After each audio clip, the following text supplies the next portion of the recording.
Good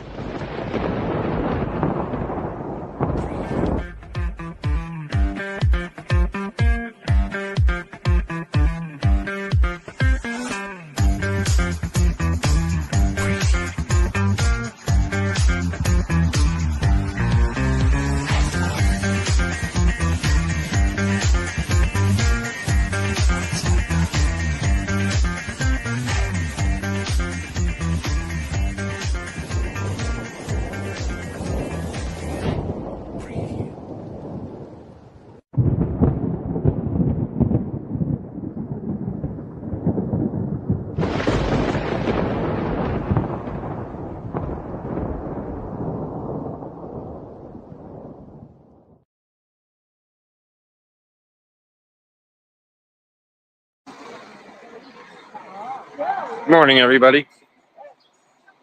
We're live on Resistance. Yeah, everybody.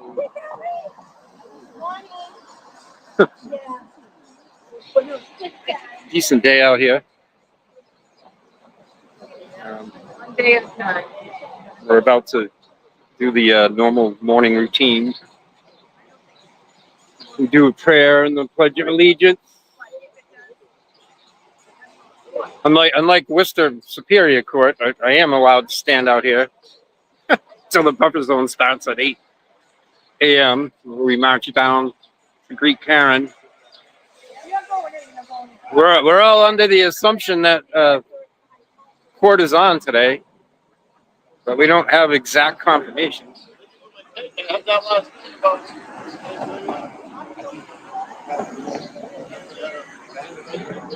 Yeah.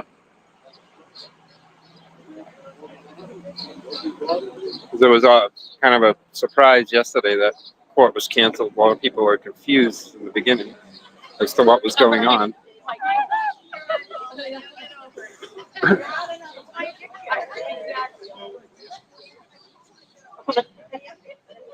Today, the Sweeneys are going into the courthouse. Been invited.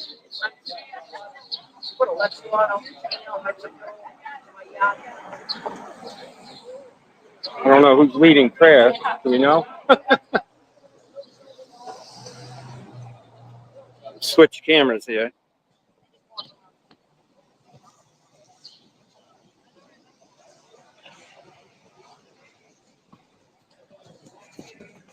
Landscape.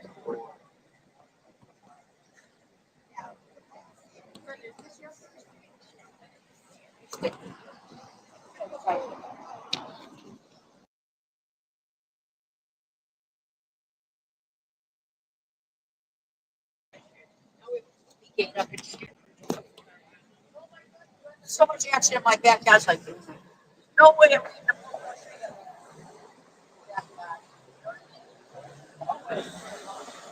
Yeah, I hung around here for a couple hours yesterday.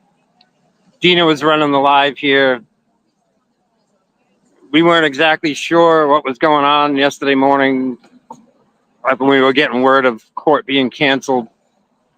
So some of us kind of milled around here for a while. And then Dina and several others, including myself, traveled up to Worcester Superior Court for Aiden's 2 p.m.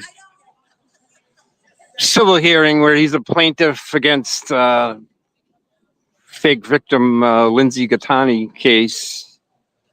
And Dina went live up there.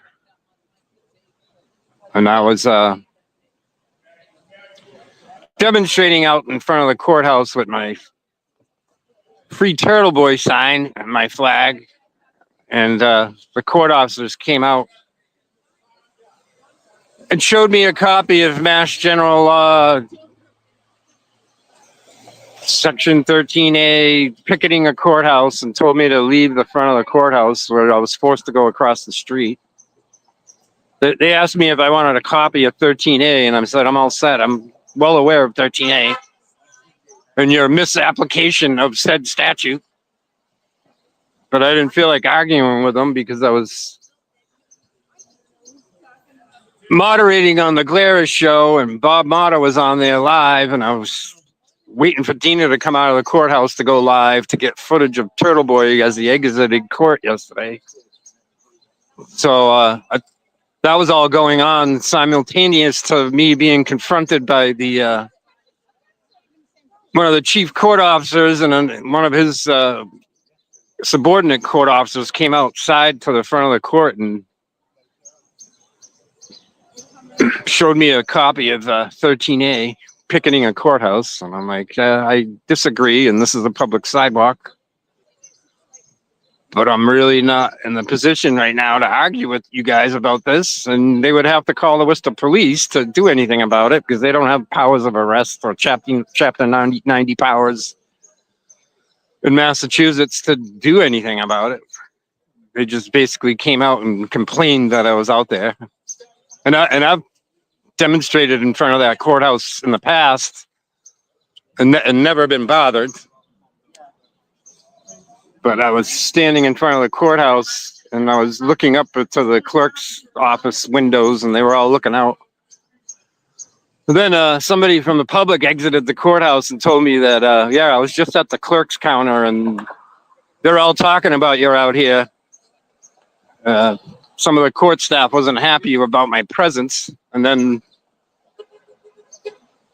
10, 15 minutes later, that's when the court officers came outside and showed me a copy of 13A, the picketing a courthouse statute, which they wrongly interpret and apply.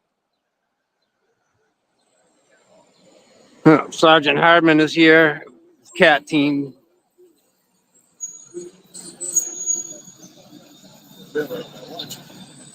I mean, these antiquated and poorly written statutes such as 13A, picketing a courthouse, it goes way back in history. What that statute is meant to address and prevent is picketing of a courthouse. Back in the day, there would be people that would picket a courthouse and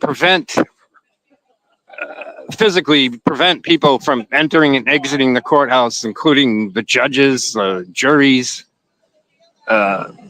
Me standing in front of Worcester Superior Court with a Free Turtle Boy sign is not what that statute is addressing. So I disagree with them all day long on their interpretation of that law or statute.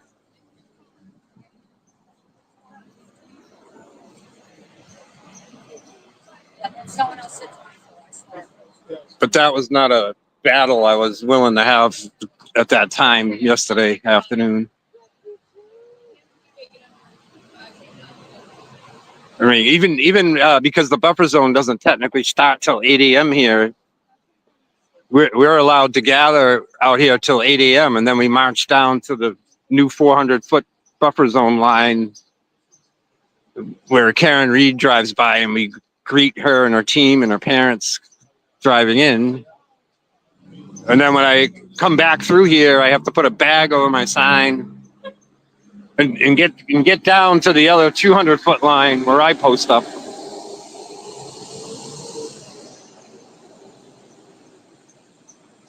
I mean, I've demonstrated in front of Leominster District Court for Turtle Boy hearings. I've never been spoken to about being on the sidewalk in front of the courthouse. Even when the buffer zone is not in place here, we demonstrate right in front of the courthouse on the sidewalk. We've never been threatened with a violation of 13A, picketing a courthouse. So I completely disagreed with the assistant chief at Worcester Superior Court yesterday regarding his interpretation of 13A.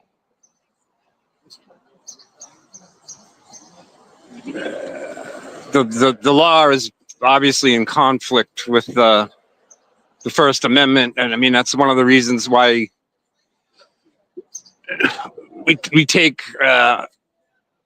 offense or difference with the buffer zone that's in place at all, because it's obviously a violation of the First Amendment. I mean, I understand why a judge could say, if Bev Canoni had this court public, free Karen Reed people couldn't go into the courthouse and sit in the audience with free Karen Reed gear on. I get that, but I don't understand how a judge in Massachusetts has the power to create a buffer zone like this. What authority a judge in Massachusetts has to override the First Amendment, to me, is something that's baffling. I don't get it. And I think our insistence on being out here, no matter what rules they put in place, is important. Hopefully some ground can be made regarding this buffer zone or any buffer zone in the future. I mean, at this point, we'd be just glad to get back the old 200-foot line on the end down there toward the church, so we have more space. But even that's a compromise I'm not really willing to accept. I mean, Bev buses in this jury every morning to the back of the courthouse. They don't see us out here, so I don't see what the issue is. If we were allowed to be out here, as long as we're not disturbing the court by, excessive noise or, trying to influence the jury in that manner. But I mean, you'll see big trials all around the country, and there's giant protests or true crime fans in front of courthouses all over the place. Massachusetts, I think, is sort of unique with this, the way they've been doing these buffer zones, especially for the Karen Reed trial 1.0 and now 2.0.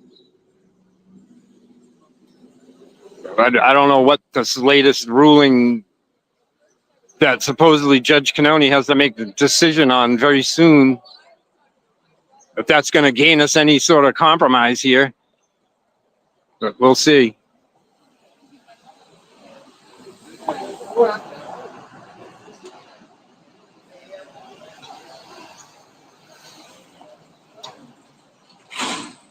So, Dylan, is somebody going to lead the prayer and the Pledge of Allegiance? This is Jenna. Yeah. Hi, how are you? Peter's daughter, Peter Murphy's daughter. So Excellent. everyone loves Peter Murphy. Billy did a great job. He's on there, it's great. When I first saw him on Sean's show, and then he do what? Great guy. Great guy. Dennis and Tim are usually in the mornings. Somebody from our group Watch yourself. goes over and has their morning talk with Sergeant Hardman, who's in charge of the State Police Community Action Team here. We try to keep a good rapport with Sergeant Hardman, even though there's days where he makes decisions and does things that we don't agree with. We still have to keep in communication with him.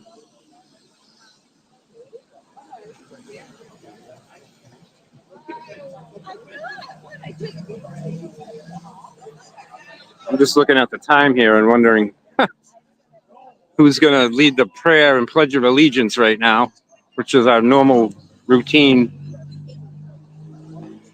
before we march up to the 400-foot line out of the buffer zone.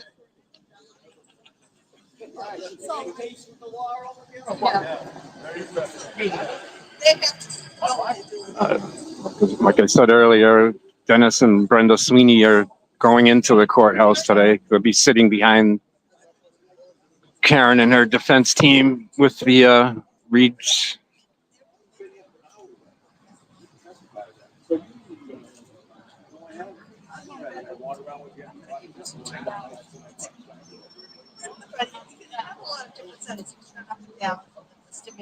I have nearly 7:45. Somebody want to do the prayer and Pledge of Allegiance soon? Brenda? Okay.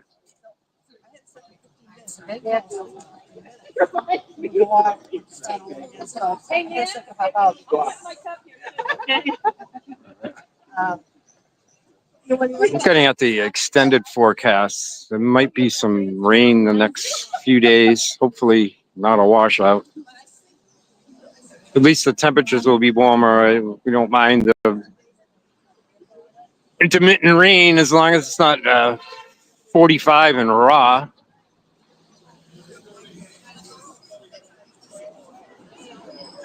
They're wondering if I know the children were here yesterday. They're slated to testify once again. I don't know if that's what will happen today. We also saw Lieutenant Brian Tully milling around down here yesterday. I don't know why he was around, if he's scheduled to be a witness soon.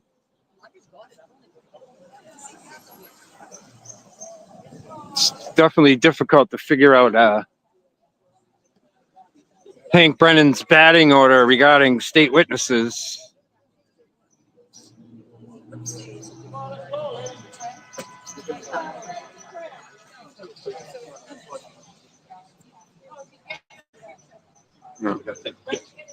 Mrs. Sweeney in a free camera.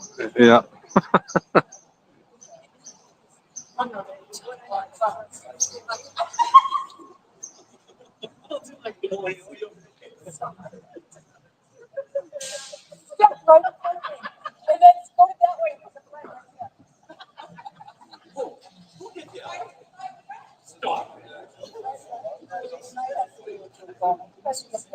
Jaywalk. She's jaywalk.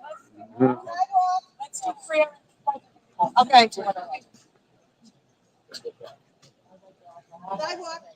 Oh.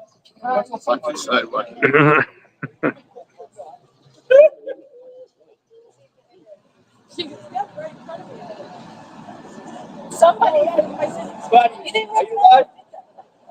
Yep.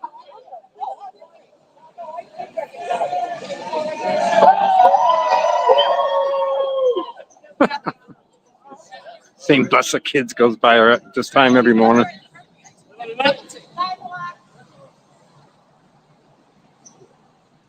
I want this closed for the next 10 minutes, folks. Yeah,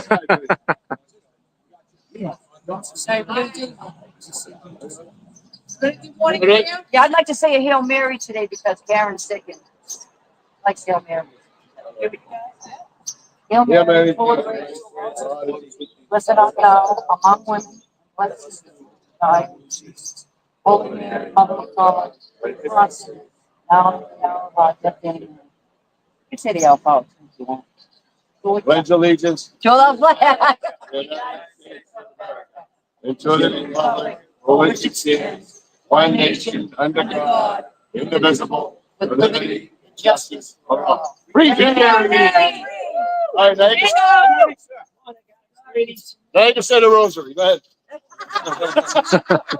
I knew I was going to get a wise from him.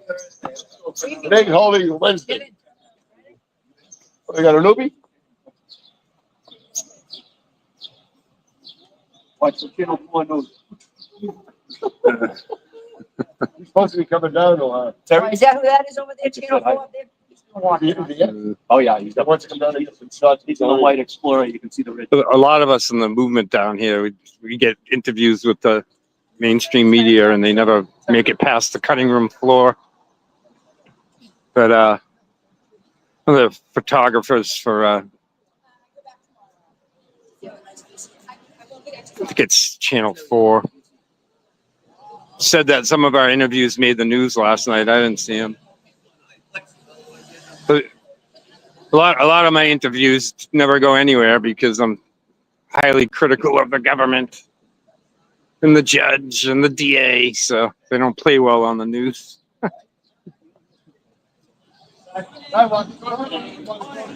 Morning.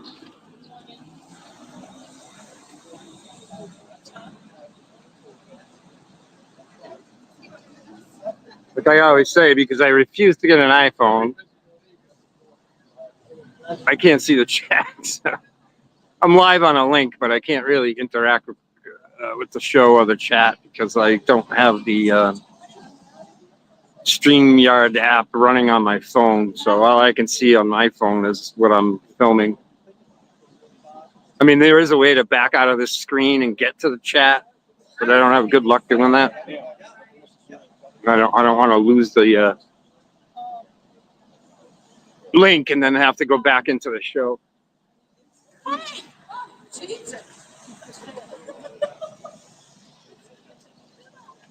For some reason, the StreamYard app is not available on the Google App Store. It's only available on the Apple. Send that picture of my husband. Tell that. I haven't done enough research to figure out another way around it. So there's other days where I'm down here and I'm grabbing somebody else's phone that's running the app, so I can see the chat that way.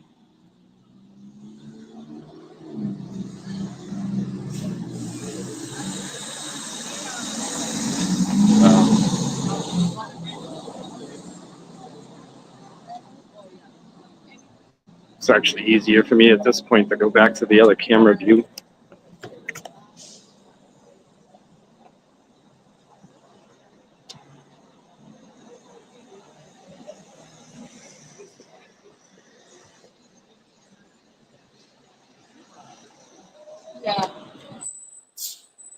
Yeah, so a few minutes we'll be marching down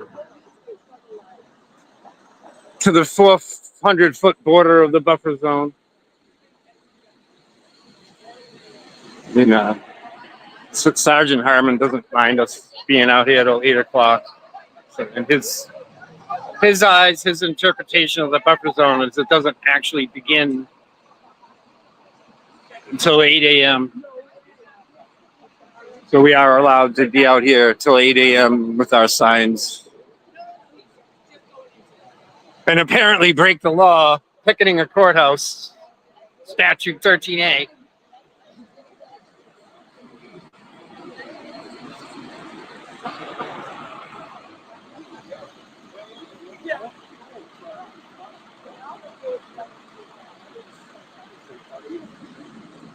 I was joking with Dennis here saying, "Oh, can you bring your flags into the courtroom?"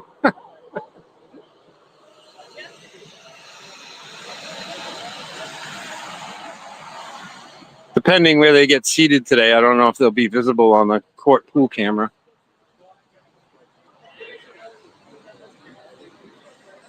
I was invited into trial one of the days, and where I was seated in the courtroom, you couldn't see me because I was out of the field of view of the pool camera.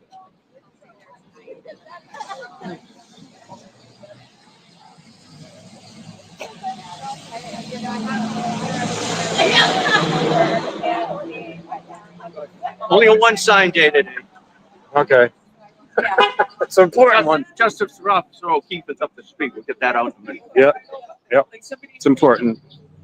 It's like even one of my signs. It's Free Karen Reed and Justice for Officer John O'Keefe.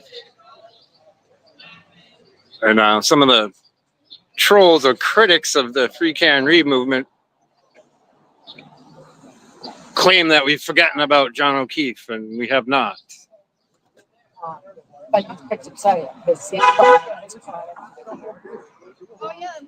But sadly, as this is played out, the fact that this investigation was not only botched, but it was purposeful in making sure that the true third-party culprits were never Picture, Scotty. Give him a minute. apprehended. Yeah. I feel. Oops. Oh,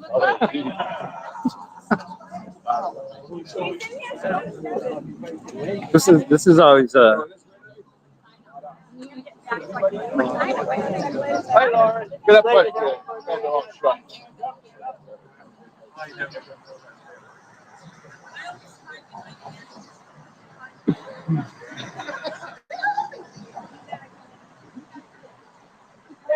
That's like you like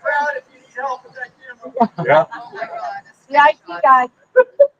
boat. Hurry up, pick this Get up. that boat going. 7, 6, 5, 4, 3, 2, 1. Wow.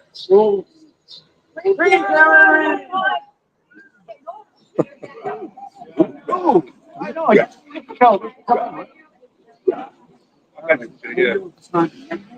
The rate this is going, if we can take a picture for like 3 years, you'll be able to see us age. Look at Cheryl, she's Yeah, in so- this lawn. It's starting to feel that way. I mean, some of us have been down here in front of this courthouse since July of 2023.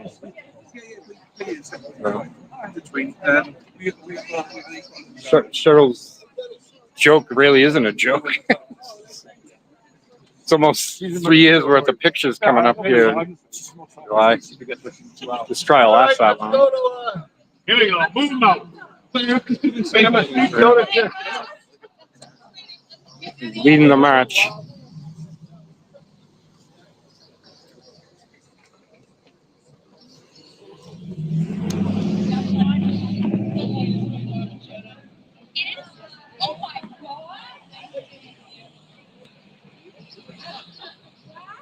The ladies tend to gravitate toward them.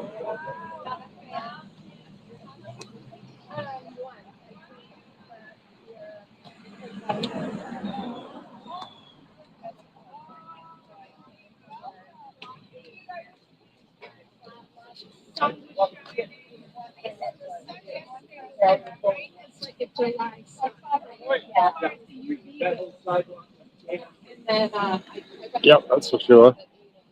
It was a great sunny day yesterday.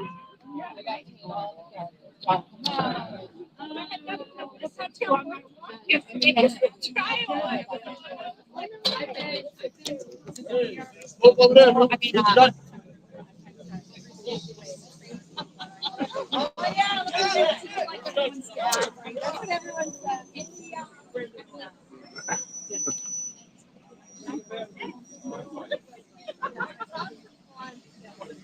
This is always sometimes a little awkward. Everybody's trying to march at the same time, and there's flags, signs. Trying not to decapitate people with my flag and sign.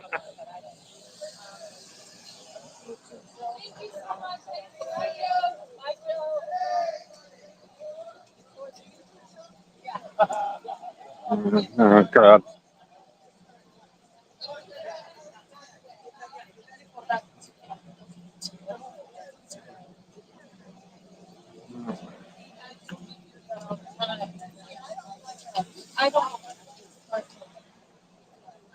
It's Grant.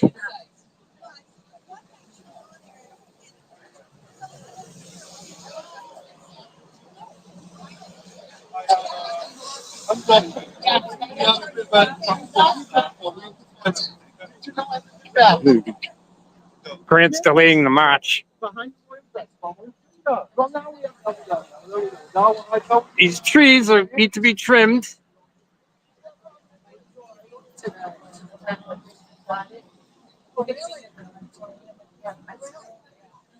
So I got to know her a little bit. It's dead. Some of us are hoping to get the old buffer zone 200-foot line back. We could have this area again. See, people still park here in the mornings, but it's within the buffer zone. So after 8 o'clock, you couldn't have vehicles down here with any kind of signage on them or anything, and apparel. Stupid.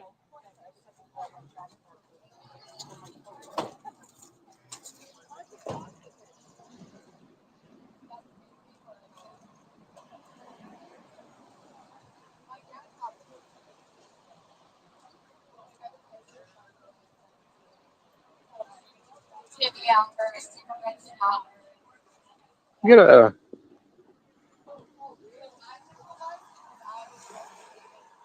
decent amount of folks down here today. There's some days we have a lot more, sometimes less.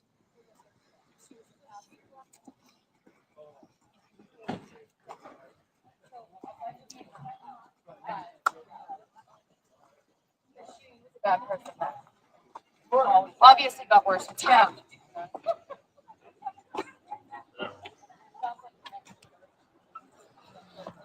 Every time I see them yelling,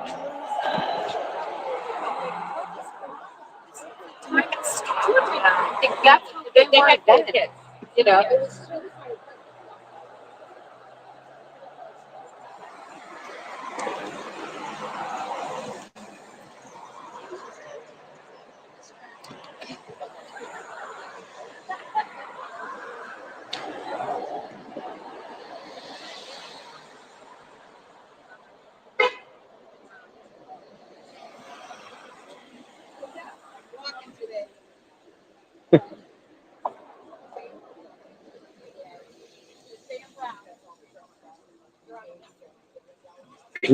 Can you hold this camera for me for a second? No, you can just hold it like that. Can I hold some stuff? Are you gonna put the flag in?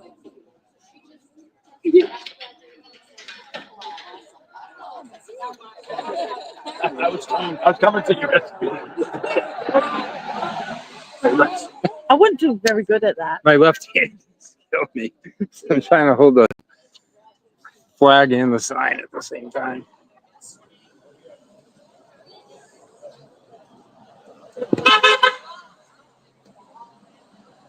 We're getting some more signatures on this sign. We got Vinnie Politan to sign it from Court TV. And then after he signed it, I was telling him how much we hate the guests on his show. Vinny's all right though. He could take a ribbing. He was boots on the ground here a couple days ago. I know he's doing nightly lives,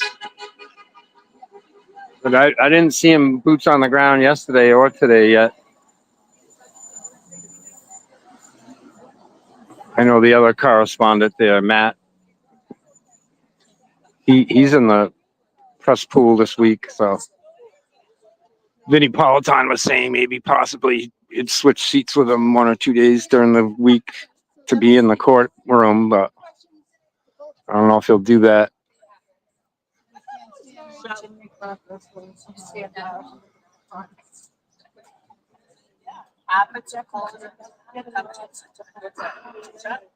What? Sometimes Karen's parents come earlier than Karen and her team.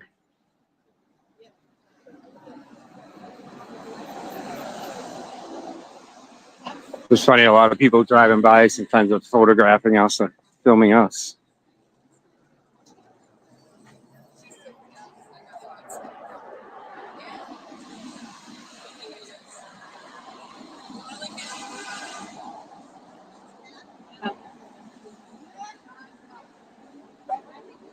We get down to this new situation here with this fence in front of this person's house. A lot of people like to spread out. Some like to move farther down.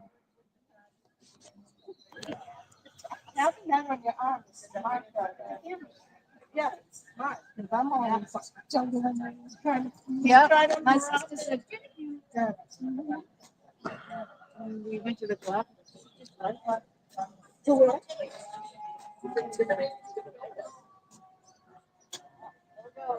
Court is not even in session. We're running the sirens already.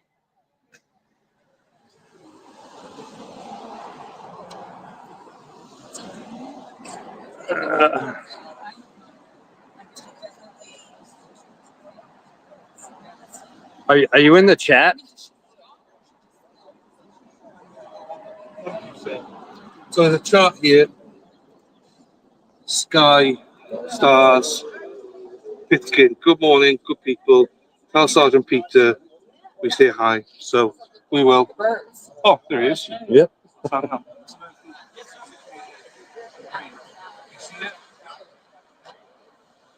Good morning, good people. Tell Sergeant Peter we say hi. Who's it from? It's from Sky, Stars, Pitkin. There you go, but it doesn't matter. No. It's probably I don't Joe down the recognize the road. music. Yeah. Good morning. We'll always take a good morning rather than a bad morning. I wish. Right. How is everyone, Scott? Everyone doing well? Yes, Can you see the chat today? I can't. Oh, I just run this blind. Frig. Instrument rules flying. I don't know. Let me just go to the back end then. I'll go in the back end, Scotty. Then you can see the chat for now. Can I say something? I need two phones. Okay, there you go. Maddie and Kenny, it's time to get up for school. Come on, get up. Let's go. Have a good day. Danny saying. Thanks. Love ya. He's on LA. Yeah, 3 a.m. I'm like, all right. Ain't got no quit. Take care of me. We're doing it. Nice to meet you too.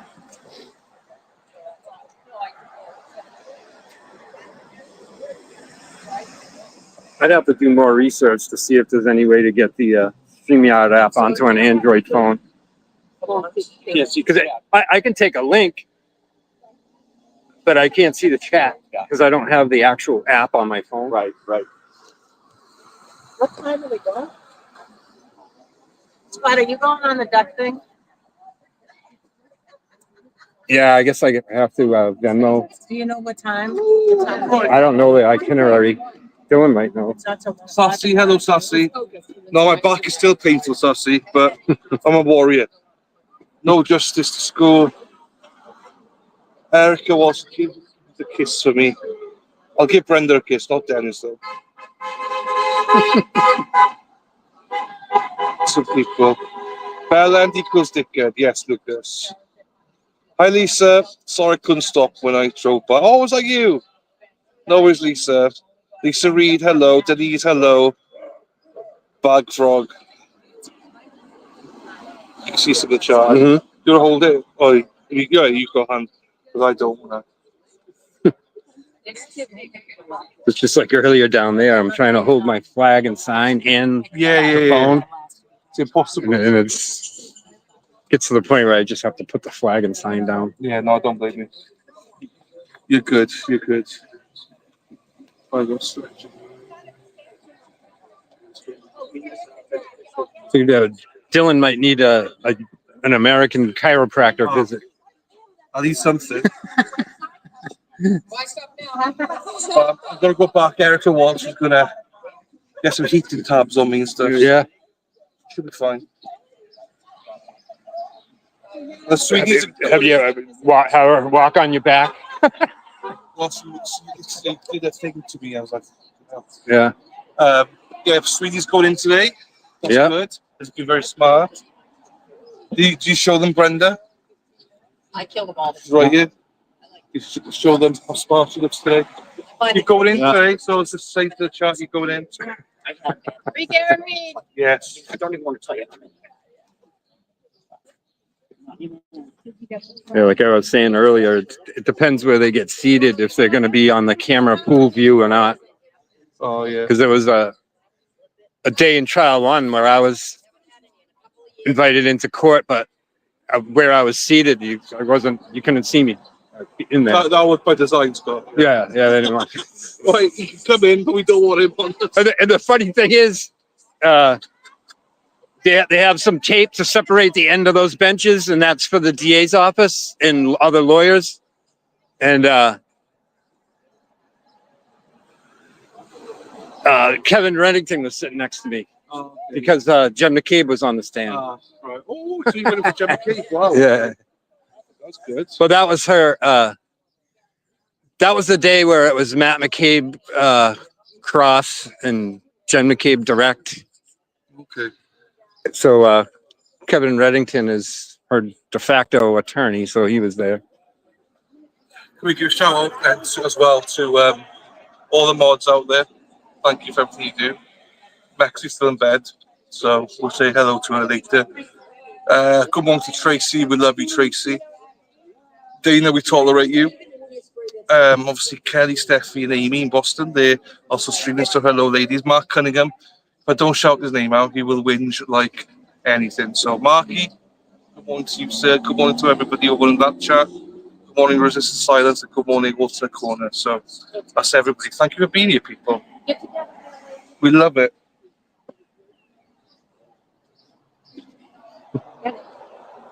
Job to do later. Oh, wow. So if they do the children today, will they make people leave the courtroom? No, but court TV obviously counts. I'm not sure about the journalists. I thought they were allowed in there, but not allowed to live tweet. Live tweet or anything, yeah. But they can do it afterwards or something, maybe. I don't. Because they were spotted here yesterday, but because court was canceled, Yeah. so it looks like they're up on the batting order here. Yeah. So I would assume they're going to do them today. Yeah. I would say so. Yeah. I would say so. So then we saw Lieutenant Detective Brian Tully milling around down here yesterday. Okay. I was coming out of the Registry of Deeds and he was entering. I don't know if he was a slated witness in the batting order or if he was here for something else. Well, children should be in and out. They shouldn't even be testified. No, They it's shouldn't be testified. actually terrible. It's a scummy move. Yep, it is. Scums. But if they are in, it's only going to be very short, hopefully. So.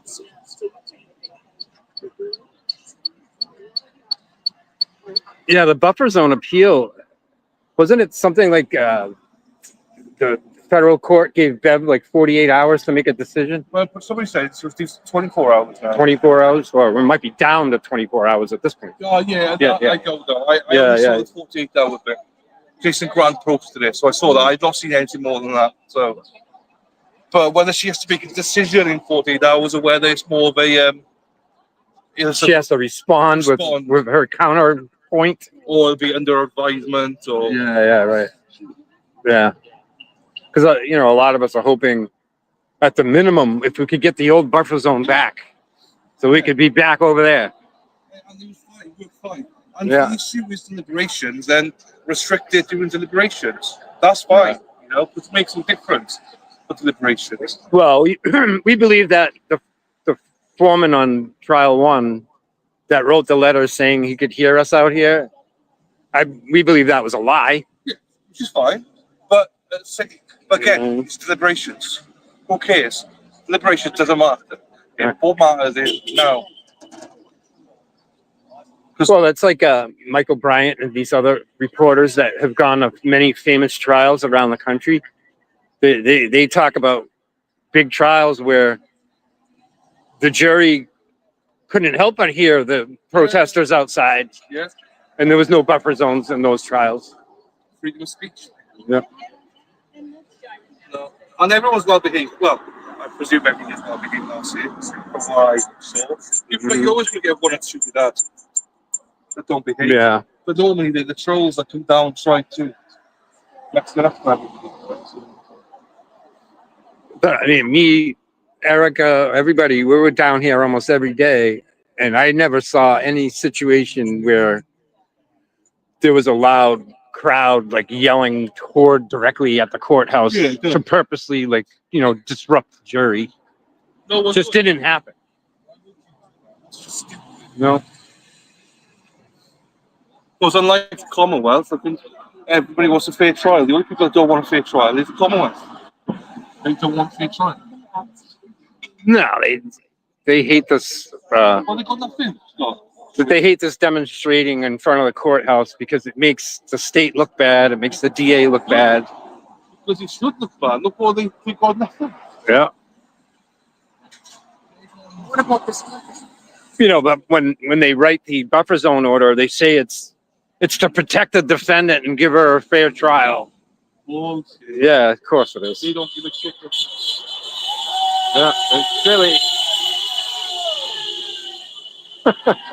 Chili! Every morning, Chili driving by. That makes my morning every day. Yeah. I love it. Well, I'm using Dylan's phone so I can actually see the chat. Yeah.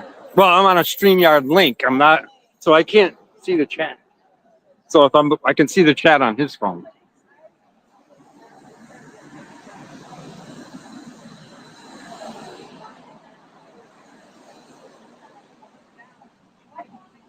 Yeah, that's possible. That when the food stamp 5 came, but they were kind of down. They didn't really go that far down past the church, and of course they got all the unwarranted attention from the mainstream media. Then there was one day that all the blue shirts were in front of the courthouse. That was the day Kevin Lenahan, aka Plevin, was out here, and there was like 20 of them. And Court TV couldn't wait to rush over there and film them and talk about fake news.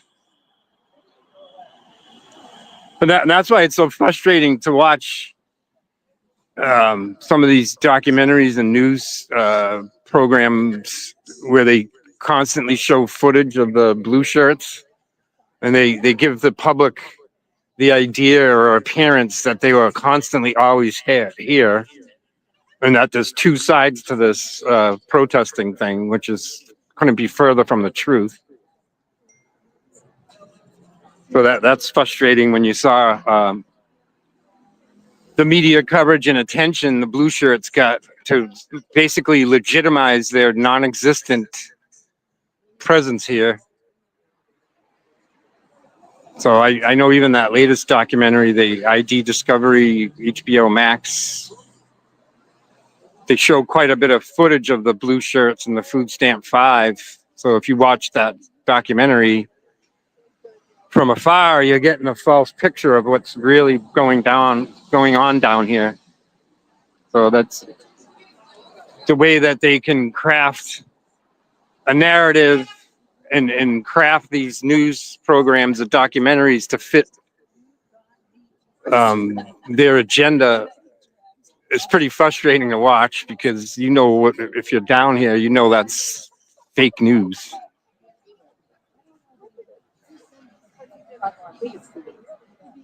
And even this time around, the second trial, even pre-trial, very, very early on in pre-trial hearings, maybe there was a couple blue shirts that showed up, but I haven't seen any in trial 2 really. But they'll pick a day to attack, quote unquote. They'll put the word out that they're coming, and the mainstream media seems to always know when they're coming, so they can create more fake news.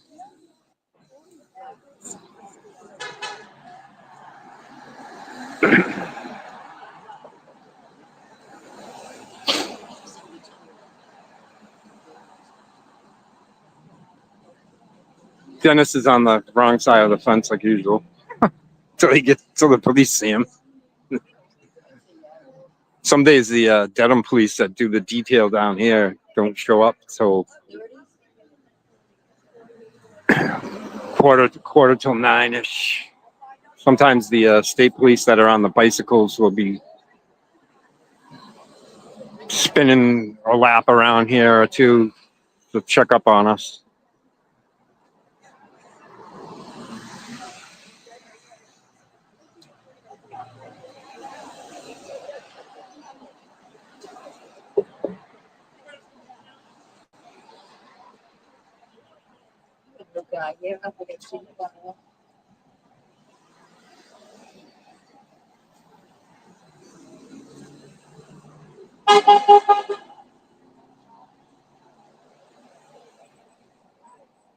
Yeah, the town of Dedham could be well served by bringing in some fill here between the sidewalk and the road. It's eroded away and turned into a culvert in some places.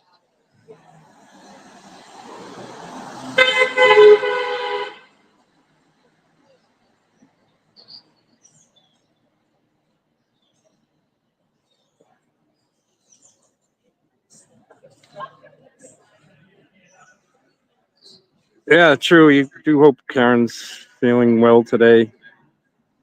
I mean, that was never absolutely confirmed that it was Karen not feeling well that got court canceled yesterday, but That seems to be the running opinion. I know. I think it was maybe Jenna Rocco that had put that report out that it was Karen not feeling well. I mean, you see how involved Karen is in her own defense. She basically is at the hotel with her defense team, and they're working until late hours of the night on the case. So, I mean, at some point, I would imagine it wears them all down.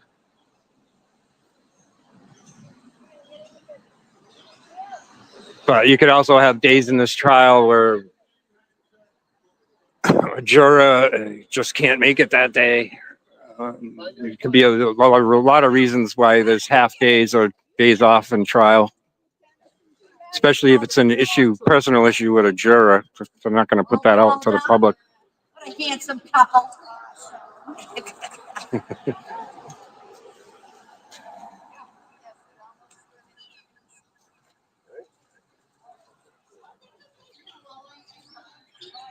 Yeah, I would imagine it can wear down Karen. It's a lot of stress, work, effort she puts into her own case. She's almost like another lawyer on her team.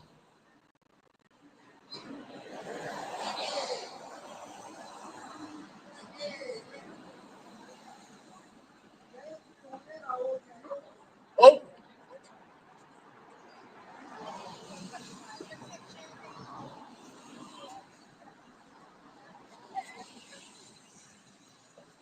come on. Come on.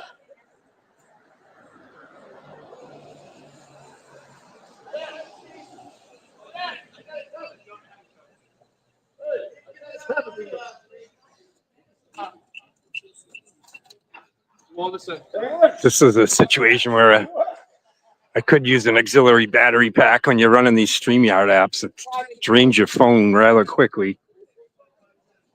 I'm looking at the time and I'm like, hope my phone lasts long enough. Yeah, I don't know. My battery. What's it like? 822, 50%. Yeah. It's amazing how much the StreamYard drains on your battery. It does, yeah.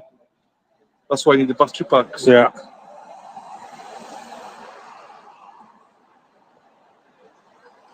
Is it better with the chat? Yeah, I've been able to check in here or there. Hey, Roxy, love Scotland. Love it.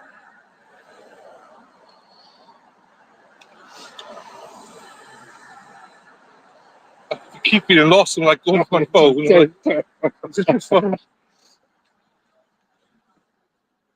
You can have it back. I'm just oh. gabbing away. Hey, Luna Bell. Scott McGuinness, she said hello. Hey, Luna Bell, nice to see you, my darling. Hippie chick will be here next Tuesday. Oh, good. Next Tuesday. So today was my arrival day for Boston. Originally, yeah. So I would have arrived this evening about, I think it would have been 7 o'clock or 5 o'clock. So, yeah, it's strange. It wouldn't have been enough, you know. You homesick yet?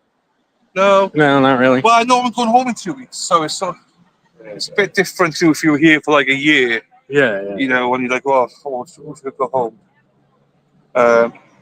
Watching for the Midlands. Oh, happy days, Karen. Nice to see you, my darling. Over there in the Midlands. I love the Midlands. Now, they say that Curry was in bed. Oh, shit, I'm talking to my phone thinking I'm live. It's you. Yeah. It's you that's like, I'm looking at going, yeah, so Yeah. there's a good curry in Birmingham. That's the capital of the UK for curries, Indian curry. We're Birmingham. Get curry. Gorgeous thing. I don't know what people share. I don't know what they're sharing. I have no idea. Good morning, Fairylands, Acres. Hey, Sally. Good morning, everyone. Jack's here as well. Have you shown Dennis as well with his new attire on? Yeah. Get the pink tie. Couple of handsome dudes. I don't think Judge Canoni can say anything about Dennis's pink tie. I think he's good. No, but she might be mean to the defense today because she had to take a day off yesterday. Well, Morning. yeah. Yeah, Nathan, a couple days a week, when he has the chance, he drives in Karen's parents. Some days Karen's parents drive themselves in. They're here early. I just saw that this morning. Is it? That's right. Like might be home. Oh, yeah, it might be. Keep it on the trains. It is. Well, I'm gonna come there first and leave at like 9. Oh, really? Yeah. I'm gonna go home and read it. Okay. I've never been on a doctor. Yeah, depending on the time of Karen's arrival, sometimes we hope for a lot of traffic backup, so she's forced to slow down here. Oh, how many people can you have on the? Okay. 35. Yep. So as long as, if you know you go there, yeah, it's just trying to. So it's basically flexible to serve. Yeah. More streets are going already. Good morning. Hey, everybody. How are you? Who's Good driving? morning.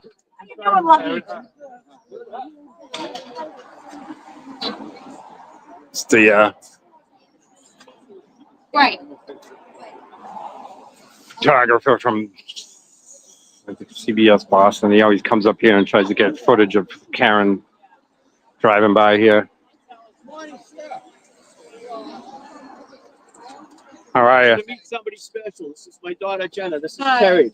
Nice Very to nice meet to meet you. you. She's in from The only thing, California. All right. On business, but she wouldn't miss us. Here we Yeah, are. excellent. Nice to meet you. Terry does a great job covering this whole thing. You will see him run with his camera on beside his That's awesome. I put that shot on last night. That's a really good shot. And like, just full disclosure, and I think Scott knows this too. So I work for CBS. Okay. I'm just covering the trial. I make no Well, you can't. things either way. Doing the right thing. Right. No, I'm just showing that you guys are here, and I'm showing that they're there, and everybody can get their point across. Yeah. So yeah, we did a story yesterday with Scott about Oh, I saw Scott. Yeah, it was great. Yeah. whether or not Higgins and Proctor will be called to the stand. I don't know if they will or not, but it's an interesting question. Yeah. Obviously, if the prosecution doesn't call him, the defense surely will. I think so. No, I've only got a couple of shots, so he's going in today. On my right. Yeah. The question is, are they going to let him out? So I think this stuff is interesting. Also, I don't get to decide what we put on TV so much. You know, they look You at capture it and then Good they- morning. But I think it's interesting that he's going in today. Yeah. I'll get some shots of him going in. And if they decide to use it, then Right. it's Christina Rex's reporter. She writes the stories. Well, that's like I was saying to you earlier. You know, a lot of us in the Free Karen Read movement get interviewed by the mainstream media, but it never gets off the cutting room floor. No You know? matter what story you're doing, you're always, Yeah. even if it's about, a dog that got loose somewhere, you might talk to someone for 2 minutes and they're only going to use 10 seconds. Right. Yeah. Yeah.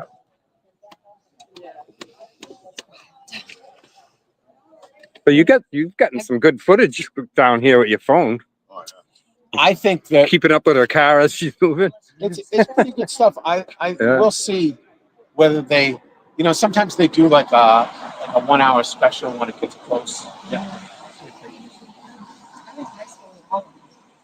Really? So, not with Karen? Kurt said he's happy to go live for a little bit so you can recharge your batteries and stuff. So, I'm just hoping my phone lasts that long. how long have you got? How much have you got left? Hope you get a good. Get your bum cushion. Yo, yeah, right. What, 40-something%? Okay, you should be okay. With that. 46%. Oh no, you'll be fine. Should be here in 10 minutes. So Yeah. then we'll pop Kurt on. Man. Kurt's at Disney, right? Yeah.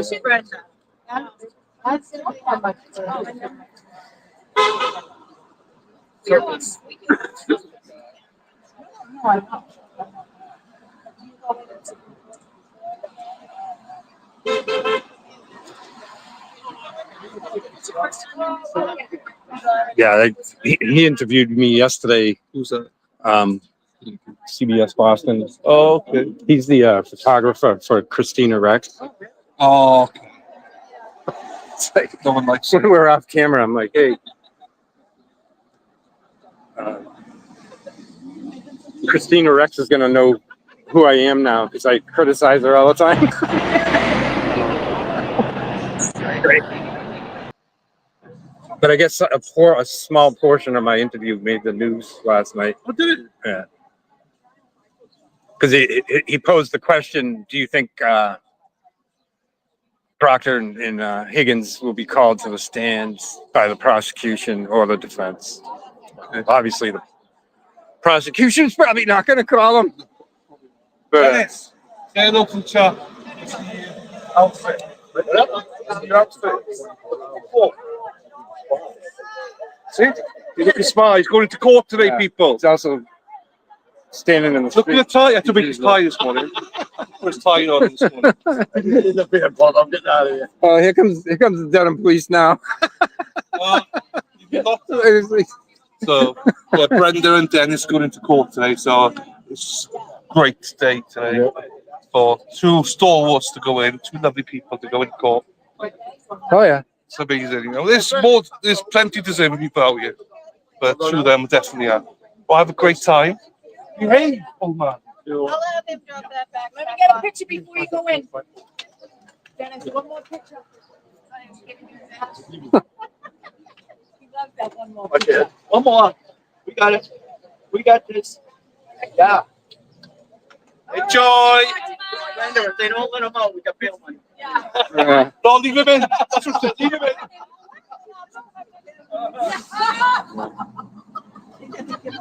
They're going down ready so they can get in. Well, Dennis and Brenda deserve a day to Yeah. go in. So many do. So many do. I mean, yourself included, Scott. You know. So Yeah. so I was glad to hear that you've gone in first run. Yeah.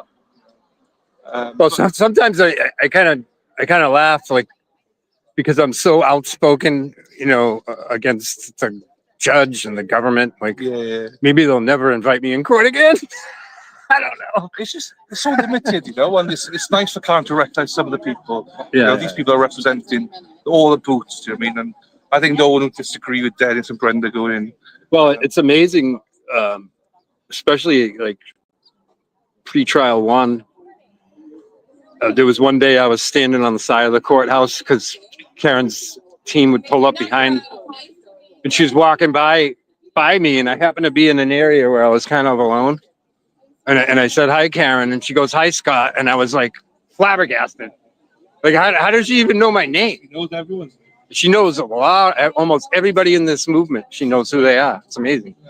First time she said, thanks, Dylan. I was like, you don't think, do you? Yeah. Amazing. And she's got a great bunch of friends as well, who are here Monday in court.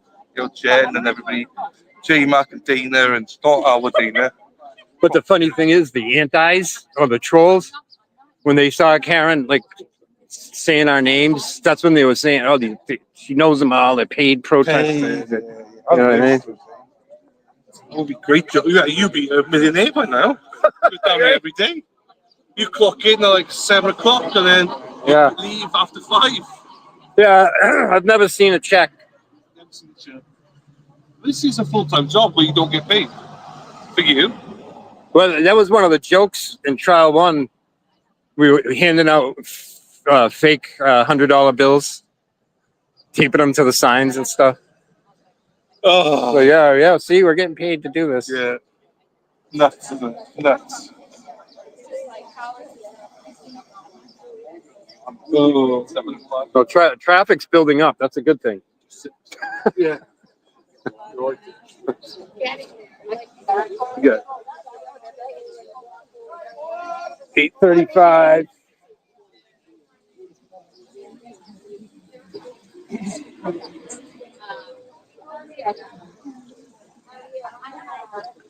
I bet you some of these local residents would be happy if we got back our old buffer zone and we wouldn't be clogging up the sidewalk every morning.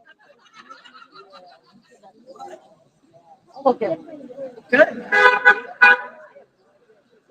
It's funny you see all these local residents walking through, and a lot of them are supportive, but sometimes you find somebody walking through like, hey, people just go home. You know, they're just disgruntled about it. Yeah, there's only stand. You're standing up for you guys, your voice.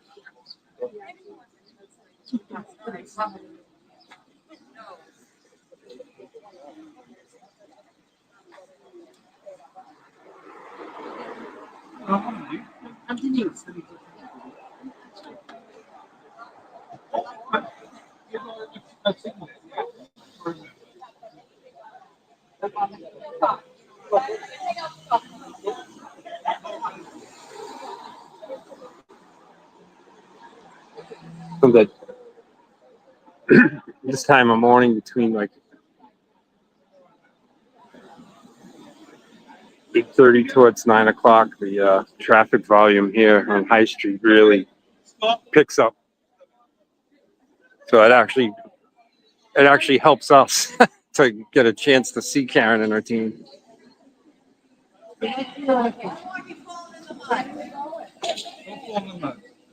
This has been some days here where she's like, her SUV's kind of just stuck here for a minute, to several minutes sometimes.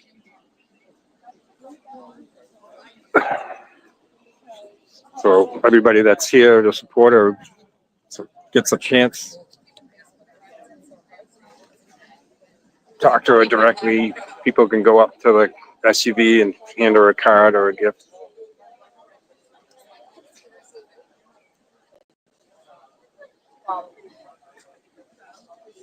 Okay, I know you will.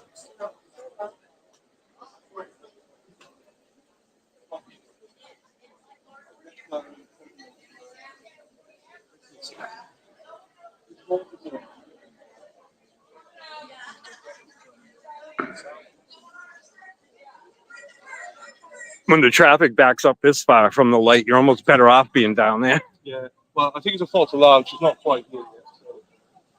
So. Yeah, hopefully. Yeah. Everything go.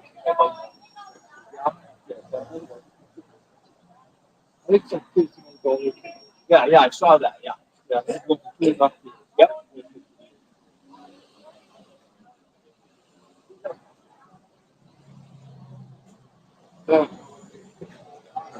Peter Murphy's daughter is here from California on a business trip, so get a chance to be down here today.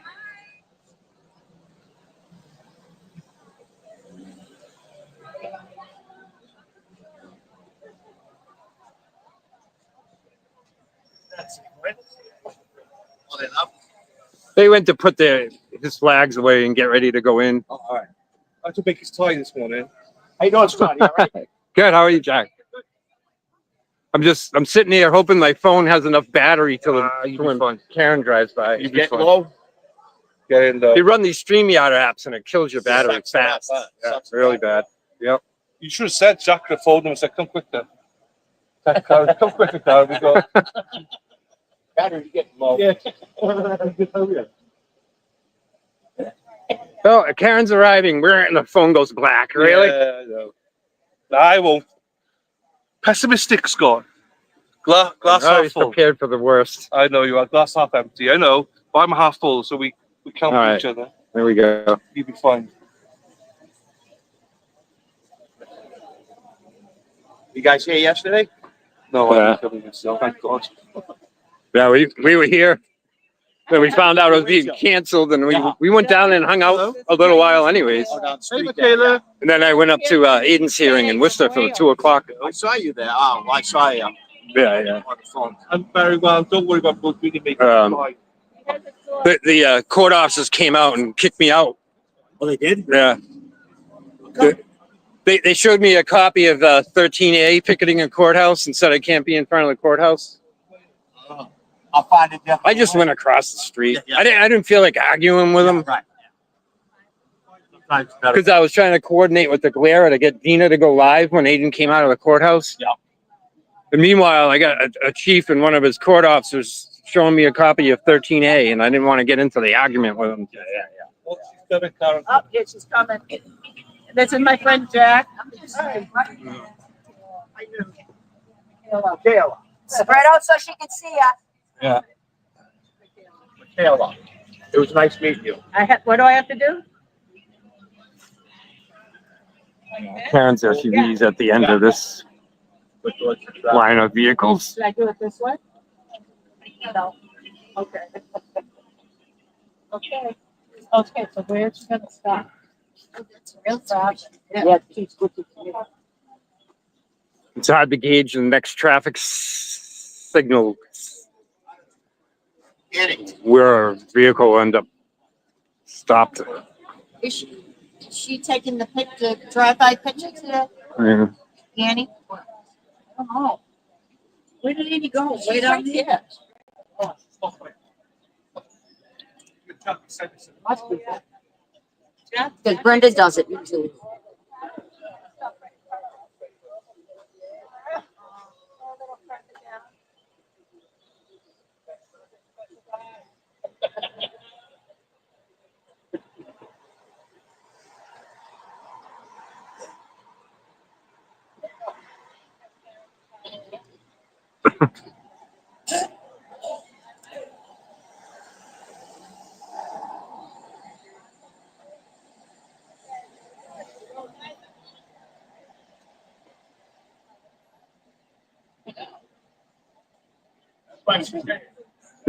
It's so hard to gauge where she's going to stop in the traffic. Right up to your fast spot.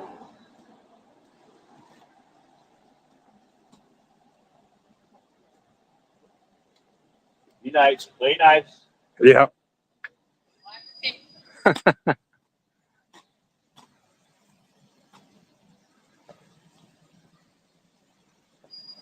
Morning, Scott. Good morning, Karen. How are you?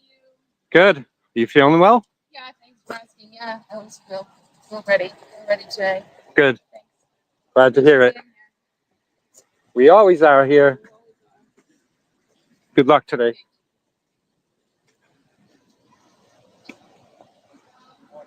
Morning.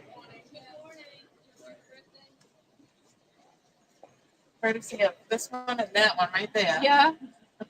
We had a lot of fun. You're a beautiful person. Went to Canton? Yeah. We live in Canton. That's right. Yeah, we had a good night. It was a beautiful night. Beautiful full moon. How are you doing this morning? Okay.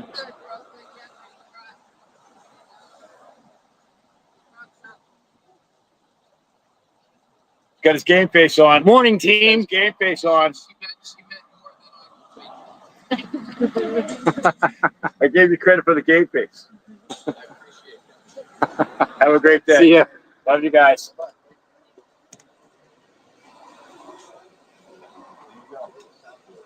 Here he goes running, trying to film. Gotta get you up out of the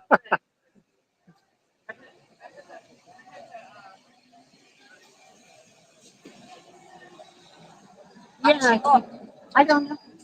Yeah, she said she's feeling better today.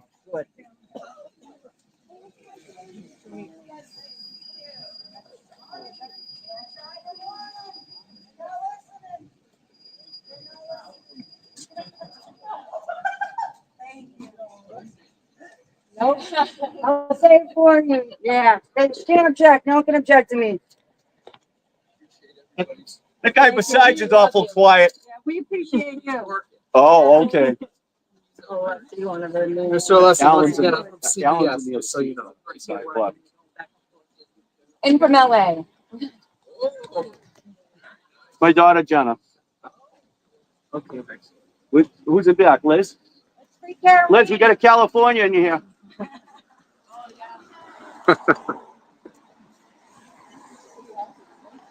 Go get him. Good luck.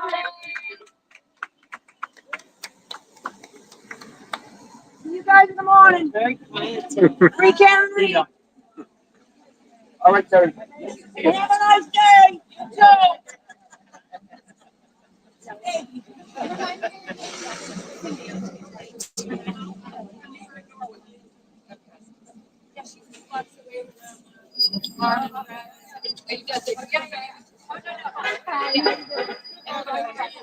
I'm actually going to do tonight.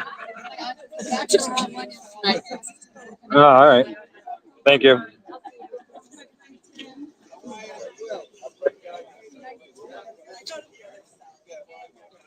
I'm going home. Yeah. All right. Bye. Bye. With his daughter. And actually, good to see. And, Great day. All right, Neil.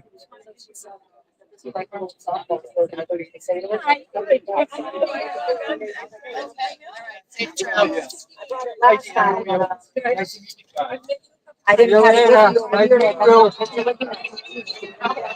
I want you to meet the, did you meet Michaela already? This is Scott. Hi. How are you?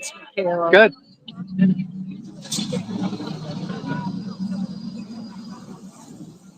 Dylan, am I still live?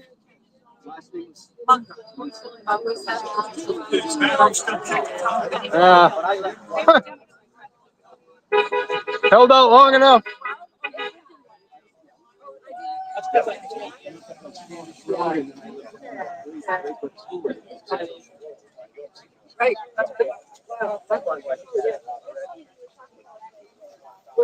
Now I have to bag up my sign, get down the other end.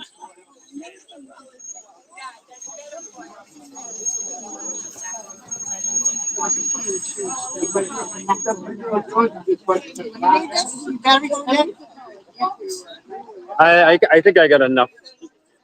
You're supposed to segue into somebody else running the show at some point. Like Kurt said he might come on. All right, I'll see you later. Bye. My last name. No. Yeah. I'm really looking forward to me getting up. Yeah.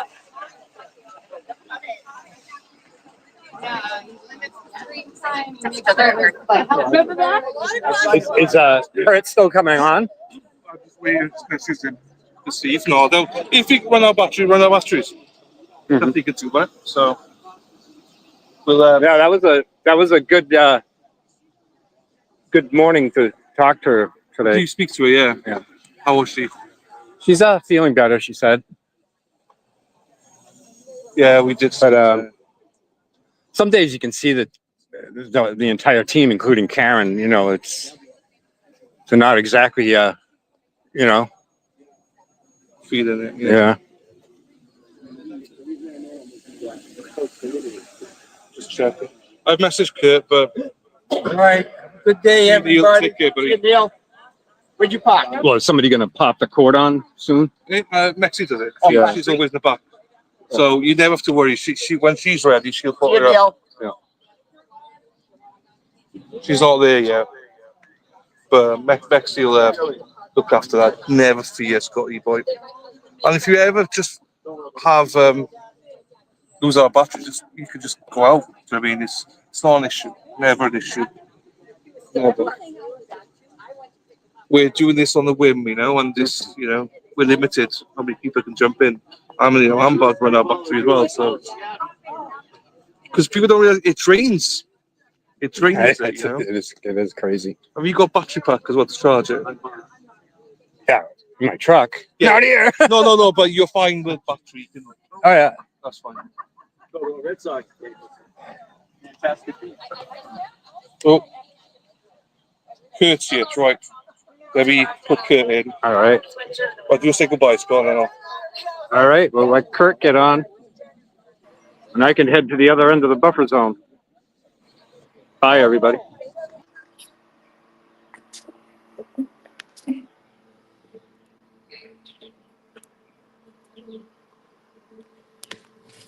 Good morning, everybody.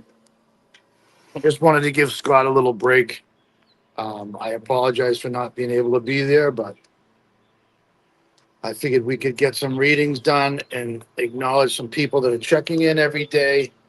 Um, I'm still in Florida. We are at the Riviera Resort now. Um, we moved from the Polynesian. But anyways, good morning, October. Kelly Pepin, good morning. Laura Lou, hey now to you. Jean, good morning. Mary Bag, thank you, Mary. Spacey, Stacy, thank you very much. Yeah, my wife outdid herself. We have timeshare down here, but she really outdid herself this trip. We've got a 3-bedroom villa on the 7th floor, and it is absolutely fabulous. The pool isn't open yet, so it would be a lot louder, but the pool is right out in front of us, and just a absolutely beautiful room. Good morning, Rhonda, Trip G, Rhonda Hinckley, good morning. Mike Brooks, hey now, Minion Mike, good morning. Mike in the house. Rhode Island lady, good morning to you. Jean, good morning. Thank you for letting me enjoy the sunshine. Caroline Forth, thank you very much. Good morning to you. Jackson's Nickel, good morning. Catherine, good morning. Catherine Barnes. See, it's right. Once you do it once or twice, you don't forget. Donna Hobbs says, praying for Karen Free.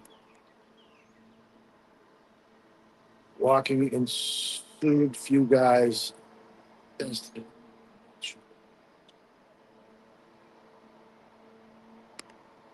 Yeah, too much for me to read. My eyes are still getting open. Yeah, support Karen. Yes. Yeah, Trucker. Good morning. Thank you. Susan B. Good morning. Double D. Dorothy. Good morning. Magic says beautiful. Mr. East of Boston. I'm a retired cop, homicide investigator. I did 37 years counties. You guys are outstanding. Mr. East of Boston, what station were you in? Were you in East Boston or Boston local police or Boston police? The reason why I ask is my father-in-law was a Boston cop in Station 4 in the South End. Good morning, Robin G.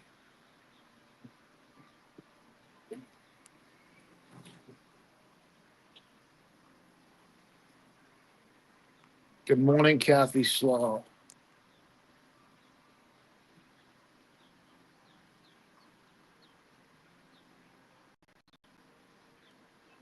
Good morning, Mary Bagwell.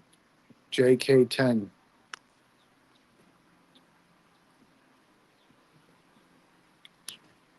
Laura Lou, hey now. Yes, Scott did a great job. He needed a little time. I was watching this morning while on vacation. We're having a pool day, so we're the fountain just came on. It's like a kid's play area. It's pretty cool. Scott did a great job. He needed to take a little break and get his battery recharged. Liz Tuplin, good morning, October. I'm going backwards, guys, just trying to catch up a little bit. I know Scott and Dylan were busy this morning. They didn't get a chance to say hello to you. And we appreciate all you guys checking in. I saw Jilly earlier, Jilly Bean. Wendy, good morning. Thank you. Nicole asked, good morning.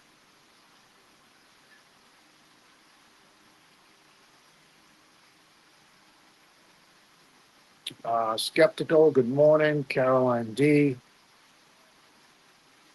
JK10. Robin G. Brit Happens. SD in the house. Rhonda Hinckley, good morning.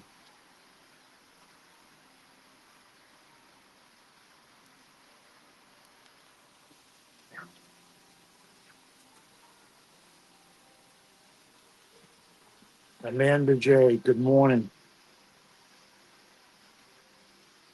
Amanda J, we wish you lived closer too, but thank you for your support. Amanda Jackson, thank you for showing up.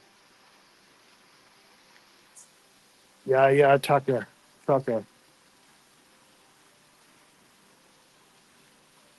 Yeah, Scott's gonna come back on. I was just gonna try and give him a chance to get to his truck and get his phone charged for a little bit. I believe Boston Brandy is coming in around 10 o'clock.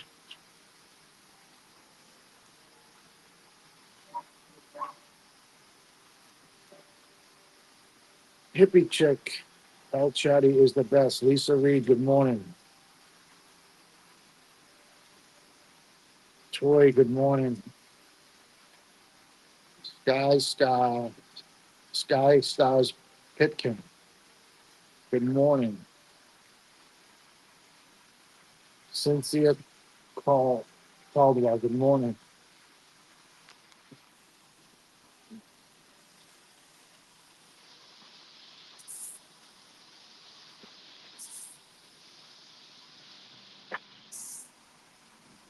I think I'm pretty well caught up. October, I think I got you. Rhode Island Lady. If I missed anybody, I apologize. Paul Lynch, Jack.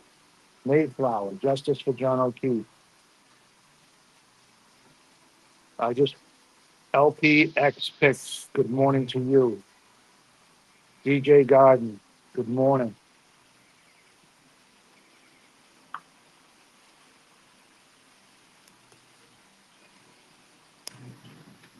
Christine Fortunato is asking a while back. She asked, "Why can't you go in the courthouse?" Um, I think Dylan has gotten an invite. I'm not 100% positive. I'm pretty sure he got an invite, but I think he would prefer to be out on the streets. It's kind of like myself. I have got offered a chance to go in, but I would rather be out on the street with the people. The chairs in there are not comfortable at all. You can't really make eye contact with anybody for too long of a period of time. You can't show a whole lot of emotion. You basically have to sit there like a robot, and for some people, it's very hard to do. You can ask Dina about it. I know Dina's talked about it in the past.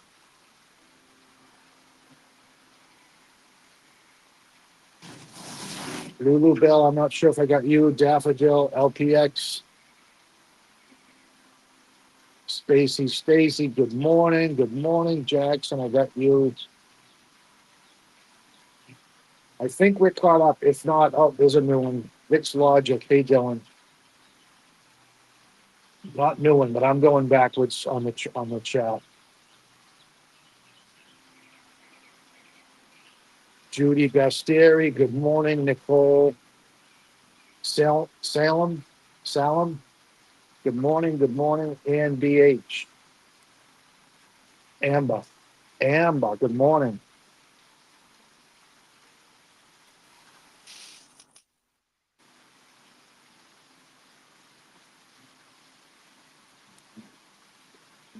All right, we're at the beginning again. All right, we're back up to where people are just chiming in. Laurie Marie, good morning. Sam Poop, good morning.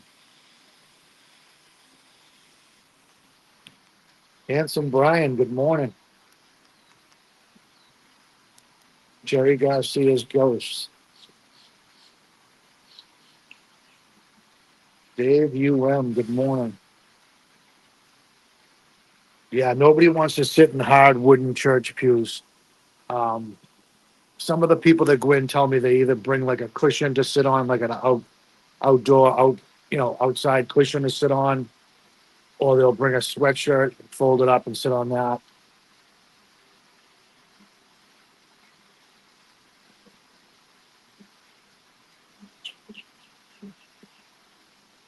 Aaron Village.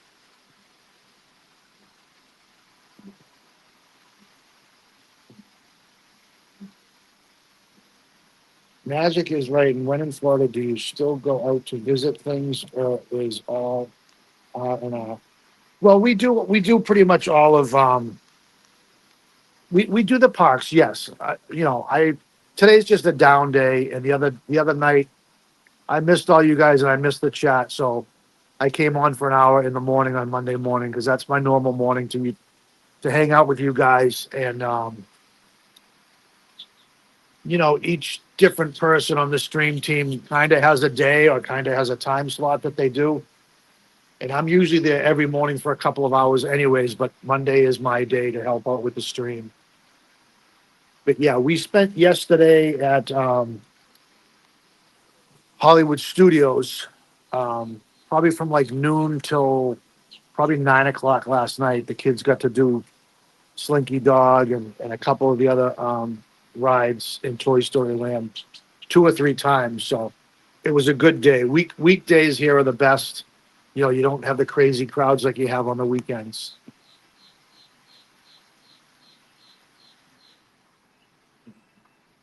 Cynthia Caldwell is thanking everybody for being there when they can't, and thanks for committing and supporting Karen.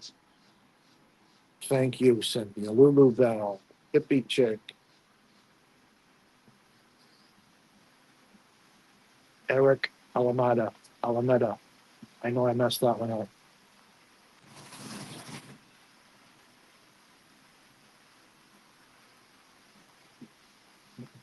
Yes. Yes, that will all come out in the wash. Dana Leonard, good morning.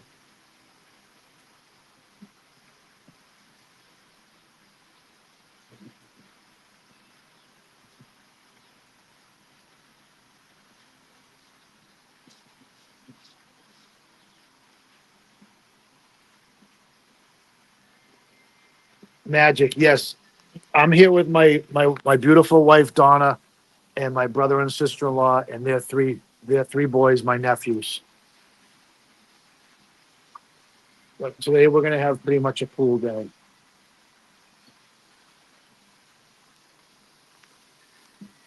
The across the pond here is the Caribbean Beach Resort. It kind of surrounds Caribbean Beach is a lot bigger. It's they call it a early or mid level um, resort. It's not really a high end resort, but man, it takes up a lot of property down here. It's spread out. They have different villages. If this mower keeps up, I might have to move. I don't know if that's taking. If you guys want to let me know in the chat if that mower is getting way too loud, I can move to a different spot.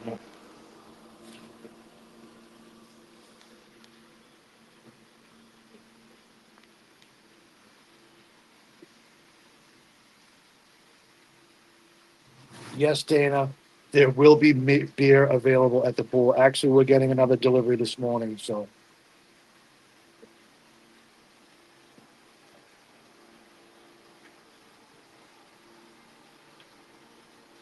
Morrissey's iCloud, aka Denise. We're leaving. We're leaving for Hollywood today. Oh, cool. I didn't know you were down here. Oh, that's right. I remember you saying you were coming in the other day when I was on. Pool days are the best. Thank you, Scopy One.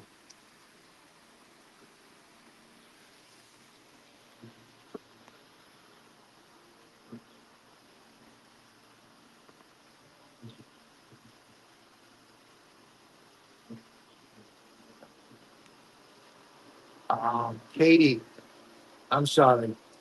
Yeah, Caddy Dominic. I believe court is scheduled for 9 o'clock, but I'm not 100% sure.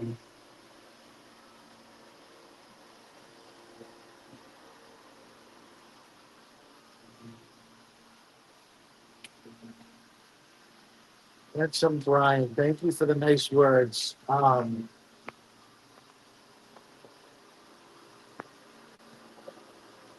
Yeah, well, we appreciate it, and that's why we're here anyways, you know. I was on it the day asked me to come on and help out with the stream. Like I say, I'm here every morning for Karen, or every morning as much as I possibly can, unless work gets in the way. If my dogs need to get dropped off at the groomer or picked up, sometimes that throws a little monkey wrench into the thing. But normally I'm there almost every morning.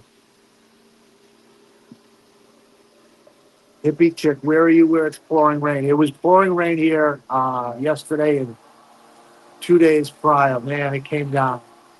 Yesterday it came down here really bad, but it was only for about 45 minutes to an hour. But anybody who lives in Florida knows that happens almost just about every single day.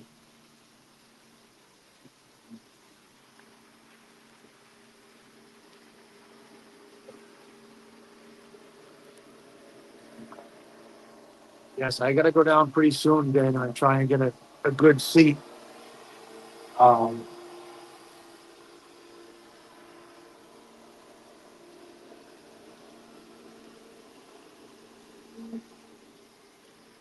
Go, Georgia. Good morning to you and prayers. Thank you for your prayers. Karen needs all the prayers we can get.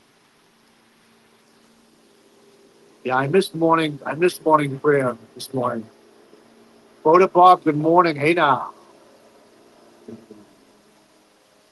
Yes, I did Tower of Terror yesterday. I actually took a video of it for my nephews because they are still a little too young and don't want to do it. I will try and get the video to Dylan. Um, if you've never done I haven't even watched the video myself. I don't know how good it came out or not, but um, I have a brand new camera, so I was holding on to the camera so hard I didn't want to lose it, but I had it put up against my chest, and I was holding it with both hands. I'm coming home on the 18th, I believe. That was Lulu Bell that asked me.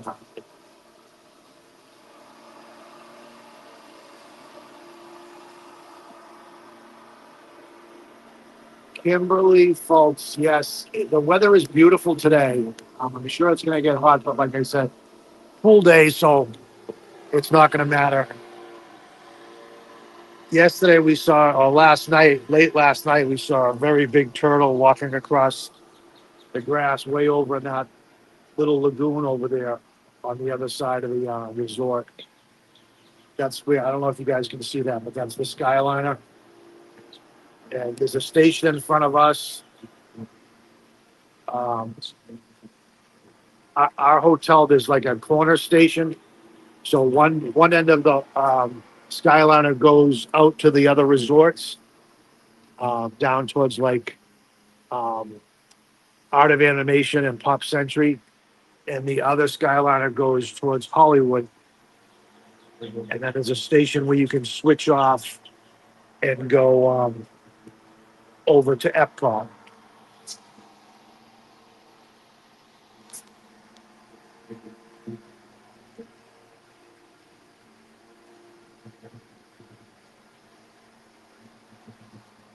Good morning, Lisa Oach.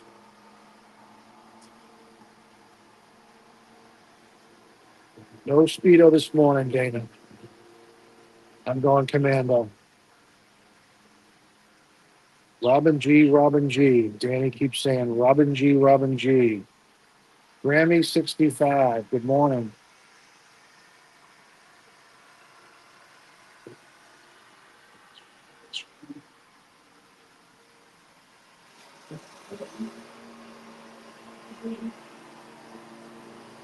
Yes, Becky Matt. Yes.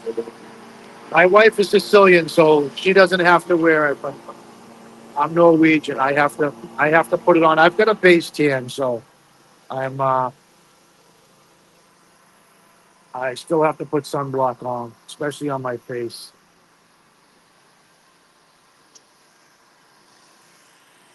I saw Jilly Bean chimed in there again. Good morning again, Jilly. Yes. Full day, Karen Reed with my AirPods in.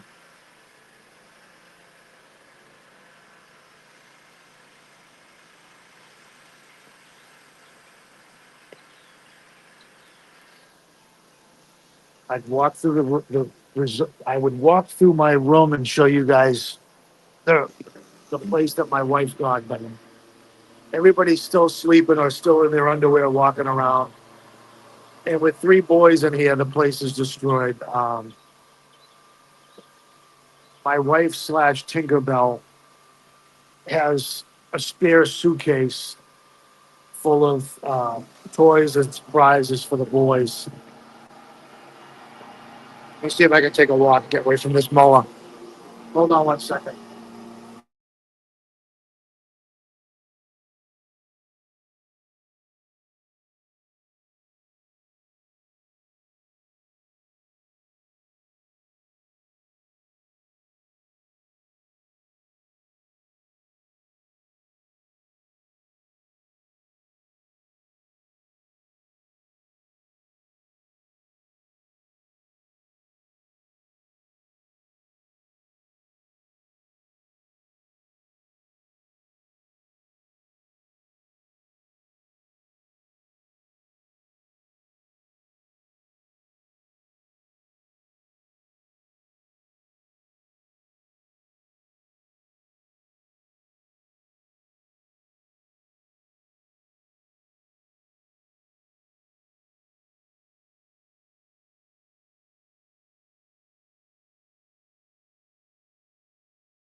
Oh, sorry about that. I was muted. I apologize, guys and girls.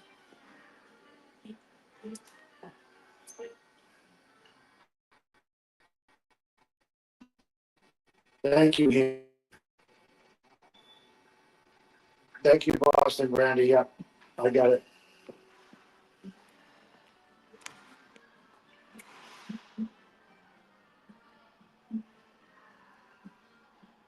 Heather Homie, good morning to you.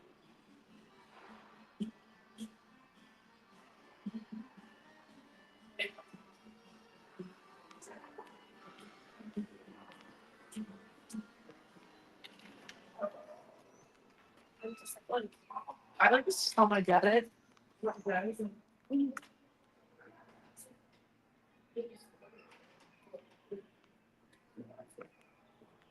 Uh, Handsome Brian. Is it Handsome Brian or Magic? Yeah, Handsome Brian. It's at the Riviera Resort, which is a Disney property. It's in between. It's kind of on the main boulevard there. I can't think of the name of it. I think it's Buena Vista, but it's closest to like Typhoon Lagoon and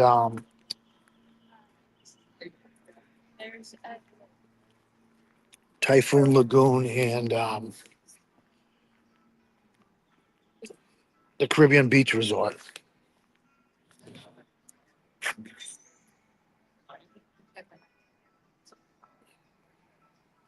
Good morning, Coco.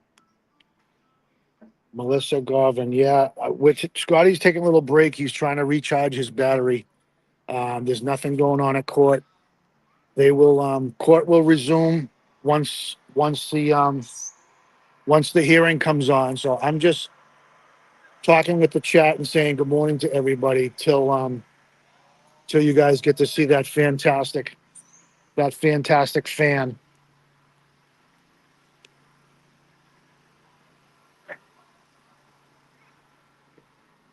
Coco, good morning.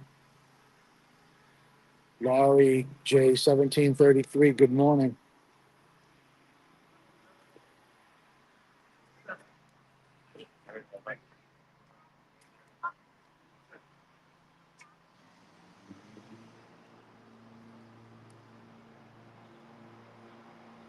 All right, I think we're all caught up. Look at now I move over here and the lawnmower comes over here. I can't catch a break. Tracy Murray, good morning. Hey now.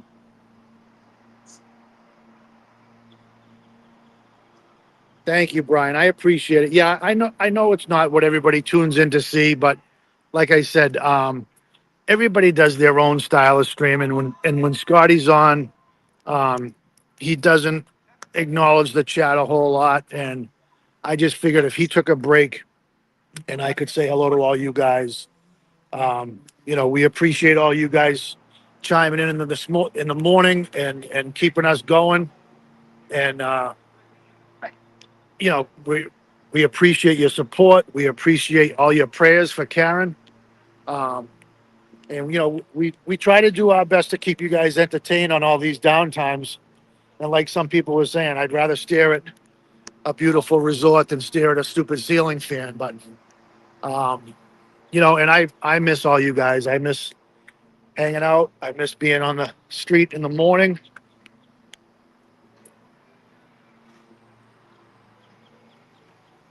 Good morning, Keith. Nosy Rosie, good morning.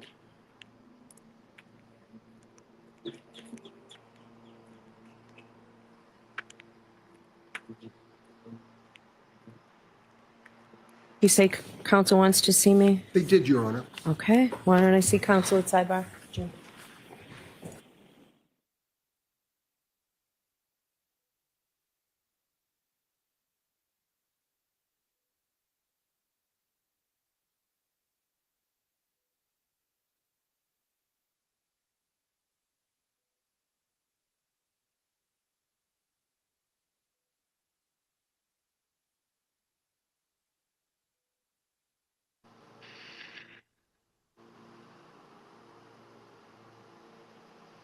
Kids are all sleeping, Jilly Beans, but thanks for asking.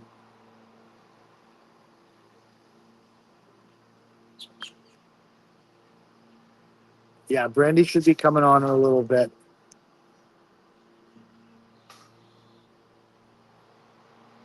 Yeah, court starts right back with a sidebar.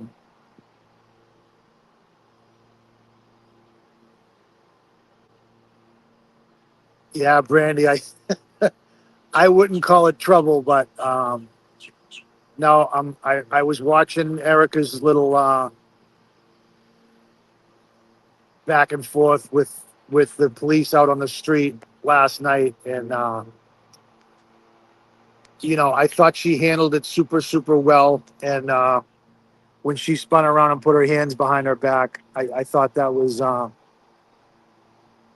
awesome. Number one, that she was brave enough to do that, and even better that the cops refused to arrest her because they know they had no legitimate reason to.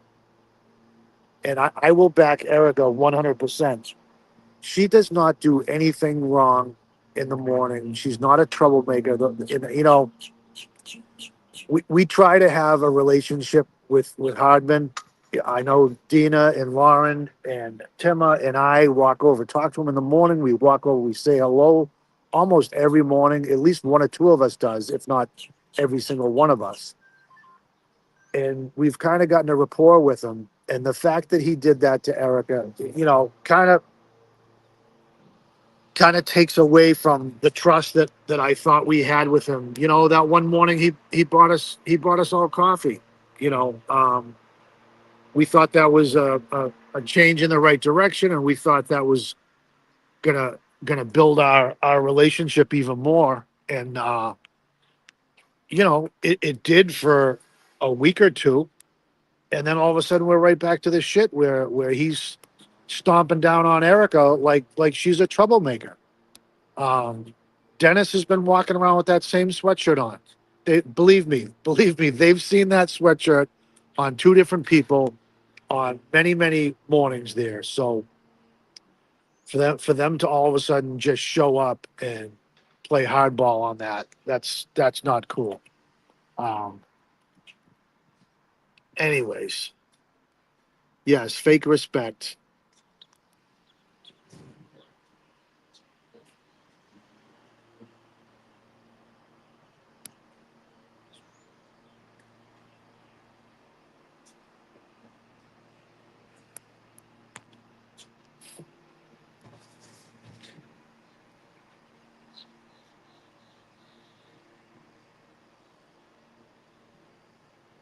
Just another snake, yeah. Handsome Brian, no, Erica did not get arrested, but they've been harassing her and they've been kind of what's the word? Witness intimidation or intimidating by a police officer. They've kind of been intimidating her, threatening her that they were going to threaten her with a charge, and this went on for a week or 4 or 5 days, or at least over the weekend, long enough to have her be nervous about it. And then they finally approached her another time on it. I'm guessing it was 3 days later. Correct me if I'm wrong. And finally, she just turned around and said, "You know what? If stop threatening to arrest me. If you're going to arrest me, just do it and do it now." And they wouldn't do it. I hope that clears that up.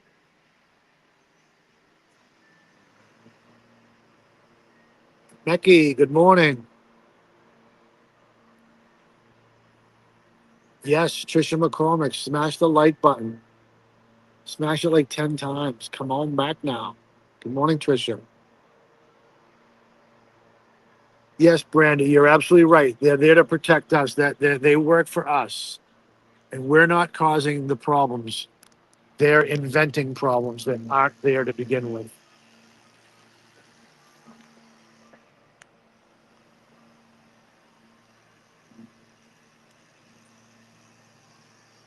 Lisa Gomes, good morning to you.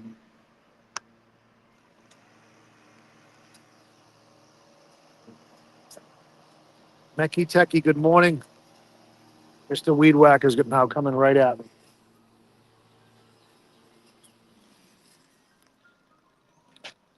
Well, let's see what time it is here. It's 9:20. I've got to get up and get I'm gonna stay on until the fan comes back on. I gotta get up and get towels and my bathing suit on and come down and get the ultimate spot for my nephews and my beautiful wife. Dana, you would like it here. They actually have a gelato bar right at the pool.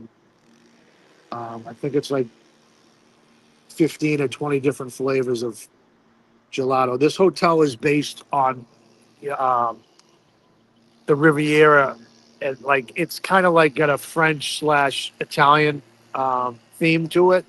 So a lot of the food is either French or Italian, and the resort itself is, you know,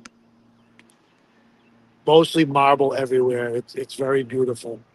Um, if you look up, our room is the whole width of that section right there. So I think we're on the second to the top floor. On the very top floor, there's an observation tower. The restaurant Topolino's is up there, and they have the observation tower where you can walk out and view the fireworks at night. But our room goes from one end of that section right there to the other. master bedroom, giant dining room, um, huge living room, and then two other bedrooms on the other side.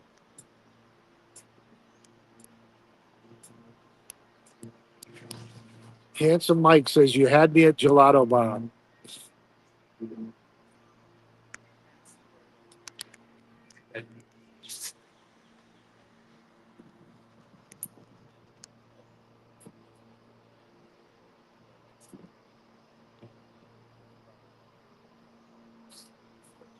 Robin G is reminding us that we're on Resistant to Silence and also the alternate corner, Resistance to Silence. I watched about 2/3 of the show last night. Great job, as always. Unfortunately, I watched it after the fact, so I couldn't, I couldn't engage in the chat. We were getting ready to leave one of the parks, and yes, Trisha McCormick, I will send my love, your love to Donna. She is up. I got her coffee once. Like I said, I came down here to get away from the noise of the lawnmower, and they followed me. But I was saying, yeah, follow us on the alternate corner or Resistance to Silence. They did a great show last night. Erica was awesome, very informative, and I don't know if they have the link for Karen's Venmo. If anybody wants to donate money to Karen's Venmo, we'll see if somebody can put up Karen's Venmo this morning. But we all appreciate your support. We all appreciate you checking in. And I'm going to be signing off as soon as they get done with the sidebar. But glad I got a chance to say hello to everybody. I'll send Dana some pictures of me and my Speedo poolside. Trip G. Yes. Oh, they're amazing. They really, really are. The only one problem is if you have kids and you bring a double-sided stroller, you have to fold it up um, to get it in and out of the cars for the Skyliner. But besides that, it's very convenient.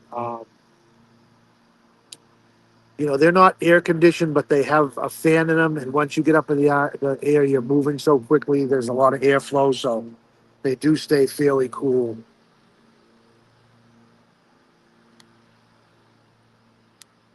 Sidebar, yes. Sidebar, sidebar.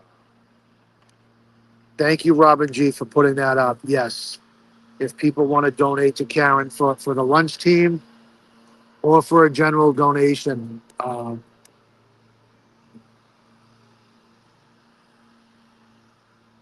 Daffy Dill, yes, there is court this morning.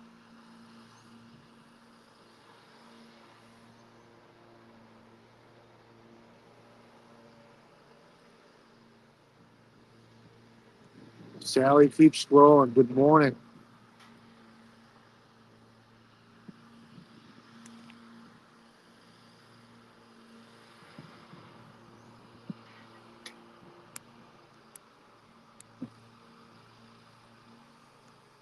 Model it live, Coco. Yeah, you don't want to see that. Coco, I'll do that for you privately. I joke around down on the front on the boots on the ground. You know, a lot of you ladies put money together. I think they raised $5,000 for the Glairer to take his shirt off, and I was trying to raise money to keep my shirt on. I think we got $1.50.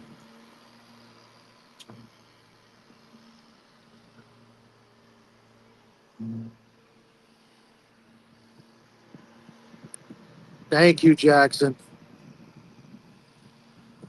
Somebody was asking a question. Joni Sage, what part of Florida are you in right now?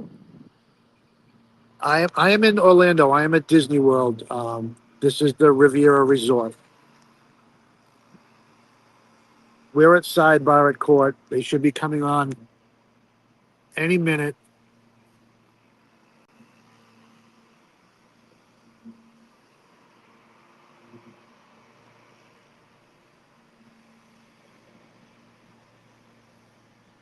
yeah, I don't think Dana and Tracy were bragging about it last night, but they hit 5,000. I think they hit 5,000 subscribers. And they said it doesn't matter to them. They're happy spreading the word, and that's what they're there for, and that's why they do it. But what a jump from last year to this year! Even what a jump from the last 2 months, let's just say. The numbers are way up, and we're just happy that we're spreading the word, and we're happy that we have new people chiming in every day. We love hearing from the new people. We love spreading the word.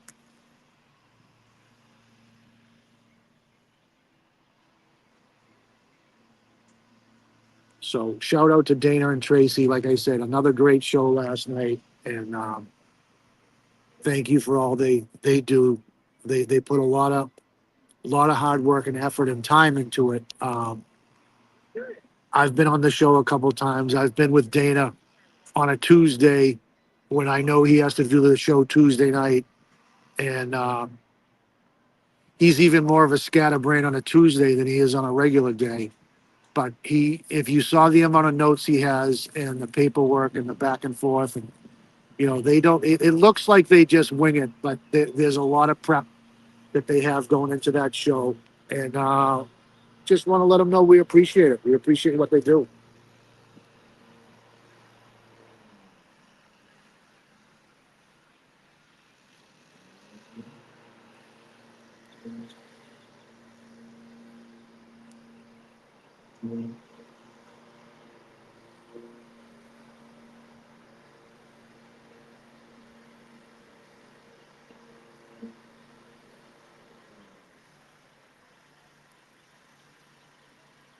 Must be one hell of a sidebar.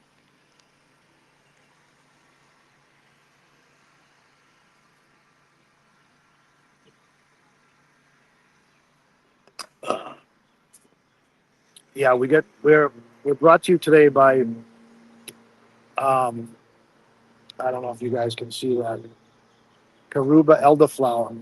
Erica turned me on to this. I used to only drink the original Red Bull, but I drink the watermelon one sometimes, and like I say, this green one Erica turned me on to. Good morning, Trisha Lewis. She says a 5-minute recess according to Sue O'Connell. Sue O'Connell. She's another trader.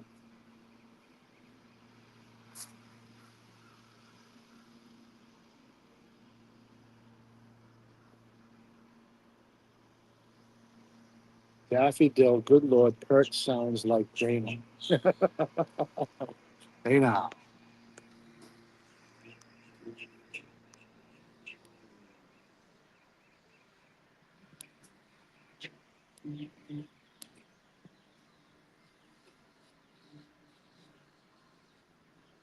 Daffy Dill, yes, you are correct. Tracy and Dana are the best.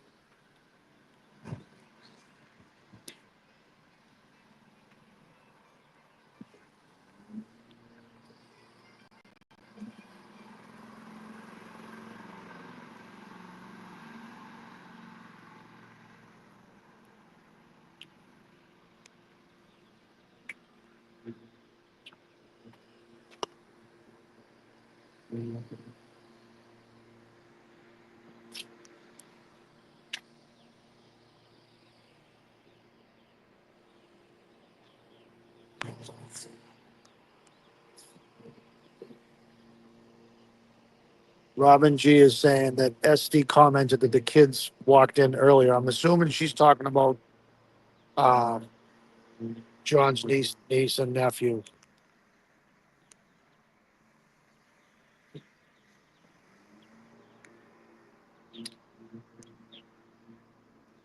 Hippie chick. I'm sorry, Sally. Sally is saying you can say we've gone international.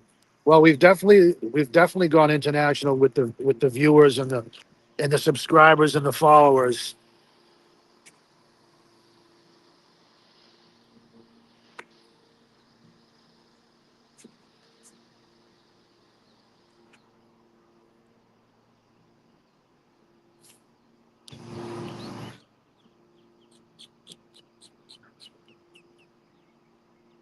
Just trying to stay caught up here, everybody.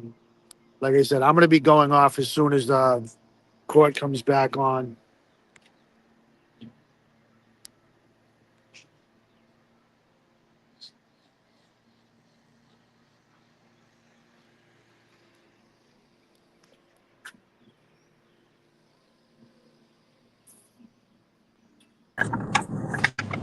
Kurt, you there? Yes. Hey, good morning, Brandy. Hey, I'm still driving there, but I saw that comment. What's that comment that said the buffer zone's going to be gone in 48 hours or something? I just saw that, but I didn't want to comment on it till we knew exactly what that was about. Yeah. Okay. I was gonna read it, and then I said, wait a minute, I'll wait till somebody All that comes right. on that has a little more knowledge, you know. Yeah. Okay. And here I am, like spreading it, like, hey, tell me about it now. Yeah, I'm still down here in my Speedo, so Oh, I got nice, no nice. I got no worries, you know. Are How's there a lot of everything people there? down at the beach, at the pool and beach yet? Is it hot? It hasn't opened up yet. There's a lot of people waiting to get in, but it's a 10 o'clock open, so Oh yeah, yeah. Nice. yeah, it will When you be coming home? the 18th. Oh, okay. Yeah, Cool, yeah. cool, cool. My wife really outdid herself this vacation. Aw. Put a lot of hard work and time and effort into it. You know, the kids we had a couple of those character breakfasts, so Oh yeah, the at kids Chef were able to get. Mickey's. Yeah. Thank you. Yeah, we go down there every year. We have a timeshare, but this is the first year we haven't done anything. We usually Yeah, either go to Florida, Vermont, something, and I don't know. We haven't. And then it's I'm looking at yours. I'm like, oh, I miss it. I want to go now. yeah, it's tough to go away, especially when all this stuff is going on. But you know, Yeah, last year was the same way. Last year, one of the weeks when I went away, a lot of good stuff happened. And I felt bad that I wasn't there in yeah, person to see it in person. But you know, anything that's going to help Karen and her team in the case, I'm exactly. whether I'm there or not, I'm just happy that something's going her way. You know, Yeah, exactly. Any little small win is still a win. You know what I mean? Like exactly. it's So way bigger Robin, than Karen. You know, we still got to fight this. All these troopers are yeah. still So active. You Robin know what I G mean? is saying that. Sorry to interrupt you, Oh, go ahead. Randy. Robin G is saying that she has 24 hours to decide on the motion that was handed down from the First Circuit Court. Oh wow. So it could possibly be a ruling in 24 hours, or maybe it takes another day for them to implement it or to put it into action. But Yeah. here again, I'm sure they'll get confirmation on it as the morning goes along. Yeah. It looks like she's I smiling. appreciate your Definitely. patience this morning. Remember I told you the other day that we're trying to cut back on sidebar conferences. So we took some time now to address issues that we would have otherwise had to do that way. So we do appreciate your patience. And also, I really appreciate your patience and understanding about yesterday. Sometimes during trials, things come up that are completely unavoidable, and I tried to cancel you as soon as we could so you wouldn't even have to come to court. So I appreciate that. I do have to ask you those questions.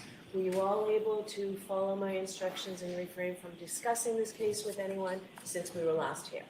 Yes. Everyone said yes or nodded affirmatively.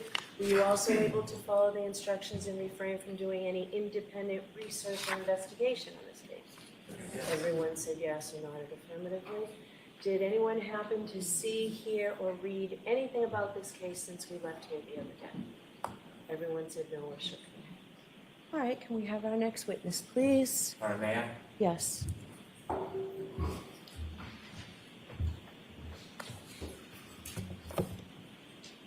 The Commonwealth seeks to introduce two clips. Okay. First clip the Commonwealth would seek to introduce and show the jury is clip 20.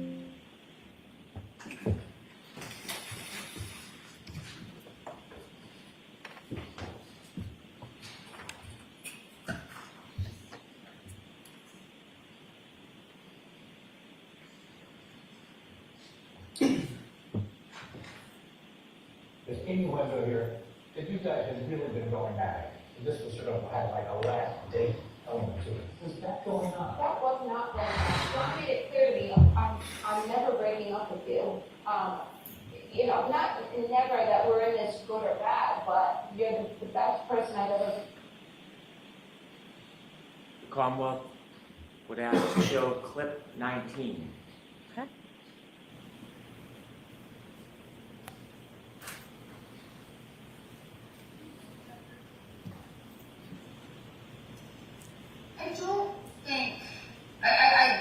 how John would have known about my text with Brian. And I'm not sure if he knew he would have reacted very strongly. I think we would have broken up, but I don't think John would have lost it and caused a fight. I didn't feel like John's emotions with me got really strong. Thank you.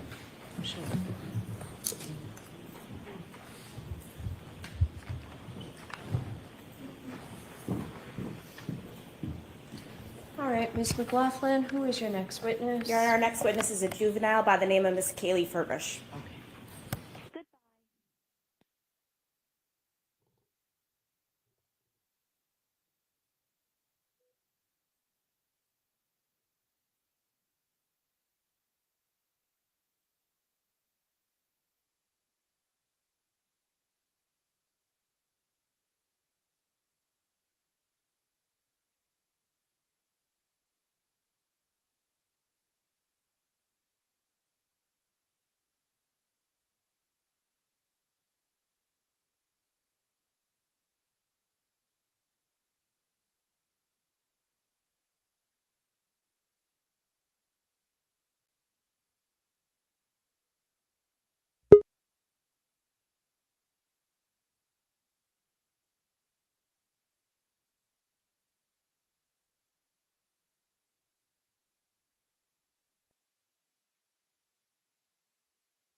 Yo, how you doing?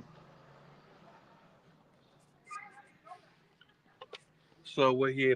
Brandy's on the way in, so I thought I'd jump on. While she's there, you can probably hear Erica in the background. I'm in a car. I'm just resting my back. I am, and then I'm in the show. Shit. All right, hang on. Comments. That's what I want. Comments. I haven't got my reading glass. Oh, why is it like that? Oh, here we go. This is better. Right. How are we all? I hope you're all well.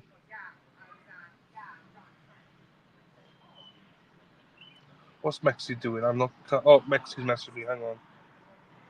I used to do my morning. No worries, Mexi. You do your thing. So the juveniles are all in the court at the minute, so it's fine. And then, oh, now Brandy's on as well. Hey, Brandy. Sorry, I'm still driving. I got disconnected, but I'm probably like 10 minutes away. So we got space for you ready. Yeah. We have. We generally have. How are you guys doing today?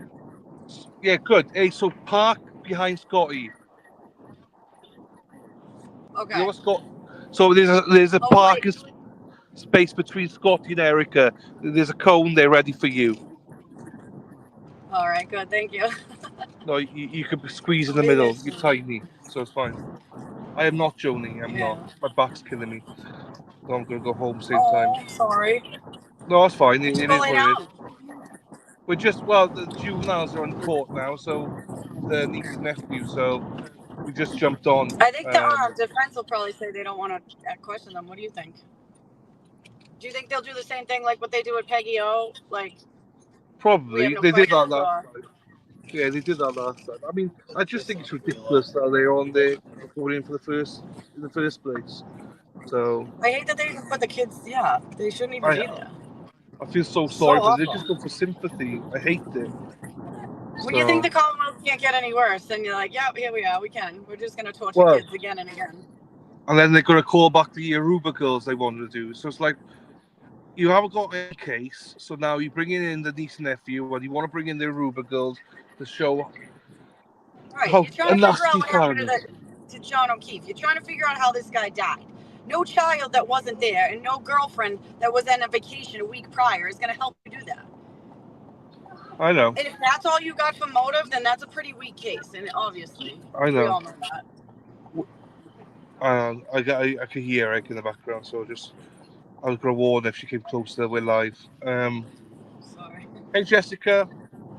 Hey, Frosty. I'm so glad they aren't sharing the truth. No, I agree. I'm just mad that they're even in there because there's no like if there's a purpose to it, I'd understand why. Because interviewing children, I can understand it as in, but there's ways of doing it. You know, they could do it a lot more comfortable through Zoom, pre-record it. Why drag them into court? There's no need to do that. And on this occasion, I just don't see what the benefit is. There is no benefit. I've been But fighting with the kid in court for 15 years, and they've been telling me that when my daughter turns 13, they'll talk to her. Then when she turned 14, they said they'll talk to her. Now she's 15, they still haven't talked to her, not once. Not once. They won't even let her talk to a mediator. She had an attorney just for the child herself. She didn't call my daughter once. They play games, and they use children when they want to use them. It's not for anyone's benefit. They're not helping us. They're hurting us. I know. Yeah. I It's just like, hate it. the Commonwealth sucks. The government sucks. Yeah. There's a lot of sucking going on in Massachusetts. Yeah. Sorry. No, it's fine. I love it. Hey, I'm on Calling All Beings tonight. You are? I am. Today's Wednesday. Yeah, 7:30. I think myself, Heather Honey, and somebody else is on with DJ and B. Oh my God, I'm so excited. Yay. I get to come talk shit to you. Well, in the chat. Yeah, well, there you go. In the chat. That's fine. Yeah, they said that you talk too much, so they wanted me in. So. I'm joking. But yeah, no, I'm on Calling All Beings tonight. I look forward to that. Woo woo! Spread the word. Yeah, exactly. It's good. DJ's a great guy. And B Is your great. family watching from home? No, I mean they don't. The only thing they like is things like when Eric and me go shopping and stuff like that. They don't Just be interest like in around things like here. that. They don't actually enjoy the whole trial business. You know, they'll give a like and stuff, but they don't necessarily watch it. Yeah. But yeah. Ooh. They're missing a good show. Sorry, I'm yawning. But I've been awake since 2:00. So. I'm over by where we do that Sunday standouts tavern in the square. Oh, Legacy Place. Yeah, I'm just sitting at that red light, like on the off ramp. There you go. That's fine. Well, Dennis and Brenda, they're in, and they're front row with the Reed family. Oh yeah. Oh. Mr. and Mrs. Reed, they're front row. So that's really nice. I'm glad they got it. I think Dennis's tie this morning. He can't tie a tie, so I have to do it for him. So. That's cute. Aw. I know. But no, it's a good turnout this morning. Karen spoke a little bit on stream, but she had the screen up because she's still recovering. I think so. It just sucks. Like everyone, obviously everyone that's involved in Fall's case wanted to know why it was canceled, but at the same time, if someone's sick, you should just end it at that. You know what I mean? It's like give the girl some privacy. No, I agree. Yeah, sad. She can't even get a sick day, without the whole world talking about it. Yeah, no, I agree. That's what happens, Of course, this cop is stopped in front of me and decides to get out of his car. What is he holding? He's holding a big stick. There's another guy down there. All right, well, I hope you actually mean this stick and nothing else.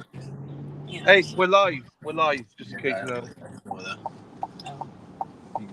The head hen is your Timmers here, you see, so I've got to warn him that we're live. Who's down there right now? Anybody? There's a few people. 1, 2, 3, 4, 5, 6. 7, 8 of us, I think. Cool. I see people going for breakfast and stuff like that. So yeah, I'm just starting in Erica's car to rest my back.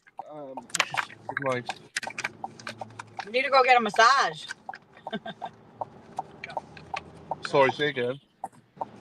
I said, go get a massage. I mean, yeah. I know. I'm going to put some heat packs on once we go home. Because Jen O'Donnell was very, very kindly got some for me. So I need Erica to put them on me. So everyone's looking after me well. Yeah. So Jen's a sweetheart. She bought a few bits for me to make me feel better. So, and Erica was like, gave me a crunch my back the other day as well. So. Yeah. Have you ever gone to like a chiropractor or anything? No, never chiropractor. I've had a massage before, but I have knots and stuff, But whose birthday is today? Is anyone's birthday today? I feel like this whole week is full of birthdays. For the what? Birthdays? Our birthday. No, We missing officially today was a day we're supposed to arrive in Boston. So I keep Who? reminding Dennis, today's my first day in Boston, Dennis. You've got to take me around. So I saw him. I happy caught ending. a glimpse of him real quick this morning in his tie. But it's good. Yeah. Who's what do they got the those like experts on after the children, you think? Those 3 I have experts? no that showed up? no idea. The children should be that long, but I have no idea who's on afterwards. Yeah. I've not heard anything, to be quite honest with you. No one's told us anything. No, they should tell us. Yeah. I feel like we need to know. We deserve it. No. We like to know the gossip of it all. When do we send that request? I think it's because the gag order's in place, so the attorneys can't tell us anything. They can't speak, and then I think that's such bullshit too. Like when people say, "Oh, we can't comment on a pending investigation." Why not? Like Enrique Delgado Garcia and them. Like, why not? Why can't you tell the public why one of our somebody was murdered? Why can't you? We're not going to mess it up. If anything, these angry mothers are going to find out more details than fathers than you guys doing nothing. yeah. I don't know. That's the trouble, isn't it? They like to keep things on the quiet around here, so. Yeah, exactly, because it's easy to cover up. Yep, there's a lot of that. If you don't know about it, you can't argue about it. You know what I mean? You can't say that doesn't sound right. Well, why would he do that? You know what I mean? Yeah. But you like you have all these people who are willing to follow the rules and do everything by the book and not even blink twice. You know, like the LV cops and stuff like that. And you're like Yuri, and you screw up and you say, or any of them with the whole cops, everything. Why aren't they all fired? They should have been fired the day after. Get out of here. Even an allegation. They should not have it's just so ridiculous. These people run society. They run the public. They demand respect. They demand us to follow their rules and do as they say when they say to do it, or they slap the cuffs on us and slap us with financial, hardships, whether it be bail or trials or whatever. And yet they can do what they want. And it just makes no sense. They don't get penalized. Like, you talk about accountability, you should be about accountability. You should actually penalize these people who are not doing the jobs that they're hired to do. Yeah, well, There's so hopefully, many people who will do it correctly. It's so annoying. It's so frustrating. hopefully, something will be done. Sorry, there's something coming. Something will be done once the trial's over, I'm hoping. Hopefully, but I mean, what was done after all the other scams they pulled? Not much. Sorry, ambulance. I see you. Oh, no, I don't see you. I'm at the red light, though. I'm at the bagel. Good morning, Rebecca. Oh, where are you now? You here? I'm at the red light in front of the bagel place. Okay, let me tell you. Yeah, you get out. I'm kicking rocks. Timmer. Timmer. Timmer. The cone. Not yet. I'm still red, though. I know. Brandy's coming. You're not fucking listening to me. No one listens to you. They will. I know. Just pull up and then they move the cone, so. I'll just run it over. Yeah, I'll get out and do it. I'll get out and do it. It's not an issue. It's people something is just far away. Eric is going to reverse back. But once you arrive, we'll make sure you can get it.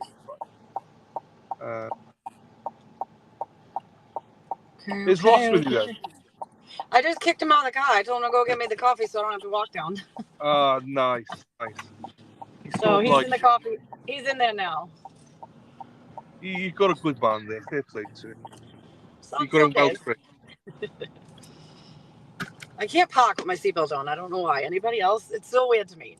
It restricts my concentration. Who's in this white car taking up 2 spots? Oh, is that next to Erica? No, there's 2 white cars, but one of them's taking up 2 spots. Brandy. Mercedes. Brandy. What? Yes. Erica's running down. Yes. Oh, I see. You're all taking up 2 spots. Erica, everyone. Yeah. We're reversing back. All right. Because we're live, by the way. Sorry. We're live. I'm Oh shit, did I just hit Scott's car? Did I hit his mirror? Did I? I just hit Scott's mirror. Tell him, Scott. Look at the screen. Come here. How do you not trust those screens? Oh, I do. It's always on point. Oh my god, no, I would be told. Actually, how did he park? He's getting the coffee. Brandy. All right, I'm Put him in the back. Brandy, I'll jump off. You stay on. I'll jump off. Alright, let me just say hi to everybody and we can get going, okay? Right. Look at this was in here from the other day too. Was it? Oh shit! Sorry, my No, bad. what are you sorry about? I just laughed when I got in and saw it. Right. Brandy's gonna come, so she's more attractive than me, so you all want her rather than me, so I'm not sure how I kick myself out. Fuck.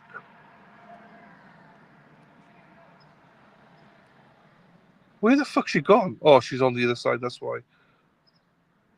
Where you gone, Brandy? Oh, that's where you are. Shit, right, yeah, I'm off.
Someone tell me if you can hear us. Someone, I know.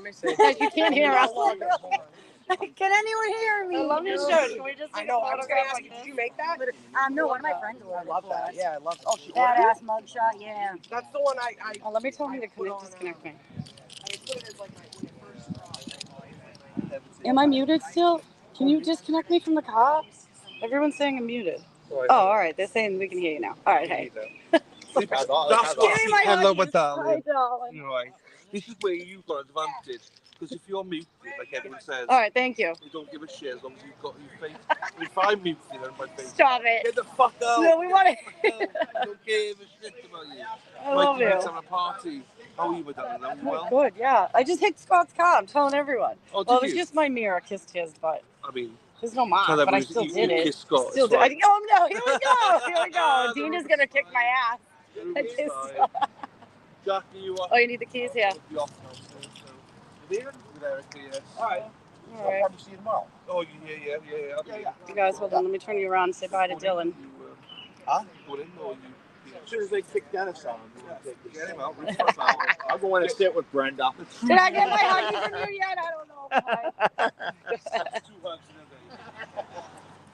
a day. You have a backup camera, right? So I was gonna say, I'm gonna leave Yeah, the backup yeah, I right do. to this line because this guy. That's great. Oh, can you take the thing out so I can set this up? There, so I don't have to. Oh my god. Wait, can you open this, Ross? Please, can you open this for me? He's got an attitude. He got an attitude. Tired. All right, let me go to the comments. No sound. Okay, good. Hit and run. It wasn't a hit and run. I'm here. He's here too. I didn't run. I'm here. But I saw her. Poor Lauren got like, she went forward and everything when I hit. I saw her like, whoa. So I was like, shit, I'm in trouble. Don't be dishonest. Don't be dishonest. She's got whiplash over here. She just kissed it. I just kissed it. I said, my mirror just kissed Scott's. And I'm like, oh, God. He goes, you kissed Scott? I'm like, here we go. Here we go. Rumors. I know. I was like, no, it's like a little love tap, you know? Nothing big. Nothing major. Nothing to call the MSP over or anything, you know? No, actually. So I take it you're a firefighter. Tell them you're a firefighter. No, it's me. No, my dad was. Was he? Okay, Yeah, awesome. he was a Boston firefighter. Oh, sick. Yeah, he died on 9/11, but no 4, not no 1, so it was weird. And he had just retired. He wanted to go down and help them all, and they wouldn't let him because he was retired. He wasn't on the job no more and stuff. But yeah, but it sucked. You know, it's an awful day for me, but it's you know, the whole country's mourning too. So. All right, love you Sucks. guys. Don't let this guy Bye. harass you guys, all right? Oh, which one you talking about? You, right Which guy? Don't let the blondes harass you. Isn't that Dedham Dave or something? On the top, on the table. Put it on the table. Yeah. Before you plug in, do you want to back up? I'll get out of the way for you. All right. Oh, who's in this truck? Not you. Not you. Not you. Now, sir, are you okay with her driving? Are you sure? Blink twice.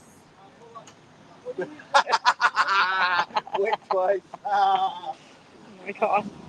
Scared.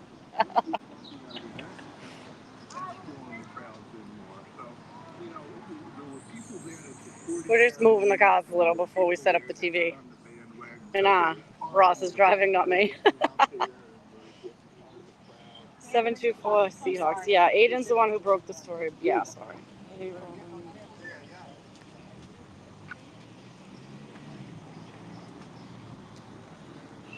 Let me set this up right here.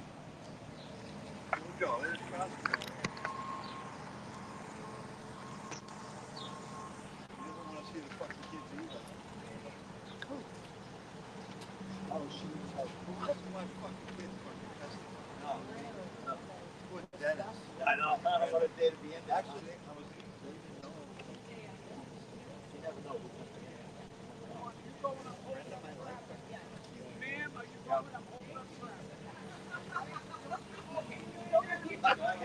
It's a lot.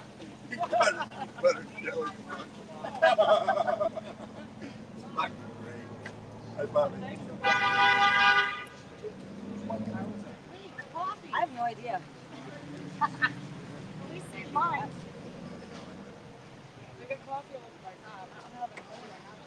Smell it? Yeah, I spilled it all.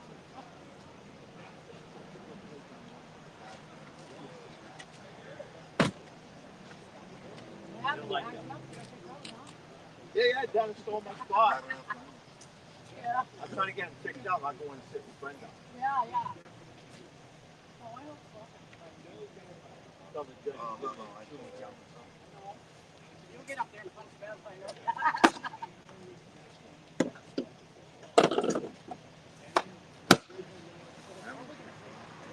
There we go. Is that breakfast table? We'll bring the grill out. Iron board. Get the grill out. How are you? Good, how are you? Good, thank you. Have a nice day. You too.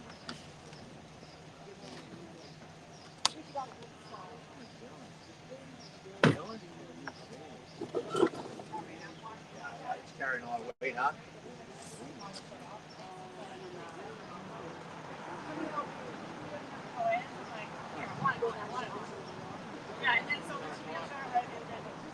Right in the middle of like, and someone took the gas. And then it was funny. I was letting people sit in the car. And then kept getting into like, oh, that's so like, I have extra water. I know, literally. There's like people out here, they're like, they're all, they're depending on me. It's a big moment. No, it's awesome. We have an outlet again. Oh, sick. Yeah. Hey, whatever, it works. Yeah, no, hell yeah. So look, Pretty earlier good the day like was like, I tailgates got like and a good. 7. I was like, you're gonna bring that down here? She's like, I will. No, imagine got a projector screen. Like, holy Oh yeah, we do have an inflatable. We do. We have Oh, one. yeah, that'd be awesome. Bring the projector. No, the big you need inflatable.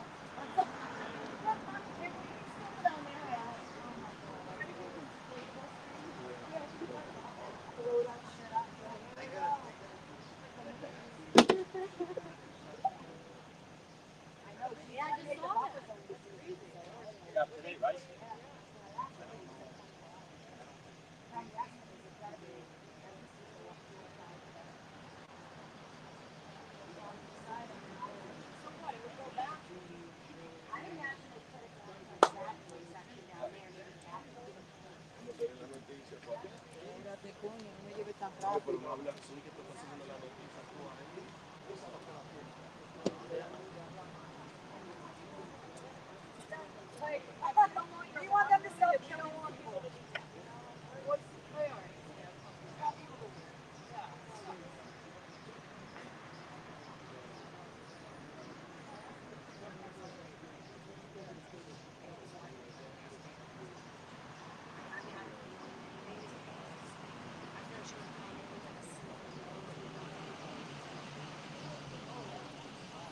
Well, my friend was a model and she was pretty planning that we're Christmas past and she's exactly. So I'm like, wow,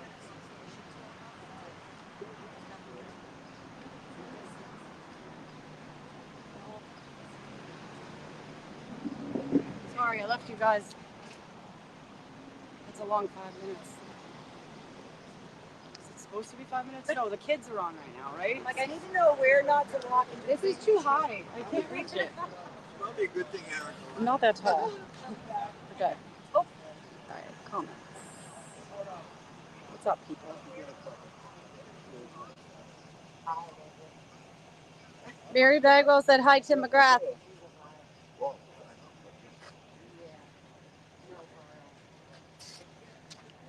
do you guys want to do? You want to go for a walk? Want to go for a walk? Let's go for a walk. I'm ready. No, I'm not. I'm muted again.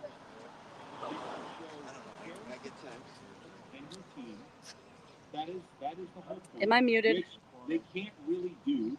It's our coming out. Hold there for a second. Then Dina came out, went live again, and then she Because it's always coming I don't think I'm Karen. We love you, Karen. Go get him, Karen. Go muted. get him today, David. How you doing today, Alan? Am I muted? How you doing today? Am I muted or no? Question of the No, day. I'm not. Am I They said muted? no. Okay. I'm gonna call you Nurse Kim.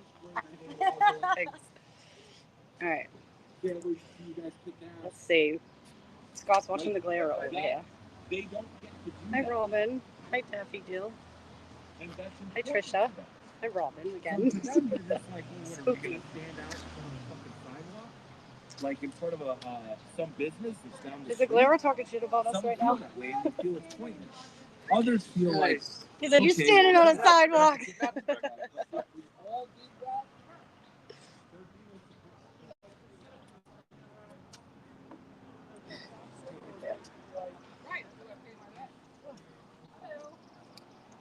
Let's see.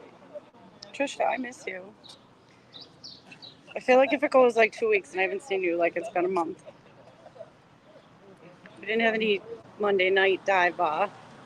And I don't get here till 10 in the morning. So I miss your ass. I don't know if I stand in my car.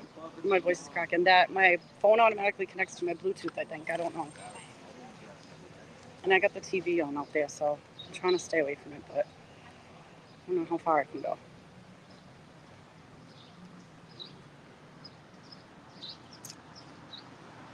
Where is everybody? Get down here. I'm bored. I want to watch the trial. I want to see it. I want to get angry. I'm in the mood. I don't know. I'm in a frisky mood. I'm ready to fight with them, but argue verbally, of course. Me fight up. Like so mad. It's goddamn. Are you all free in Beavers? Are you deep diving beavers? What are you doing, Mara? I know what you're not doing.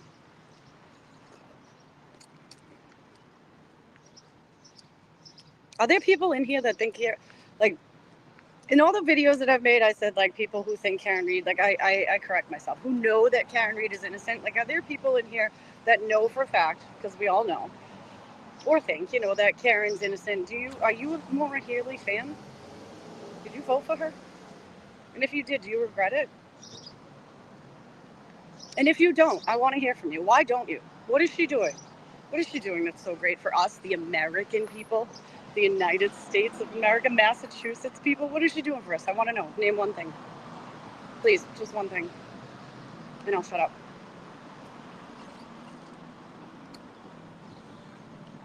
Because if she's not helping Karen, is she gonna help me? Is she gonna help you? I thought she loved females. No. Video's frozen? Oh no. I'm sorry. She does suck. I just don't understand how she's silent. I don't get it. I don't understand. Doesn't she have responsibilities? Doesn't she have to answer to us? Don't the leaders have to answer to the people? Or is that just another lie that they told us? Please tell me. Teach me. Learn. I want to learn. I see people. I see alive people. And like a lot of people say, oh, don't get political, this and that. This whole thing is political. Like when it comes to your rights, it's political. Hope you know that.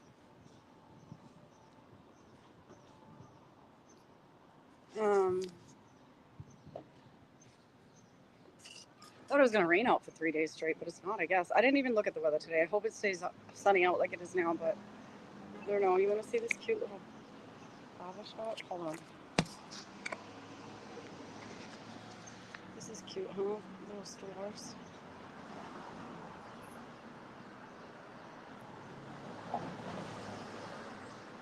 There's a little bench to sit at. I don't see any recording devices like Chris Albert's. I don't think that's like a bench to get you to come tell all your secrets like Chris's is, but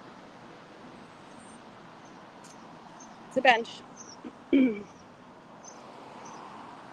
I know, agenda, Frosty. Let's talk about the agendas. Hold on a second. When you say it's not on her agenda, right? This is what kills me. Not you, not your comment, but the fact that these people have agendas, right? What is more important than safety? What's more important than that? Whether it's the safety of the products they're putting in your food and your toothpaste and your mouthwash and your shampoo, or your fucking the weapons on the street, the drugs, it's all safety related, right? Safety comes first, right? Why the hell is Maura Healey working on free and wild animals? Worrying about stupid shit. I don't get it. Because she's allowed to. She's allowed to because people don't speak up. She's allowed to because there's only 7 or 8 of us down here right now. People are allowed to do it because you complain behind the scenes. You don't get up and you don't come out in numbers. And that's the reality of it. That's just the fact. Like, take a vacation day. Do something. Write an email. You don't even have to take time off of work. Write a damn email. There's the Mass.gov website. There's places where you can make complaints against the judge, against a lot of people. You just got to dig. You got to do the work. You can't sit there and complain that the world's going to shit if you don't do the work to help change it. You can't sit there and say you wish things were going one way or the other when you don't fucking get out and try to help it. You know what I mean? You live in this world too. You should have to put into it too. You should have to, you know what I mean, do something if you want to have a voice behind it. It's not hard to send an email. And if you don't have an email, if you're a boomer and you don't do emails, make a phone call. I don't know. But doing nothing is kind of like not an option. And people who are watching and not, they're doing something. I mean, if you choose not to listen because you don't want to deal with the court, you don't want to listen to the story, you don't care about it because it's not you, It's going to be you. It's going to be your son. It's going to be your daughter. One of them's going to be a victim of either police corruption or a horrible crime. And it's like so sick. And I don't know. Makes me sick. Free and wild animals. Yeah, remember she was like setting beavers loose or something? You don't remember that? She was. It was a big thing. And she wanted all this credit for it. I'm not lying. It was something. Look it up. I know boomers can email. I know. I'm just saying. I was thinking some of them don't. Mary, I'm a talker, so I call. I don't like to be because I'm like really shy and I hate being on camera, honestly. But if you don't talk, people don't know. If you don't keep talking, people won't know because they'll miss it. People aren't online every single day. You know what I mean? That's why you have to keep doing it. You have to make it a habit. And I don't like to talk. I like to text. I like to email. I like to keep a trail of everything in writing. Because whoever you're talking to, whoever's making you promises over the phone, I don't care if it's Mara herself or a judge himself, they're telling you something and you're not recording it. And in Massachusetts, most of the time, if you don't tell them, you can't record it. So if it's not in writing, I don't believe it. I won't believe it. And I only believe half of the videos I see, because as you can tell, people can cut it off at certain points. You know, they can manipulate you as a person on the other end viewing it. You need to do your own research. You need to ask for the full video, ask for the fine print, read the fine print. They have it for a reason. And it's really sucky. And, you know, they do it with like expiration dates too. These maggots, the government, they, you know, the expiration dates, they have to have them on there by law, but they make it so tiny, right? Or they make it so they're easily like rubbed off. You got to go searching for it, looking for the expiration date, because they don't want you to know if it's bad. They want you to buy the product anyways. They don't give a shit about you, because if they did give a shit about you, they'd put the expiration things on things so huge that people with eyesight issues can see it. The elderly can find it easily, you know? Person walking by. Regular effing citizen. A regular average citizen. I'm a normal average citizen. Walking by. Hell yeah. You're like, where's Randy? He goes, just look at the TV screen. You can I know, see it's so I have to walk away from myself because I hate seeing and hearing my own voice. I like cringe, so I'm like, I'm going down the street alone. That's why I'm walking in front of you, so I don't have to cringe for myself. I'll walk back there, but I have to mute the TV. No, I won't flip it. I I promise. But I need a huggy. I love it. Shirt.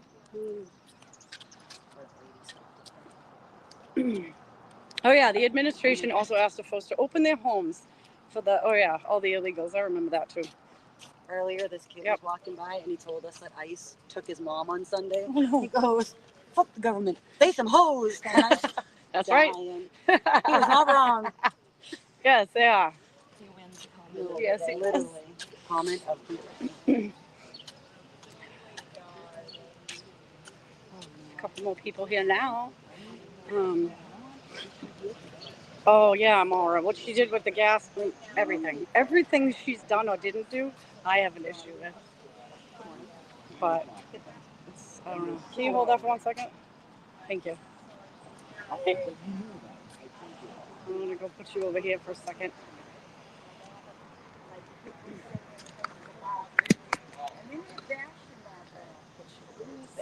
It's facing that way. She's talking about people. Oh, please, fine. I'm a terrorist, but I was just telling her something. I said, you should hear what people say about me. Like harassing her for having. But here they are. I got followed. Here they are, say, afraid of all of you that stand out, like you're gonna go murder. Oh. Right. But it's the other side that does it. Yeah.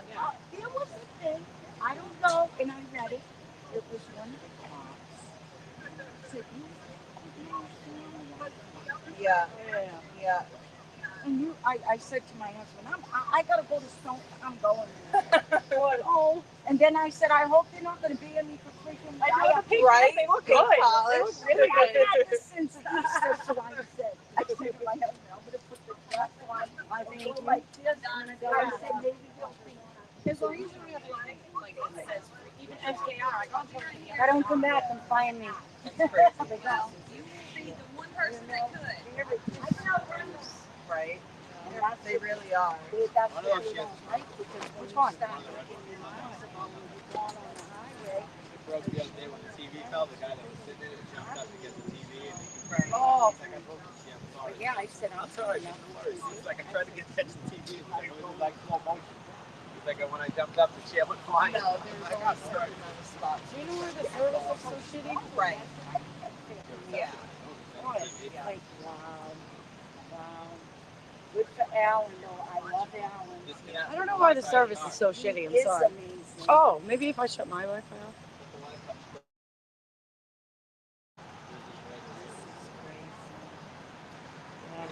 But I've heard it. I've got like so many enemies in my area. I'm like, really? Oh, it's awful. Yeah. Isn't it? And it's like, even if you don't believe, like, let's pretend you believe Karen Field, you should have to bring police, the investigation that they failed That to they do for botched. John.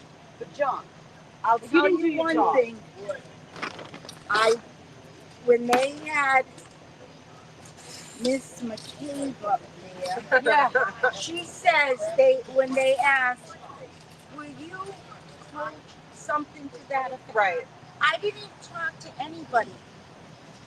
I used to be a victim with this attitude. And you know what we teach them? Look at her attitude now as opposed to before. And you're going to say you're Cameron Reed's friend?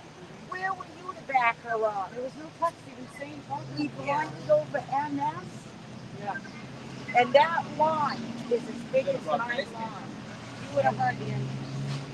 And then they said no lights on. Lights were on if you look at the thing.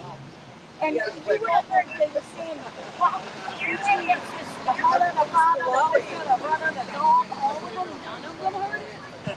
And it was like glowing out there. And then you had that, whatever his name, supervisor, I can't pronounce the name, dancing around, dancing around.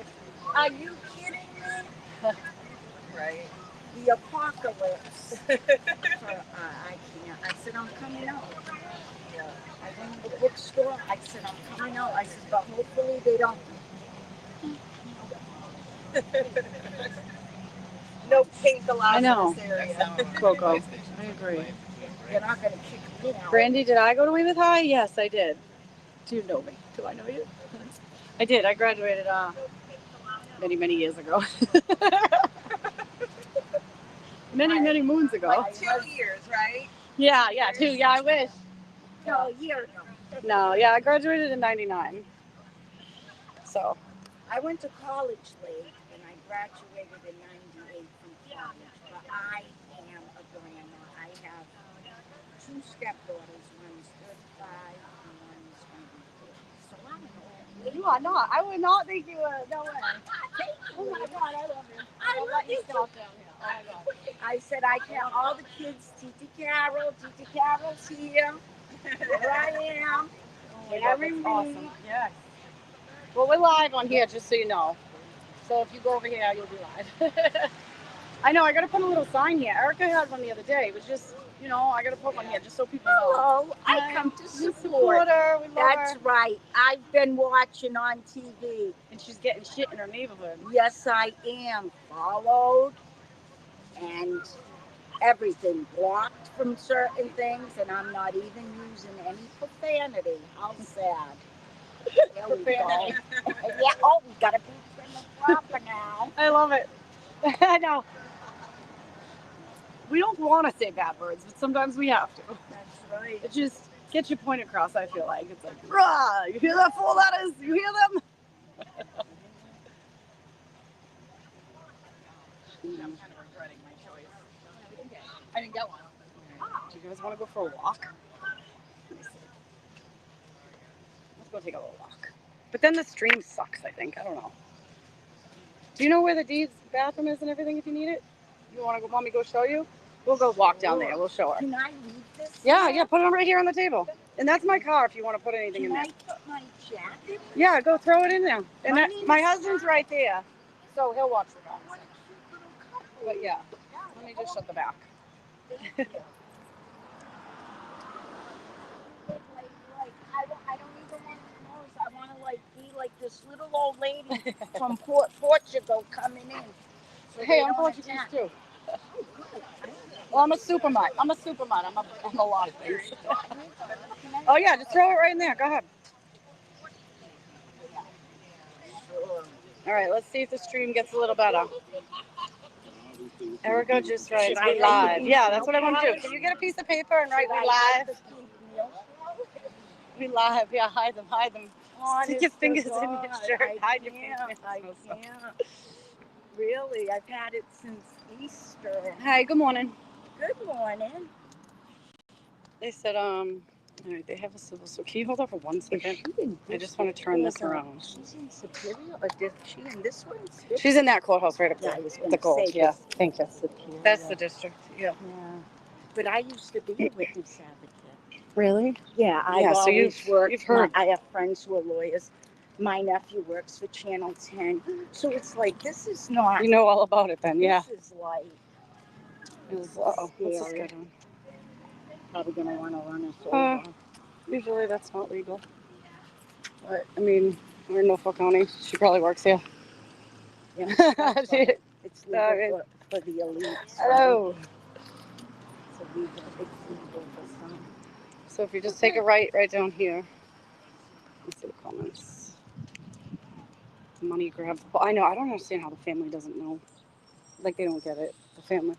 I know. Okay, you know, it's because they choose not to. That's right. All right, so down here.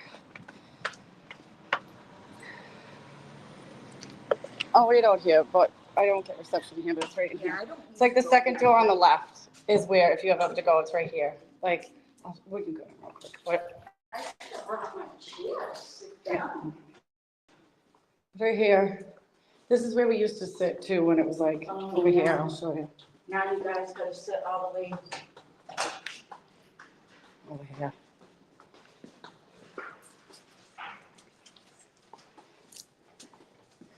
Yeah, all this right area. We used to sit here. Hi, how are you? And but yeah, the bathroom's there if you need it. This is a good size. Yeah. Yeah, Dennis and Brenda are in the courtroom today, if you can hear me. Yeah, I used to work for the courts down in my area. It's stressful. It's a lot. You get a lot of information, you know? It's like, oh, you hear a lot of bad things. It's sad. There we go. Okay. I don't know if you guys can hear me, but yes, Dennis is in there with Brenda today.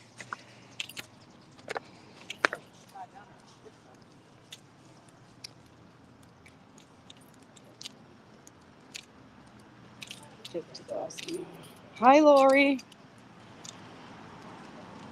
I wanted. They might tell you, yeah, you could do it quick, but they might tell you keep walking. As long as you're moving. But you could probably turn around and do it. I don't know. But I am not a lawyer. I cannot give you legal advice. I don't know. I'm scared. It makes you nervous after you've already gotten yelled at, you know? I mean, followed, but they're worried about people, the poor children. They're worried for our life. Are you kidding me? I know. Unbelievable. But yeah.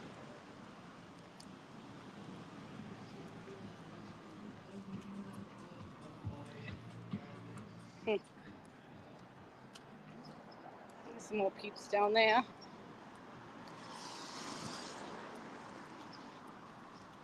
Yeah, civil suit, you can get everything. Nothing's off limits in the civil suit. Pretty sure.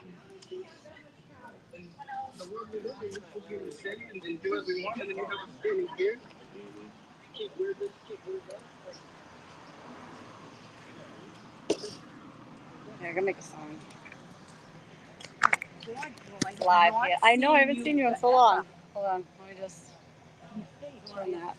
I'm telling you, what's going on? So good to see you. I know, I miss you. I know you're the early bird.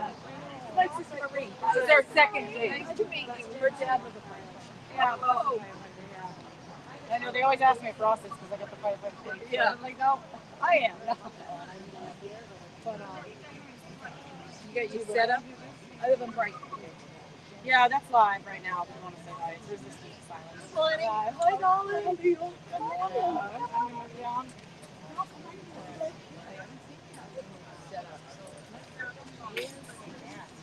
Yeah. I mean, sometimes I'll put it up there, but then the sunlight. Yeah. So I saw the phone. I was like, oh, I wonder if they're saving that for you.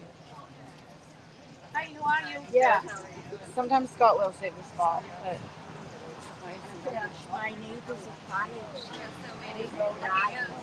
Yes. No, for real. Some of them are. Oh, they're so good. Yeah, I think I admire it.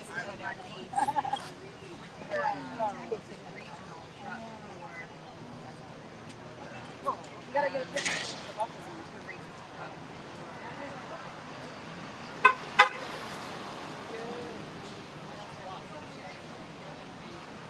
I got a thumbs up from the ambulance earlier. Did you? Oh, nice. I love when people on that side. Yeah, I agree. know. And they show you things before. Yeah. She just turned 14. I'm taking care of her.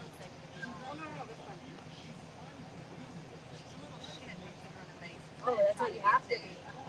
She's so aggressive even though she's I'm making a video for my husband. Oh. He's like, Did he want you to say, be careful? no, he was like me because I come out with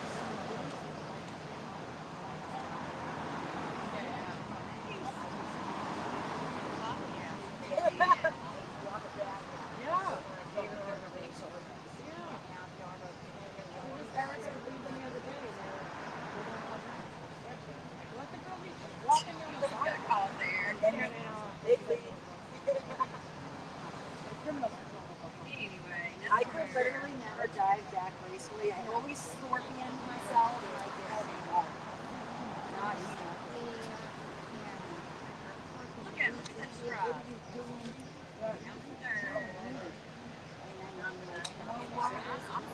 You look like a road runner right there. No freedom. Hey, you're gonna worry about my hair? Now when I call him Rock.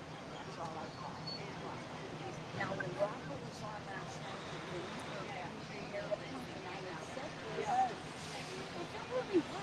gave you a thumbs up and then that was your house.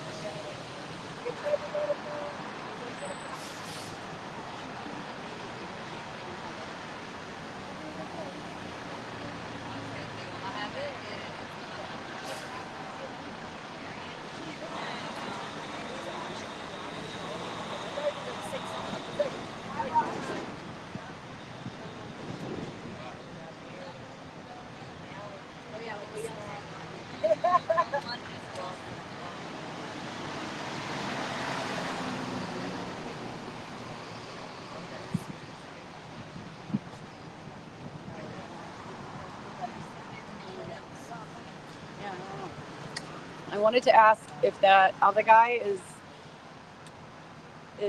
there's a guy in Erica, I know you know who I'm talking about. He was just here. I think his name's Dedham Dave. But he always asks me about starting fires. And I don't know if he's screwing me just because I have the firefighter plates or not, but he says it all the time, and I don't know. Is that somebody's... Who is this guy? Is he a good guy? Is he a weirdo? Hi, how are you? I don't know who that guy is either. But he seems a little bit... He just wants to talk about it too often, you know what I mean? Like, it's something that he brings up all the time. And like, you said it once and it wasn't funny. Don't say it 16 times, please, because it's making me feel awkward.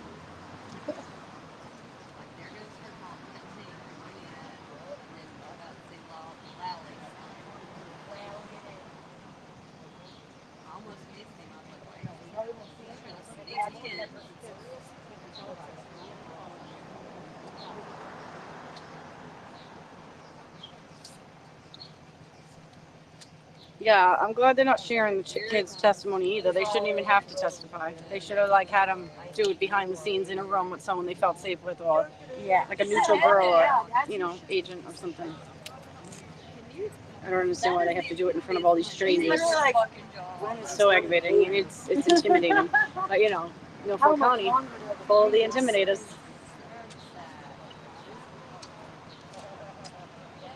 Where's Dickie? I don't know who Dickie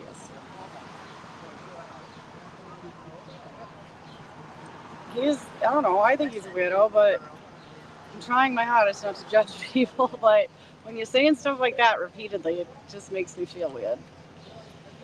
Like, do you use gasoline? Do you use this? Do you use that? Like, I don't use anything. Weird. It's pretty boring when we have nothing to watch.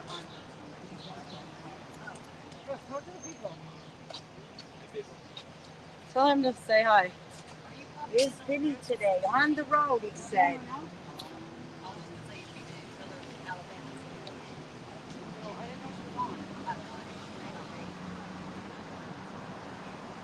She just hit a milestone. What did she get?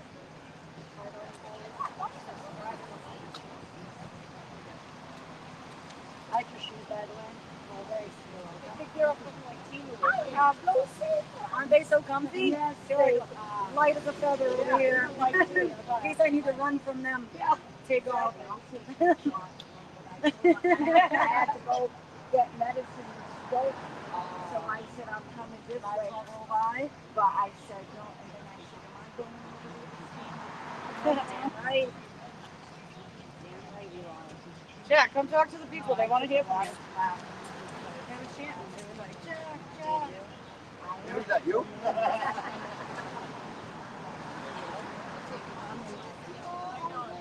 One of these days, I'm going to Yeah.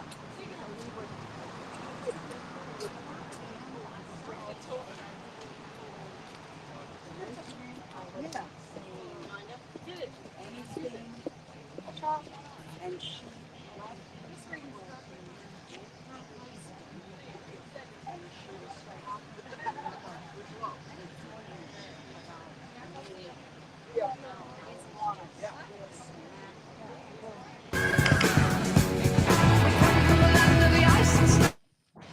No, go ahead. Put the music on. I was just going to dance. You can mute me. You can do the dance. You can do the music. I need to go to the store and get some water. Some agua. you worried about us?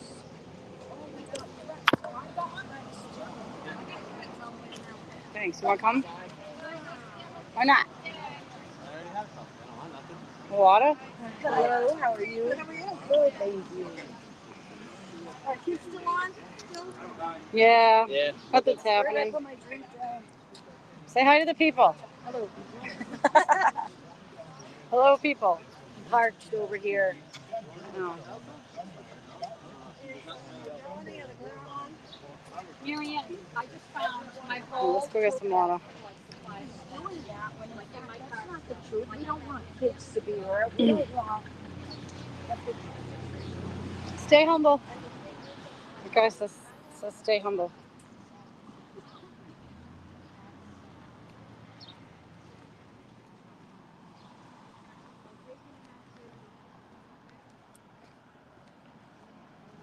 Buffer zone is gone? Not just yet. But I heard something has to be done about it today. I think she got like a 48-hour warning yesterday or something, Canoni. But I don't know much about it. I only heard what I read in the chat here. But I don't know. I wonder if she'll make her ruling during lunch or at the end of the day, or I don't know. She'll probably wait as long as she possibly can. She probably won't do it at all. I don't know. She'll pull some type of Bev move.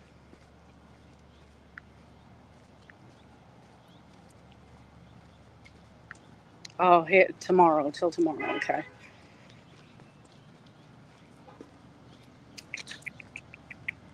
Yeah. have something.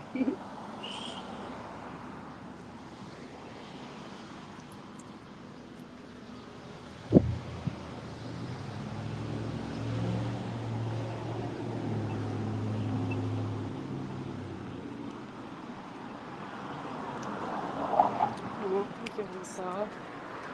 I got a drink.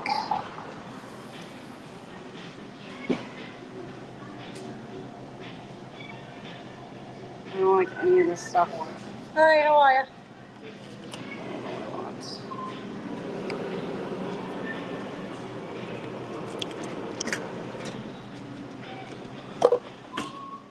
Just this today.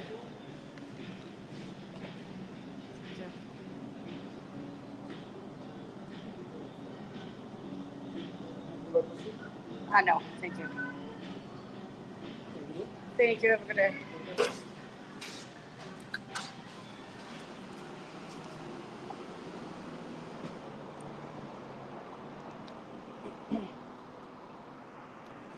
Did you guys watch Resistant to Silence last night? With Erica? About her story with the police. Billie Jean, I know, I like that song. I think all of it's crap. We all do. I think it's going to be interesting to see what Bev does. And then it'll be interesting to see what Randazza does, because I don't think anything Bev does is fair, so I'm assuming and expecting this not to be anything that we're looking forward to. I don't know. But, you know what I was doing yesterday? I was asking Ross, I was like, so which one of these people down here, what do you think's a Fed? And now I look at everyone like they're a Fed. Like this guy right here. Holding papers. What kind of papers is he holding? And then like the new people working at the shops, but I don't know if they're new or not. I don't live here. I just question everybody because you never know. And it's not like I'm trying to like expose them or anything, because I never would want to do that. I hope they are doing what they're supposed to do. And I love what they're doing if they're doing it. I support it 100%. I hope they succeed at it. And this is me not knowing what they're doing or if they're doing anything, but in my head I have this little scenario that everything's going to work out. So, and also Tim told me so. You said everything's going to work out, right? Yeah, sure is. And I believe Tim. Anything he says, I believe. Can you go to that little cafe? Except if he says I'm crazy, don't believe that. Was the follow-up question, did that change your vote? It's funny, you walk down the sidewalk and you hear like one show, and you hear the Galera. Then you go down, there's another cow with Melanie Little. And the further down you walk on the sidewalk, like people are just listening to whatever channel there. Yeah, heart's desire, but it's funny. You get the best of all worlds down here. Oh yeah, and this new supporter. Oh yeah, see? Wait, show me that, show that. That's why they're especially appointments. There's people that are already appointed, and they don't even want nothing. That's what I'm saying. Love it. See? Tim doesn't lie. Do I get your card? Oh, probably not. Let me see. Oh. Yeah, reach my pocket. Yeah, here you go. I'm so lazy that I always take Ross's card because I don't feel like going in the car to get mine out of my bag. Because life's about convenience, right? Robin G said hi, Timma. Robin G. Oh, and she said, what does it say? I didn't leave it long enough. Hold on, I'll read it to you. It says some good shit. It says, There you go, read it. It says, might not be today or the next day, but one day, everything is going to be all right. With a happy face emoji. Oh, perfect timing. Spell your last name for the court. Perfect timing. My name is Zachary Clark. My last name is spelled C-L-A-R-K. And what do you do for work, sir? I'm a sergeant with the state police, sir. And how long in total have you worked for the Mass State Police? Approximately 7 years. And in what capacity do you currently work? I currently work for the Norfolk District Attorney's Office. In the detective unit, is that correct? That's correct. And how long or when did you begin working with the Norfolk County SPDU? February of 2023. And you're a sergeant currently within the state police, is that correct? That's correct. And when you initially joined the Massachusetts State Police, did you undergo any training? Yes, I did. And can you please describe to the jury, generally speaking, what that training consisted of? Yes. I attended the 83rd RTT, or Recruit Training Troop, with the state police, hosted in New Braintree. It's approximately 6 to 7 months in duration. It included criminal law, criminal procedure, motor vehicle law, defensive tactics, emergency vehicle operations, etc. Now, when you initially joined the state police, where were you assigned? I was originally assigned to the State Police Sturbridge Barracks, or C5. And how long were you at the Sturbridge Barracks at C5? Approximately 2 years. And where did you go from there? From there, I transferred to the Crime Scene Services section in 2020, and I spent 3 years in that unit. And what specialized training did you receive in relation to that work with the Crime Scene Services section? Upon entry to that unit, troopers assigned are put through an in-house training program hosted by the state police. It's the lion's share of a year. Begins with the history of the study of fingerprints, biology, morphology. It progresses to supervised casework, processing techniques, evidence collection, and culminates in a competency exam for any of the disciplines that the trooper is assigned. Now, when you're working for the Crime Scene Services section, how are assignments made typically within that unit? Typically, troopers work on an on-call schedule. They're given advance notice, and they're on call for 24-hour periods. Most often, if a call is received or a request is made for crime scene services during that call period, the trooper assigned responds. And sort of geographically, as far as the on-call trooper is concerned, how is that sort of divvied up? So I was assigned to the Maynard Laboratory. The Crime Scene Services section is organized by crime labs. Maynard encompasses a large area, upward of 50 cities and towns. Some of the more northern towns would be Lowell and Billerica, and it goes all the way down to Canton and Stoughton. The trooper on call for that 24-hour period covers that entire region. Now, sir, were you working with the State Police Crime Scene Services section on February 1st, 2022? Yes, I was. And where were you requested to go on that date? I was requested to respond to the Canton Police Headquarters. And approximately what time did you arrive at the Canton Police Department? Approximately 9 in the morning. And who did you meet upon your arrival there? I was met by the requesting officer, Michael Proctor. And what was the purpose, or what was described to you initially as the purpose of you responding to that location? The request was made for me to assist in documenting a search warrant that was being executed on a vehicle housed at the police department. And who do you recall being present during your time at the Canton Police Department and during that search warrant execution? Trooper Proctor was present. There was a forensic scientist from the crime lab, Maureen Hartnett.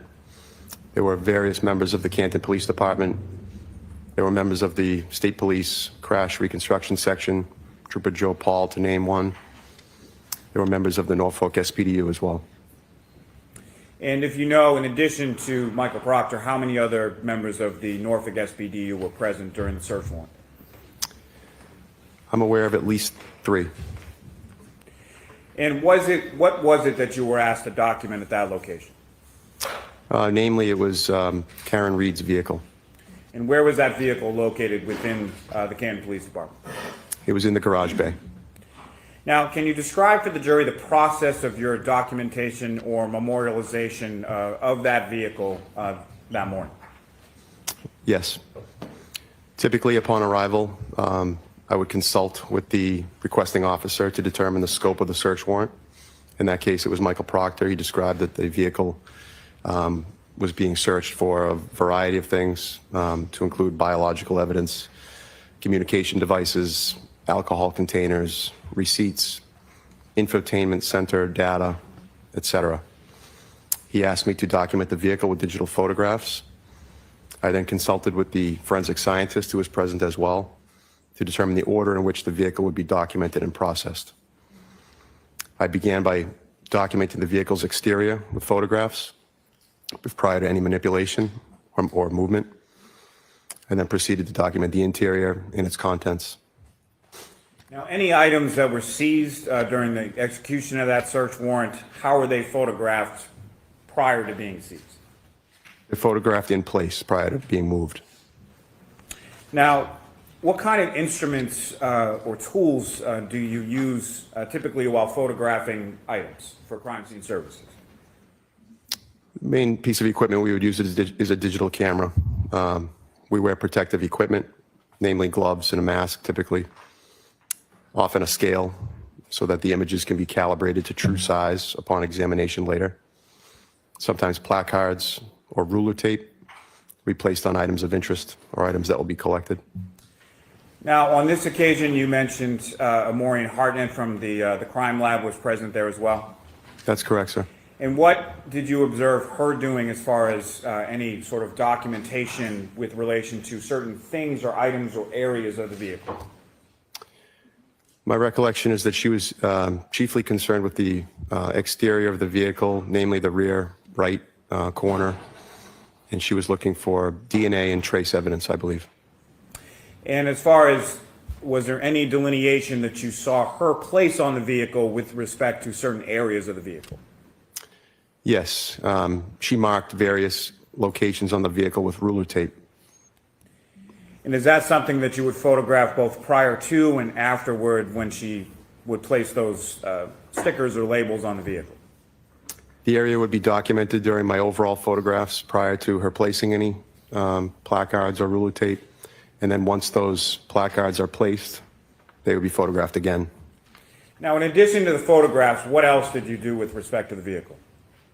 I was also asked to process the front right passenger compartment of the vehicle for friction ridge impressions. Now, what is a friction ridge impression?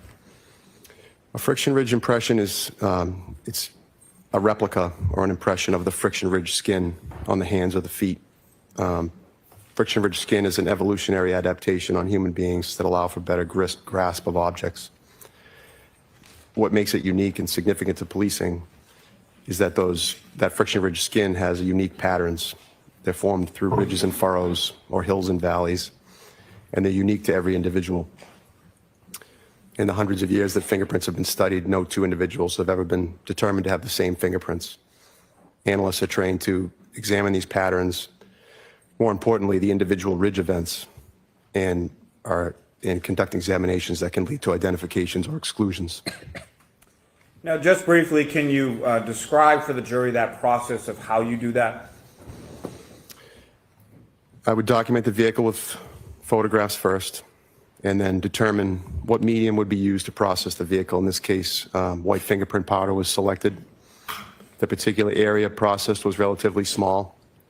It was the front passenger compartment, interior and exterior. I focused on surfaces that were more conducive to friction ridge impressions. Certain surfaces are far more conducive than others. Typically, non-porous surfaces like glass, polished metal, dash surfaces are better for impressions, more likely to yield impressions than porous surfaces, which is items like paper or unfinished wood.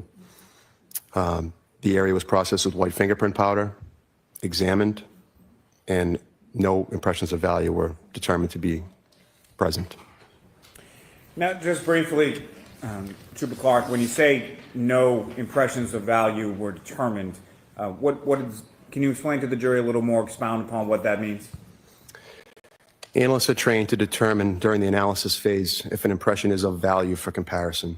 What that means is whether or not the impression, if any, has enough quantitative and qualitative detail where it could be compared to a known impression or an exemplar and make a finding. In this case, there were no usable impressions. Now, upon that initial documenting of the vehicle, were you asked to go anywhere else?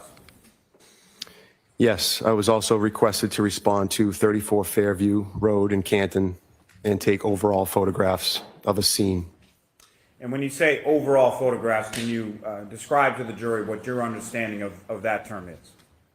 Overall photographs are essentially just like they sound. They're typically taken from a distance. They're not examination level photographs. They're general area photographs.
Dash surfaces are better for impressions, more likely to yield impressions than porous surfaces, which is items like paper or unfinished wood. The area was processed with white fingerprint powder, examined, and no impressions of value were determined to be present. Now, just briefly, Trooper Clark, when you say no impressions of value were determined, can you explain to the jury a little more, expound upon what that means? Analysts are trained to determine during the analysis phase if an impression is of value for comparison. What that means is whether or not the impression, if any, has enough quantitative and qualitative detail where it could be compared to a known impression or an exemplar and make a finding. In this case, there were no usable impressions. Now, upon that initial documenting of the vehicle, were you asked to go anywhere else? Yes, I was also requested to respond to 34 Fairview Road in Canton and take overall photographs of a scene. And when you say overall photographs, can you describe to the jury what your understanding of that term is?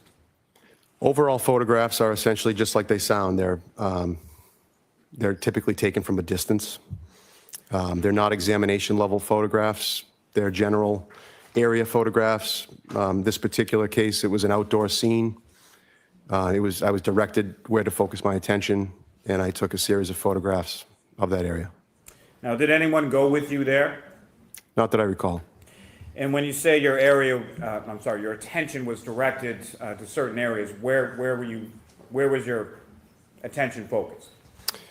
The requesting officer explained that upon my arrival, I would see an area in the front lawn or close to the street at that address where a significant amount of snow had been partially cleared away near a flagpole. He asked that I take overall photographs of that area, given the lighting was preferable, and to focus on the front of the residence, that cleared area, and the street around it. And Trooper Clark, what do you recall in reference to the snow accumulation on the area of the lawn near the flagpole at 34 Fairview Road on that date of February 1st? My recollection is that there was a significant amount of snow present. Snowbanks were apparent from what I presume to be plowing. There was an area that did appear to be cleared and heavily trodden by footwear and tires. Still, even in that area, there was a significant amount of snow with certain spots of grass showing. Now, while you were there, sir, did you or anyone else do any sort of excavation of that front lawn area? No. Now, following that, where did you go? I returned to the Canton Police Department.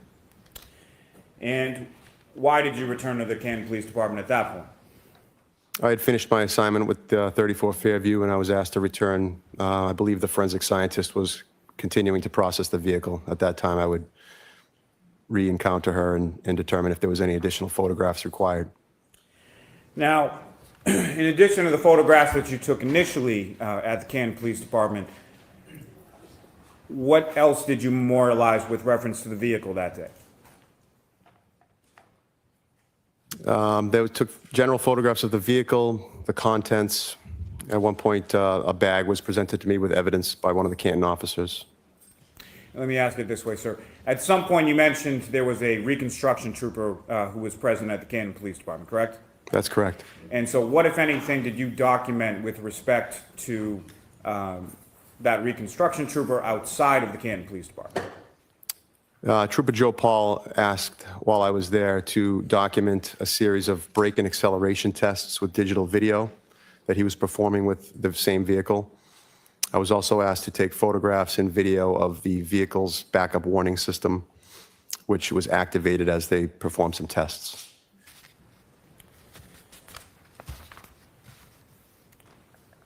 Your Honor, may I approach?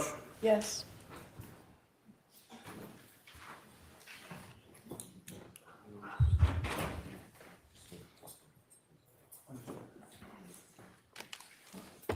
Sergeant Clark, showing you a disc. Do you recognize that? Yes, And what do you recognize that to be? this is the crime scene photos. And what's contained on that disc, is that a fair and accurate portrayal of what you observed both inside and outside the Canton Police Department with respect to Ms. Reed's vehicle, as well as the scene at 34 Fairview on February 1st? I presume it is. Your Honor, Como will seek to introduce in the minutes the next exhibit. I'm assuming that that's all that's on the disc, and if that's the case, then we have no objection. You've seen it. I haven't seen that particular disc. We have received the photos in discovery. I'm not concerned about that. Okay. All right, that'll come in. Thank you, Your Honor.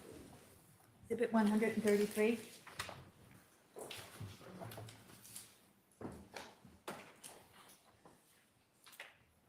Your Honor, may I have one moment? Yes. Your Honor, with the court's permission, if I could just publish a few of those photos for the jury. Okay.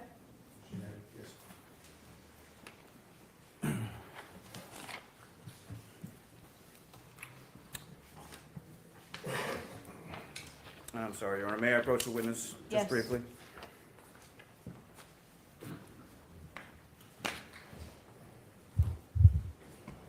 Sir, I'm presenting you with 3 photographs. Do you recognize what's depicted in each of those 3 photographs? Yes, I do. And what do you recognize depicted in each of those 3 photographs in general? I would describe these as mid-range and a close-up photograph of the vehicle's dash area. And Your Honor, separately, may I call to seek to introduce and admit as the next 3 exhibits? All right, well, I'd like to do it as one exhibit. ABC? Please, yes.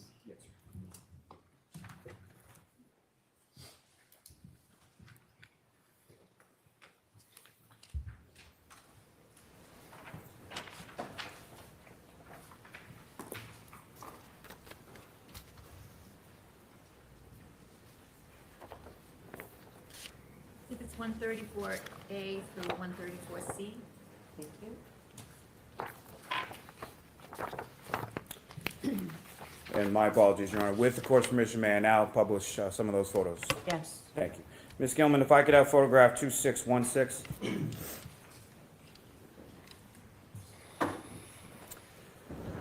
And Ms. Gilman, if I could ask you to zoom in on the steering wheel just above the L for the Lexus sign.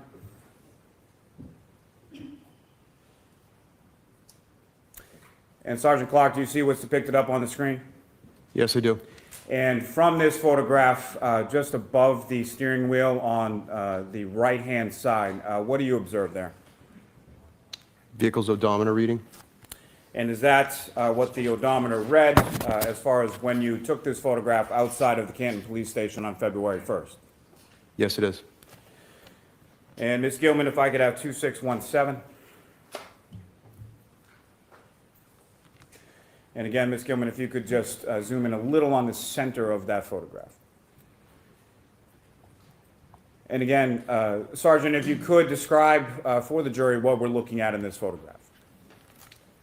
This is a mid-range photograph of the vehicle's display screen, the center console, with the what I would describe as the backup warning system activated as the vehicle approaches a pedestrian. And lastly, Ms. Gilman, the next photograph, which is 2618.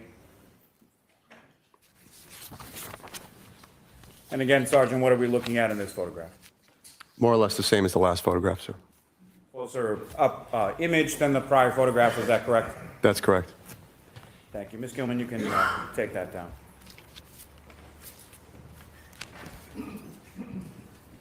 Thank you, sir. I have nothing further for this witness, Your Honor. All right. Mr. Giannetti? Thank you, Your Honor.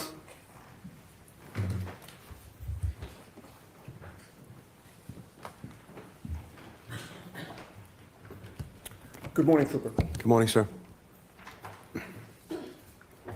Your earliest involvement in this case was on February 1st of 2022. That's correct. You ended up, and by the way, at that time, you were a trooper assigned to the Crime Scene Services section, That's correct. and that was in which town in Massachusetts? Where I was assigned, sir? Yes, Maynard. Maynard, okay. About a year later, you actually joined the Norfolk CPAC unit or the Norfolk Detectives Unit, correct? That's correct. And when you joined the Norfolk CPAC unit, Lieutenant Brian Tully was the supervisor of that unit, was he not? Yes, he was. You are still with that unit, correct? That's correct. So you've been there for approximately 2 years, a little bit more than 2 years. That's correct. And so you were there when Lieutenant Tully was removed as the supervisor of that unit, correct? That's sustained, and folks are to disregard that. Now, if I could request an instruction. Jurors, pay no attention to that question or answer. That is not properly before you with this witness. Is Lieutenant Tully still the supervisor of that unit? Yes. I'm going to see you at sidebar for just a minute, please.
Okay, so going back to February 1st of 2022, you learned that Michael Proctor had called your unit, resulting in your involvement in this case on that date, correct?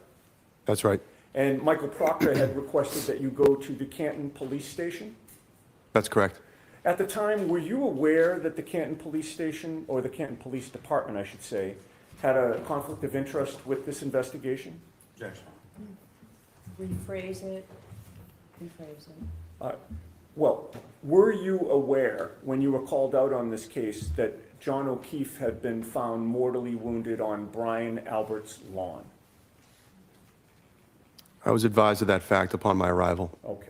And you were you advised of the fact that Brian Albert's brother was a Canton police detective? I did not know that. All right. Still, it was the Canton Police Station and not a state police barracks where Michael Proctor instructed you to go, correct? That's right. Was he there before you, or did you arrive there before him? He was there before me. When you got there, where did you see Michael Proctor within the Canton Police Department? Inside the garage bay. And is that also called a Sally Port? Yes, And when you got there, was Michael Proctor the one to direct you to the Lexus SUV? yes, And when you got there on February 1st, that was the first time that you laid eyes on that vehicle, correct? yes, it is.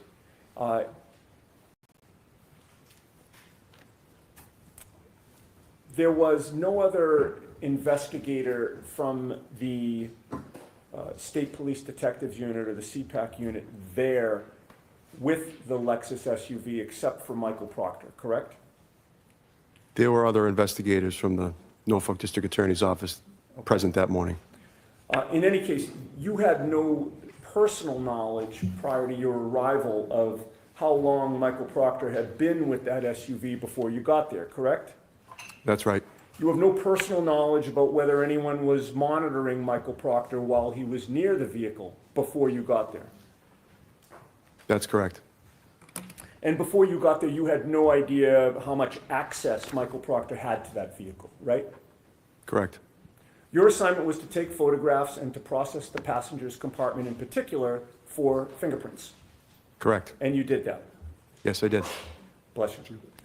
About a year and a half after that, on July 18th of 2023, you participated in this investigation again, did you not? Yes, I did. And that was because, in part, you had now joined the Norfolk CPAC unit, correct? Correct. And you participated in an interview of Colin Albert at the Norfolk DA's office, right? That's right. You knew at the time that Colin Albert was the nephew of the homeowner, Brian Albert? Objection. I'll allow that. Did you know that at the time? Could you rephrase the question? Sure. At the time that you were called in for this interview and told that you would be participating in an interview of Colin Albert, you knew that he was Brian Albert's nephew, correct? I was advised that prior to the interview, yes. You conducted that interview along with Michael Proctor, correct? Correct. At the time, Michael Proctor was a state trooper in that unit, correct? Yes, he was. And you knew he was also the lead investigator on the case, correct? He was the case officer, yes.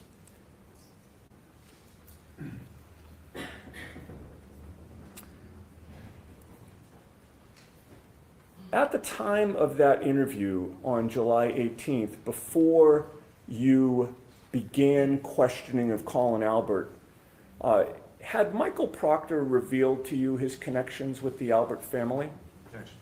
Sustained. Will you approach? Go on to the next area and see if you can come back. Did Michael Proctor reveal to you that he and Kevin Albert had socialized together by drinking alcohol in his cruiser? Sustained in jurors, I'm going to ask you to strike that question, disregard. I need to be heard at sidebar. I will hear you.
All right, please.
Trace like thoughts inside a dream. Here's the map that led me to that place, yellow desert screen.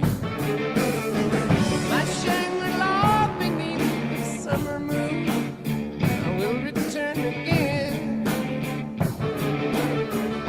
And the dust that floats high into when moving through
Hi guys, can you hear me?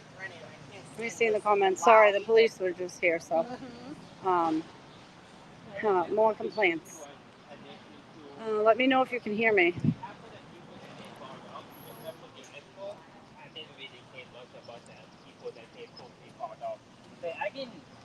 You can hear me. Okay, so I don't know how long I have, if it's a sidebar, if it's a break, but the police were just called over by the owners of the Arco Dance Studio. They said that they're going to try every route they possibly can to get us out of here. They don't want us here, and they said that there is some 2-hour patron law. I don't even know if that's a thing, but the cop was trying to, 2 cops were trying to tell them this is a public sidewalk, we're not bothering anyone. None of the chairs are on the property line. They're off the property, etc. And they said they demanded that they call the parking enforcement, that the parking enforcement come and enforce either the 2 or 4 hour thing. They said they're going to do everything possible to get us out of here. They don't want us here. And so the cop got on his phone. He has to report it. He has to do his job. He has to call his supervisor. And he said, I'll ask about it, yada, yada. But they have to do their due diligence. And not for nothing, but oh yeah, she also was complaining. She came out here, right? Jen calls her Barefoot Betty. She came out here with no shoes on, and I have the video. It's all on video. But they're barking and this and that, and saying that their patrons don't have any parking. They have a whole parking lot in the back, and they said that when their customers come, they should have the right to park right in front row. Okay, we're out here and we're fighting for our goddamn fucking rights and freedom, and you want to front row parking to go get your ass in shape in a dance studio? Get the fuck out of here, seriously. And I don't want to say bad words, but this is stupid shit. Like, it's public parking and it's a public sidewalk. Point being is the word public. Public. We're not doing anything wrong. We're sitting here and we get out of the way when people come. We move. You have to walk an extra 30 steps and you're going to call the police? Get your priorities straight, Arco Dance Studio. Because it's disgusting. And you just made a bad move for your business. I'm telling you that right now. That was a bad move.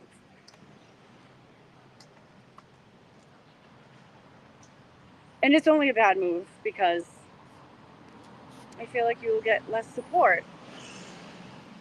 Not many much new clientele acting like that. You know, we're peaceful. We're not doing anything. We're sitting here, we're talking to the cops, sharing donuts and shit. Sitting here just watching TV. It's a nice day out, conversating. We're being people in public, living our lives, having conversations, not hiding behind a keyboard or a wall or a fucking window calling the police. Get your act together, people. What the fuck? It's really aggravating. It just set me off. I'm sorry. I don't want to even say bad words. But like, enough is enough. Enough is enough. Like Cheryl's been wearing around her fucking back and ass for 3 years. Enough is enough. And the Wades, like, come on, people. This is what you're calling the police for? People sitting out here, 6, 7, 8, 10, maybe tops 20. You're calling the police? Fuck out of here. Meanwhile, trucks are driving by with children in them, being trafficked. Meanwhile, cops are in a back alley, raping underage girls. Meanwhile, the governor sits in her office, quiet, as the public gets harassed. But hey, don't worry about that. Meanwhile, there's a sidebar every time there's corruption being proven on national television in court. You know, secrets. Keep them all hidden.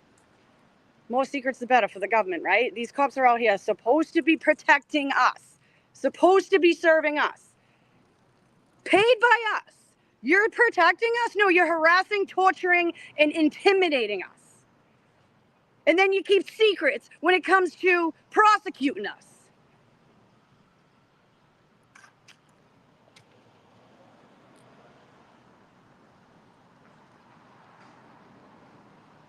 Everything is a game to them.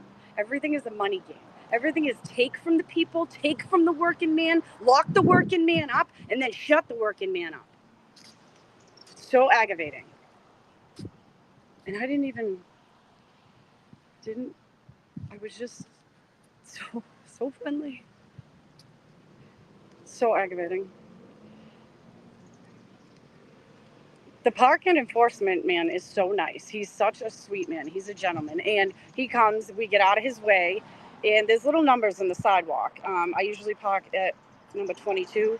but he takes a picture of your license plate and he takes a picture of your car, and then he takes a picture of the spot that you're in front of with your wheel. He documents it. He does it all correctly. He does it the right way. He does it politely, and we appreciate him, and he's a nice man, and he has respect. And he comes and he checks every 4 hours. You know what I mean? But like, I don't know. I don't know where this complaint is going to get her. I'm over here growling in the corner. Go get her, Brady. Sorry. I'm over here. 2 minutes behind right now, and I'm just cracking up. Sorry. listening. I'm growling. I'm like, I'm so mad. But I forget. Sometimes I forget people are actually listening to me. So, because I do like TikToks, and I can stop, erase, delete. I forget. Because I don't like going live. But whatever. It is bullshit. I don't take pictures of my car because I only stay here. I come after I drop my kids off, and then I gotta leave to go get them and do what I gotta do afterwards. So I don't usually stay longer than 4 hours a day. I can't because I have other responsibilities. But if and when they do have someone standing here, probably enforcing it day in and day out, you know, in case somebody does want to go to dance class. If I park in one spot in number 22 and Scott parks in number 23 and then Erica parks in number 24, whatever, and then 2 hours up, well, guess what? Guess what? I can move up to number 23. Scott can move up to 24. And we can do that because that's fucking perfectly legal. And we will do that. And if that sounds like it's calculated and planned, it is. It is planned and it is calculated. And we will do it because we're allowed to, because it's legal. Stop making things that shouldn't be a big deal. There's people out here dying. We're out here because a man died, a cop died. We're out here because of the death of a human. We're out here because rights are being violated. We're not here to get our fucking asses in shape and learn how to wiggle our fucking junk. Like, get the fuck out of here. Your dance studio isn't important. That's all I got to say about that. I want to dance with you. I want to dance too. Let's dance. Can someone put some music on so I can dance instead of yell? I don't want to be yelling. I hate yelling. It makes me feel bad. It makes me feel mean. I hate it. I sound like a psychopath because I go from like 0 to 100, but not about everything, just about this stuff. I gotta find a spot to put my thing down because my arm hurts. And I don't think I am. I don't know. Trisha. I could be PMSing. I don't know. God, I feel like I get it every week. Stephanie, you're on your way. Oh, good. Dr. Kaz. Yes, we will play. I mean, reindeer games not allowed in the buffer zone. No games are allowed down here. We ain't here to play games. We don't come here to play games. I got kids at home that I can play games with. But yeah, we will play Duck Duck Cause. We'll move them. We'll play it legal. We'll do it legally. But yeah, oh, Dana, I did record it. I recorded the ladies. I was just going to post it on Twitter, but then I forgot that there was a break, so I jumped on here real quick. I'm trying to read the comments now. If anybody hears anything, any update about the buffer zone thing, let me know. But yeah, no peekaboo. No peekaboo down here. Because we should know better. I just requested the body cam from the cop that was screaming at me, but it's just, I don't understand what do they talk about in the morning? Like, they sit inside the deeds and they chit chat about us. What do you guys talk about? You talk about how you can bully us every day? Like, the shit with Eric is wild. She's walking by. Criminals do control Norfolk County. And if she wants to wear it loud and proud, I'm going to have fucking hats made. I am going to have them. And what are you going to do? You're going to rip my hat off my head? Like, you're ridiculous that you stopped her for that, if any of these MSP people are ever watching. But it's just sick. You literally stopped her, embarrassed her like that. Like, there's people stopped at a red light. There's traffic. It's a busy road. And you got to yell at her like that? in front of people and embarrass her. Like, there's people recording everywhere. And now people's kids get a hold of it. People put it on TikTok, whether you know it or not. And this is the kind of shit you want. These are the games we want to play down here. This is the type of shit you want on the internet. This is the type of shit you want us to record. Like, that's not a good look, MSP. It's not a good look for Massachusetts. It's not a good look, period. As a fucking human, as an adult, as somebody with integrity or dignity or empathy or soul at all. Pieces of sugar honey iced tea, not saying bad words, not me. My Lisa just got there with you guys. Tell her to behave. Who's Lisa? Behave yourself over there. They called him. Why they here? The cops? Oh, he's here? Uh-oh. I gotta go. My car is over here with all the things. So, oh, man. I just want to be near my TV. Oh, jeez. As I fall on my ass. Jesus. Here we go. He's been saying that 2-hour limit is just for the handicap spots, not Yeah, exactly. these. So they're talking about it now. And his favorite color was blue, and he was a big Sonic fan.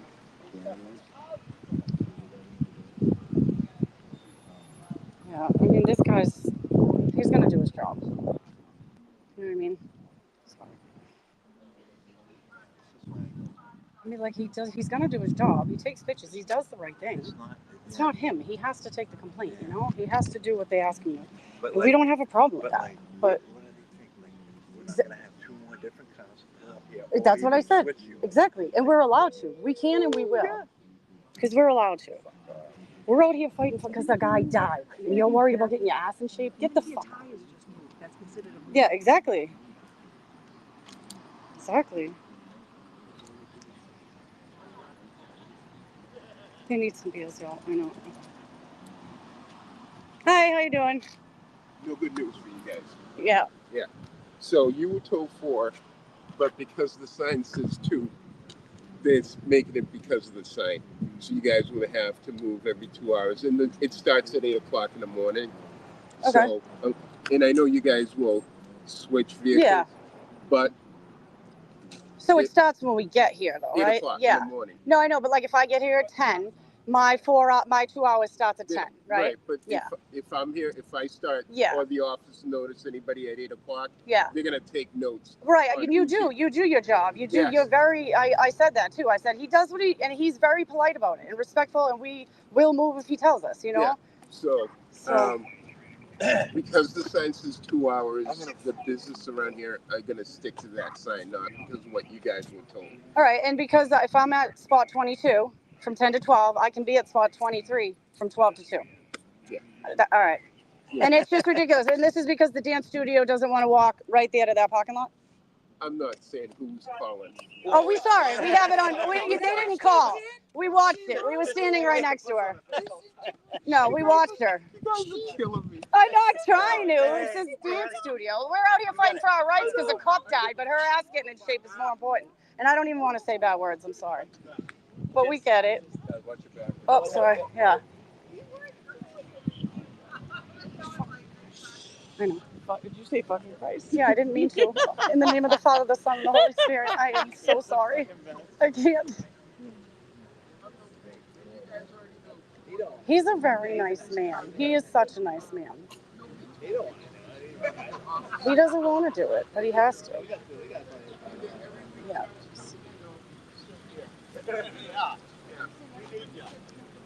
So does this start this starts next week, right? No. Come on, I gotta push your buttons a little. No, stop it, really? I'm sorry. You know it's not us trying to be. Okay, thank you. Thank you.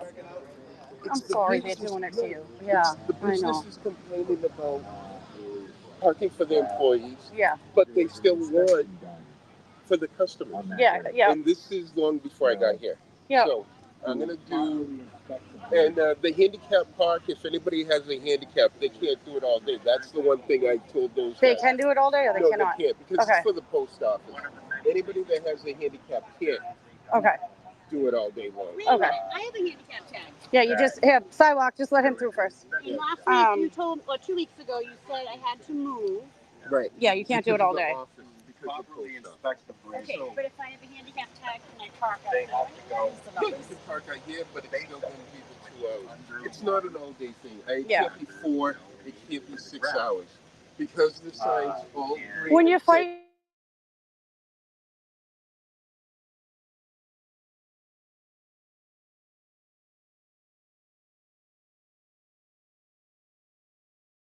Goes all the way around here, they say too.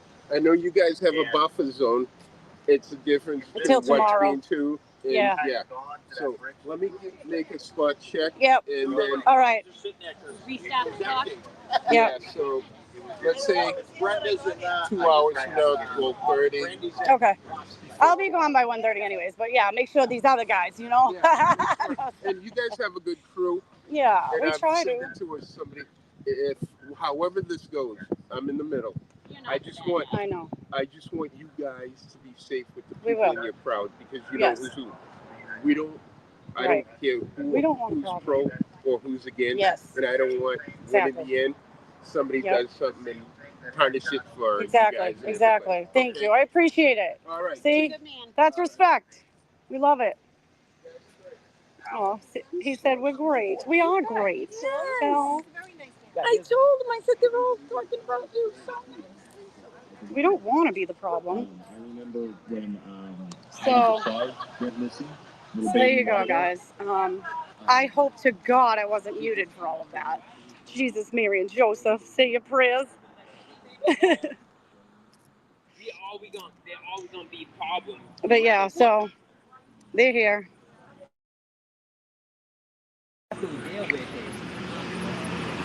They're here.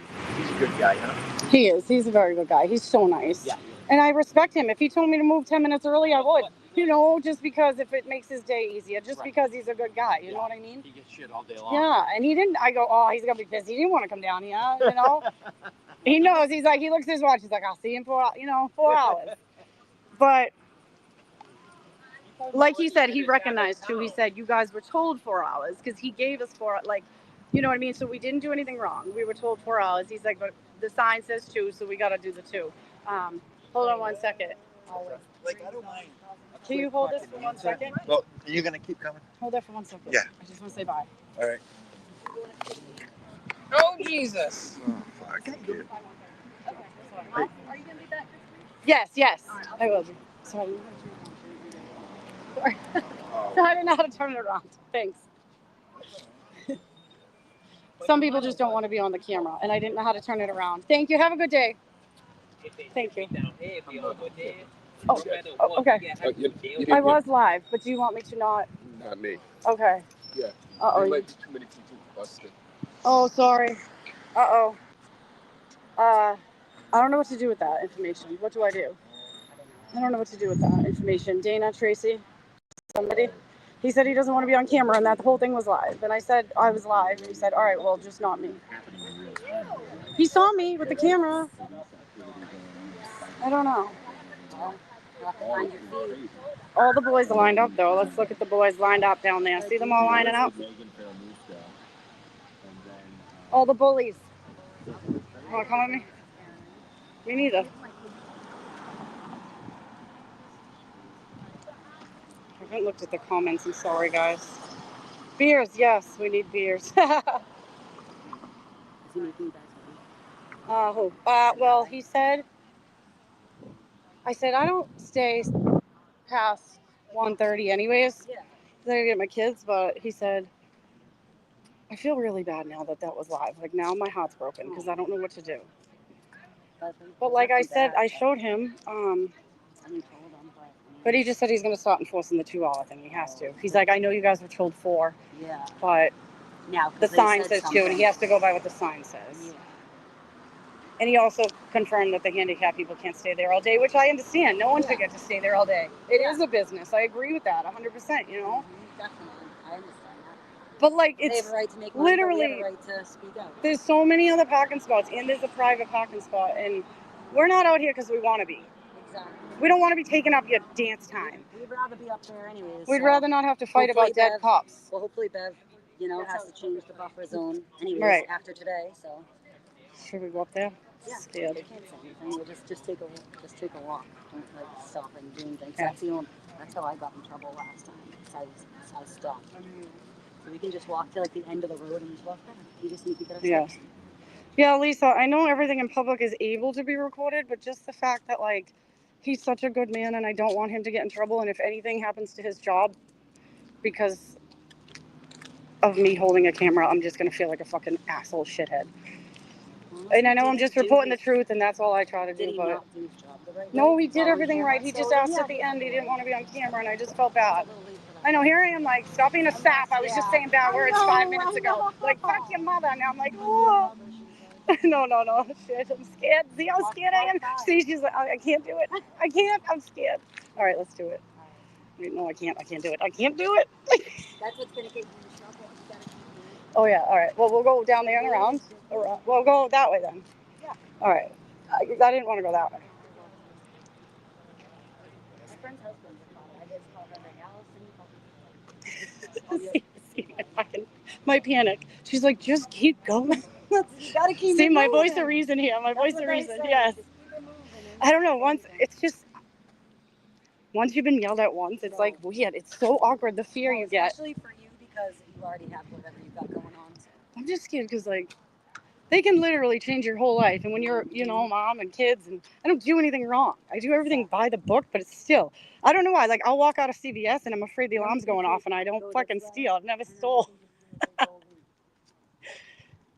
I'm the terrible passenger for an airplane too. I'm like, we're all going down. Like, I'm so scared. We are parked and we haven't moved yet. So this is behind. Oh, go wait. Oh shit. Should I turn this off? I don't know what to do. I gotta get it back on my face. Yeah, I gotta get you back on my face. I hate showing my face, but I don't want to show you anything we can't. Go down to this corner.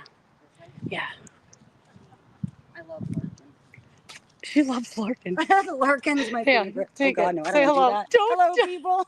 We're both like you, take it. I know you. All right, so. See those two stadiums. I feel like a stalker. No, right? All right, so the jury bus What is are there, you but I don't doing want to at show you the anything bus? that I can't show you because I feel like I'm on. What is happening? I just. Oh, I'm like, what? What the hell? I stopped abruptly. Like, I was like, something's going on. What is she stopping for? She's not keeping it moving. Now. So they drive by here every day, though. Oh, okay. They do. They drive right down the street. Do they? Yeah, All right, bus are right around here. but they just haven't come out yet. Are they on lunch or are they just on break? I think they're just on a break. Although, so we walked around the whole block for nothing? For my health? But we gotta walk around Damn the it. block. We walked around the block we're allowed to walk. You can walk around, in front Yeah. of the block. 'Cause as long as you're walking, they can't say anything, so. Yeah. Hey! How's it going? How you doing?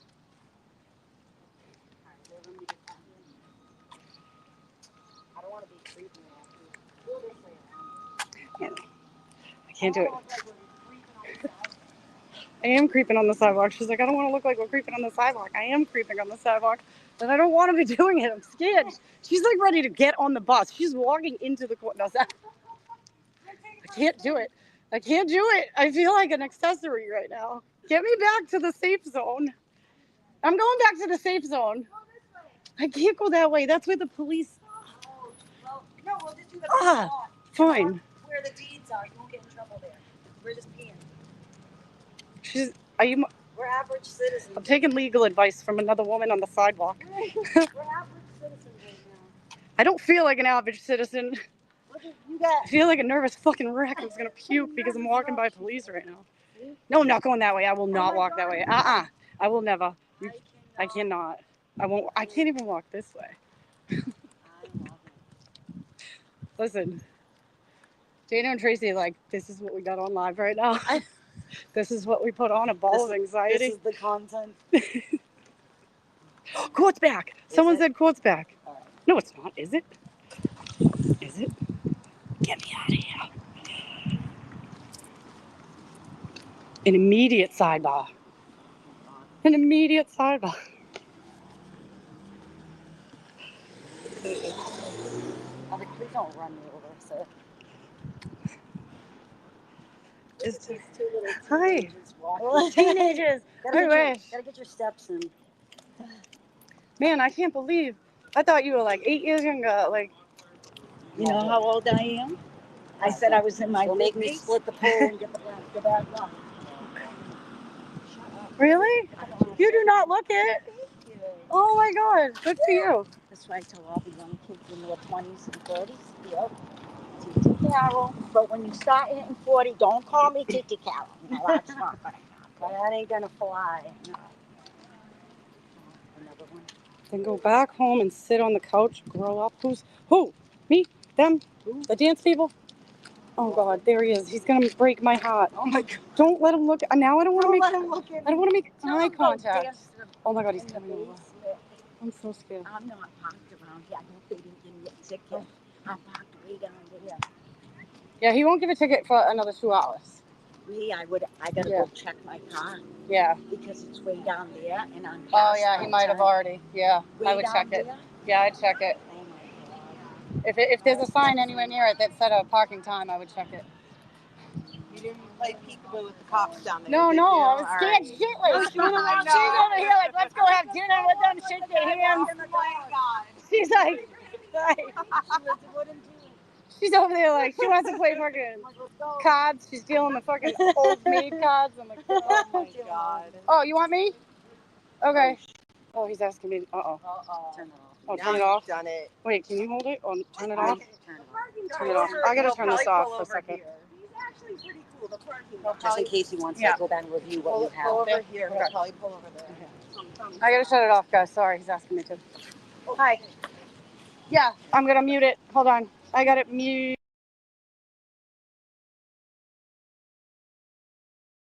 Thank you.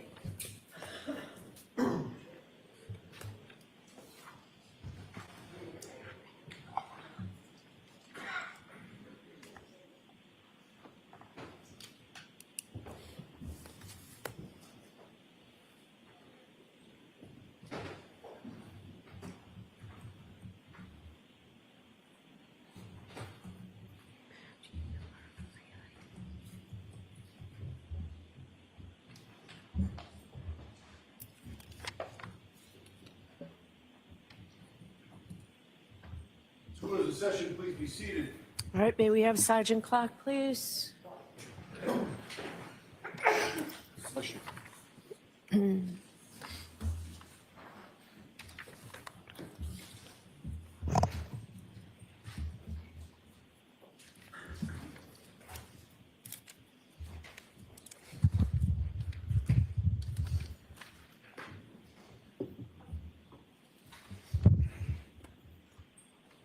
Yeah, proceed, Your Honor. Yes.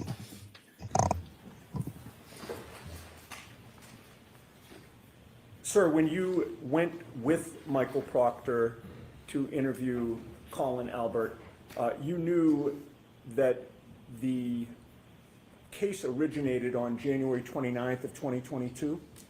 I was aware of that. And the date that you conducted that interview was July 18th of 2023? That's correct. Did you ever ask Michael Proctor why he waited 1.5 years to interview Colin Albert? I did not.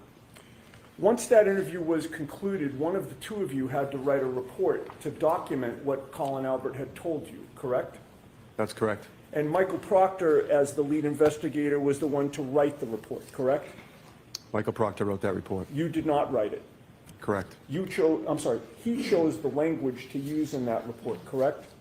Correct. And you weren't standing over him while he was typing it up, correct? Correct. And he wrote that report to his supervisor without running every word by you, correct? That's correct. Did you ever review that report to check whether it was accurate? Not before it was published. And the only other thing I have for you, sir, is you were called to photograph evidence on February 1st. Were you ever asked to go to 34 Fairview Road on February 8th to photograph and document evidence supposedly found on that day? No, I was not.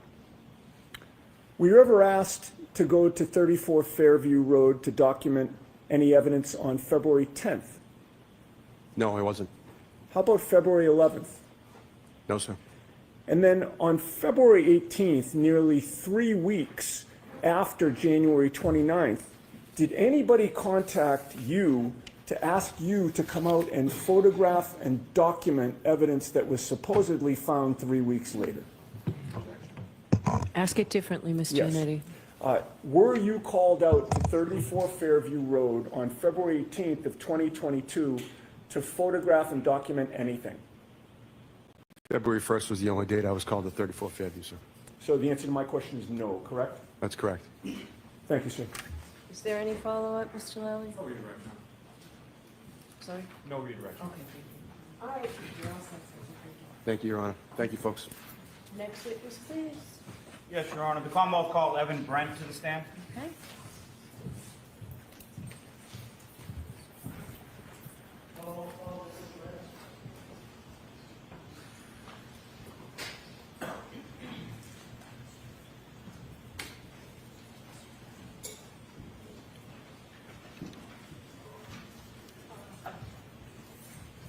Excuse me.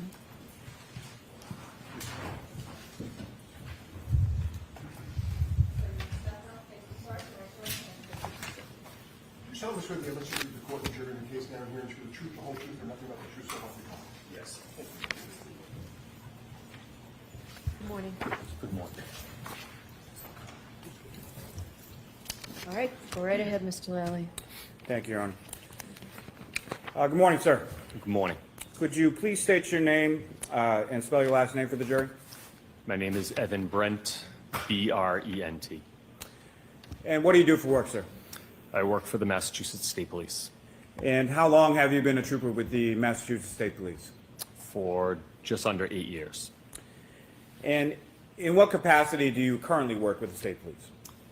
Currently, I am a sergeant and I'm assigned to the Leominster Barracks. Now, going back to when you initially joined the State Police, did you undergo any training? Yes, I did. And could you please describe for the jury, generally speaking, what that training consisted of? I went to the State Police Academy in New Braintree. I attended the 83rd Recruit Training Troop from August 2017 until January of 2018. And I learned about different topics that you would expect to learn about at an academy, such as criminal law and procedure and motor vehicle law, to name a few. Now, when you joined the State Police, where were you initially assigned? I was initially assigned to the Holden Barracks. And how long were you at that barracks? For about 3 or 4 months. And where did you go from there? I went to the Charlton Barracks. And how long were you in Charlton? For a little over a year. And then following Charlton, where did you go from there? I went to a unit called Crime Scene Services. Now, what specialized training did you receive in relation to that work with the Crime Scene Services Section unit? New members assigned to crime scene undergo a progressive training program that consists of completing a series of modules, each of which has assigned readings and a written test for each one. It moves on to assisting in the lab and then eventually assisting in the field.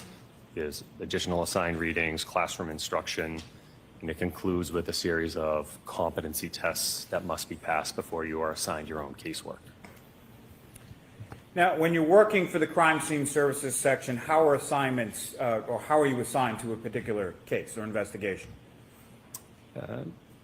As cases come in, if you're on call, you would own that case if it's your call day, if something comes into the lab or something you need to respond to. And how long do those on-call periods typically last for? Typically, when I was there in Maynard, it was 24 hours. So you would own a day starting at 7 in the morning, and it would go all the way until 7 the next morning. Now, how big of an area does that particular unit, the Crime Scene Services Section, how big of an area does it cover?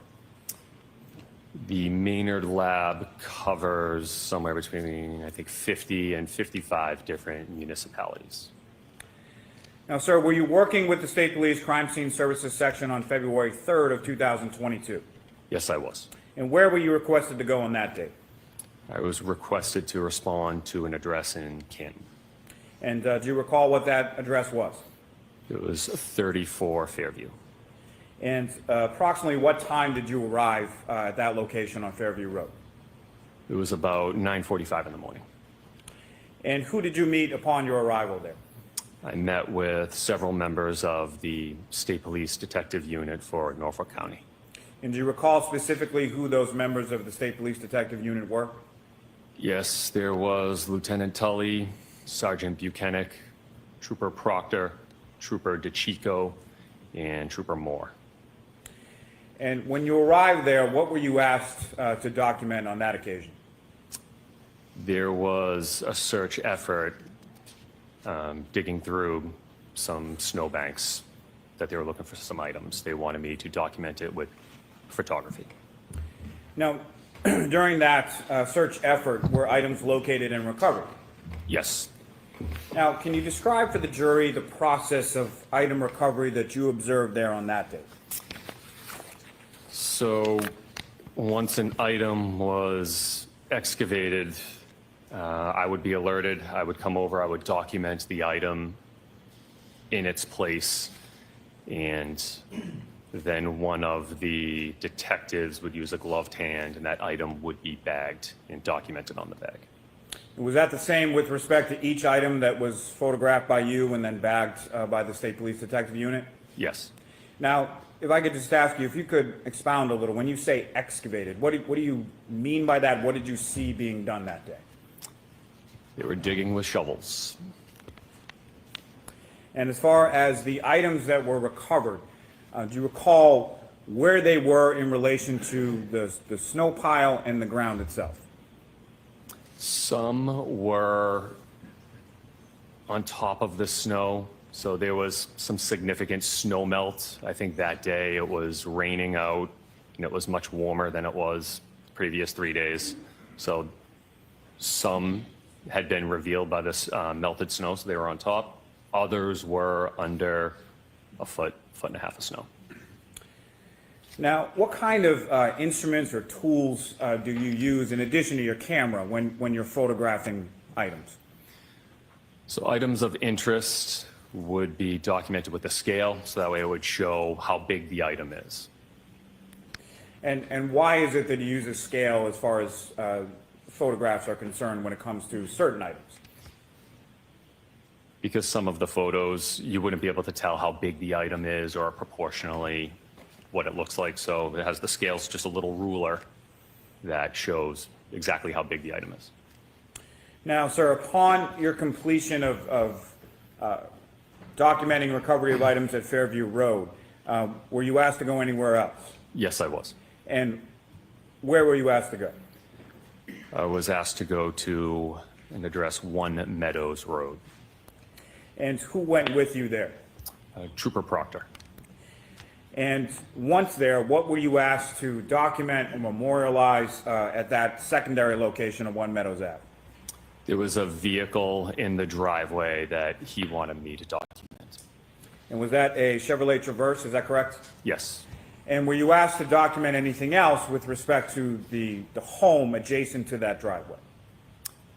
There was a camera up above the garage that he had pointed out, so I just documented that as well.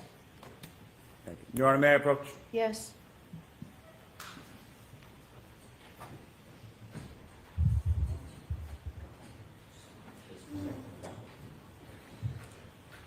You're showing you a disc. Do you recognize that? Yes. So what do you recognize that to be? It's a disc of crime scene photos.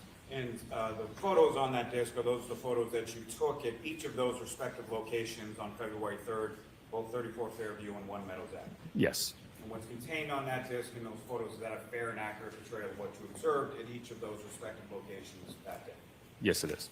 Your Honor, Commonwealth seek to introduce in the minutes the next exhibit. And same caveat, as long as that's all that's on that disc, we have no objection. Okay. Coming in. Exhibit 135.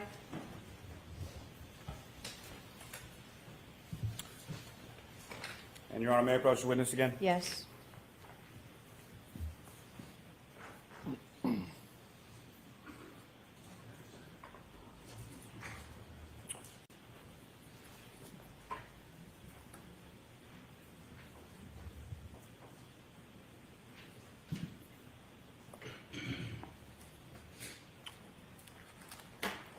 Sir, I'm handing you a series of 7 photographs. Do you recognize generally what's depicted in those 7 photographs?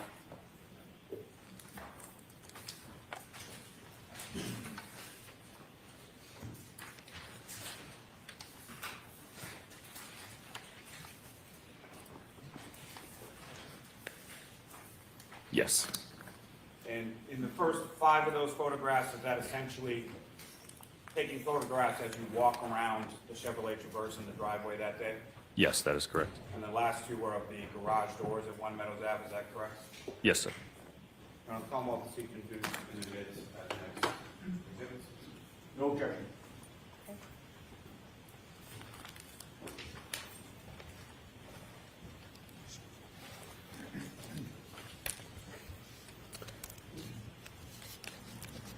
Exhibit 136. And Your Honor, with the court's permission, may I publish those photographs in relatively short fashion with the jury? Sure. Ms. Gilman, if I could have photograph 7749.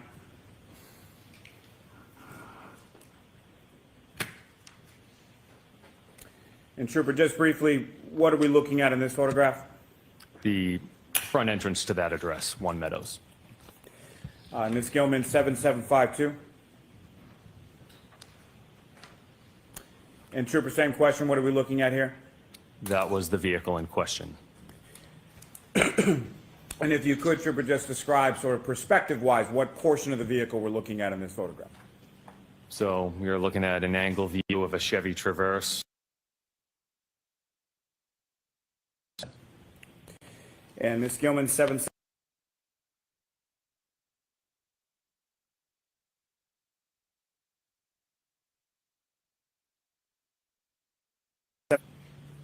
And again, Trooper, what portion of the vehicle in this photograph? There's going to be an angle view of the rear of the vehicle and the passenger side. And Ms. Gilman, 7769. And again, Trooper, what portion of the vehicle in this photograph? This is the front of the vehicle. And Ms. Gilman, 7771. Again, Trooper, what are we looking at in this photograph? An angle view of the front of the vehicle and the driver's side. And Ms. Gilman, if I could have 7777.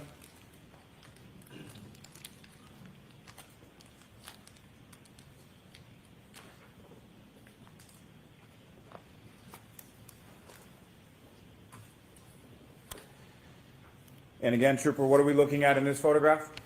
This is the driver's side rear quarter panel. And Ms. Gilman, 7791. Now, you also took photographs of the garage doors at One Meadows Ave, is that correct? Yes, sir. Okay, and how many garage doors did you observe there that day? 2 garage doors. And which of the 2 was this? This is going to be the right garage door. And Ms. Gilman, if I could have 7795. And which of the 2 garage doors is this, Trooper? This will be the left garage door. Thank you very much. Ms. Gilman, thank you very much. You can take those down.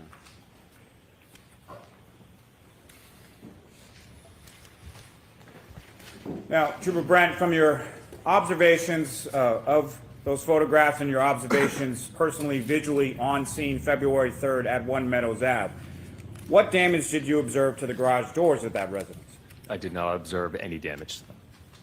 And again, both from your view of those photographs and your in-person visual observations of the Chevy Traverse from all angles on that date of February 3rd, what damage did you observe to that Chevy Traverse? I observed no visible damage. Thank you, sir. No further questions, Your Honor. All right. Any questions, Mr. Yannetti? Yes, Your Honor, thank you.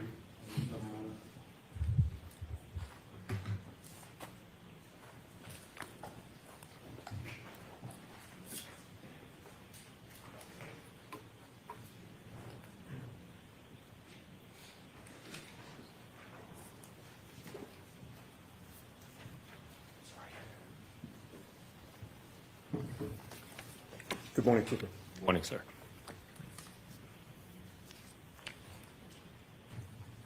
To be clear, the Chevy Traverse that you photographed at One Meadows, you did so on February 3rd of 2022, correct? Yes, sir. And you realized at the time that was 5 days prior to the incident in question, which was January 29th of 2022? 5 days after, not prior. Did I say prior? You did. Thank you for correcting me, because you're right. You were photographing it 5 days after January 29th, correct? Yes, sir. And it's fair to say, sir, that your earliest involvement in the case was February 3rd of 2022, correct? Yes, sir. So you don't know, and you didn't know at the time, who had access to that traverse during those 5 days, correct? That is correct. Now, as of February 3rd of 2022, you, I believe, testified you were part of the crime scene services section of the Massachusetts State Police, correct? Yes, sir. You met former Trooper Michael Proctor on February 3rd at 34 Fairview Road in Canton. Yes, I did. At the time, did you know you were at the home of a Boston police officer named Brian Albert? I did not. And February 3rd was the first and only time that you responded to 34 Fairview Road, correct? That is correct. With regard to anything that you saw on the lawn or on the snow that day, you have no personal knowledge as to how any of those items got there, correct? I do not. And 5 days after January 29th, you had no personal knowledge at the time of who had access to that front lawn during those 5 days, correct? That is correct. You had no information that a guard had ever been posted near that lawn?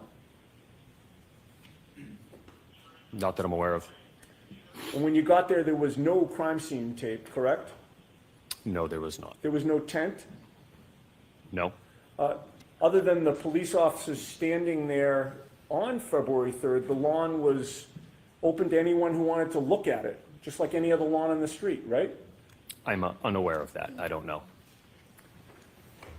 Now, in terms of your actions that day in documenting the scene with photographs, you did not write a report on what you saw and what you photographed, correct?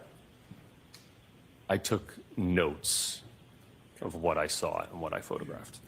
Michael Proctor was the one to write the report in which he reported that you were the photographer on scene, correct? I don't know what Michael Proctor did for a report, so I can't testify to that. Okay, but you didn't write a report. I wrote a report of what I did, showing up at the scene and taking photos, and then submitting those photos to the Norfolk County Detectives Unit.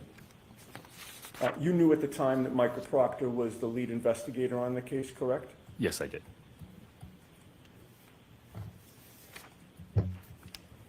And with regard to other dates in February, on February 8th of 2022, were you asked to go back to 34 Fairview Road to document and photograph anything found on that day? I do not believe so, no. What about February 10th? No. February 11th? Again, my only involvement was on February 3rd.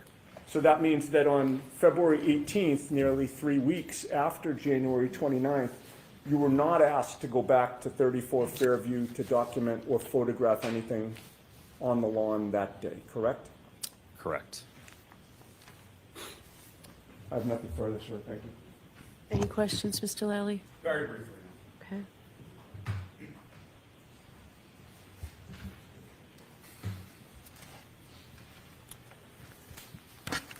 Just for clarity, Trooper Brent, you did write a report in relation to your response documentation on February 3rd, 2022, correct? That is correct. And you mentioned that you also took notes, is that correct?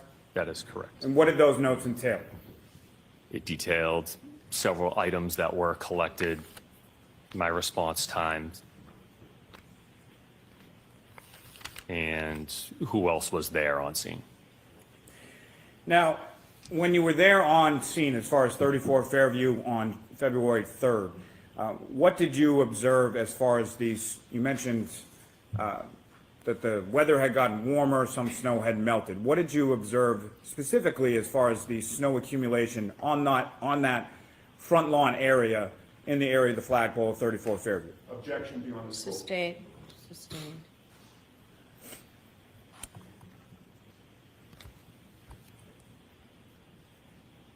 As far as these items, again, when they were recovered, several of these items were under how much snow? I would estimate about, there was one particular item that was about a foot and a half under the snow. Nothing further. Nothing on that. All right. All right, Trooper, you are all set, sir. Thank you. Who is the Commonwealth's next witness? Your Honor, the Commonwealth called Brian Gallerani to the stand. Okay.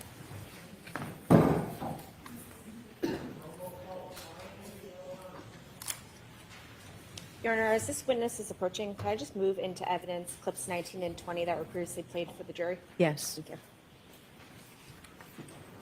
Thank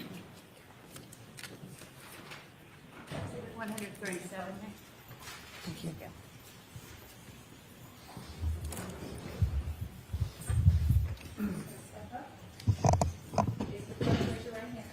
You solemnly swear the evidence given before the jury in the case down here, the truth, the whole truth, and nothing but the truth, so help you God. I do. Thank you. Good afternoon. All right, Mr. Lally, whenever you're ready. Thank you, Your Honor. Good afternoon, sir. Good afternoon. Could you please introduce yourself to the jury and spell your last name for the court? Brian Gallerani, Gallerani. And what do you do for work, sir? I'm currently employed as a sergeant for the Needham Police Department. And how long in total have you been a member of the Needham Police Department? 19 years. And how long have you held the rank of sergeant? 2 years. It'll be 2 years in July. Now, prior to holding the rank of sergeant with the Needham Police Department, what did you do before that at the Needham Police? I was a detective for 8 years. Now, over the course of your work as a detective with the Needham Police Department, what training have you received in regard to collection of biological samples? I've been certified by the Mass State Police since 2015 in collecting DNA. Now, can you explain just briefly to the jury sort of what that process of certification entailed? Sort of how did you become certified? Excuse me. So specifically, I was certified in DNA buccal swab, which is the process of obtaining cells suitable for comparison, DNA comparison, by swabbing a person's cheek cells and gums. And that certification that you received, is that up to date at this point? It is. Now, at some point on January 16th of 2024, did you have occasion to collect buccal swabs or samples in relation to this case? I did. And before I get to that, just briefly, as far as with your work as a Needham Police detective and or sergeant, you had no involvement with any investigation either by the Canton Police or the State Police in relation to any incident in the town of Canton, correct? Correct. Now, with respect to that date of January 16th, where did you go?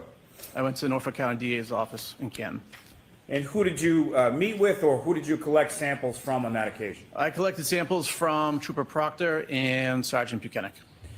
And again, briefly, can you explain to the jury the process of that collection of samples from Sergeant Buchanan and Trooper Proctor? So I swabbed the inside of their mouths with a cotton swab. I let it air dry, put it in the kit, sealed it, and photographed it. And then following your collection, what did you do with those collections once?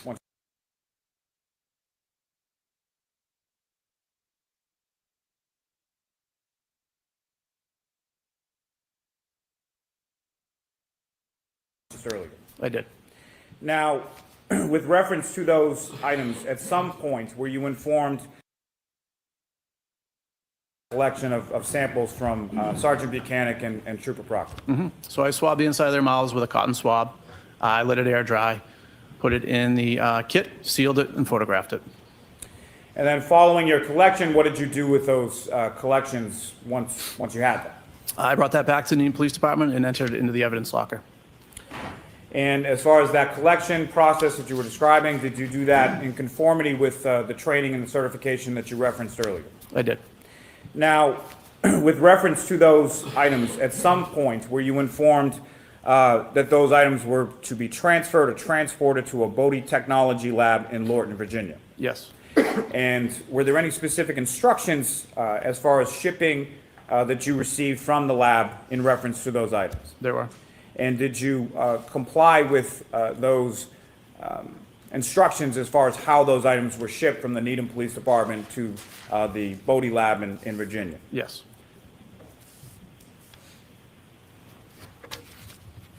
I have nothing further. Thank you. Any questions from the defense? Very briefly, Judge. Good morning, sir. Good morning. Were you ever asked to do any buccal swabs of Chief Berkowitz of the Canton Police Department?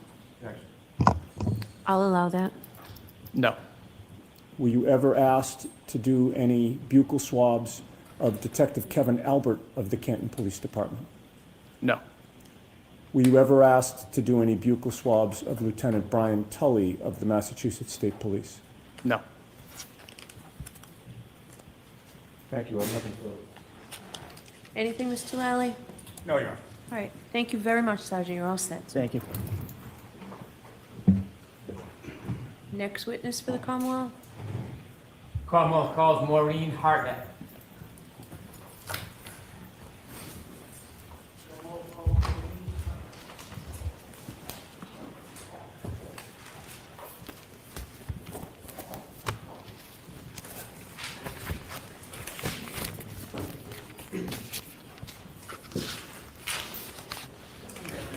Follow me, ma'am.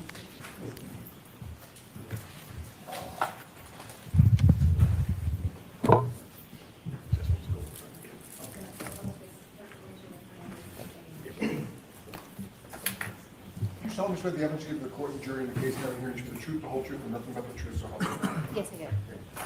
Good afternoon. Good afternoon. You can sit or stand wherever you're comfortable. Just please keep your voice up, okay? Yes. Whenever you're ready, Mr. Brennan. Thank you, Your Honor. Good afternoon. Good afternoon. Could you please introduce yourself to the jury and offer the spelling of your last name? My name is Maureen Hartnett, Hartnett. Could you tell us where you presently work? I work at the Massachusetts State Police Crime Laboratory. Before you began working at the Massachusetts State Police Crime Laboratory, did you receive any education, any further schooling after high school? Yes, I did. Could you share that with us? I have a bachelor's degree in biology from Bridgewater State University and a master's degree in forensic science from the University of New Haven. After you graduated with your master's, did you begin working at the crime laboratory or did you work somewhere else before? I began working at the Massachusetts State Police Crime Laboratory. How long have you worked at the Massachusetts State Police Crime Laboratory for? I've worked there in total approximately 9 years. Can you give us a basic understanding of how the crime laboratory you work at is broken down, the different departments and what you do? There are various units within the laboratory. There is the criminalistics unit, which is the unit I work for, the DNA unit, the Office of Alcohol Testing, the Arson and Trace unit, and each of those units is comprised of civilian workers. And there's also portions of the laboratory that are made up of sworn or troopers that work for Crime Scene Services section as well as the Firearms Identification section. Would you consider your role a civilian worker or are you a Massachusetts State Police trooper? I'm a civilian worker. You mentioned that one of the departments that you work in is the criminalist unit. The criminalistics unit. Could you give us a little more detail about what the unit does? In the criminalistics unit, we examine items of evidence for the possible presence of biological fluids. We conduct trace identification, damage analysis, as well as gunshot residue collections on evidence. Do different employees do different things in that unit, or do all the employees, are they trained to conduct all of those different type of testing? There are specific types of analysis that only certain members of the unit will conduct based on the fact that those types of analysis are not requested very often. Is the unit broken down by level of experience? Are there different roles within the unit based on experience? Yes, there are. Could you explain that, how it's broken down, the structure of it for us? Generally, a training analyst will be a forensic scientist 1, which means they're in training and they're not performing any type of independent casework. Once an analyst is authorized to perform independent casework, they are then a forensic scientist 2. and that above them would be their supervisors, which are forensic scientists 3. And that is specific to the unit. And then as the chain of command goes up, there are additional levels as well. Do you have a particular level that you've achieved? Currently, I'm a forensic scientist 2 in the criminalistics unit and crime scene response unit. In addition to your education and your master's degree, do you receive any specific training when you enter the unit? Yes, every analyst will receive generally the same training when they enter the unit. It is written in our protocol, so it is standardized, and that is completed once they enter the unit. It takes approximately 9 to 12 months to complete that training. Is there any ongoing training involved when you work in the criminals unit? Yes, as a part of our accreditation, we also receive ongoing education yearly. You mentioned accreditation. Can you briefly tell the jury what that means as it relates to the unit and the lab? Accreditation is a voluntary quality assurance program that the laboratory is a part of. And basically their role is to ensure that our protocols, our procedures, our equipment, and our personnel are held to a certain level based in the scientific community. In your role, do you do all of your testing at the office or in the lab? As part of the crime scene response unit, I will respond to crime scenes and I will perform some testing and collection at crime scenes as well. How long have you been involved in the crime scene response unit? I've been involved with the crime scene response unit the same amount of time I've been in the criminalistics unit, which is approximately a total of 9 years. As part of crime scene response, do you actively go to an ongoing developing scene, or do you arrive somewhere after the event? It depends on the circumstances. Oftentimes we are called out to a scene directly after the incident takes place. There are times when we also will examine additional items or additional scenes after the fact. How many scenes have you responded to as far as crime scene response where you were the person who was in charge? I would say approximately 300. When you are asked to or assigned to go to a scene, a crime scene, whether it's active or whether it's later in time, do you make an assessment when you get there, or is there a plan developed before you leave your office and get to the scene? I'm sorry, can you be more specific? Sure. How do you decide what you're going to do before you get there? Generally, when I arrive on scene, I get a brief description of what they think may have occurred. Of course. I will take an overall sketch and diagram of the scene, and I also take some notes of the scene before I perform any type of testing or collection. When you arrive at a scene and you start engaging in an analysis and determine whether you want to do testing, are you allowed to use your own independent judgment? Yes, I use my training and experience to determine what items I would like to test and what items I would like to collect. Is there ever any input by whatever law enforcement team or officer is at the response scene? Yes, there is. You mentioned that you've been to a number of crime scene responses. I want to ask you specifically about a response on February 2nd, 2022. Do you remember that? May I check the date on that? With the court's permission, please. Yes. Thank you.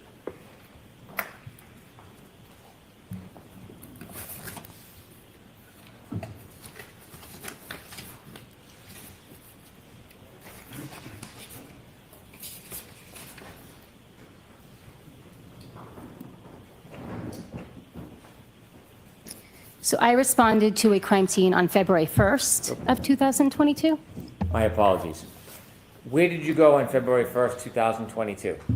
I was dispatched to the Canton Police Station in their garage area. When you went to the Canton Police Department, did anybody else from your lab go with you? There was a crime scene services trooper that also responded at the same time, but there was no additional crime scene responder from my unit that responded. Did you arrive at the Canton Police Department? Yes, I did. Is there a garage that you were directed to? Yes, I was. When you arrived at the garage, which sometimes may be referred to as a Sally Port area, were there any other people there when you arrived? There were Massachusetts State Police troopers as well as some Canton police officers. Did you know who they were? I did know who the Massachusetts State Police trooper was, yes. Okay. Was Michael Proctor there? Yes, he was. Was Trooper Dunn there? Yes, he was. Was Trooper Clark there? Yes. You mentioned Canton Police Department officers. Do you know Lieutenant Gallagher? Yes, I did have an interaction with Lieutenant Gallagher as well. When you got there, did you have a chance to look at an item? Yes. Tell us what your focus was on. What type of item? I was asked to examine a black Lexus SUV. And was there a black Lexus SUV? Yes. As you were observing and making, analyzing the item, did you see whether anybody was taking photographs? Yes. When there's a person taking photographs, do you ever have any input or direct them, or do they do that totally independent of you? After they're done doing what they're required to do, I will ask them to take specific photographs because I do not perform that function at a crime scene. When you first arrived, did you have a chance to walk around the vehicle? Yes, I did. Did you observe the vehicle from standing behind it, looking at the back of it? Yes, I did. May I approach, Your Honor? Thank you. Yes. Thank you, Mr. Brown. I'm handing you a document. Do you recognize that? Yes, I do. And what is it? This is the rear of the black Lexus SUV. Does that photograph, does it appear to be substantially accurate to what you saw that day? Yes, it is. Is it a fair and accurate depiction of what you saw? Yes. May I approach again? Yes. I'll move this into evidence, please. Okay. No objection, Your Honor. Exhibit 138. With the court's permission, I'd like to show P-145. Okay.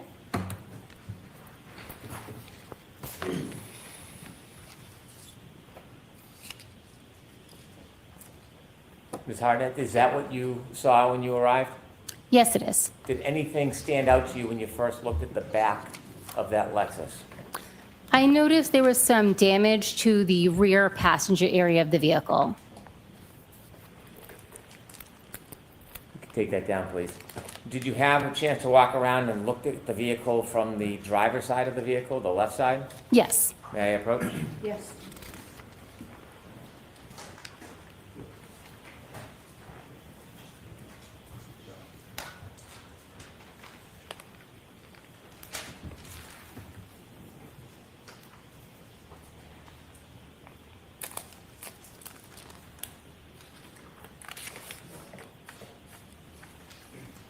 Thank you, Mr. Brown.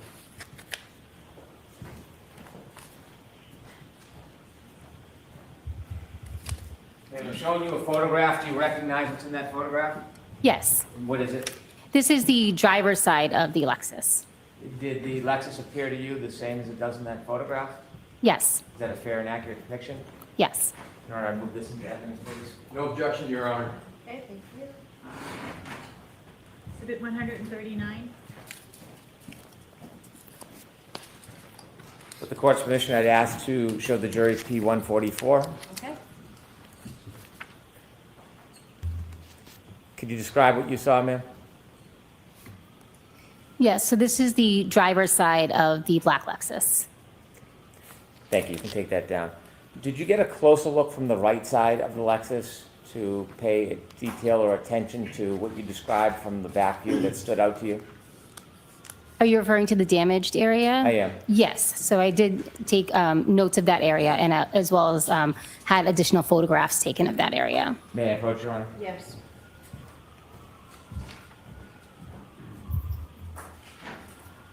I'm showing you a photograph. Do you recognize it? Yes. What is it? This is a close-up photograph of the rear passenger side tail light area. Does that photo depict what you saw that day? Yes, it does. Is it a fair and accurate depiction? Yes. With the court's permission, I'd like to use that as an exhibit. No objection, Your Honor. Okay. Thank you. Exhibit 140. May I show it to the jury, Your Honor? Yes. P-161, please.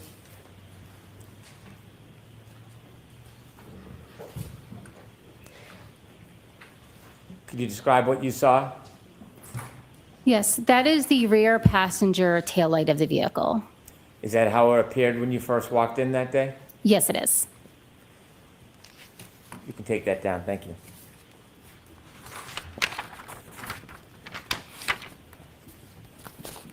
When you examine an item like a car, do you take any type of efforts to protect from contamination? Yes. What do you do? Before processing or touching any item of evidence, I'll put on gloves. I use disposable instruments whenever possible, or if I need to use reusable instruments, I will spray them with a 10% bleach solution prior to use. I also change gloves often while I'm examining a vehicle and keep my notes and my pens that I'm writing my notes with. I don't put on gloves when I touch those, and then when I go back to examining the vehicle, I will then re-put on gloves to protect the evidence. If you see something of note, something that stands out to you, do you have any way of marking the item? Yes, I take diagrams at the scene and note on my diagrams anything of note. And as I had said, if there's anything that I also want close-up photographs, then I will request the crime scene services trooper who's assigned to crime scene to take those photographs. Do you ever put any type of markers on the item itself? Yes, generally I will mark the items with either a letter or a number so that I'm able to refer back to them both in my notes, and I'm able to refer to them when I look at the photos. When you mark different items or observations that you make, do you give a specific number to each item to memorialize it? Yes, I either use a lettering system or a numbering system. And how do you memorialize it? Do you put it in writing? Yes. What do you do?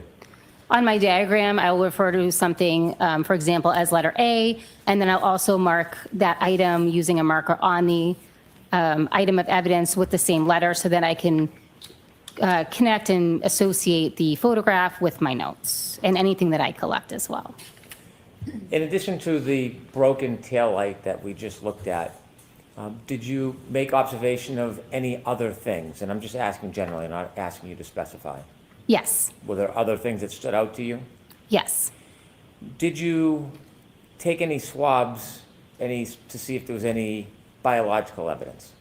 Yes, I did. Where did you take swabs from as far as trace for blood? I screened for blood on various areas of the undercarriage of the vehicle. And what was the results?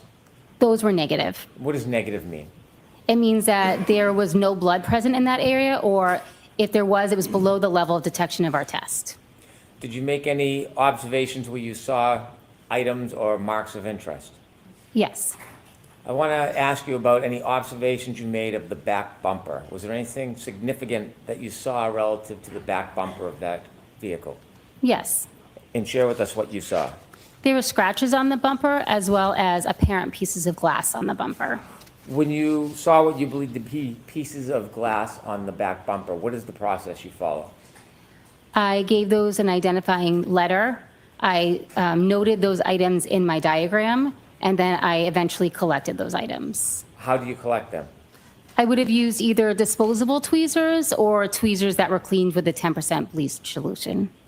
After you collect the items, for example, glass on the back bumper, what do you do with that? In that moment or later on? Take us through from the moment you have it till the end. So I would put those pieces of glass into a glassine envelope, which are then packaged in a larger manila envelope. They are sealed and dated and initialed with my dates and initials. Eventually, when I return to the lab, those pieces are given an item number and then secured in our cold room. Is each piece of evidence given a separate item number? Yes. As far as the entire case, your entire response, not the separate pieces of evidence you may find, is it assigned a particular number or a case number? Yes, each case will get a larger case number, and then each item within that case gets an individual item number, so that item can be tracked throughout the lab. Do you remember from your memory what the case number of this investigation as far as your response was? Yes. Could you share that with us? The case number assigned to this in the laboratory information system was 22-2184. I want to go back to the glass in the bumper. May I approach, Your Honor? Yes.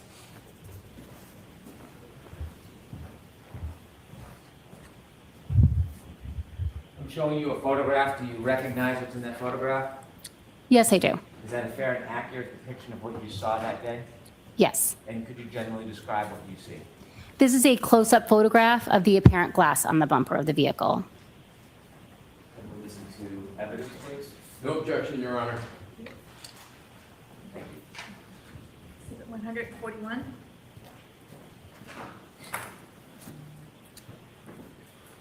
Court's permission, I'd like to show P-167 to the jury. Okay. There are 2 pointers in front of you. Would you mind pointing out for the jury what stood out to you? And Ms. Gilman, could we get a little bit of a close-up on that bumper, please?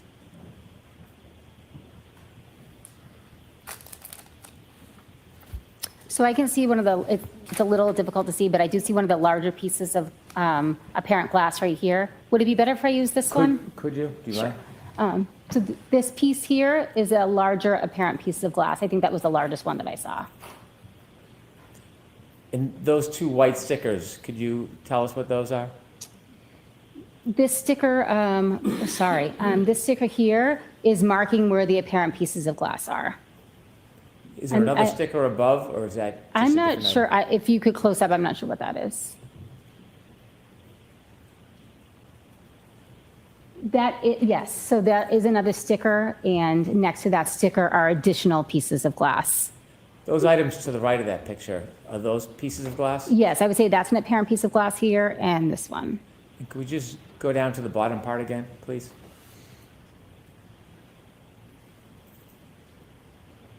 Thank you, Ms. Gilman. You can take that down. Did you collect what appeared to be items of glass? Yes, I did. Were they assigned a particular number? Yes. Do you know that number offhand? I would have to refer to my notes. With the court's permission? Yes. Thank you.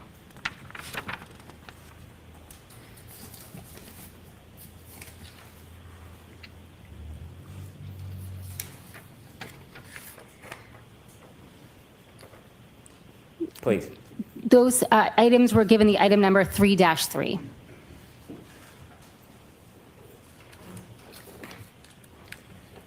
Did you focus on the right rear side of the vehicle beyond the broken taillight? Yes. Did you notice any damage, any scratches to the right quarter panel or the right side of that Lexus? Yes, I did. I noticed some scratches as well as a dent in the rear door in that same area. Let's start with the scratches first. When you notice scratches, is there a way you marked them? Yes, I would have given them a letter. And did you do that? Yes. May I approach, Your Honor? Yes.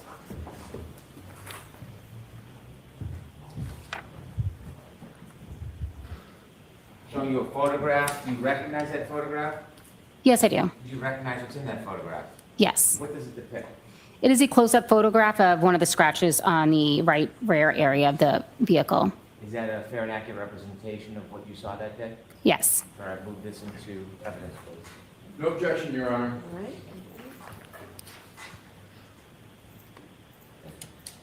Exhibit 142. With the court's permission, I'd like to show the jury P-172. Okay.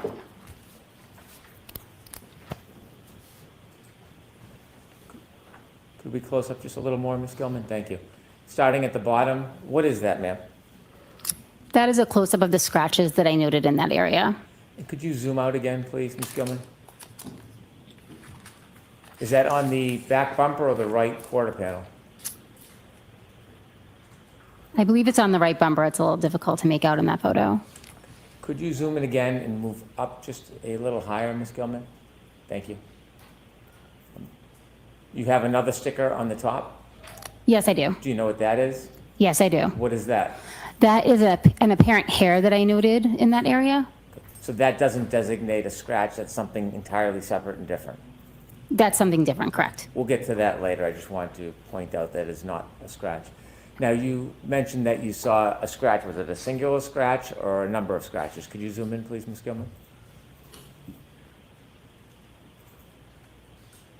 It was a couple of scratches. Is there a number you designate if it's not a physical item, if it's something like a scratch, or are the designations just for actual physical items? I use the designation for both observations as well as physical items. Would there be a number for the scratches? Yes, well, there's a letter, yes.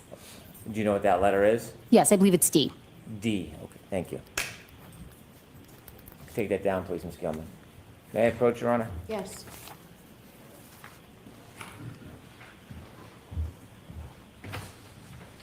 I'm showing you another photograph. Do you recognize what's in that photograph? Yes. What is it? That is damage that I noted on the rear trunk door of the vehicle. Is that a fair and accurate depiction of what you saw? Yes. When you say damage, what type of damage did you notice? There was some scratches as well as a dent. I'd like to move this into evidence. No objection, Your Honor. Exhibit 143.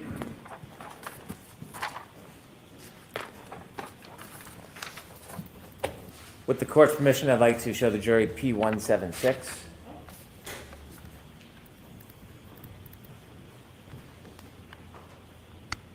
Can we zoom in just a little bit more, please? You told us that you saw both dent and scratches. Starting with the scratches with the pointer on the TV to your right, could you show us where you saw further scratches? So the scratches are up above, and then down here there's chipped paint and a dent. And where is the dent in relation to the scratches? Just below it. Could we zoom in a little more if we could, Ms. Gilman, please? Can you see in this photograph the dent that you saw? Yes, I was referring to this area here as a dent in my observations. Thank you. You can take that down, please.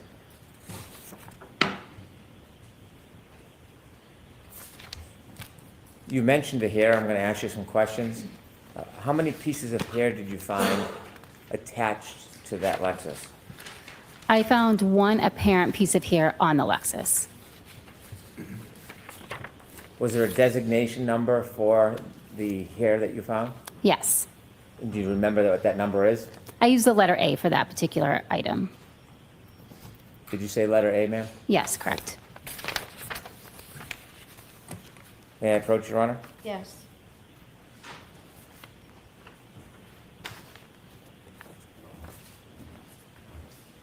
I'm going to show you two photographs.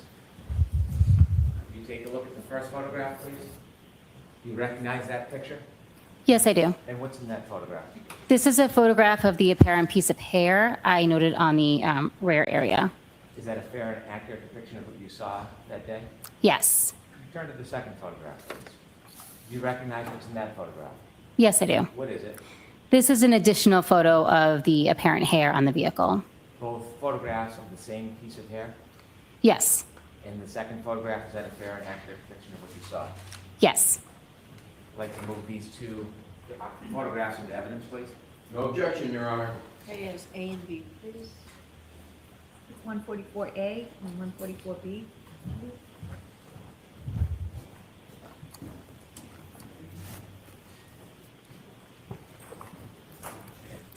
With the court's permission, I'd like to show P173 to the jury.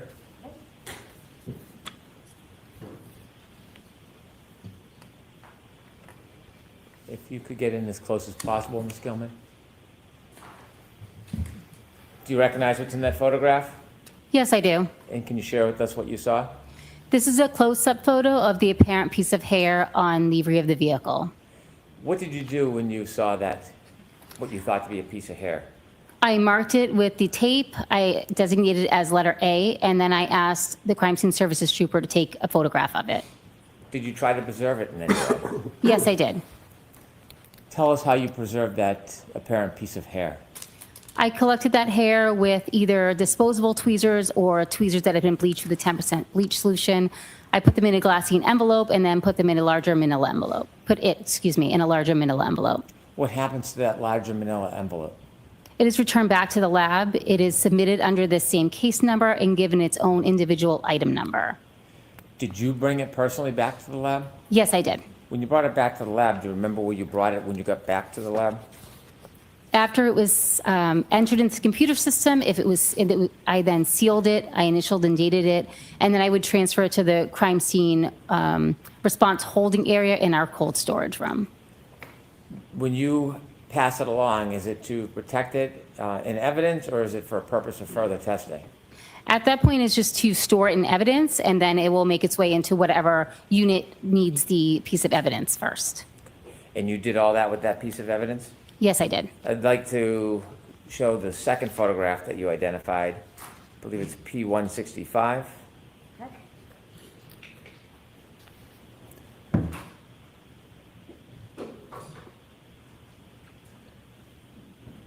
Do you recognize that photo? Yes, I do. Okay, what do you recognize that to be? That's an additional photo of the apparent piece of hair on the rear of the vehicle. In the two different photos, are they taken from the exact same angle? I believe they're taken from slightly different angles. And the hair is, could you point that out with the pointer of the hair that you found? Yes. This hair is the apparent hair.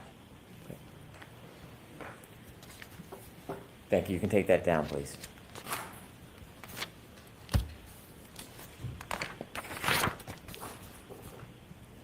Regarding the damage to the broken taillight, did you have any interest in maintaining that piece of evidence?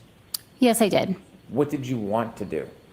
I wanted to collect the entire taillight housing. Why did you want to do that?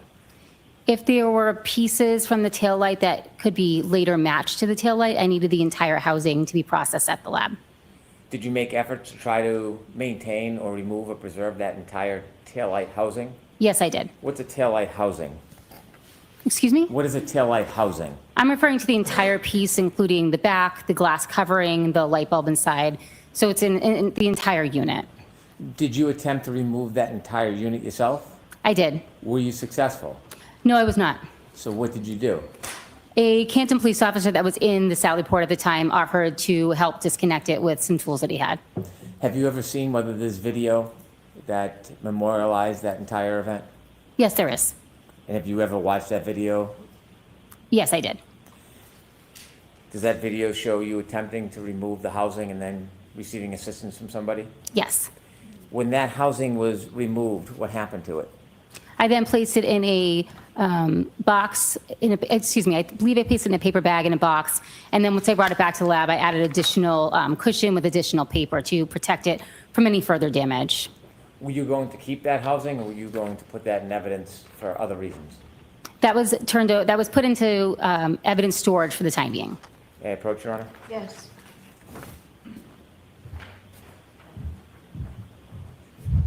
Showing you a photograph. Do you recognize what's in that photograph?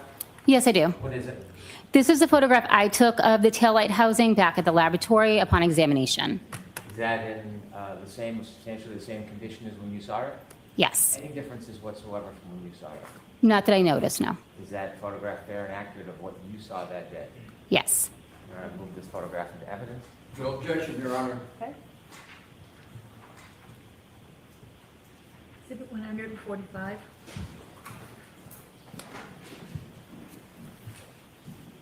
With the court's permission, I'd show photograph P187 to the jury, please. Okay.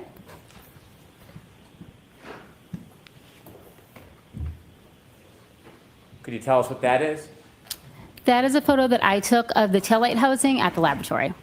And that's after it's obviously removed from the vehicle. Yes, that's correct. And that was packaged and preserved? Yes. You could take that down, please. Do you have the actual item, the actual housing with you? I believe it is here, yes. With the court's permission, I'd ask the witness to be able to open the item, show it to the jury, and then I would move it into evidence. Okay. Thank you. If you would you please remove the item from that box? Yes. May I approach? Yes. Do you have gloves available? I brought gloves, yes.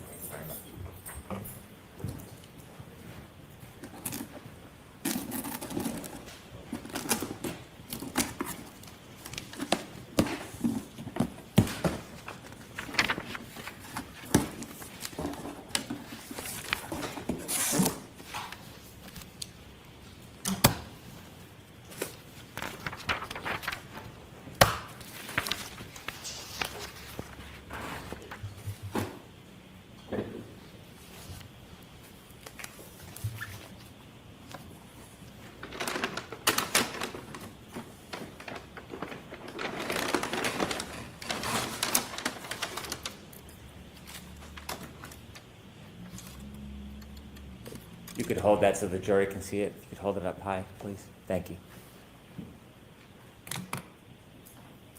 Thank you very much. If you could return that to the box.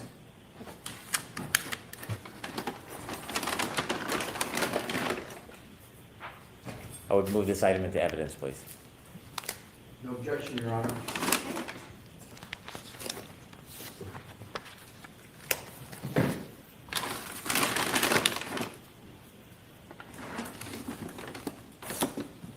That's the only item in that box?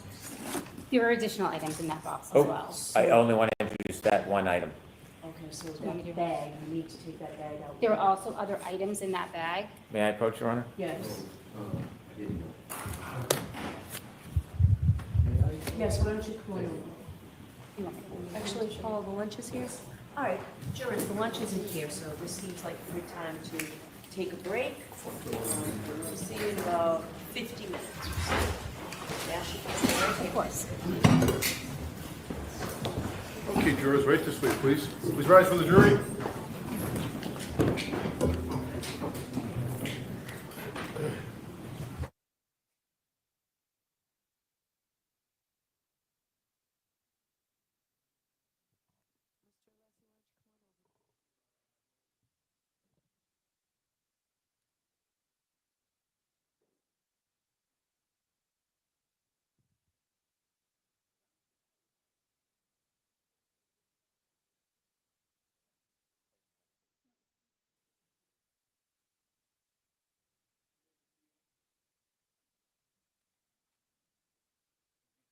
I ask her to describe what she's doing. See what they're doing here. Quiet, folks, still on the record. Thank you. I can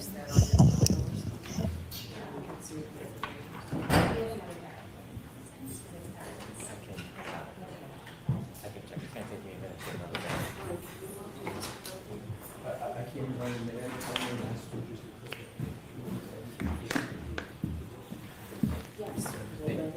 Understand, I agree.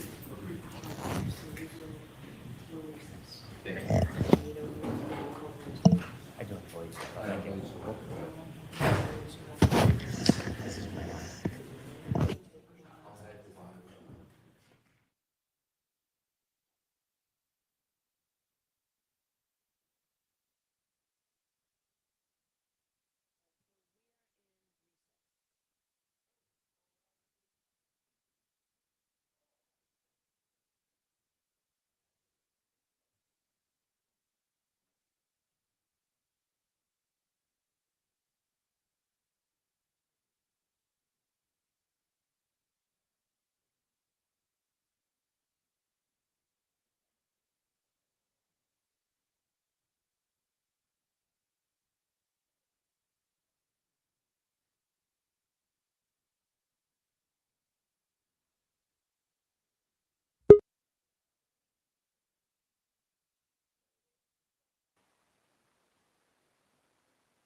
Stage. Oh, here I am. We got a newbie that wants to say hello. Say hi to the people. Hi, people. Free Karen. Yes, free Karen. Yeah, right down here. Oh, okay. So it's break time, guys. Let's see, I haven't read any of the comments. Sing along to the Blades. Sing along to the Blades. I know somebody creative needs to make a song to go with the fan. What's going on, guys? It's really hard to pay attention to the trial, like when we're down here. We have the TV on, but like I said, we have like, I watched like The Resistant, obviously, because it's ad free and we're the best. But also, you got mods down here for the Glera, so they've got the Glera on, and then people just prefer Melanie too. So when you're walking down the sidewalk, you kind of can hear 3 different streams going on, and it's hard down here too when people, you're trying to talk to people that are here, obviously, not ignore people. And there's people down here from Maryland today, newbies. Where else? Somebody else, but it's good. Hi, Rhode Island lady. Just saw your question. For one and not the I other. know, That was my gotta keep mom's it fair. rules. Yep. Fair. It's really nice out here today. Beautiful.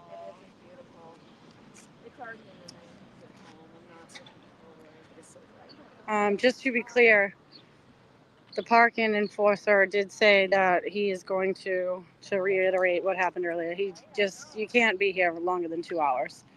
He's going to enforce it. He told us whatever we were told prior, the 4-hour thing's out the window.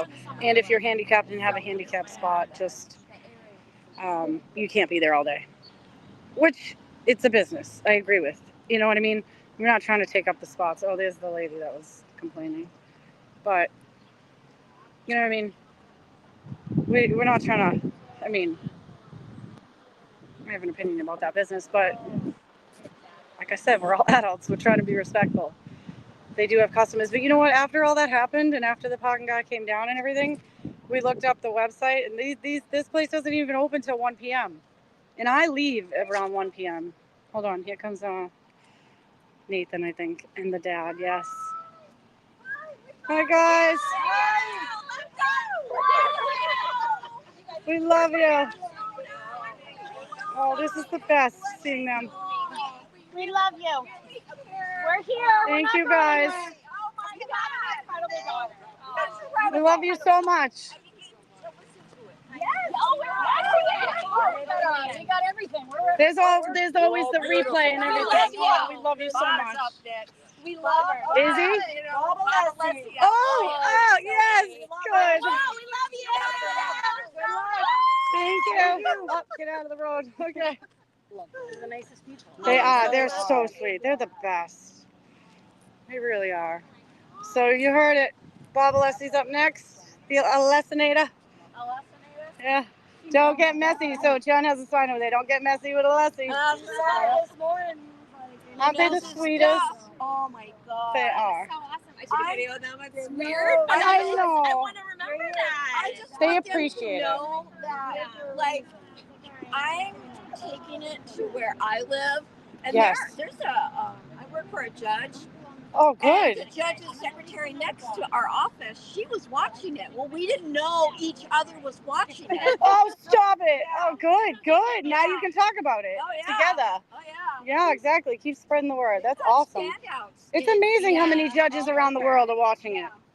Well, and working for a judge, and then I see this, and I'm like, It's crazy, right? Because you and it's like people are like, how?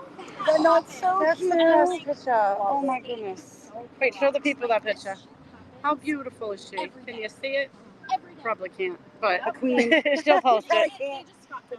I'm glad that I'm so glad like people like you come out though and like you speak on it, and, you know, and you're here to support it. Like that's what we need.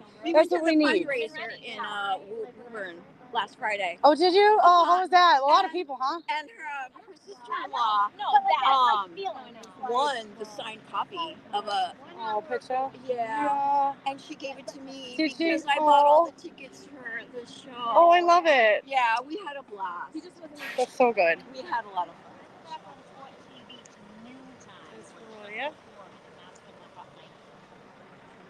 So I don't know. They might maybe that whole food order was for them. There was a big food order, guys. Well, there was so she might be eating lunch there. But that just means you gotta come back. You gotta come back.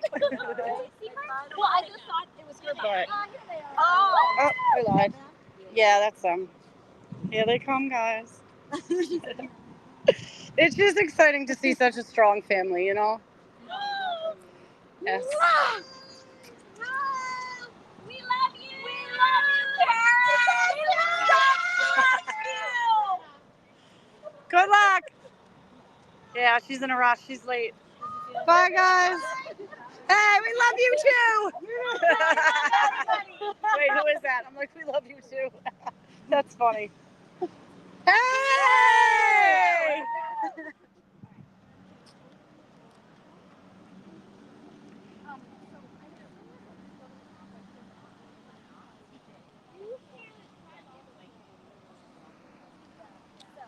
Poor girls. This is like the whole family, the poor family.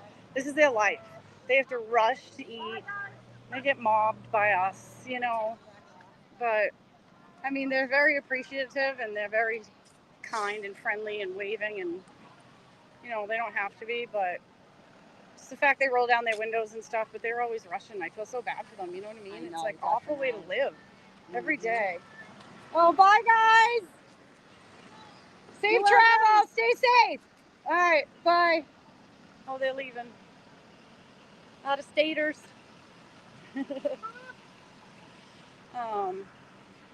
They're so precious though. Like, just keep saying your prayers. If you can't be here and you can't speak out, at least you can do is pray for them, you know? Don't forget to check out Court TV stream. Court TV? Somewhere around the noon hour. Someone is saying there's a hot mic. Oh, tell me, you guys. Did you hear that? There's a hot mic moment. I guess Court TV is going to report it, you said? No, somebody posted on X that there was a hot mic where Bev said something uncalled for. Bev said something uncalled for, a hot mic moment. Get her thrown off. Before the argument with Yannetti about going to sidebar. I don't know. I'm going to go home and look for it. Yeah. But, oh boy, everyone's driving backwards today. Jeez. No. Oh my god, puppy, hi! Hi, sweetie! Oh my god. I know, there's so many dogs, I love it. Canines for Karen. Literally. Oh, look at him, isn't he adorable though?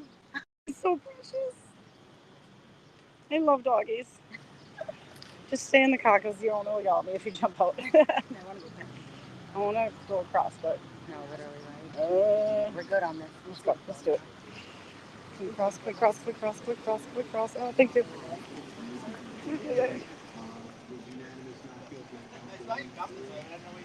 I saw Karen up yeah. there. She's like, be careful. I ran across the way. Oh, Jesus. Don't run it in the streets. Oh my God. I said, let me go. I'm taking off. Bye. Have a good day. Drive safe. I sent you whoever did that, but I'm going to go home and find it now. Yeah, yeah. I'll look for it too. Dennis and Brendan was the one with them from last year. Oh, did they? Oh, good. I would have seen them come out, but I didn't see them come out. I know. I wonder, anyone here from Dennis and Brenda, how they doing? They surviving in there? So you girls saw them over there, huh? Guys, we were saying Yeah, yeah. They go down there, they wave. tomorrow. She was in a rush. They only get 45 minutes. They got to rush eating, and it's so sad. It's awful. It's terrible. I don't know where they come back. I don't know what way they come back. I know they take some actually over there. I don't know how they get back. All those streets back there are one way. Robin, hey, you have bunnies? I want bunnies. Ow, ow, ow, ow. Yeah. I have back spasms sometimes. They only last like 2 seconds, but like it's still, it's like, ugh. So you're going to be here tomorrow, of course. Yeah, most likely. I'll keep coming back. I'm going to see if my husband wants to come and he doesn't have to work tomorrow because he's only working part-time. He retired, but he has another part-time. But I'd love for him to come. Yeah. He'd have a ball. Yeah. He'll make you Bring laugh. them. The more the better. You know what I mean? Robin G. I'm gonna walk down again. Wild ones? Aw. I have to watch. I'm gonna walk down. All right, I'll see you then. Step on the gas. I mean, step on the gas. I meant to say step on the brake. Hold on 1 second.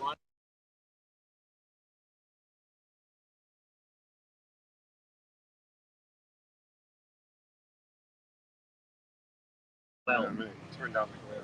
Sorry, I'll be right back. I'm giving you guys to Scott for a minute. Here's the comments, and you're on. You're live. Thank you. Hi, everybody. I know I shouldn't say this, but I watch the glare down here. I don't watch my own channel. It's been showing Vinnie Paultown and Court TV talking about the buffer zone, and Vinnie was down here Monday interviewing people, so some of the interviews of us down here got on Court TV the other night.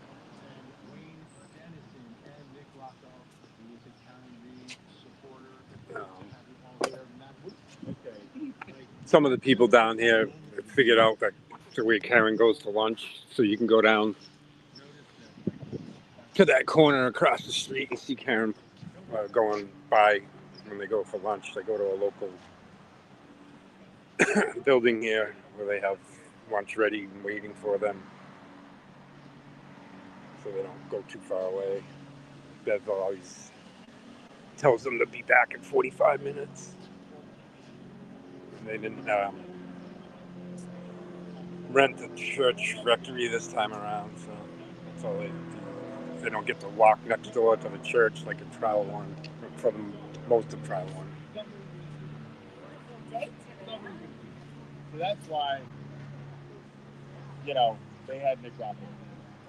I'm curious if the parking enforcement gentleman is going to come by and truly enforce this 2-hour parking limit. Day after day. But, I don't know. I guess we'll just have to move the cars around into different spots. I wonder how long the deliberation. Inconvenience, but we can deal with it. I wonder if we're going to have a jury that possibly understands how to fill out the form better, which is an argument that's been made by even guests on your show.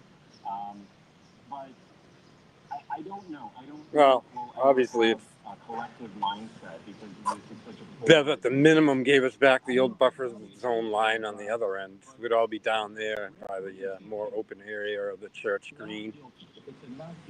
There's wider sidewalks. We're not in front of businesses like we're in front of this place, Arco Dance Studio, and they're not happy with us being all jammed down here.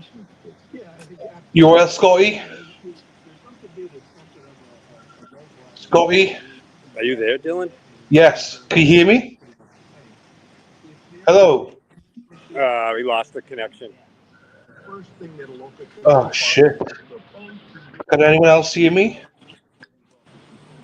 Or not? I think I'm getting bad signal down here. I think that's Is the it problem. me? Oh, fine. So you can all hear me, just a bit of Scotty. Because you're breaking up when you're talking.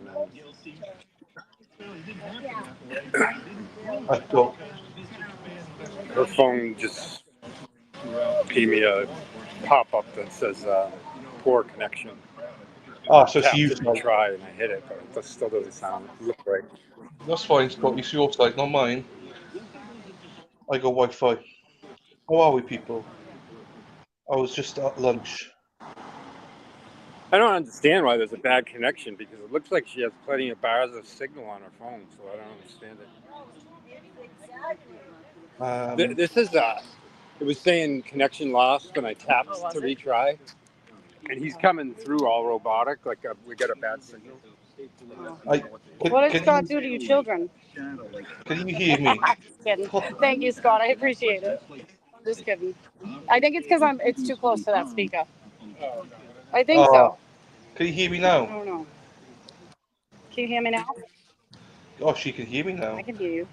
That's fine. Hello, Bad Dazzler. Little bit. It's pronounced here, Bad Dazzler. Wait, Hey, I went for food just now. I did not Wait, go to your daughter. Wendy's. Then went to get something. Did not go to Wendy's. Hi, Coco. Robin Dylan, G. say something else so I can hear you. Yeah, we went to 99 something Oh, there you restaurant. are. Okay, I can hear you now. There you go. So I went to the 99 restaurant with Erica. You did? Did you like Yeah, it? we loved it. Did you? It was Erica and Jen O'Donnell. Loved it. Food was Did you great. get popcorn? Yes. Yes. Oh, good. It was Nice amazing. and salty, huh? Yeah, it was nice. Please. If they went out, you get lucky, you get walked down. I had steak tips. Lovely. Oh. Yeah. Oh my God, my daughter always gets the steak tips there with the It was broccoli and gorgeous. potatoes. It was moist. And also, I can't eat it at the minute, Brandy, right? I can't eat it. But for dessert, Brandy, I got my first ever Boston cream. Oh, really? Do you like it? No, I haven't tried it yet. I'm just too full. Oh. But I've never had one before. I don't like them. I just don't do the cream. My husband likes them. I don't like them. Oh, yeah. Okay, that's fair. I'm like a chocolate chip person. Like, that's all I need. Chocolate chip cookies. I'm not going to disagree with you. so I haven't tried it yet. So I'm not gonna fight with you. You could be right. So, I need the AC. It's hot out here, and I got long sleeves on. So what happened though? Did you hear me? I missed it. I haven't read the chat. Did Bev actually have a hot mic moment or no? Oh, I don't know. Jack, talk to us. Hey, Tony, Frosty, say hello to him. I don't know. I've not watched any of it, so I can't tell you what happened today. Yeah, I can't. It's hard to pay attention when it's not like when it was Jen and when it was Yuri, I could sit and watch, you know. But like, it's hard when you're down here to really pay attention to it and listen. I agree. And yeah, look, also we know whose fault it is. Obviously, it's Dana's. Here he is. Every time he's in chat, everything fucks up. Dana. Here he is. How you doing, fella? Hope you're well, Dana. So Coco. I also wonder if the defense is saving their fight with Bev for revealing evidence. What? Did she reveal evidence? It was a car, I believe. I know he started as one of his jeeps. So what happened? I didn't pick up any hot mic. Oh. I don't know. No, so I don't know then. That was just the word on the street. Okay, there's extra items in the taillight box that Brennan didn't want to present yet, and defense was unaware of. So these motherfuckers. Hey. These motherfuckers. Oh my god. We gotta be so. I hate all this. Like, so it's they're all. so aggravating. It's so aggravating. It's torture. It's literal human torture, just not in like a physical form, like not a physical pain. Like I'm not sticking you with needles in your eye, but I'm torturing you. They're torturing the Reeds, and it's awful. It's just a different way. And that's when they broke for lunch quickly.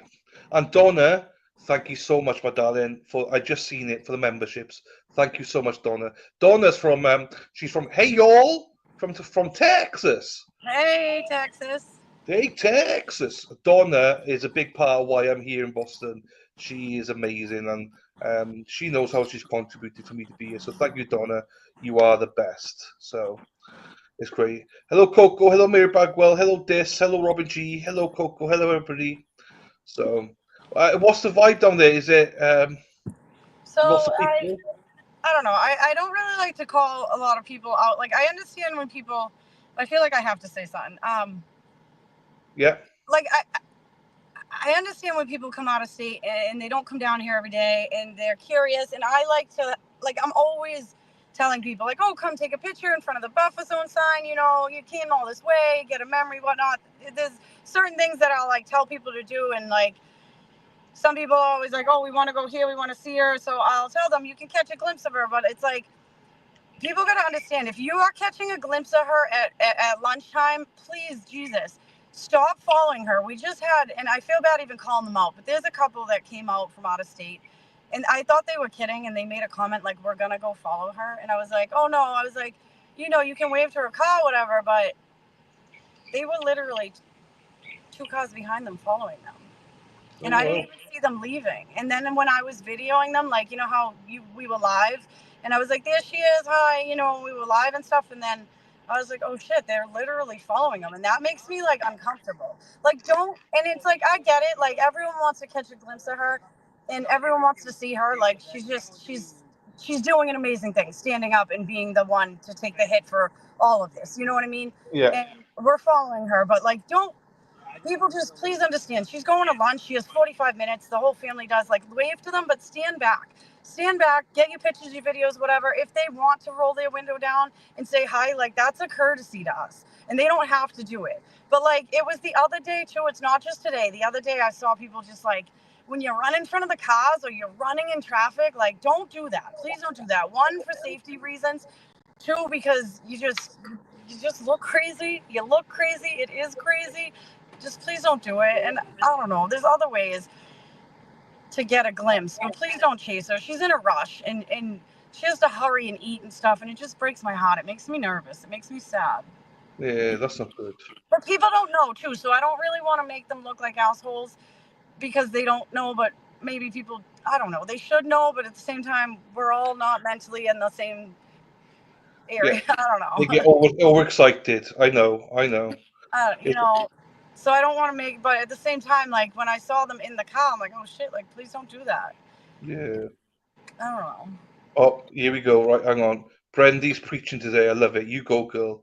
I'm sorry. I get nervous with people, and I get it though. I get the excitement. Like I'm like that too. I want to see her. I want to meet her. I want to take a picture, you know, and it's like, it's all for a good cause, and you want to show your support. You want to you want to say, hey, here I am. I'm here to support you. But like, Yeah, I know. It is big, like it is. Yeah, no, I know. I know what you mean. and at the same time, there isn't a time and a place because, you know, she's not gonna come out here and come down here and shake our hands, and we'll be there on Saturday 10 to 2 because she can't, you know. But at the same time, let her live her life. Let her eat her lunch. Yeah. I mean.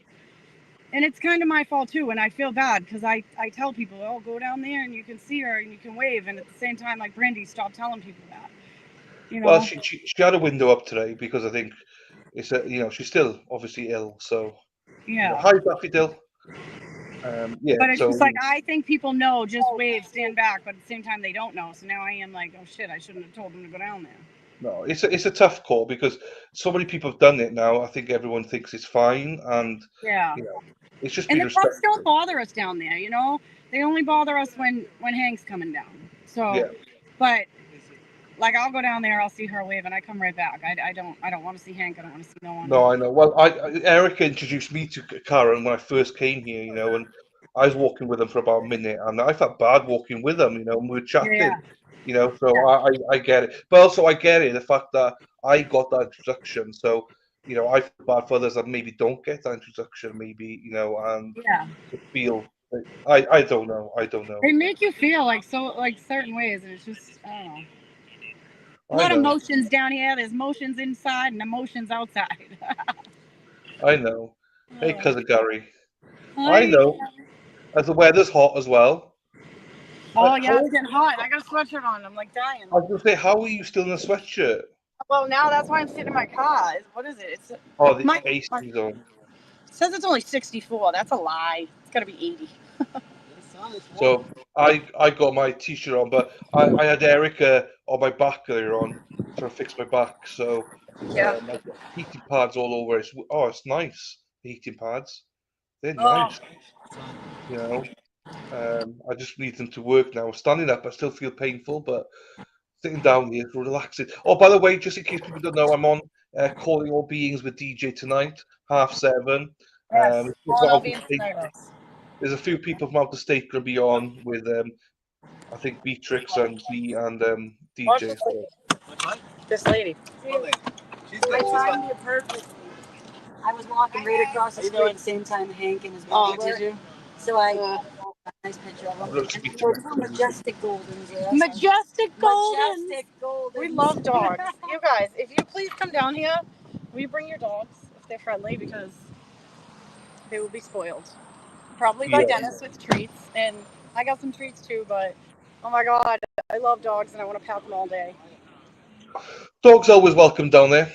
Yes, Well dogs. And kids. behaved. I got Bubbles in my car for the kids.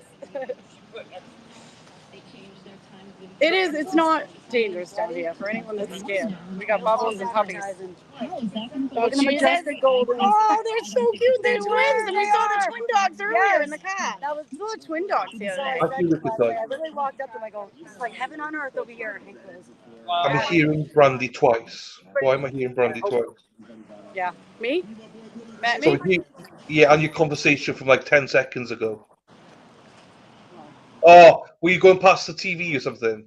Oh god, he's back. I gotta go. Ross, put the TV away. We gotta go. Because he's back. The parking guy's back.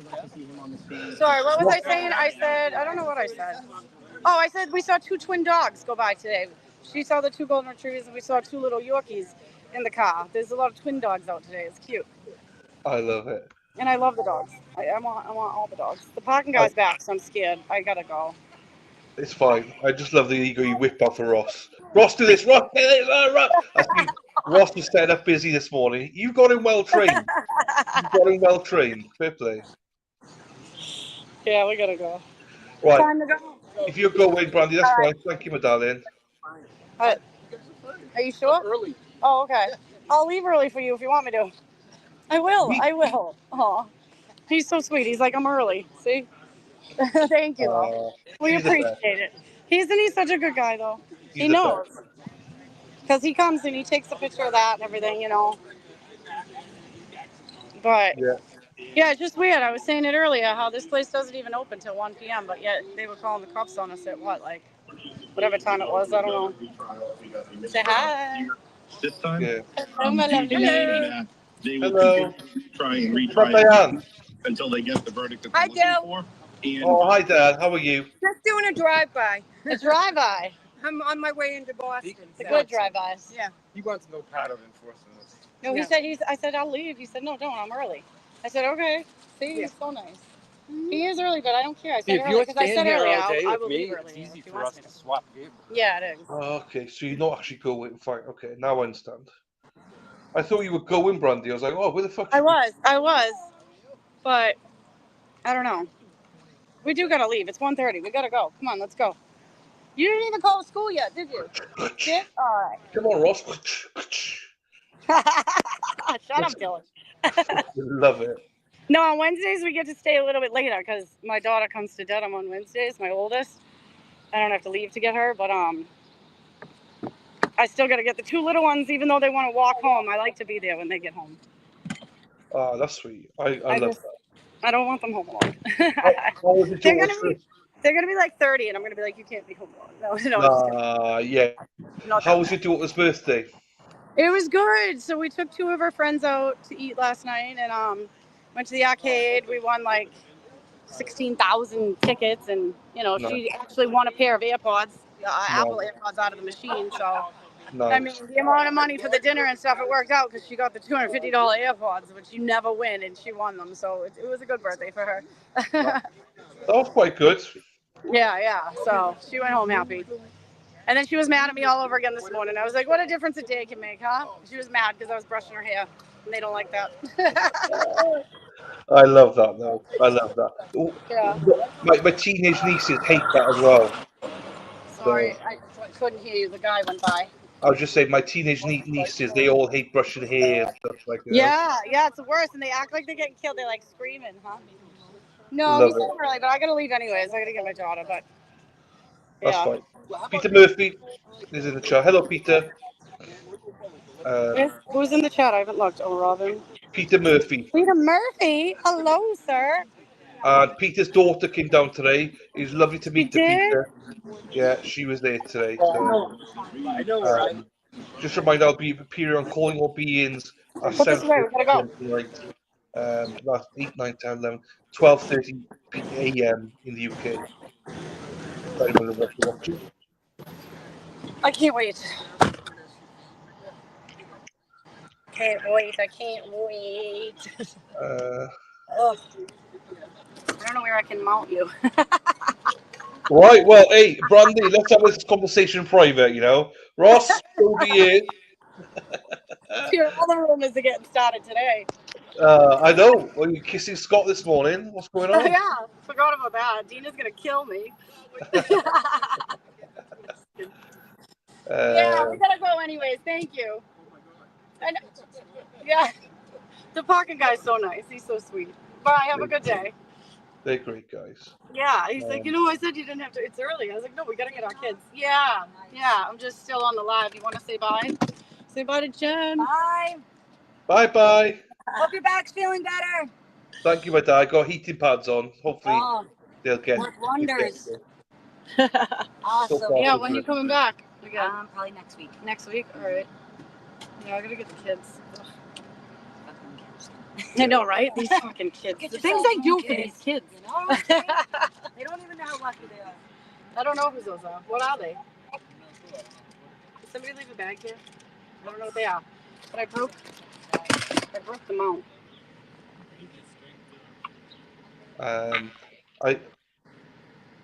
Ross is taking too long. He's always making me wait for him. Did you ever see Annie to give her a bag in her? No, still in my back. Still in the back of my car. Annie? Nope. Still got your bag. still in the back of my car. I finally found it. I gotta come down early one day to give it to her. What happened?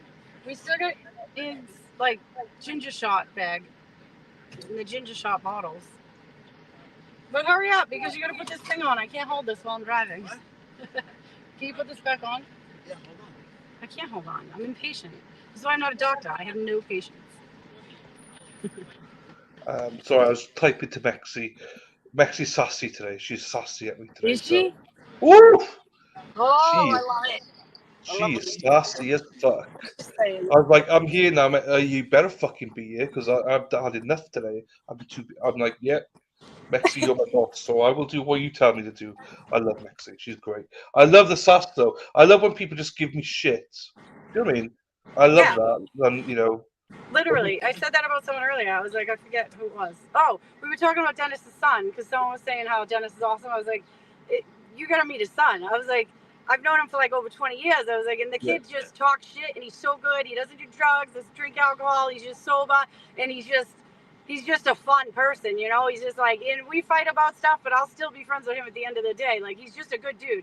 I was like, so his son is just like him. He's just like, you know, he can talk shit and then you just love him. He's just a good person. He has a good heart, a good soul. The only bad thing about his son is that we just disagree on the Karen Reed stuff, you know? Yeah. He's like, what if the poor kid, poor Colin, what if he's not, what if he's, there is no what if. He's not telling the truth. He's not. I know. But like, it's like when you get a double, like, I was like, I want to hang out with Dennis and Pat, you know, they're good people. The Sweeneys are good people. All around. Yeah, the front row today, which is good as well. That was nice. Yeah. Can you put this up there for me? I can't go. Where'd the thing go? Dylan said that you should be quicker when your wife calls. No, I never. I'm Team Ross. Well, yes, he did. No, he's like, he's such a, oh my God. Brandy, I never said that, Brandy. Yes, I never said that. He did. Yes, he Shit. Don't worry, pal. Shit. He lives with me. He knows better. He knows. Great job, Scott and Brandy. There you go. I got 2 speeds, slow and slower. All right. He does. He fucking does. This kid. Oh my God. I'll be like, hurry. He fucking walks. I love it. Like, I could be dying. Why am I gonna hurry? Why do I gotta hurry? You do. Bye, Scott. All right. We'll see you. Bye. Have a good day. What time did they go to lunch? Do you know? Like 1ish, like a little after 1, I think. Maybe. Oh, okay. A little before 1. Yeah, Dylan was talking about shit. You'll see it. Oh, don't be nice. Tonight, right? Lally's outside, ripping butts outside. He's up there with his leg up. He's got one leg up. You got the leg against the wall, ripping butts. I got one leg up as well, so I'm just trying to stretch. You know. It's that time of day. Oh shit! It is that time of day. Yeah, lift your legs, lift them up to the Lord. Don't lift them too high. That's all. Boy, hang on. Yo, again, I'm a man, so I'm trying to do 2 things at once here, so I can't. Oh man, so watching Kurt earlier where he is makes me really jealous. I want to be there. Yeah, we're gonna book something. Florida. This resort looks so nice, huh?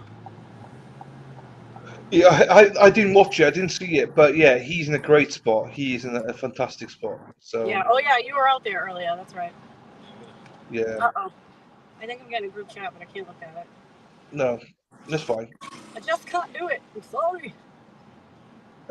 They are long shorts, Sally. Don't worry, they are long shorts. They cover everything. But then I got Speedo guys on top here, so you know. So what can I do? We're topless. So somebody told me I had a top on, this top on, or one similar to this on Sunday. I obviously washed it, but the woman was not impressed in Canton. She did not like my top. I was like, okay, yeah, fucking sense of humor. Doing, but yeah, did not like it. But you're frozen, by the way. They do not. Can't satisfy everyone. No, you can't. No, some of the ladies love it. Some people hate it. Yeah, just so you know, you're fine, but you're frozen. I can still hear you, but you're frozen. So. Well, get me Brandy. unfrozen. Work your magic. What are you doing?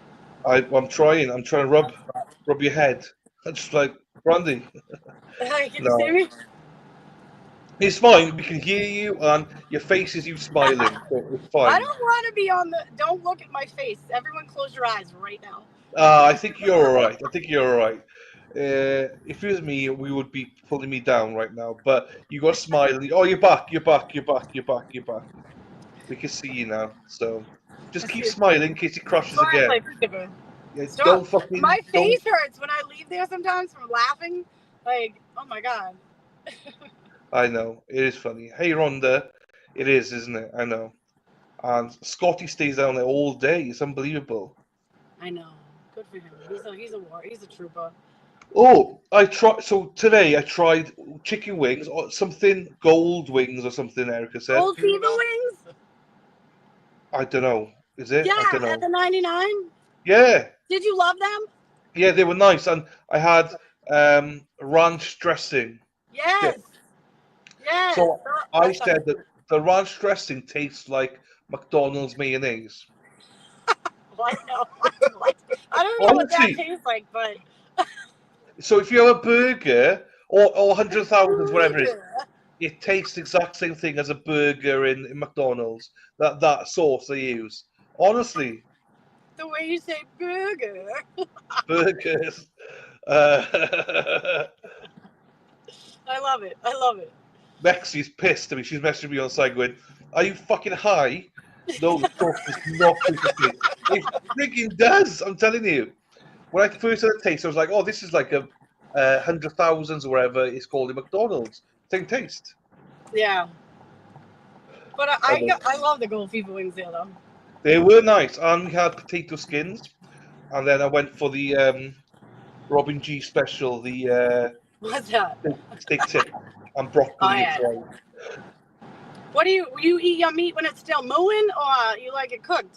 So I normally go for medium. Yeah. So if I go to a restaurant that's not very nice, as in, you're not sure about, I go well done because then it comes out medium. If I go to a restaurant that people can vouch for, I'll go medium because it's like medium rare to well done. I like it with a little bit of red in it, pink. Yeah. I need mine medium well. I don't know. I don't care if it's tough. I'll chew it. I don't want to see it walking down the street like still. Okay. Red. I can't. What do you mean walking down the street? Like, I don't know. I feel like if it's red, it's still alive, kind of. Like, I don't know. Get out of here. Hey, come I don't on know. now. I'm weird. I'm weird. There's only I two never said people I was walking scared. down. Hey, only two people walking down the street, and they're here. Dane and Dennis walking down the street. Dane and Dennis, the kind I'd like to meet. Dane and Dennis, they used to wear these tight old thongs. They didn't like them, so they're gone. Dane and Dennis walking down the street. Dane and Dennis, the kind you'd like to meet. Dane and Dennis, these two who look at them, they're definitely growers, not showers.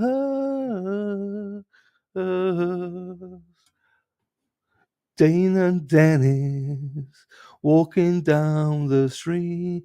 Dane and Dennis, the kind I'd like to meet, and I can't wait to go to meet these two speedos pro.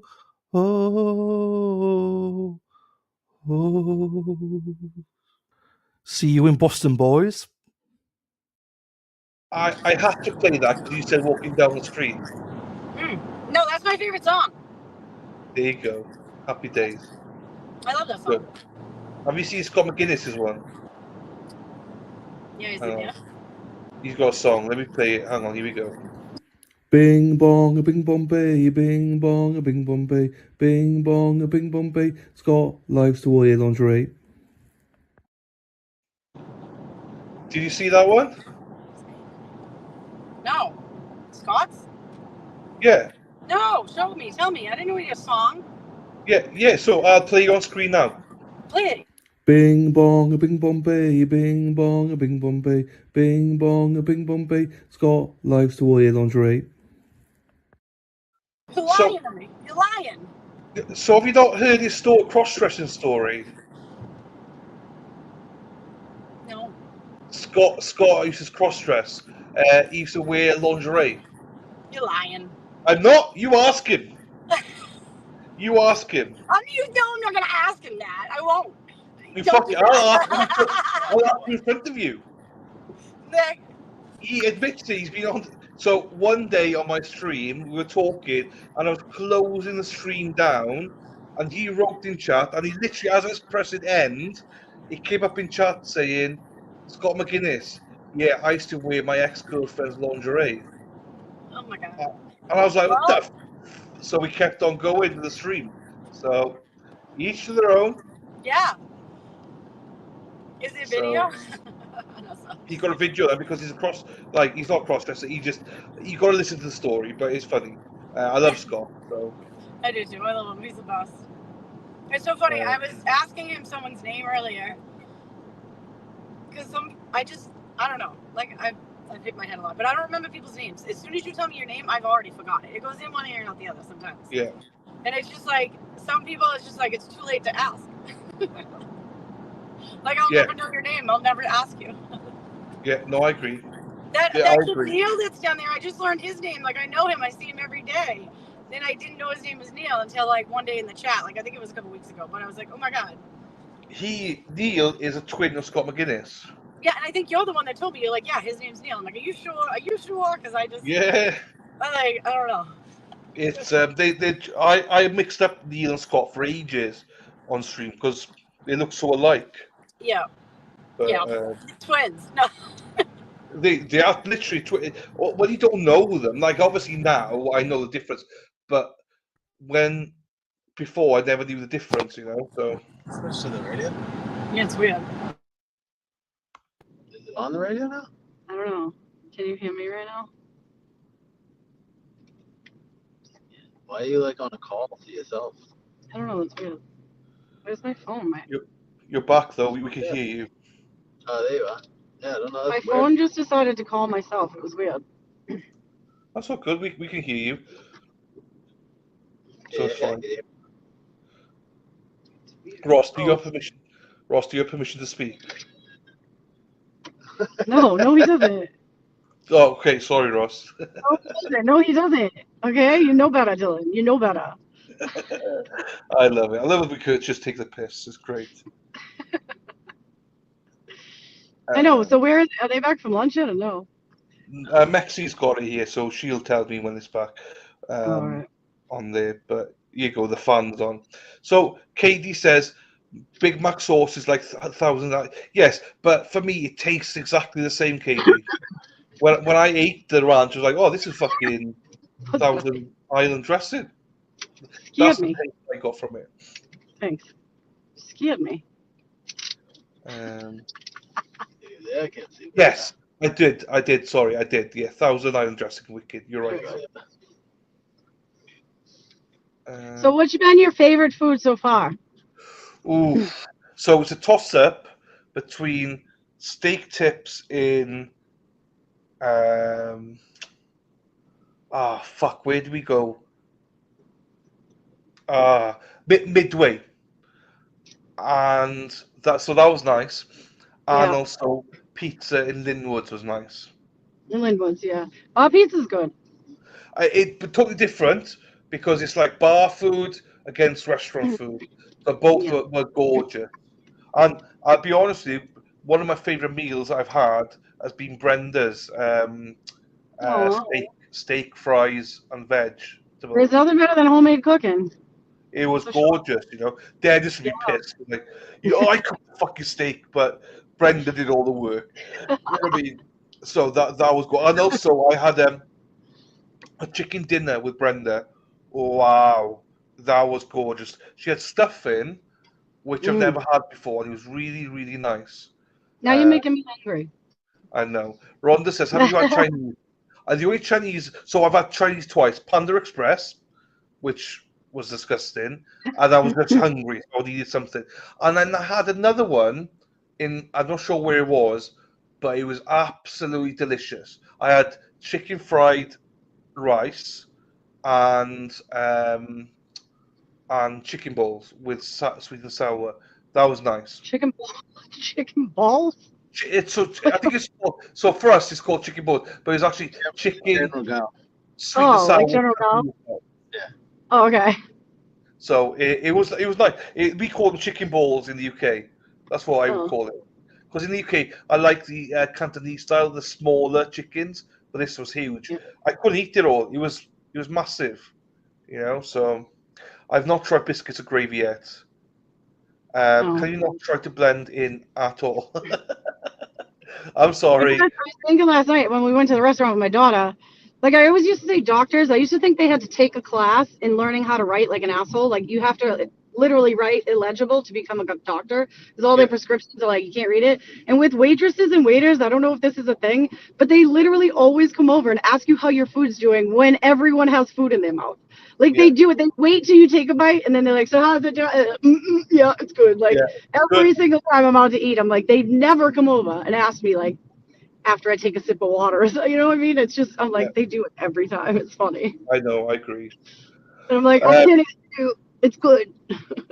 Sally, that sweet and sour chicken balls, yes. But I wanted the other one, but I got it. Was nice. It was nice. Sorry, Erin Hack, I am going to the $5 thingy either tomorrow or Friday with Erica. So don't worry, my darling. Listen, I want to go on that duck boat. I got to give Erica money. Yeah. Make sure you just tell her and then Venmo the money. So Yeah, I was telling Lauren earlier, I was like, I literally have never been on a swan boat or a duck boat, and like I feel like I shouldn't even have the name Boston Brandy. I'm not. I feel like I don't like. I'm not. I'm like anti-Boston. I hate the traffic there. And but I've been on the Godzilla, that crazy like boat. Oh, Godzilla, yeah. Yeah, you gotta go. You should go on that. Yeah, no, I know. I've got to play a quick song for a second. 2 seconds. Okay. Ole, ole, ole, ole, ole, ole, ole, ole. Erin Hack, hack, hack, ole. Erin Hack, hack, hack, ole. Let's go, Erin Hack, hack, hack, ole. Erin Hack, hack, hack, ole. So I have to say that. So Erin sent me, I think she sent me $50 to take my nieces, buy something to my nieces from the $5 store or something. Oh. So we're going there. I don't know what it is, but we're going there. So buy them something. Five Below. Oh, there you go. Five Below. That's what it's called. Five Below. Buy me something.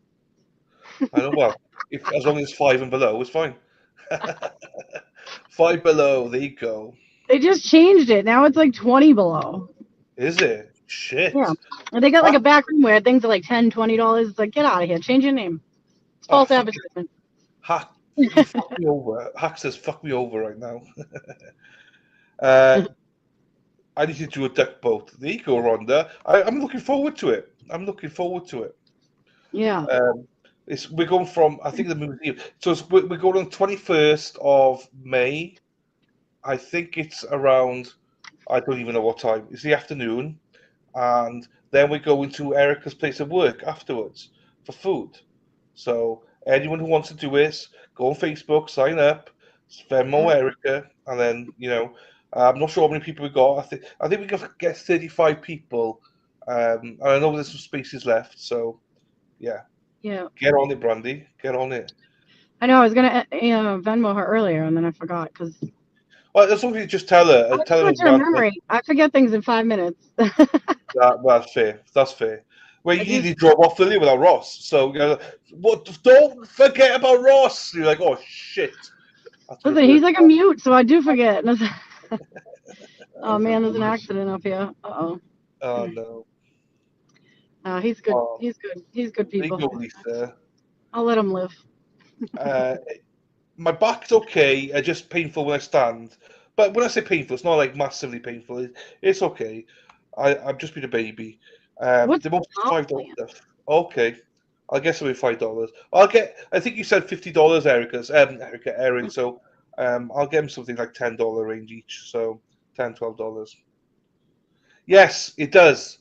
Bad Dazzler. So Bad Dazzler, yeah, we got a place called Poundland in the UK. So everything's like a pound, which is like $1 equivalent. Oh yeah. So which is quite good. I thought Poundland was something totally different. Yeah, we go to Pound Town. Let's go. Yeah. There's a I was like, party. what is that? Brandy invited herself. Yeah. Wednesday 21st, Rhonda. There you go, dollar store. There you go.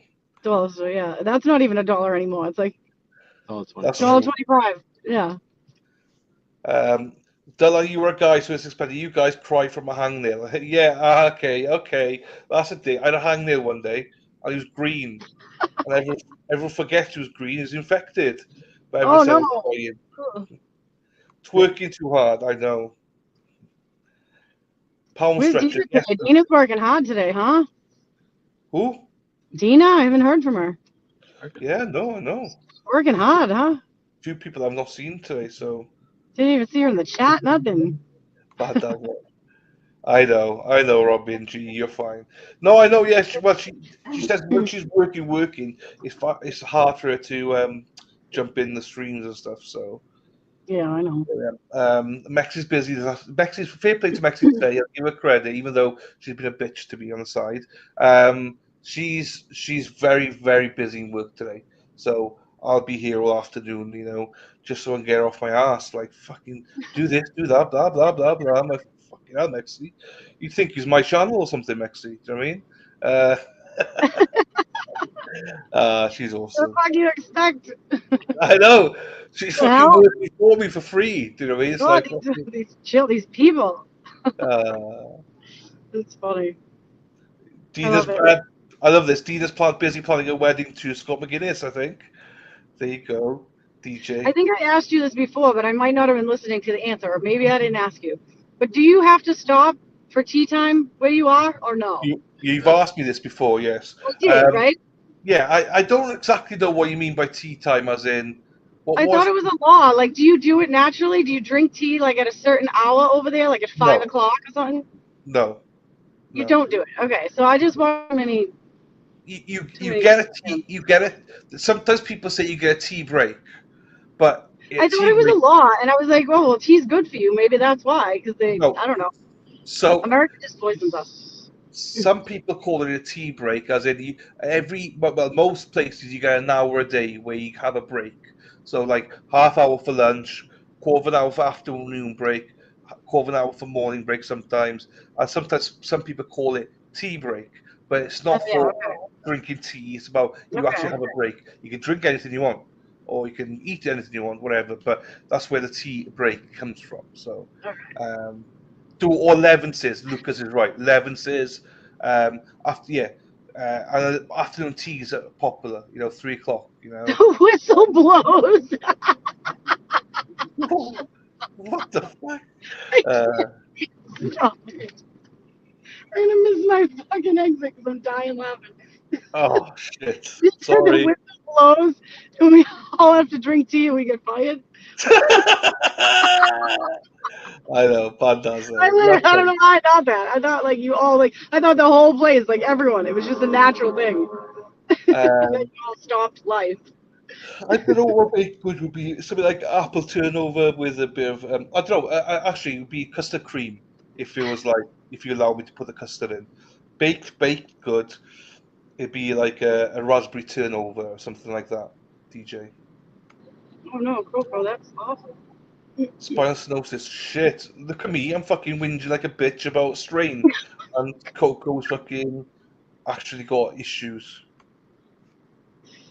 My dad calling her, there you go. And Taylors of Harrogate are the best. Oh, never tried that, Lucas. Yorkshire tea. So I drink coffee most of the time, but if I drink tea, it's Tetley. My mother loves Tetley, so I've always been brought up. Everything comes with baked beans. They do toast with baked beans and cheese and everything. Not everything, but lots of stuff come with beans. Yes. So I just tried tea for the first time like this year. I never drank it before. The front door. How old are you, Brandy? 42. I'm very old. I am 40. I will be 44. I think. So you're Yeah, I'll be 42. 44 in September. Yeah. Shit. I've been around for many, many moons. Yeah. Oh, here she is. Hang on. Hello, good for you. How you doing? Hi, GFY. Oh Did my you know? God. Did you know it stood for good for you, or did you same as me think it was go fuck yourself? It's good for you. Are you? Is it? Yeah, it is. Yeah, it is. Oh, But when I speak to Bobby, I say go fuck yourself. When I speak to Ashley, yeah. I That's say what I think. Good for good for you. Good for you. Good for you. Yeah. She's so sweet. Well, they're both sweet. That's yep. There I you love go. them. They're like Yeah, my favorite. they're great people. They are great people. They're very underrated. They're like super awesome. There you go. I've never heard I of need Taylor. them to come over. Come play with me. Come hang out with me. I miss you already. They go early, and I never get to see them in the morning. I But know. I know. yeah, You're young, Brandy 44. Coco says. listen. I don't GFY. feel that. My bedtime's like 7 p.m. Like Yeah. my bones hurt. I'm like fragile. Yeah. Well, she says, I miss miss my huggies. She says. Aww, I love her huggies. They're the best. She's so sweet. Hey Heather, don't watch your mouth. Look at Dana, come in. When I speak to Dylan, I say GFY. What an ass. The abuse. The abuse. I know. Fuck, it's all your fault, Dana. You wish you were Coco 44 again. Pillar, I don't feel like I'm old. I mean, I don't know. Some days. I just want to run around like a kid. I know. Good What for happened to our you. court? Did it get canceled? I don't know. So I don't even know who's been up there. So there were rumours. I don't think it's true now. But Lucky was supposed to be there today, but it might be tomorrow now. So yeah, allegedly they were going to call Lucky, but Wait, Lucky Lawford? yeah, I was told that, but wasn't told directly to me. So but the person who told me, I trust them. But again, you just never know. Do you know what I mean? People put misinformation out there. Yeah. But she's a baby, 55 and holding here on there. There you go. Royalty name. Dylan is 63. If I'm 63, that makes you 99, Dana. You are not 63. I would never even No, believe I'm that. not. I am 40. Only just turned 43. I was like, yeah, I thought you were like 40 or something. Yeah, okay. Oh, hang on. Let's see who's got court access tomorrow, next week. He's out for next week. Let's have a look to see who has now got court access for next week. Week 5 is in Grant Smith Ellis, Court TV, also Aiden, and where's Jess? Jess. Oh, Aiden and Jess are not in next week. Neither one are in. So you wouldn't know about this, Dylan, probably, but there was a little girl. I'm about to get off in Weymouth, and there's a little girl named Joanna Mullen. She was murdered by her cousin. He raped her and he murdered her. I think she was 5 years old, but Beverly Canoni was his attorney. The kid Ryan Boyce, he grew up in the town I grew up in, and I remember she defended him. That was back when she was a public defender or whatever she was. Oh, But yeah. it just, I don't know. Everything reminds me of this case. When I go to Weymouth, things remind me. When I go here, everything, like, there's always something that just reminds me of one of them. All the players, it's just, I don't know. No, it's not I nice. think there was a hot mic moment today. I hope they're like, somebody's got to get her off the bench because somebody's got to end this. It's so sad for them. I know. Do you want to know an interesting fact for you?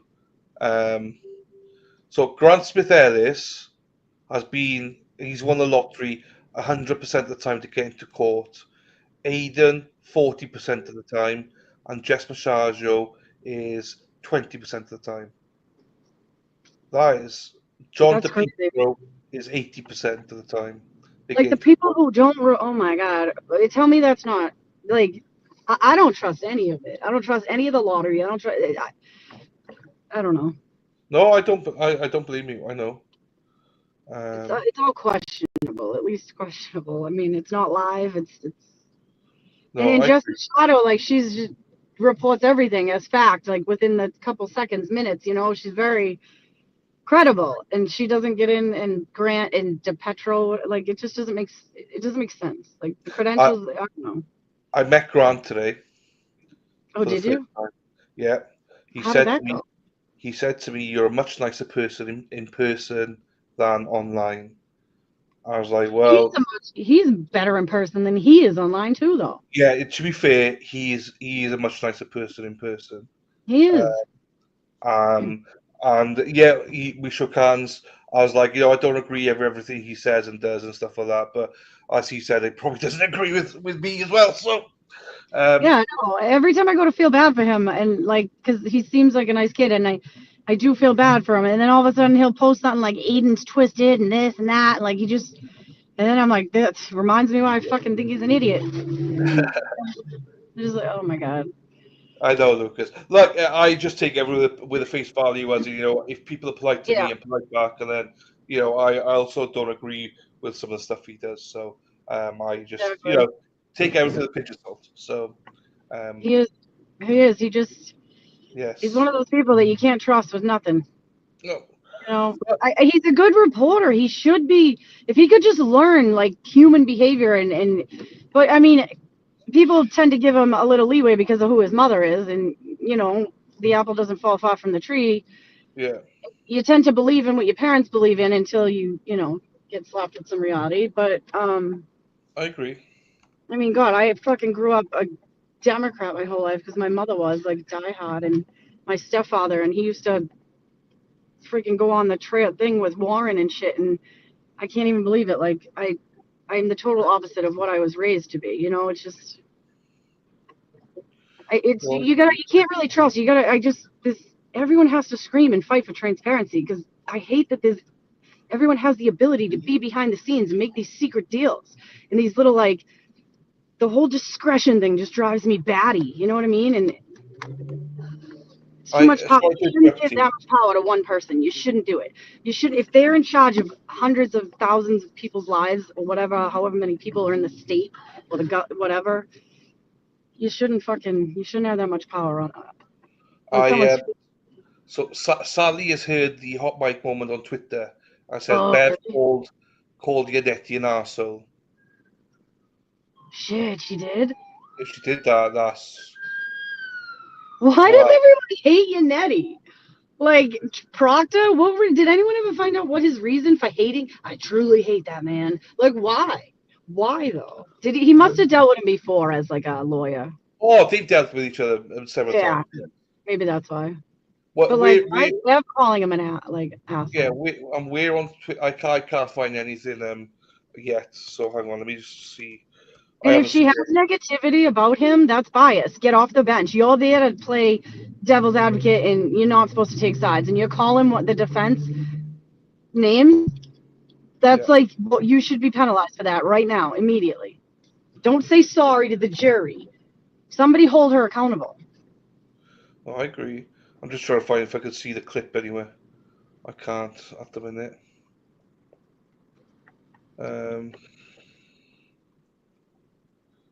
That's the problem sometimes. Hard to find. Is there a name of somebody that shared it? Yeah, I can't see it. There were a number of items in that bag.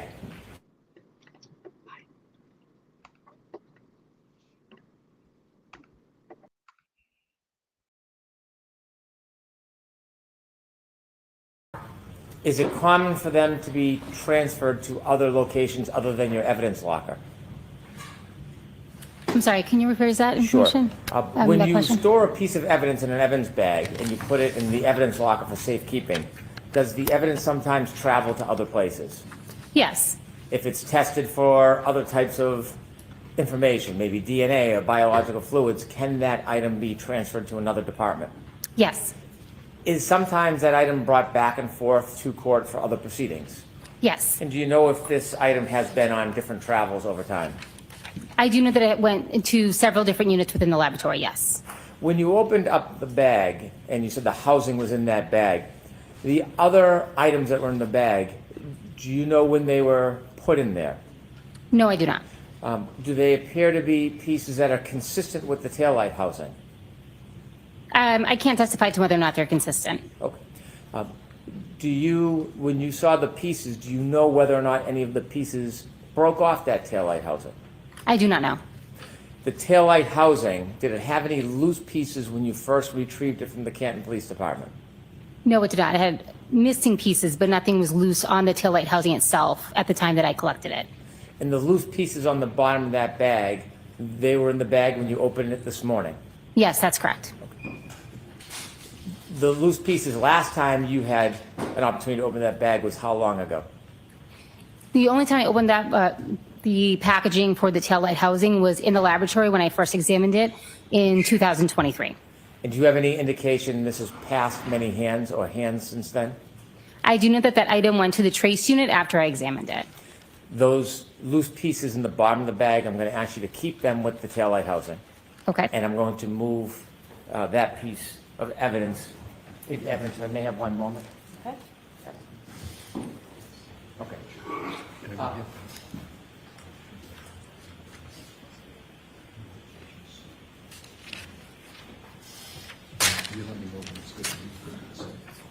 One last question. When a bag is opened by somebody who's examining it, if there are small loose pieces accompanying the item, is it ever packaged in separate baggies or containers? In the criminalistics unit, so I can only speak for myself and my individual examination, if there are loose items within the item that's packaged with it, I would separate it and potentially separate into a smaller package and put it inside the larger container so that it doesn't get lost. In addition to the loose pieces in the bottom of that bag, do you see separate small containers, packaging of Yeah. smaller pieces? Yes, there were 2 smaller containers within that larger bag. And those smaller packages that are separate from the actual larger item, did you put smaller pieces in those small bags? I did not do that. It's done by somebody other than you? At some point, yes. Okay. I now move to introduce that into evidence. No objection, subject to the explanation and cross-examination, Your Honor. Okay. Could you present that? Yes. Yes.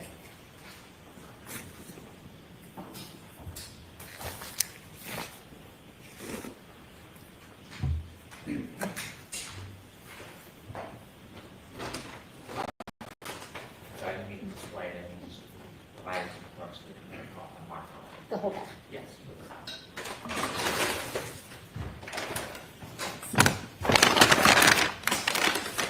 And you can keep the gloves on. I just want to be able to show the small. Oh, okay, that's fine. I'll just get in here. After it's marked. Sure. Exhibit 146.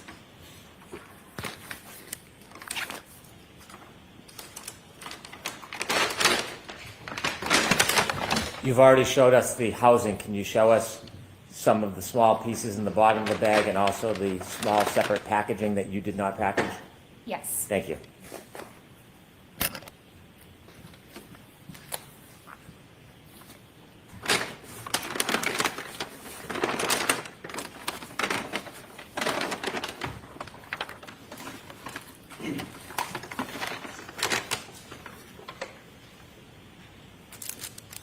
Could you explain what those are? These are 2 small glassine envelopes that were in the container.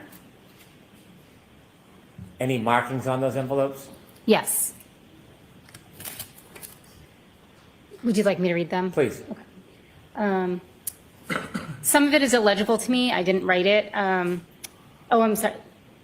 It appears to be at least the second half of the case number. It's possible that's the 2202184. 3-1 pieces E, G, I'm not sure if it's an M or an H, I, S, K. This also has a case number 22-02184. 3-1 assorted small pieces. Thank you. And was there any pieces that weren't packaged other than the housing in that bag? Yes. And could you show us, please?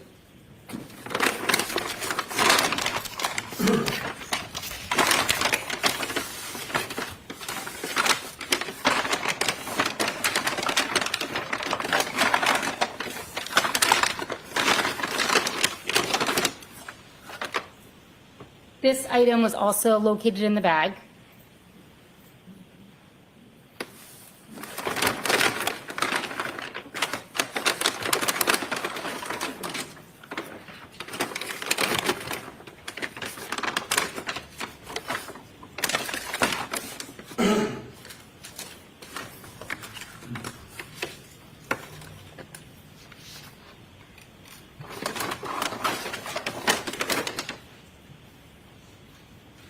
And these two items were also located in the bag. Thank you very much.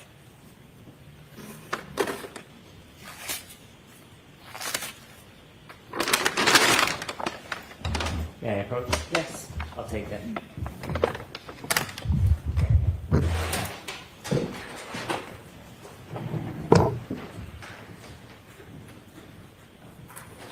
Thank you.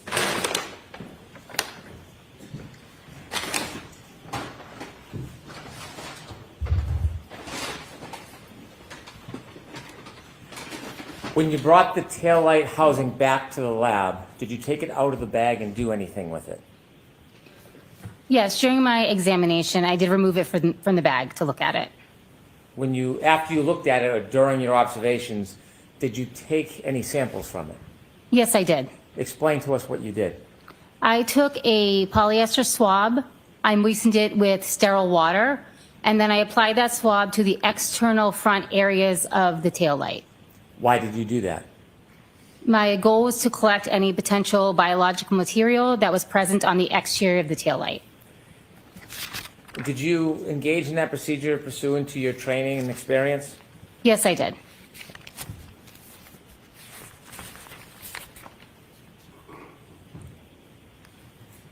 If we could have former P-187 back on the screen, which is now an exhibit.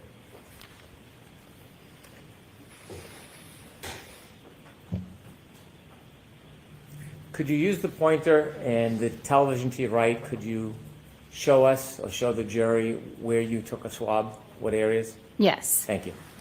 So I took my collection from this upper right-hand corner, the red apparent plastic, as well from this area down here, another piece of red plastic, and then these clear apparent plastic here on the front of the taillight housing. Basically, any areas that would have been exposed when the taillight was intact. Why do you take the swab and go to multiple different parts of an item? The goal of this collection was just to determine if there's any biological material in that area, and there's no forensic relevance related to if it came from the upper right or the lower left. I took that collection as a whole, and in addition, there was a very small surface area to begin with. When you took the swab, did you run it along the breaks in the red part? Like the edges here? Yes, the edges. It's possible, yes, that I collected from those edges. Do you have a memory of what part you actually swabbed? I remember swabbing the external areas of the taillight, those that would have been on the outside prior to any damage being done. Okay, thank you. You can take that down, please. After you engage in the procedure of taking a swab, what do you do to preserve that swab? That swab is air dried. It's then repackaged in a small glassine envelope. A portion of the swab is also put in a clear plastic tube, which is sent forward to the DNA unit. Did you do that? Yes, I did. Why do you go through that type of procedure? Why do you take that many steps? I'm sorry, may I correct my answer from the last question? Please. My apologies. So in this particular instance, the entire swab was cut up and put into plastic tubes for further testing. Why did you do it that way? This item was quantity limited. The swab itself was quantity limited, meaning that they'd have to use up the whole swab in order to run DNA analysis. Did you do DNA analysis on the swab? No, I did not. Why not? I don't work in the DNA unit, so that is the job of a different analyst.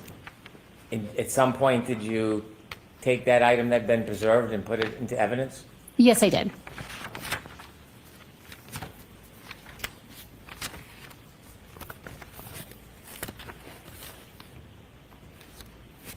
Were you shown a bag full of red plastic cups with an item in it when you were at the Canton Police Department?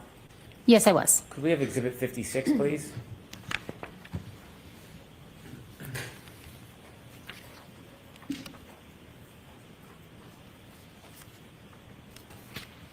Thank you. This is a photograph that's been marked as an exhibit. Do you recognize what's in that exhibit? Yes, I do. And what is it? Those are 6 red plastic cups that contained frozen red-brown stains. Did you do anything relative to the content of those cups?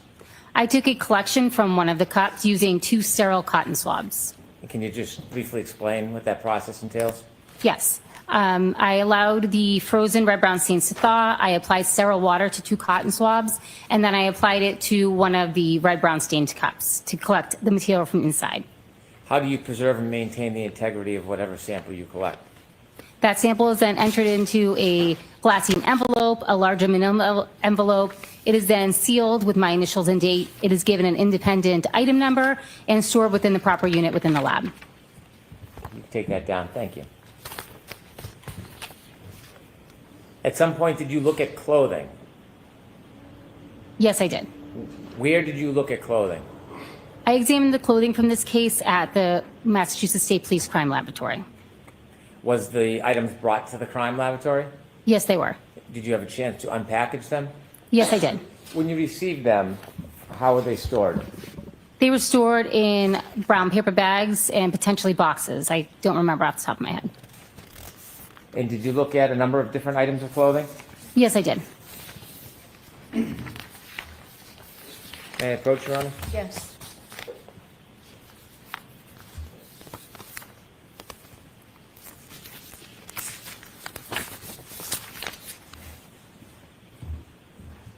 I'm going to show you a series of 4 photographs. I'm going to ask you about each one of them individually. Do you recognize the first photograph? Yes, I do. What is it? This is a photograph I took of a gray sweatshirt. Does that photograph accurately depict the sweatshirt as it appeared to you when you looked at it? Yes, it does. Can you look at the second photograph, please? Do you recognize what's in that photograph? Yes, I do. What is it? This is an additional photograph of the front of the gray sweatshirt where I had put some markings on the sweatshirt. Why did you put markings on the sweatshirt? These markings specifically are noting areas of damage. Third photograph, please. Do you recognize what's in that photograph? Yes, I do. And what's in that photograph? This is a close-up photo of the area of damage that I denoted as 1. And a fourth photograph, please. Do you recognize that photograph? Yes, I do. What is it? This is a close-up of area damage 1. Is that a fair and accurate depiction of what you saw that day when you examined this particular item? Yes. All right, move these 4 photographs into evidence. I could just see them quickly.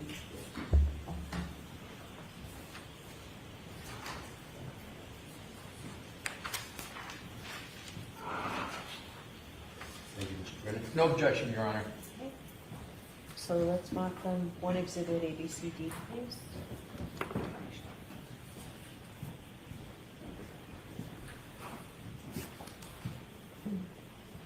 Exhibit 147, A, B, C, and D. Thank you.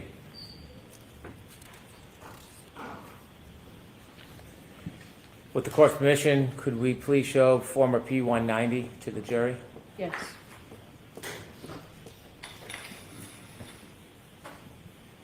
Is that one of the photographs you just recognized? Yes, it is. And could you explain to us what you see? This is the exterior front of the gray sweatshirt. There is linear damage between the top and bottom of the sweatshirt, as well as linear damage across each sleeve of the sweatshirt. Do you see the cut down the front of that sweatshirt? Yes. Did you distinguish that cut as any different than the damage on the arm? I did not do any damage analysis on that particular area of damage. Why not? Typically in these type of events, you'll see those types of damage associated with clothing being removed from emergency medical technicians, so they're not forensically relevant. Thank you. If we could turn now to former P-194.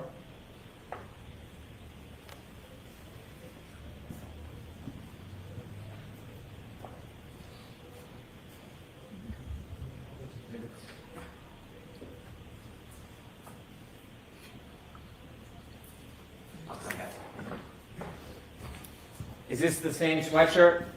Yes, it is. There's a little bit difference. Is markings or tabs on it? Yes, that's correct. What are you doing there? I put tabs on each of the areas of damage on the sleeve and 2 on the chest that I was going to examine further.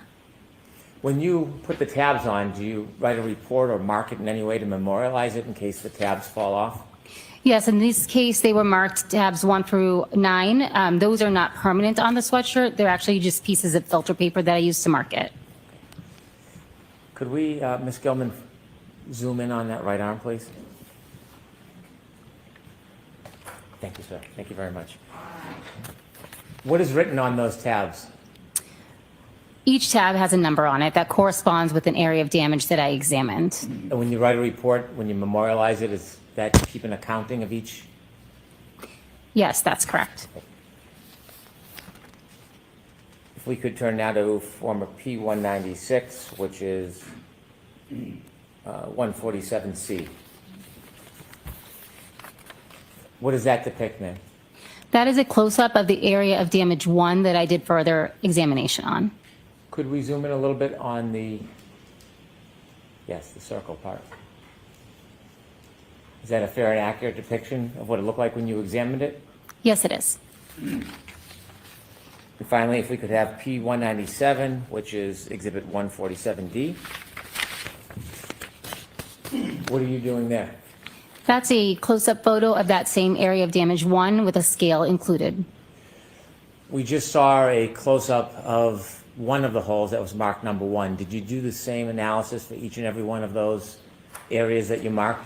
Yes, I did. And did you look close up at each and every one of them and measure each and every one of them? Yes, I did. Are there photographs showing all of those different angles for each and every hole that you went through? Yes, I took numerous photographs of each area of damage. You could take that down, please. In addition to that sweatshirt, did you look at any other clothing items? Yes, I did. Court's permission, can I approach? Yes. Thank you.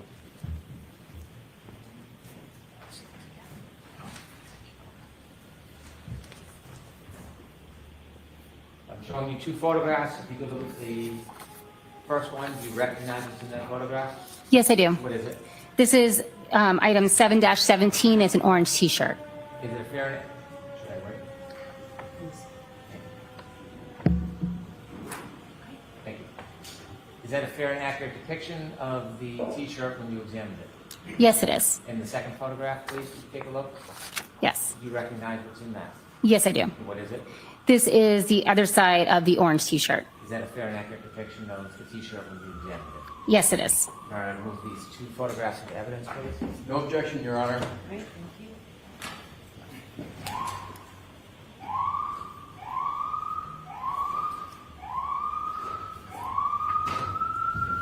Welcome. So this 148 A and B.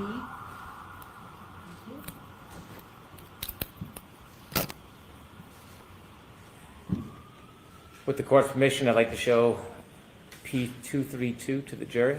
Okay.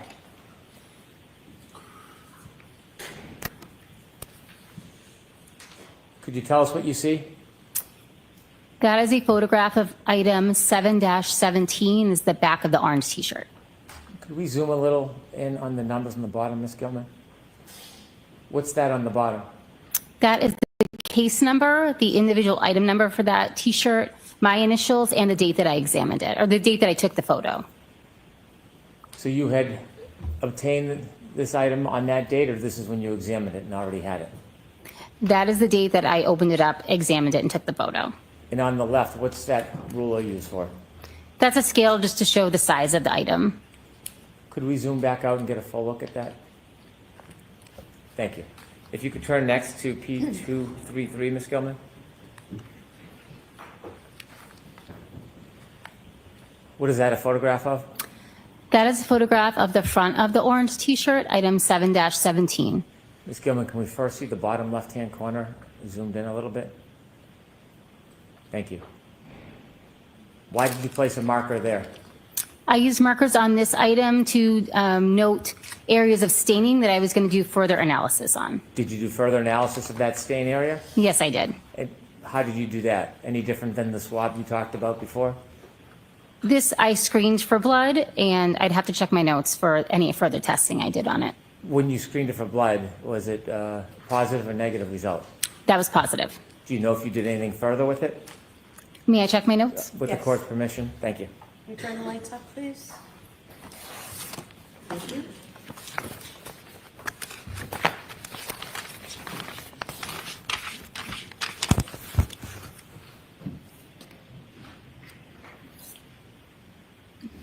Please.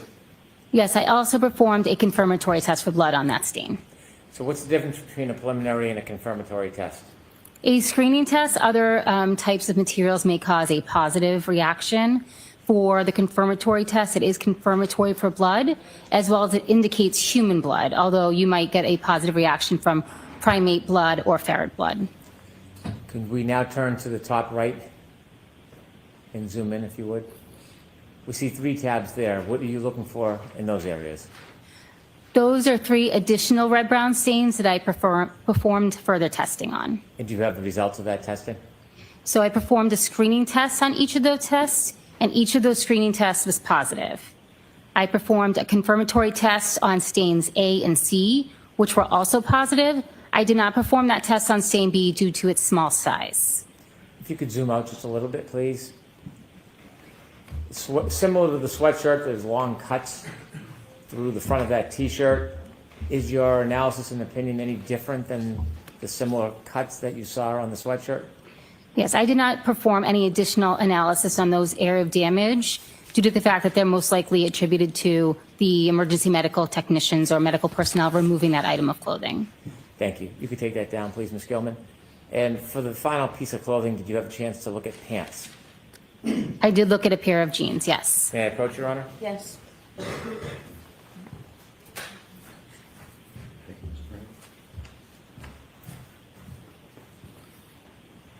I handed you 2 photographs. The first one, do you recognize it?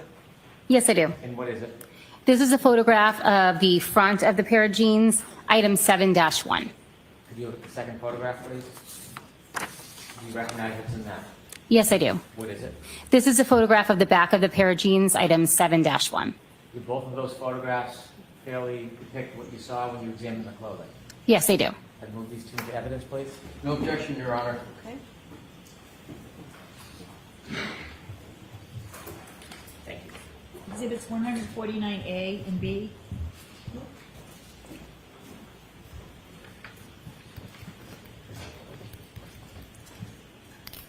With the court's permission, I'd show P242, which is 149A, to the jury. Okay. Was there anything of note when you examined these pants? These pants also had linear damage between the top and the bottom, which would be consistent with cuts made by emergency medical personnel when removing the item. If we could zoom in to show those cuts, Ms. Gilman.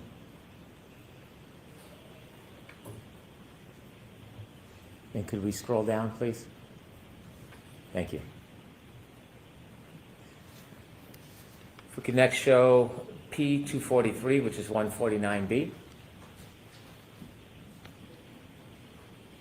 Could you zoom in on the top part of those pants, please? Do you make any observations or notes about the pants? May I look at my notes, please? With the court's permission, please. Thank you.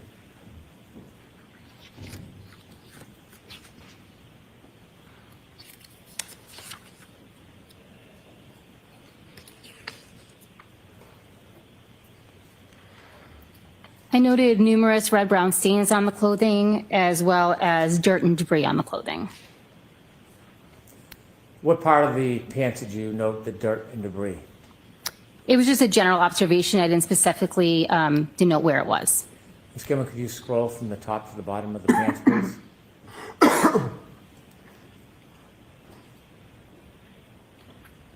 Thank you. You can take that down, please.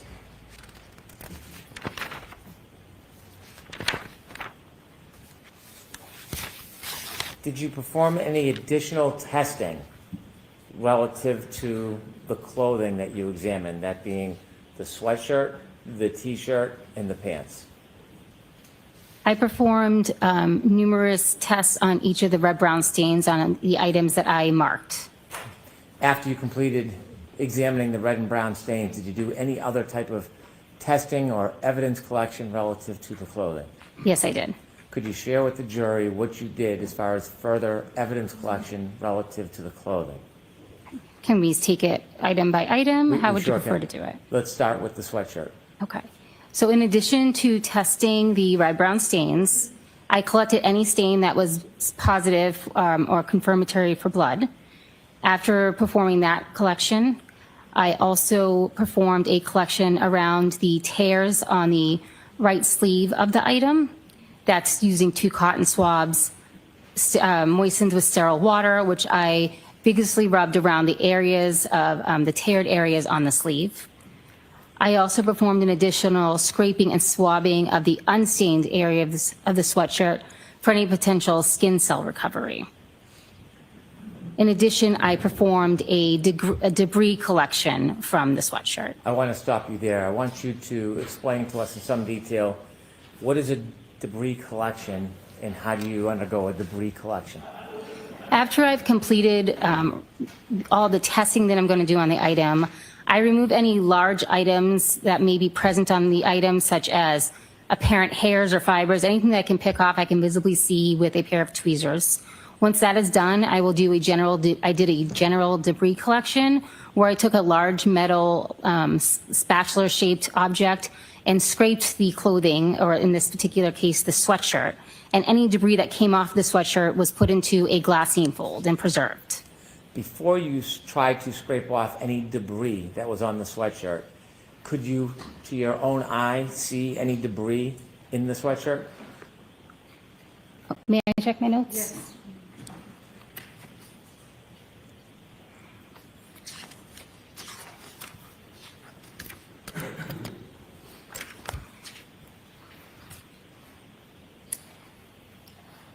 In this particular case, I did pick off a couple of pieces of what I termed black debris. I made no additional analysis of that item.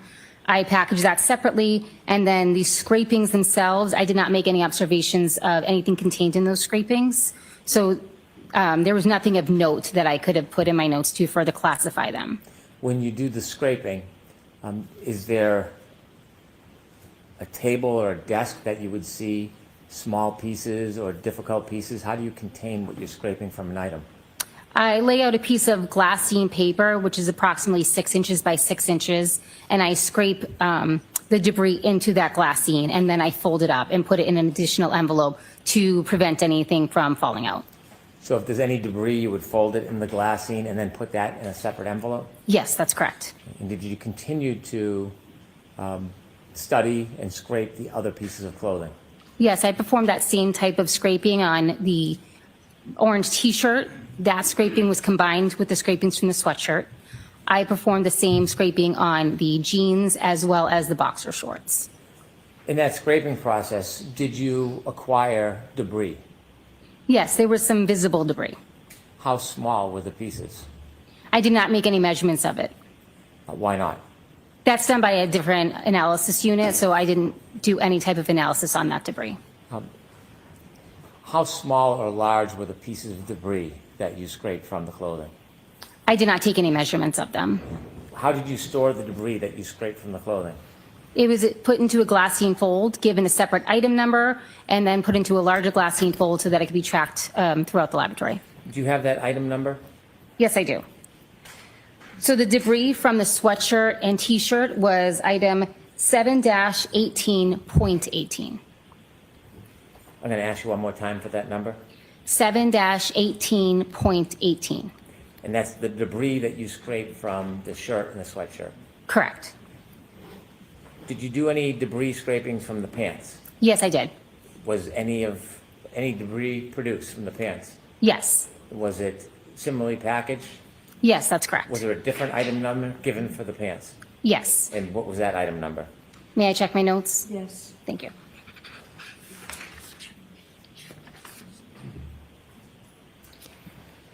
That item number, the debris from the jeans, was 7-1.8.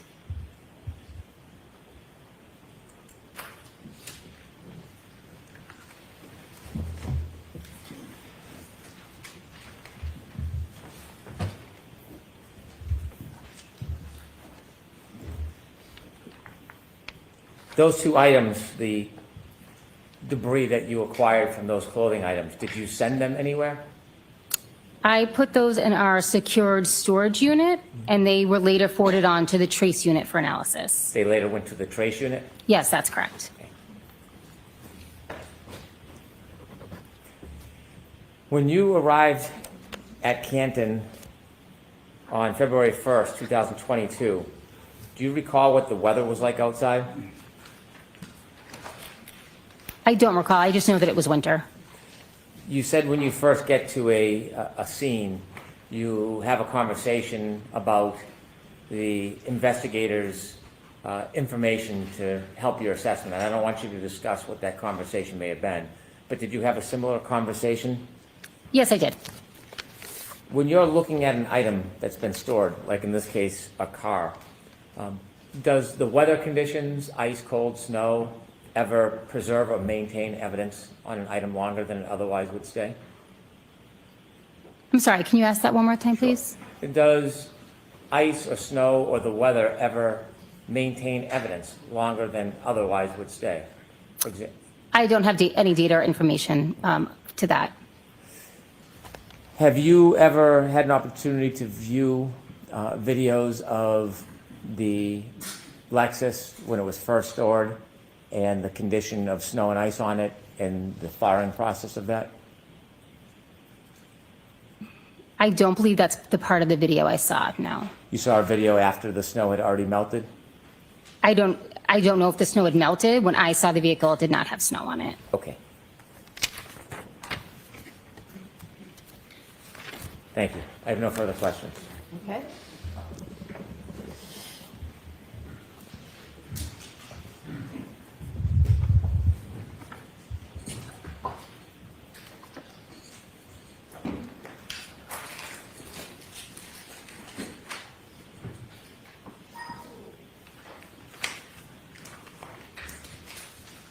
Your Honor, may I approach the Yes. witnesses? Thank you.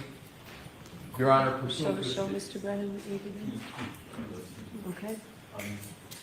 pursuant to a stipulation with the Commonwealth, we've stipulated into evidence various documents. So what I'd like, with Your Honor's permission, and for the clerk, Great. have them marked as next in order, and then I'll proceed from there. Thank you. Should any be marked A, B, and C, or are they each separate? Separate, please, Your Honor. Okay.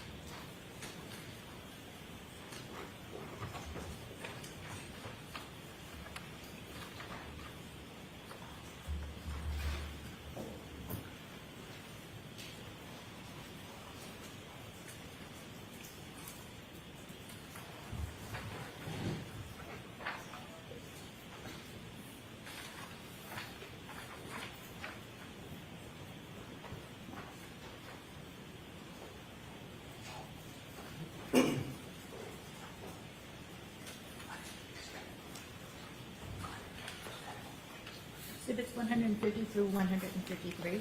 And Your Honor, there is one more exhibit that we have pursuant to stipulation to offer me that evidence.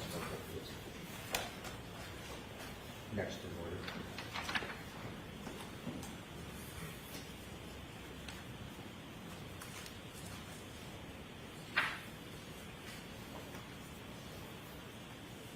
Exhibit 154. And Your Honor, if I could just show Mr. Wolf this to make this more efficient Okay. for the last one. Excuse me. Thank you, Your Honor.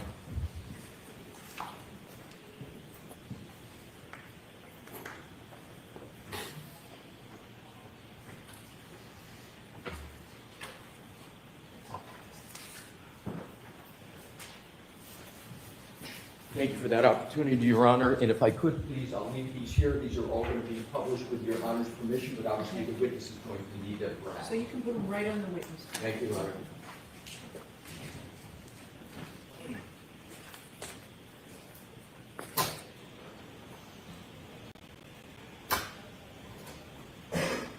Unless I may approach for the witness. Thank you. Sure, thank you.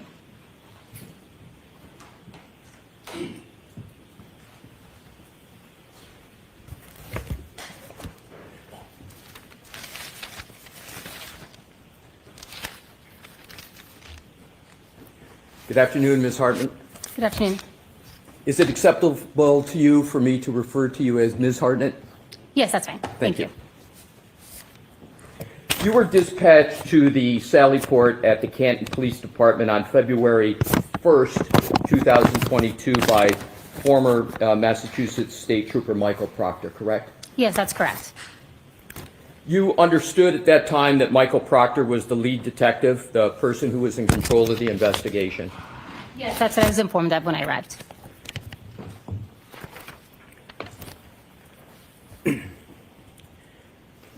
While you were there, one of the things that you did initially was to conduct an overview of the vehicle meaning the black Lexus SUV that you talked about extensively on direct, correct?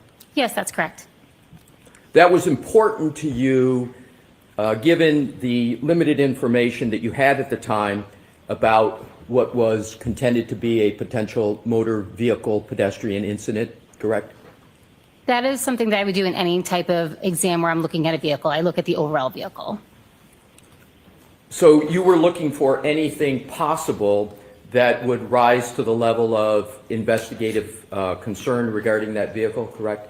Yes, that's correct. And you're familiar with the parlance investigative concern, right? Yes, that's correct.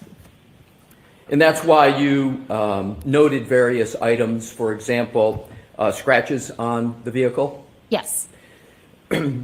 You didn't draw any conclusions as to where those scratches came from, though, did you? No, I did not. The dent that you noted and photographed that you discussed on your direct examination, you likewise made no conclusion as to the source or cause of that dent, correct? That's correct. And you did therefore not make any or draw any conclusions as to whether that dent was caused by any motor vehicle or pedestrian accident, correct? Correct. You're a forensic scientist too for the Massachusetts State Police Department, as I understand it? Yes. With regard to the taillight that you spoke about rather extensively on your direct examination, you likewise were not able to, and you make no conclusions as to the cause of that broken taillight, correct? That's correct. And you draw, therefore, no conclusions with regard to whether that taillight became in the condition that was discussed on direct examination pursuant to any alleged motor vehicle pedestrian incident, correct? Correct. The dent, the scratches, the broken taillight on the Lexus, to your knowledge, as you sit here today, could have existed before February 1st, 2022, when you went to Sallyport, correct? Yes, that's correct. And to your knowledge, the dent, the scratches, the broken taillight could have existed before January 29th of 2022, correct? Yes, that's correct. You also looked for, as you stated, tissue, blood, biological material, and things of that nature on the vehicle, correct? Yes, I did. In that inspection of the vehicle, you didn't see any visible stains or tissue on the vehicle, did you? No, I did not. You were told, Ms. Hartnett, that there were wounds on the right arm of Mr. O'Keefe, correct? Yes, that's correct. And at the time you went to the Sallyport on February 1st of 2022, you were not shown a photograph by anybody of the wounds on the right arm of Mr. O'Keefe, were you? No, I was not.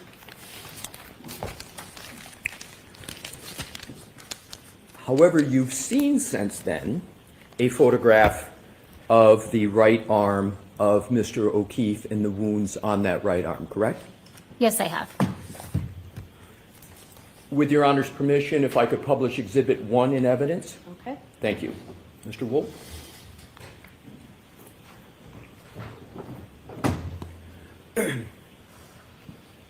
Ms. Hartnett, I'd ask you to take a look at that, and you recognize that what's depicted in that Exhibit 1, correct? Yes, I do. And you've seen that pattern of wounds on the right arm as depicted in a photograph of the decedent before, correct? I've seen this photo before, yes.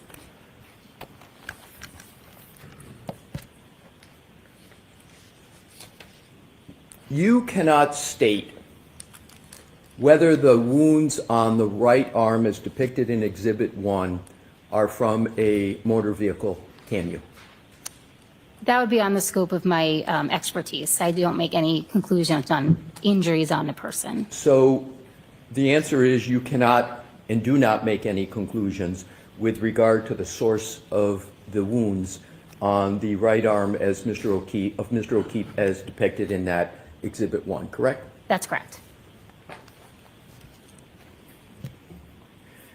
And you're also not able to state whether you observed anything on the vehicle. Mr. Alessi, can we put are you done with this? I'm not yet, Okay. Your Honor, but I will let the court know. It'll be shortly. Thank you. And you cannot state that you observed anything on the SUV that would cause the wounds on the right arm of Mr. O'Keefe as depicted in Exhibit 1, correct? That is not a type of analysis I would perform. So the answer to that question is no, you cannot state that you observed anything on the vehicle that would cause those wounds to the right arm of Mr. O'Keefe? Yes. Sustain.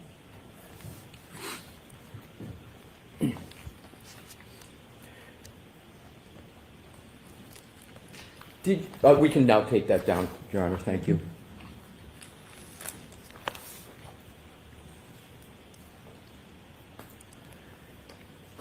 Did you look toward the top of the lift gate of the Lexus vehicle when you were at the Sallyport Canton Police Department on February 1st of 2022? Are you referring to the exterior or the interior? Exterior. I don't recall specifically looking at that area. I did an overall examination of the vehicle, with exception to the actual roof of the vehicle. So I don't remember specifically looking at that area. So as you sit here today, there is nothing notable with regard to that area of the vehicle, correct? I had nothing in my notes regarding that area, no. And as you sit here today, there's nothing you're recalling that is notable about the tap part around the lift gate of the back of the SUV, correct? That's correct. Did anyone ask you to examine that area? Not that area specifically, no. Do you understand what I will refer to as the undercarriage of the vehicle? Yes. And what, just for the jury's better understanding, what are you referring to when you refer to the undercarriage of the vehicle? I know it may be common sense, but just to be clear. What I understand the undercarriage to be, where if I was laying underneath the car, what I would be looking at, it include the muffler, various pipes, but that's the extent of my knowledge of vehicles. So if we're talking about the back of the vehicle, and if we go sort of top to bottom, top where we were talking about above the lift gate, going all the way down, and then go to the bumper, and then go under the bumper, and where it curls under the bumper, then what's the bumper and underneath and more a little toward the front, is that what you're referring to as the undercarriage? Yes, just the general area underneath the vehicle, extending from under the bumper to the front of the vehicle. Right, so the undercarriage is not merely from the back, but it's underneath all the way toward the front of the vehicle, correct? Yes, that's And correct. you refer to all, I'm sorry, I didn't mean to cut you off. So all that area you refer to as the undercarriage? Yes.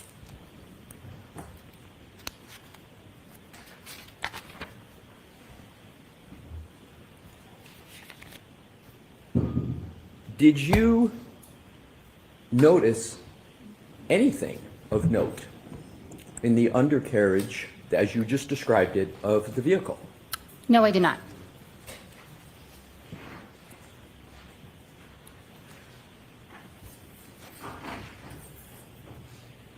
And as regards sampling that you discussed on your direct examination, did you take any samples of that undercarriage area of the vehicle? I did not collect anything from the undercarriage, no. And is the reason you didn't collect anything because you didn't see anything of note that was worthy of collection? In addition to that, I also performed some testing of that area. And what testing of that area did you perform? I performed screening tests on some of the lower lying areas of the undercarriage, on the tire flaps, the edge of the bumper, the muffler pipe. And what were the results of that testing, that screening testing? Those results were negative. And negative for what? It was a screening test for the possible presence of blood. So on the entire undercarriage, from where we started in the very back, all the way underneath, all the way up to the front, the screening test came back negative for any blood or other biological material or anything else of note that would be part of that screening test. So I did not perform a screening test on the entire undercarriage. I just performed the screening test on the lower lying areas, and those were all negative. And there was also no visible staining in that area, so that is correct.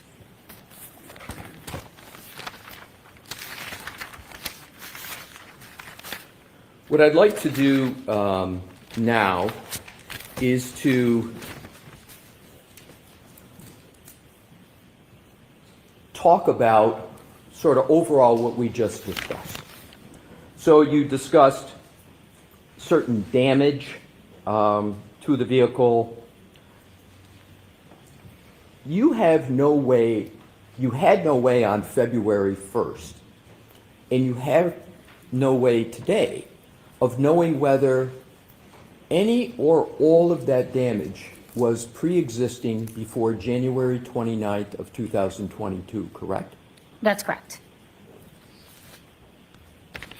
So it's possible that all the damage that you've discussed could have existed before January 29th of 2022. Yes, that's possible. Are you aware of the odometer reading of the Lexus when it was in the Sallyport garage? No, I'm not. If we showed you a document in evidence that would have that on the mileage on the odometer, might that refresh your recollection as to what the mileage was? That's not something I made a note of or even observed on the day that I was looking at the vehicle. Okay, so you were there with Trooper Clark on February 1st, correct? Yes, that's correct. Are you aware of whether Trooper Clark observed and took a picture of the odometer? Are you aware if that happened? I'm not aware of that specific picture.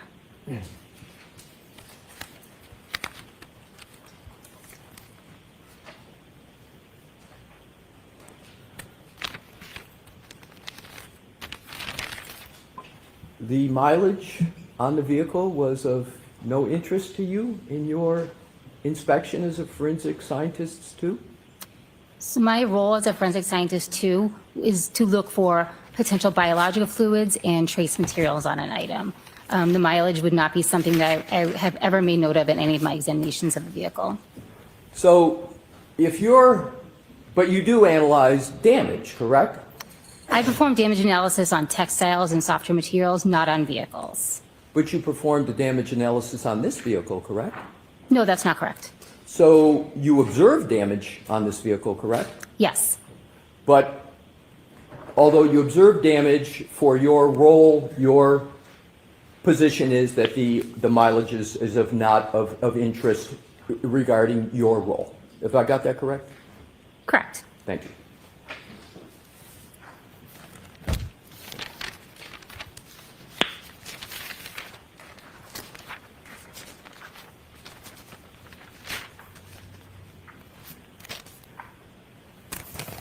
Moving on to another category, you spoke on direct examination about solo cups and 6 solo cups, and there were depictions put on the screen. Do you recall that?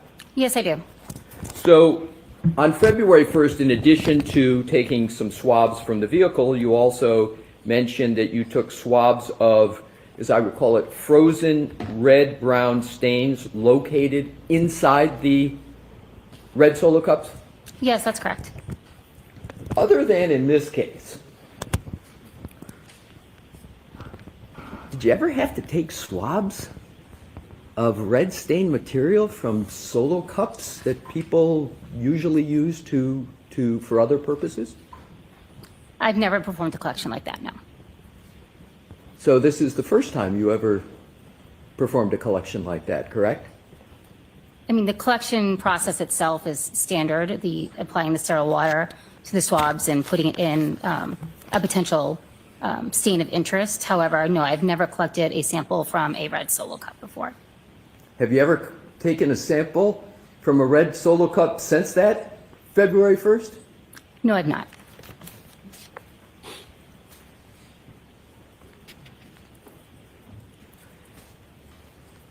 How many swabs did you take with regard to the red solo cups? I took 2 swabs.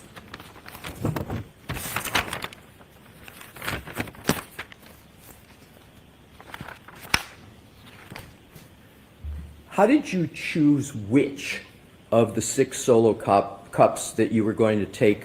And I understand you took 2. Did you take 2 swabs? 2 swabs, but they were considered the same sample. They were taken from the same cup, same stain. That was what I wanted to get at, is you took 2 swabs, but they were from the same solo cup. That's correct. Do you recall how you chose which solo cup you were going to take the swab from? I don't recall. Could that be of significance, which one you chose and why? In this particular case, I did not believe it was significant at the time. Did you confer with anybody as to what might be the best solo cup from which to take the swab? I did receive information about where those solo cups were collected from, which helped me in making that decision. As a forensic scientist too, you're aware that blood stains can contain, and these red-brown stains here, could contain multiple contributors, correct? In some instances, that is correct. What's a multiple contributor? A multiple contributor, I believe the term more used in the DNA unit. However, having many contributors to a particular stain just mean there may be multiple sources of that biological material. Do you know which red-brown stains that are contended to be found at the scene relate to which solo cup in the bag that these solo cups were in? The information I had at the time were that these were collected from a single stained area from beneath the victim. But you don't have personal knowledge of that, correct? No, that's correct. I was not present at the scene at 34 Fairview.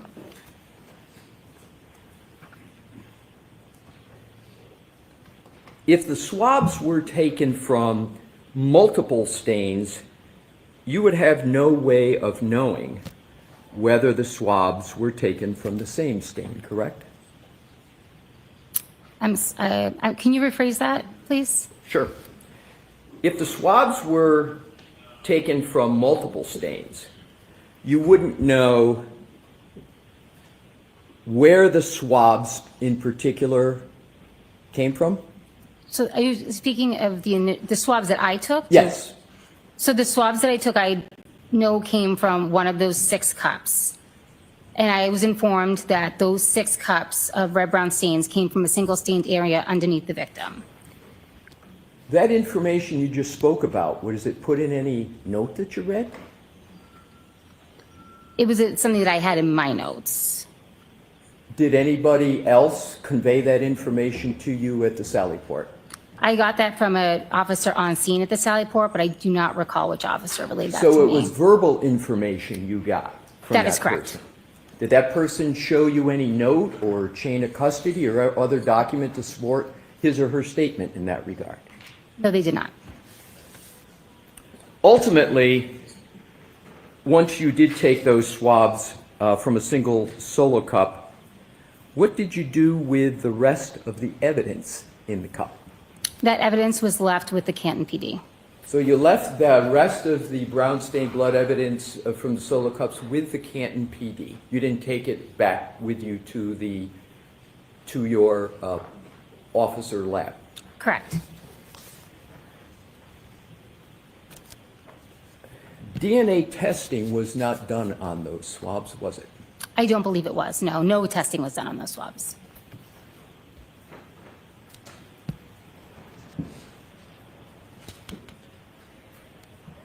So as we all sit here today,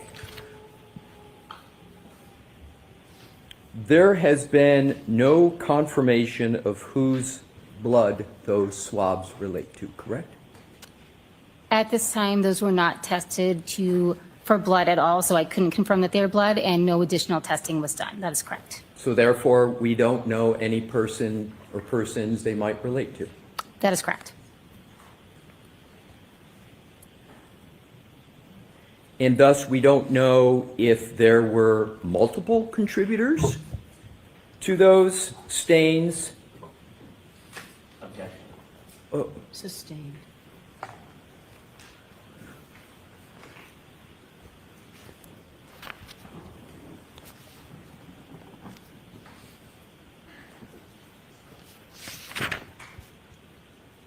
you testified that the remainder of the contents of the solo cup that you swabbed from, as well as the other 5 solo cups, were retained at the Canton Police Department, as you know, before you left.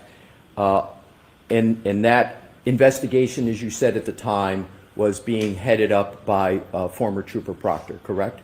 That is correct. Michael Proctor was at the Canton Police Department Sally Port location at the time you were performing your work on February 1st, correct? Yes, that's correct. Did Michael Proctor take control of those solo cups? I do not know who took control of the solo cups. I know that I turned them over to Canton police officer. I handed them to a Canton police officer. Might Michael Proctor have taken control of those solo cups? To my knowledge, it was a Canton police officer at that time. I don't know what happened to them after they were turned over to the Canton PD. Why is it that you believe a Canton police officer had control over those cups rather than former Trooper Proctor? Just from my actual memory, I remember turning them over. They had collected the frozen red brown stains in the cups. So it was technically their evidence. I took the sample I needed from them, so I just returned it to the officer who had presented them to me. So therefore, after you presented them, you don't know who took control of those cups. Is that a fair conclusion? Yes, that's correct. Sorry, I didn't mean to cut you off. That's okay. My question probably wasn't all that clear. Ultimately, during your work and inspection of the vehicle, the SUV, the right rear taillight housing was removed, as you testified to on direct examination, correct? Yes, that's correct. And you testified that a Canton police officer sort of helped you with the last stage of the removal of that taillight? Yes, that's correct. Do you know whether that officer was wearing, do you have a distinct recollection that that officer was wearing any special protective gloves? I only know because I have seen the videos recently that he was wearing gloves. I'm sorry, I didn't hear your answer. I only know that he was wearing gloves because I have recently seen the video. I do not have a first-hand memory of that. You said you recently saw a video. When was that? Monday, And what was maybe, the no, I'm sorry. Let me correct myself. What day is today? I saw it Thursday, excuse me. And what was the circumstances under which you were reviewing a video? I had just recently found out there was video, and it's just something I wanted to see in case I was shown it on the stand so I knew what it consisted of. I hadn't seen it prior to last Thursday. Did you testify to that on your direct and I missed it, or did it not come up? Reviewing a video? I'm sorry, yes, I believe I was asked if I had seen the video, and yes, I had. Okay, thank you. Now back to the tail light. Mr. Woke, if we could have Exhibit 145 published. Okay. With your Honor's permission. Thank you. We have up on the screens, and I know you went through this on direct, so I'm going to shortcut it. This is the tail light at the lab that you were talking about on direct, correct? Yes, that's correct. And that's the tail light housing that you submitted to the lab that you had obtained from the Sallyport garage, right? Yes, And correct. just to cover quickly some basics, there was one swab taken that you mentioned on direct of that tail light. Yes. And you testified, if I remember correctly, on direct that you, well, it's better for you just, if you could with a pointer, is just show the areas you covered with that one swab. So I collected the swab from any of the, what would have been exposed areas of the taillight when the taillight was intact. And if you could, please, just give like a perimeter full, I know it's not a circle, but whatever it is, just full perimeter so the jury can see the entire area that you swabbed. Sure. It was this upper right-hand red area, this portion down here, I believe it's red, and then there's also a portion of clear area in the front here that was swabbed, and that was all contained on a single swab. Thank you very much. So I want to keep this up if I could, Your Honor, but we can have the lights back on if that's acceptable. Just, so, thank you.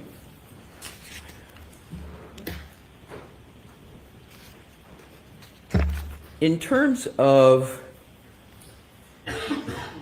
the swabbing, you did not swab, therefore, any other area of that taillight, correct? Including the area to the left of where you just drew the circle, if you will, around, correct? I would just say it's difficult from this picture to see if there's what would have been exposed when the tip. May I finish? I'm sorry. I don't know specifically on the left from this picture if there's anything that would have been there prior to the damage. If there was an external area, it would have been included in my collection.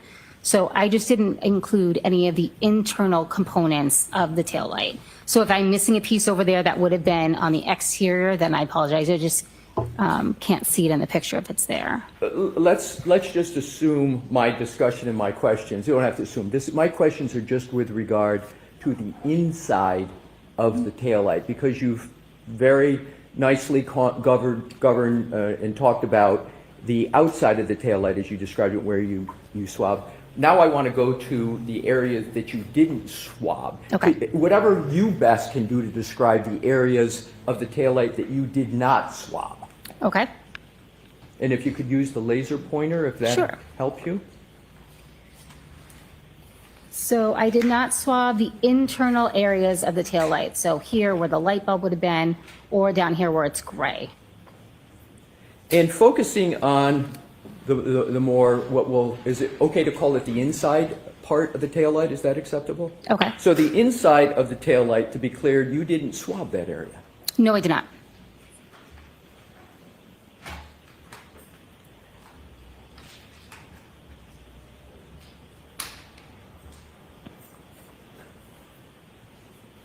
In terms of where you did swab,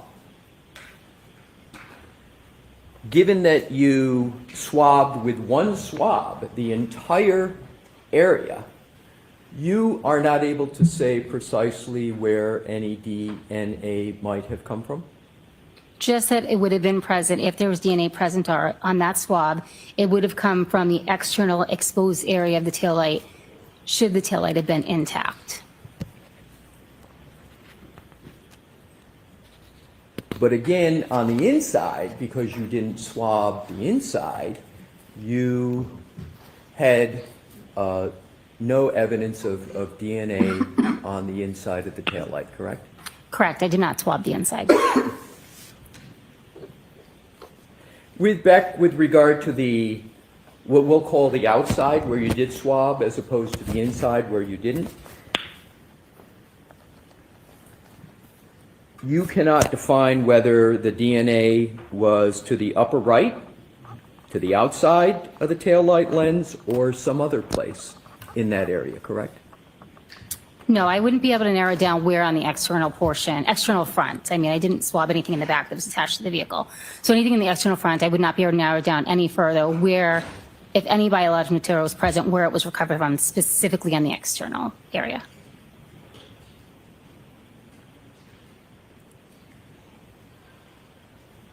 You did not find any glass on the inside of the taillight, did you? Are you referring to like loose pieces? Any kind of glass at all? I did not note anything unusual inside the taillight. I'm speaking, thank you for that answer. I am speaking specifically about glass. You didn't find any glass on the inside of that taillight when you were at Sallyport for your entire inspection on February 1st, 2022, correct? I'm just want to make sure that I understand your question. I didn't find anything that was not inherent to the taillight inside. I don't know what the taillight's made out of. So if there's a portion on the inside that's made out of glass, it may have been there. I didn't see anything that was out of place on the interior of the taillight. Okay. So using your terms inherent, you mean by that something could have been on the inside of that taillight that was part of the taillight that could have been glass. But other than that, there's no what scientists call exogenous or outside glass or glass that doesn't belong as part of the taillight, correct? I'm hesitant to answer that specific question. I don't perform glass analysis, so I just perform collection. So if there was something that apparently looked like glass that had been loose inside, if that's what you're referring to, I can answer that question.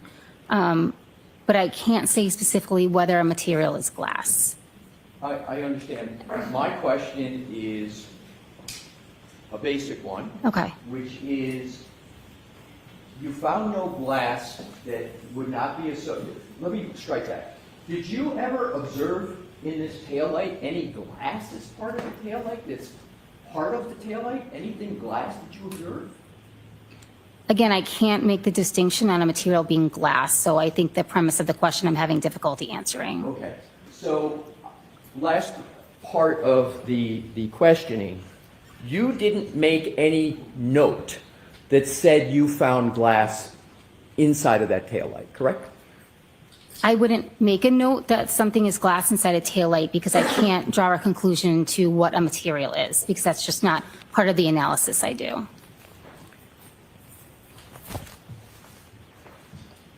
And to wrap this part up, and then we can move on from this item, you didn't find any DNA on the inside of that taillight.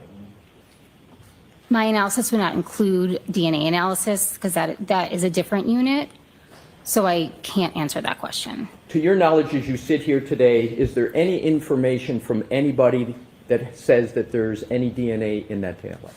I have no information of that. Thank you.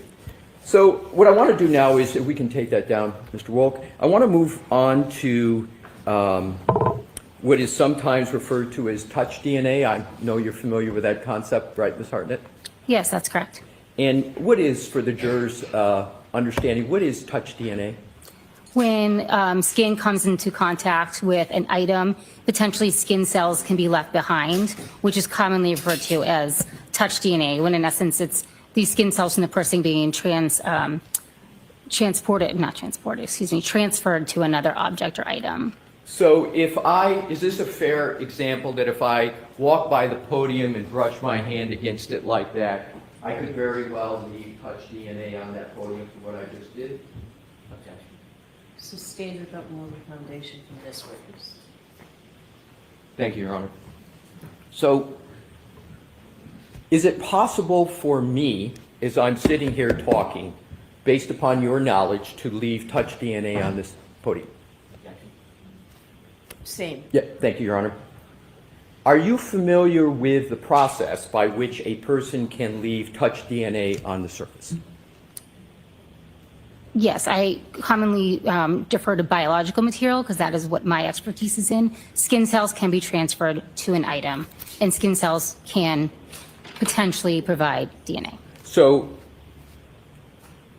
do hands, palms of hands, produce skin cells? Yes, they are made of skin cells, And correct. if a hand is on, for example, a podium, can there be a transfer of skin cells to the podium? Yes, there can be. And therefore, can the hands on a podium that have skin cells transfer DNA? Yes, again, I'm not a DNA expert, but generally that would be the source, would be skin cells. Could be, yes. You also indicated that you collected apparent glass from the rear bumper of the Lexus, correct? Yes, that's correct. And you use the term apparent glass, as I understand forensic science, because at the time you're not really sure what it is, right? So you use the word apparent glass, and you can't take away the apparent until there's a confirmation that it is glass, correct? Yes, that's correct.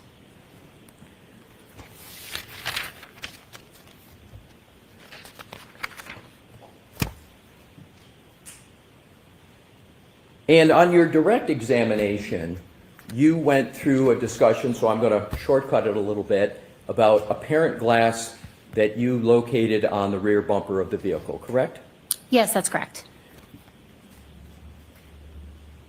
Your Honor, with your permission, can we publish Exhibit 141, which is in evidence? Yes. Thank you. Mr. Wolf? Ms. Hartnett, I'm showing you what is Exhibit 141 in evidence, and I know you know this, and I know it's been discussed. Could you just give a brief summary of what is depicted in Exhibit 141? This is a close-up of the right rear area of the bumper where I noted the pieces of apparent glass. And you remember discussing this on your direct examination? Yes. Now, I just want to cover some basics with regard that weren't covered on the direct examination. You're a specially trained person, and that's how you get your forensic scientist 2 title, correct? Yes, it means that I've gone through all of the training within the lab. And all that training and all of those procedures are important and necessary because the collection of evidence is important, correct? That is one of the reasons, correct? And if those protocols aren't followed, then that can lead to incorrect conclusions, correct? Depending on what portion of the protocol isn't followed, but yes, it's But possible. certainly, at a minimum, it increases the risk for an incorrect conclusion or observation, correct? Again, it depends on what part of the protocol isn't followed, but it's possible. So, I assume it's therefore important to you that the protocols are followed so that the best result in the best collection and therefore the best analysis occurs, correct? I make every effort to follow the protocols. Is the quantity of the material you observe and collect also relevant, perhaps not to you, but to other persons in the investigation? Yes, it can be. And therefore, it's important not only to get the type of material correct, but to get the quantity correct. In some instances, yes. And with regard to your work on this vehicle on February 1st,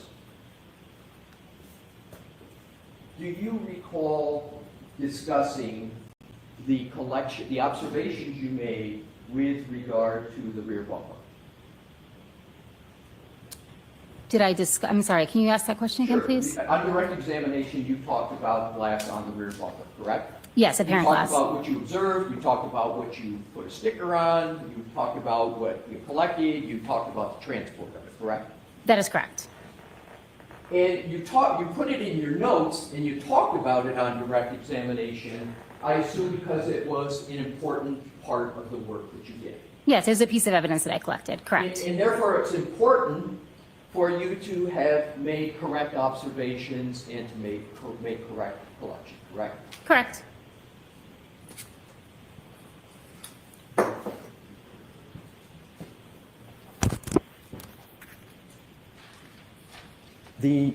With Your Honor's permission, if we could publish Exhibit 133.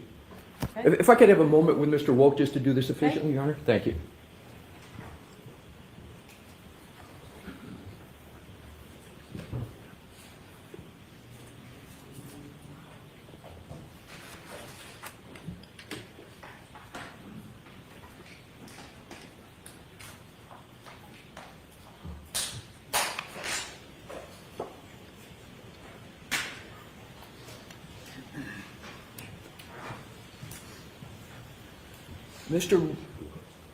With Your Honor's permission, if Mr. Woke, you could zoom in on the stickers, right? So, Ms. Hartnett, on your direct examination, you stated that there were 2 stickers and that there were therefore glass associated with each sticker, correct? Yes, that's correct. So, 2 stickers and glass associated with each sticker, correct? Yes, correct. In fact, there's only 1 sticker, and the second sticker is merely a reflection of the first sticker, and therefore, you have doubled the stickers and you've doubled the amount of glass on the bumper. Can you see that? Can you determine that from the photo? No, can I see the other photo, please? Yes. Okay. So if we could, Your Honor, with your permission, go to Exhibit 133. Okay.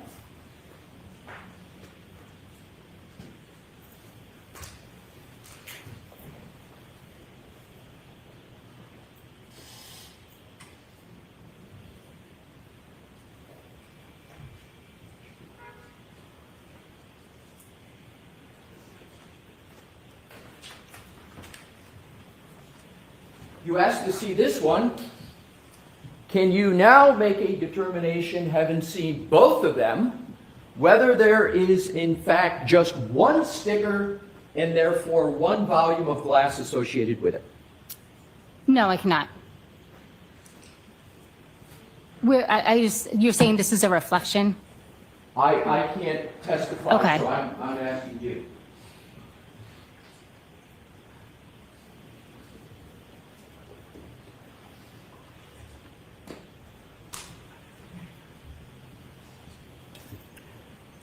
With Your Honor's permission, if we could go back to the other picture, Okay.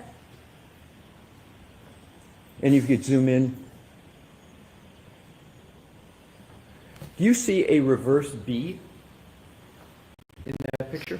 I'm sorry, I didn't get that. I'm sorry, a reverse B as in Bob?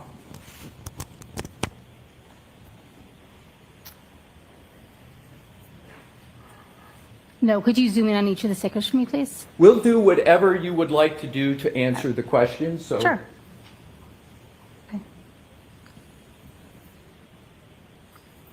And then if I could just see the other sticker, please. Absolutely.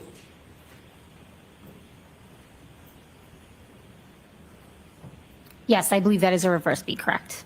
And doesn't that mean that it's a mere reflection and that there's only 1 sticker that you put on, and therefore only 1 volume of glass associated with 1 sticker?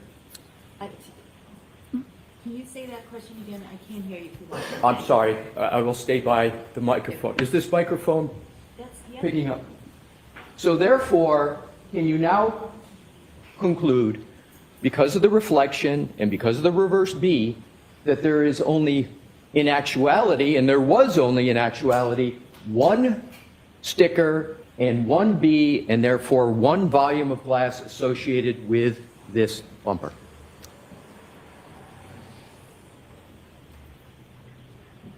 I don't know specifically that it's a reflection. It's not unusual for me to use the same letter on a sticker if I'm going to collect the items of evidence together. So if I had written it, on top or on the bottom of the scale on one of them and on the top of the scale on the other one, that is a possibility. It's difficult for me to tell by this picture. What I can tell you is that all the items of glass or apparent glass that were present on the bumper were collected together. So I can't say specifically by looking at this photo whether I just label two separate areas to make the photo show the pieces better or if it is a reflection. I can't say. So from what we just went through, you're not able to tell that that is a reflection and therefore a duplication, is that correct? Sustained. Do you have any doubt whether there is a reflection on the photo that is on the screen at this moment? Do you have any doubt? Oh, I would say it could be a possibility, yes. Right. So you have doubt. Sustained. So you believe it's a possibility. Yes, correct. Is it more than a possibility? Yes. Sustained.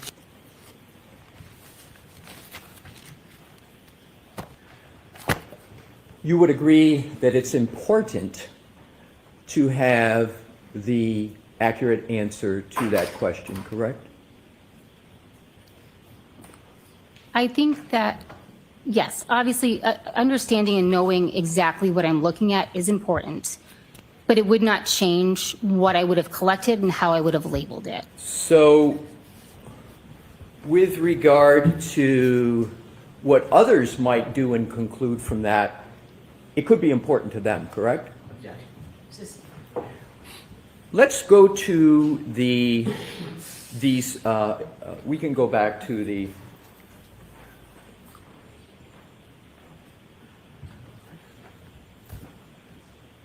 none of these pieces of apparent glass were embedded in the bumper, correct? No, they were resting on the bumper. So by not being embedded and just resting on the bumper, you therefore did not make a notation that they were embedded in your notes. You just put that they were on the bumper, correct? That's correct. And sort of as we're elaborating here, you're elaborating, they were just, as your words, they were just resting on the bumper. Correct.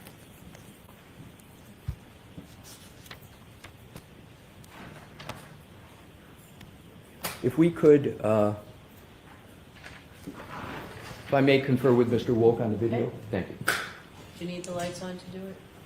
10 seconds.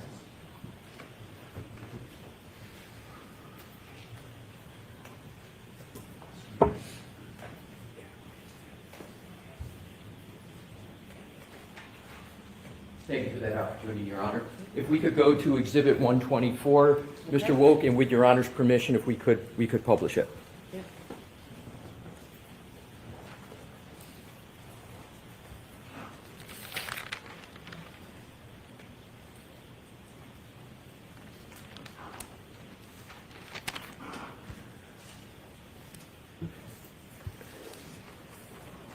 Ms. Hartnett, there had been various weather before February 1st in the area. Is that correct? You testified to that somewhat on direct examination. Yes, that's correct. And are you able to discern from what is on the screen now that there is some type of precipitation that is on the back window of the lift gate of the vehicle? Yes. And is that consistent with what you observed when you were in the Sallyport on February 1st? I don't believe I observed the precipitation on the back of the vehicle by the time I arrived.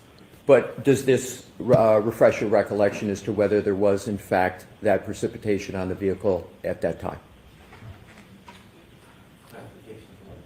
Can you ask it differently so you need it clearer? Yes. Do you recall when you were at the Sallyport on February 1st, any precipitation on the rear window of the liftgate of the SUV? No, I do not recall.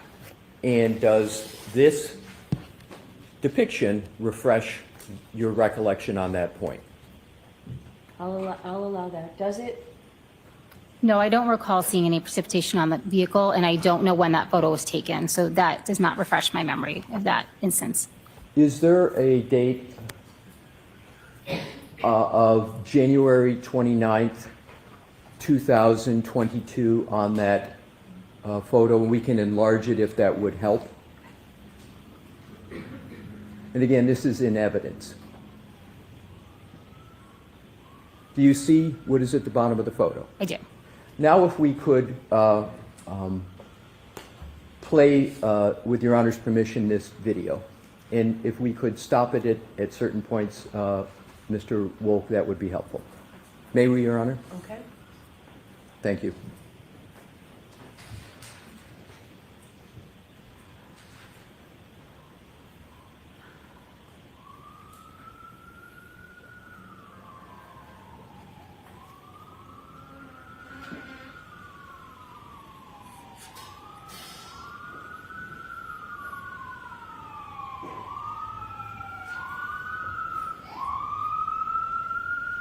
If you could wait, Mr. Wolk, until the sirens pass.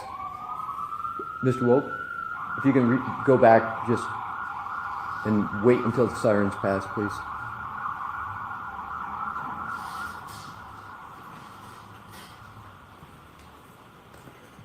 Thank you. I think they passed.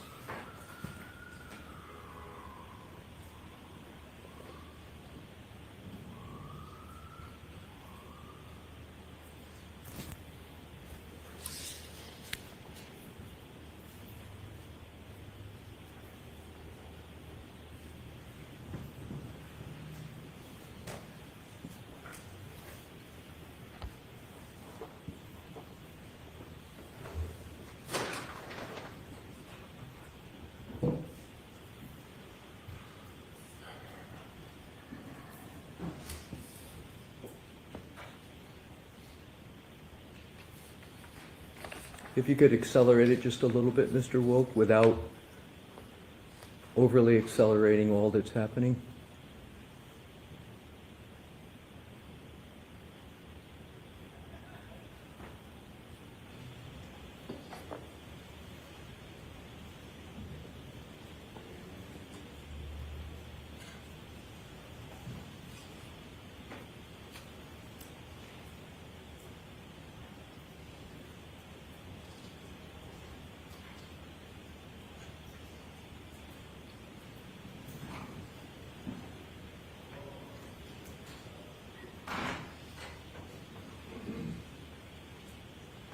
And accelerate it a little bit more.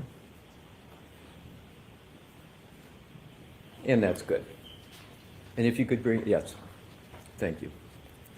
We could have the lights on and take that down, please.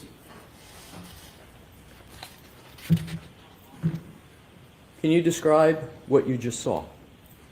Whatever the white material was present on the back of the vehicle was falling off. And where was it falling onto? The ground. And did it hit anything before the ground? For example, did it hit the bumper before it hit the ground? I didn't take note of that. That was on January 29th, 2022. You were at the Sallyport on February 1st, 2022, correct? That's correct. So, that occurs on January 29th. You come to the Sallyport on February 1st, yet there is glass on the bumper on February 1st that, as you have described it, is just perched on the bumper, correct? Yes, that's correct.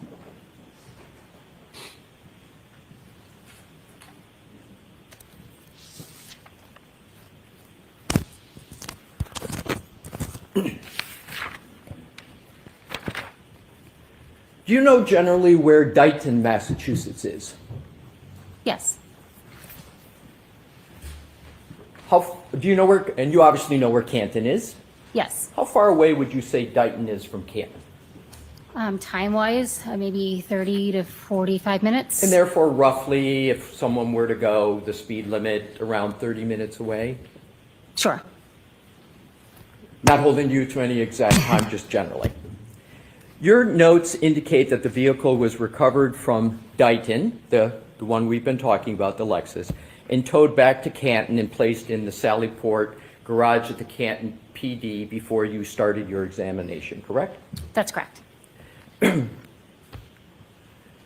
And you were made aware before your inspection or examination on February 1st of 2022 that the alleged incident in this case took place in Canton, correct? Yes, that's correct. So you knew you were looking at this vehicle, when you were looking at this vehicle and doing your examination, that the vehicle, by definition as to what we had just covered, went from Canton to Dighton and then towed back from Dighton back to Canton, correct? Yes, that's correct.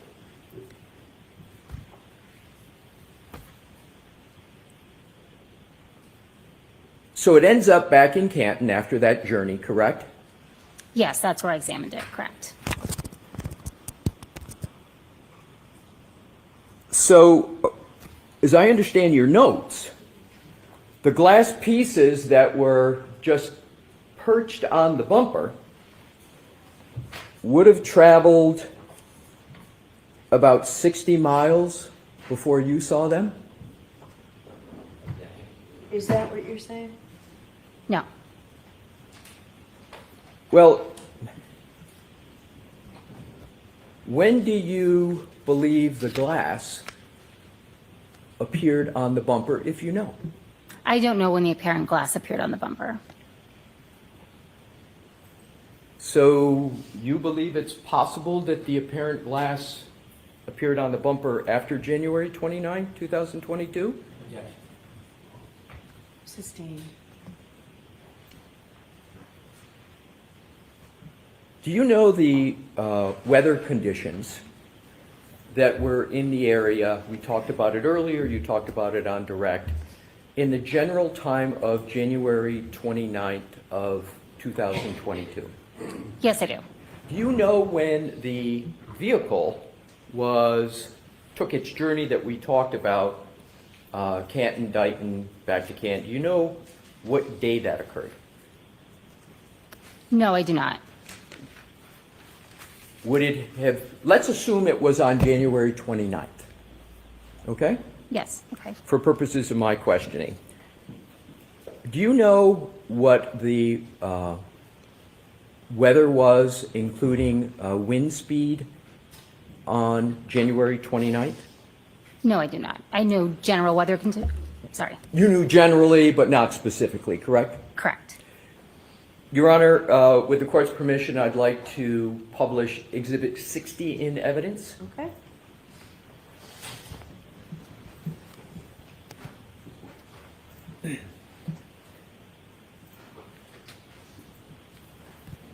And if you could go through to the top, Mr. Woke, of the title first. If you could go before that to the very, very top title in the center, so Ms. Hartnett can see what the, okay.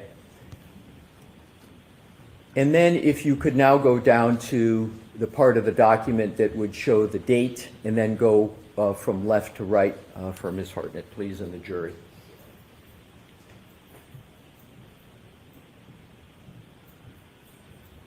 And show which column go up above what the 29 relates to.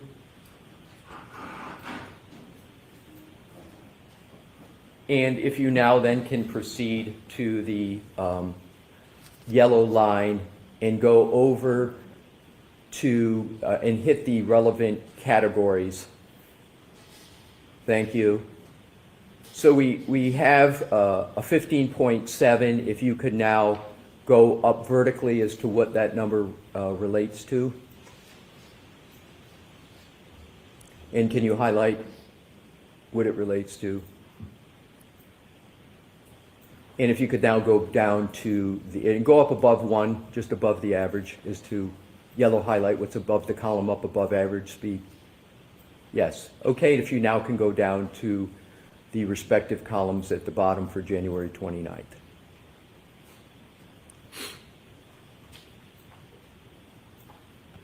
Do you see those two numbers, Ms. Hartnett? Yes. Does that refresh your recollection at all about the average wind speed and gusts of wind that were occurring on January 29th of 2022? I have no firsthand knowledge of what the wind speed specifically was in those dates. So if we could go back to Mr. Wolk, the exhibit with regard to glass on the bumper of the vehicle.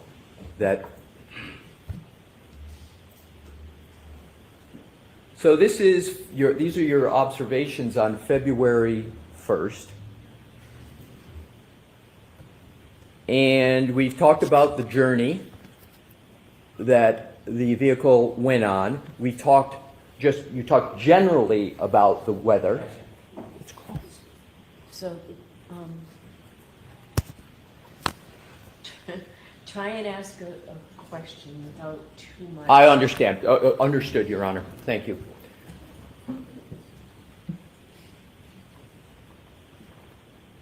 In your experience as a forensic scientist too, is it possible for glass that is perched on a bumper to travel 60 miles and be subject to average wind speeds of 15.7 and still remain on the bumper? Objection.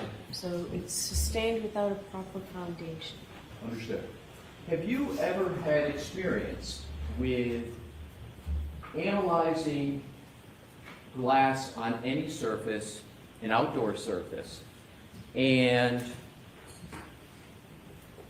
correlating that glass to weather conditions to make a determination as to the likelihood that glass could be or not be in a certain place on a certain date and time? Have you ever done that? No.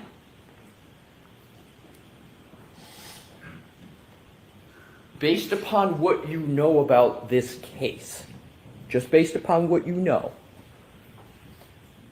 and from your role as a forensic scientist too only, do you believe that information would be relevant to your role as a forensic scientist too? Sustained.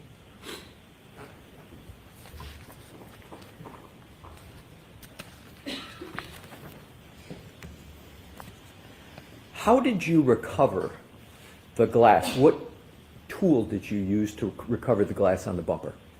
Tweezers. How difficult or easy was it for you to take the glass off that bumper with, did you say tweezers?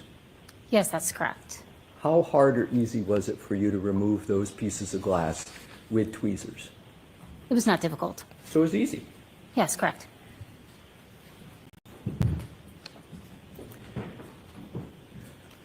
You can take that down, Mr. Wolf. Thank you. Moving on to another category, Ms. Hartnett. You testified on direct examination that you located an apparent hair on the rear right quarter panel of the vehicle, correct? Yes, that's correct. And again, we say apparent hair for the reasons we've discussed. You didn't know at the time, so you use the word apparent, and you don't take away the apparent until testing confirms it's hair, correct? Correct. So the apparent hair was not sitting on the horizontal bumper. But it was on a vertical portion of the panel? Is that correct? Yes, that's correct. And that's the quarter panel, right? Yes. And that's a smooth surface, right? Yes.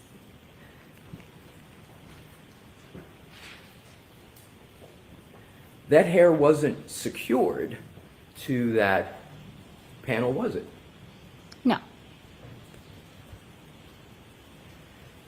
It in fact wasn't secured in any way on that quarter panel, correct? That's correct. It wasn't taped? No. It wasn't glued? It wasn't stapled? No. It was not affixed in any way whatsoever? No, it was not.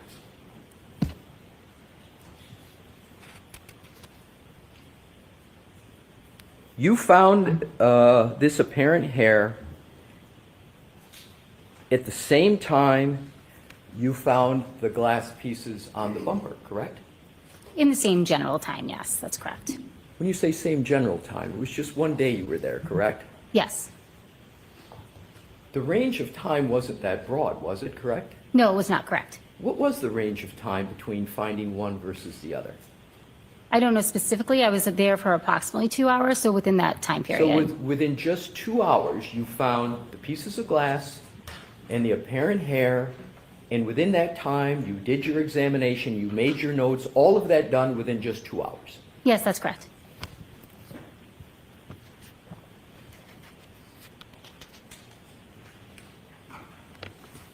You remember the journey we talked about of the vehicle that you spoke about with regard to Canton, Dighton, Canton? You recall that? Yes, I do. So do you know whether, do you have any knowledge whether that hair was part of that journey? Do you have any knowledge? I do not.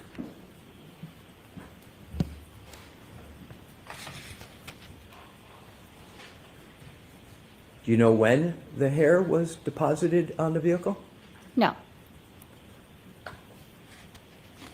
Was it easy or hard to take off the apparent hair from that quarter panel? It was easy. Again, I picked it up with a pair of tweezers. Didn't give you any resistance? No.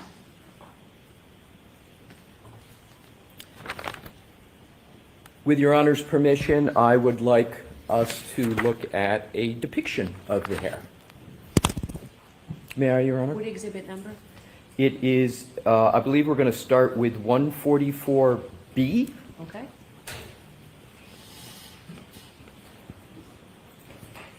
And if you could zoom in, please, Mr. Wolf, for the jury and for Ms. Hartnett.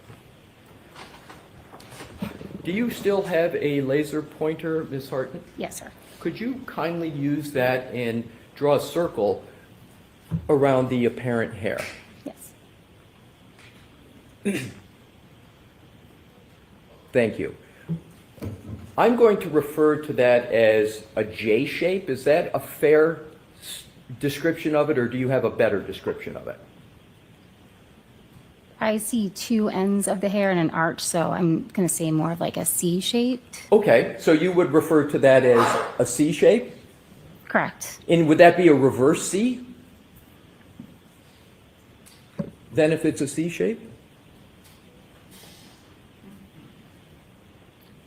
In that picture, it's difficult to tell if the ends are making contact or if they're coming off the vehicle, so I'm not sure. Whatever way you would describe it, a letter or shape, because then what I'm going to do, just, it's not a trick here, but I'm just going to show you another picture of it, of that hair that might be in a different location or different shape. So I want to give a contrast. So whatever term you want to use that's fair to you.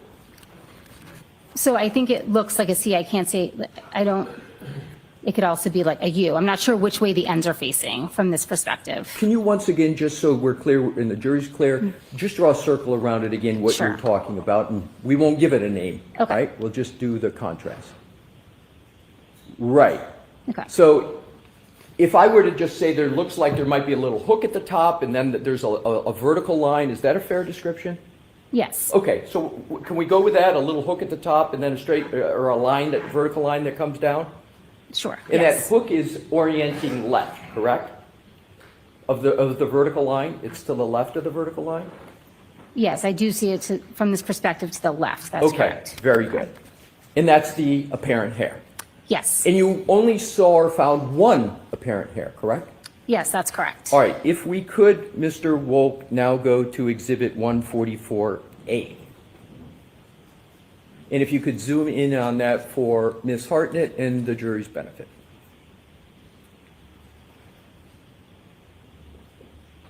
Could you draw a circle now around the apparent hair?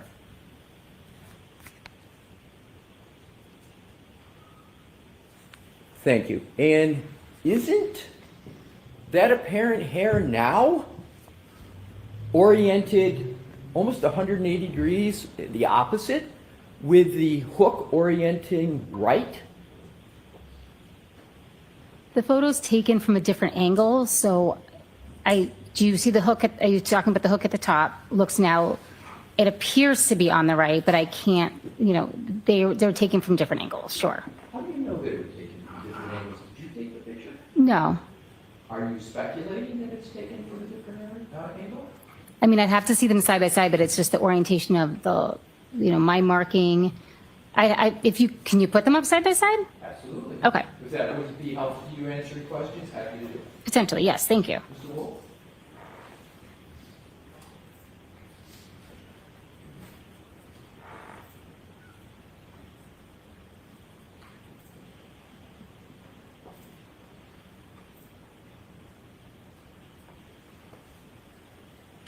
Maybe we could zoom in if possible to each one so we get it. Would that be helpful? We zoom and get a side by side of the zoom? I mean, even from the overalls, I can tell that they're taken. Let's start with the overall first, that you would like, and then we can, okay. Is that where you wanted to start? Yes, just by looking at those, to me, it looks like one is from slightly to the side of the vehicle and one is more directly head on. Right, so one's slightly to the side and the other's a little bit more head on, but that's the only difference, correct? It's Yes. still the same from top to bottom, it's still the same from side to side, it's the same orientation, correct? The vehicle didn't move, but the camera angle is different in both pictures. That's what I was saying in the other one. So the camera angle is different. One is the one camera angle appears for who's ever taken the photo to be standing off to the right of the vehicle. The second photo looks like it's more directly head on. The 570 is oriented the same way in both pictures, correct? You see the 570? Yes. Yes. On the left, and you see the 570 on the right, correct? Yes, I do. There's same orientation, right? They're in the same location on the vehicle, but I don't think they're at the same orientation. I think one looks. If you could, I want to make sure you finish, but if you could just, my questions are rather narrow. Okay. And then if you need more time to answer them, I'm happy to do that. So let's just ask the questions. Yes, thank you, Ronnie. So, isn't the 570 in each picture oriented the exact same way? If you could just explain what you mean by oriented, I think that's where I'm confused. They're the same, you can read the 570 horizontally. It's the same horizontal plane, correct? It's the same straight across, like one doesn't have the 570 upside down. You can read it from left to right, a 5, a 7, and a 0, correct? Correct. Thank you.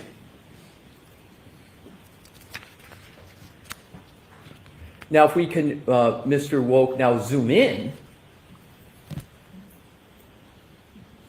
and get the largest depiction of each one from a zoom in.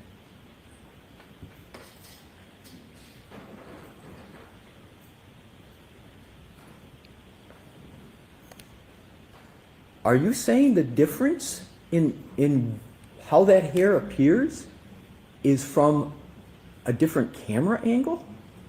No, I'm not making that conclusion. I'm just saying I can't make any other conclusion because they're from different angles. I don't feel that I can compare the two. Is it possible that the hair moved when someone took a photograph? Can you answer that question? Again, I just can't make that conclusion because I didn't take the photo and the photos look like they're from different angles.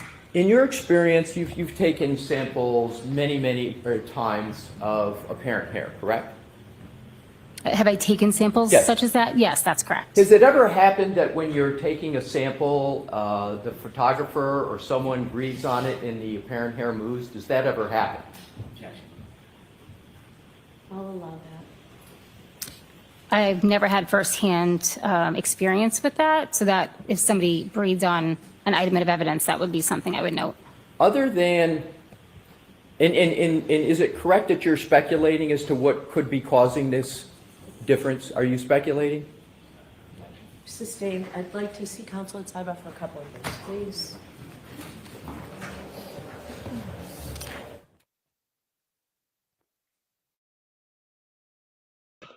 I'm here. I'm here.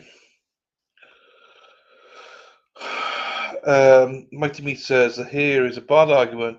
It will take about 87 miles per hour sustained wind to break the surface tension of the water and dislodge the hair. Weird physics at play. Dill would happily explain if you want. Yeah, it's physics. Yeah, I'm interested, but I also don't understand physics.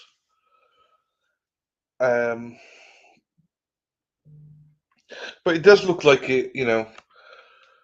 They've obviously got a reason why they're going into it, you know, so. But why is she gone for a sidebar right now with it, you know? Yeah, thank you, Frosty. I thought it was an excellent, you know, it's physics. Look, I don't understand physics that well, but there must be, yeah, I mean, hang on. I could speak for Dylan and run out of space. Thank you, Mike DeVete. No. Yeah, to me, I thought that was easy, that it does look like it's not in the same place, but like, it's out of my wheelhouse, this is physics. I will happily admit that I'm not a expert on this like Mighty Meat is. I'm an expert. But there's a reason why they're going into it for whatever reason. I don't know why, but maybe her credibility, maybe there's various reasons why they're going into it.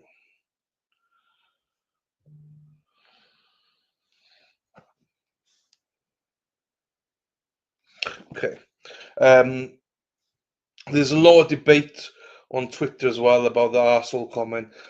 It's a lot of people saying it wasn't Bev who said it and stuff. That might be the camera person or something. I don't know. I don't think we'll truly find out about the arsehole comment. I was quite surprised because I thought it was Bev, but I don't know. There's a lot of debate on it at the minute.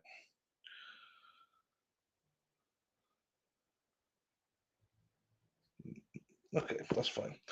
Right, here we go.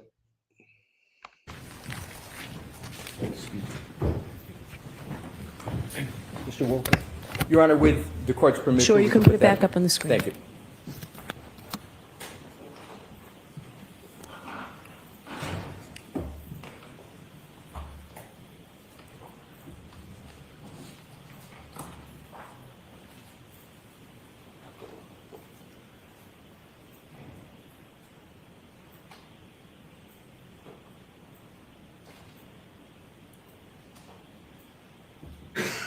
Thank you for your patience, Ms. Hartnett. Do you have any explanation that you're certain of with regard to those two depictions? Regarding what, sir? I'm sorry. The two depictions that are up on the screen. Do I have any explanation of what? Of those two depictions that you're certain of. Those are both a depiction of the same apparent hair that I collected from the vehicle. Thank you. All right, so turn on the lights, please. Jurors, I'm told with counsel this is a good place to break. So we're going to break for today. Please, those same cautions, do not discuss this case with anyone. Do not do any independent research or investigation into the case. If you happen to see, hear, or read anything about the case, please disregard it and let us know. Please be very careful with your social media use. We'll see you tomorrow. Ms. Hartnett, we need you back tomorrow as well. Okay, thank you. So you can walk out at the end of the meeting. Please follow me. Please rise for the jury. We'll just wait to see if they come back and discuss anything.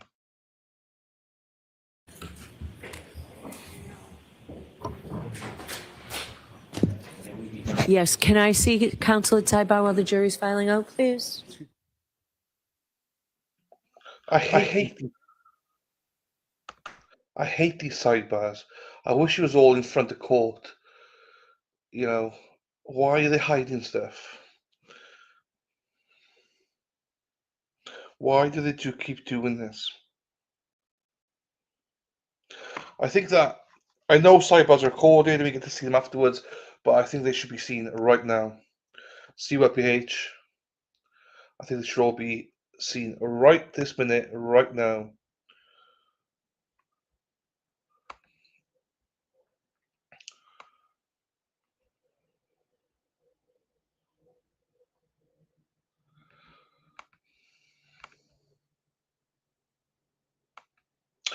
So yeah, but I'm still glad that the Sweeneys were in there today. I'm happy for Dennis and Brenda. Dennis is popping over later, so I will see how it went today. I saw one clip of Dennis. He looked bored as anything in there. That today, I can tell you now, was Dennis Sweeney's worst nightmare. He hates this kind of testimony.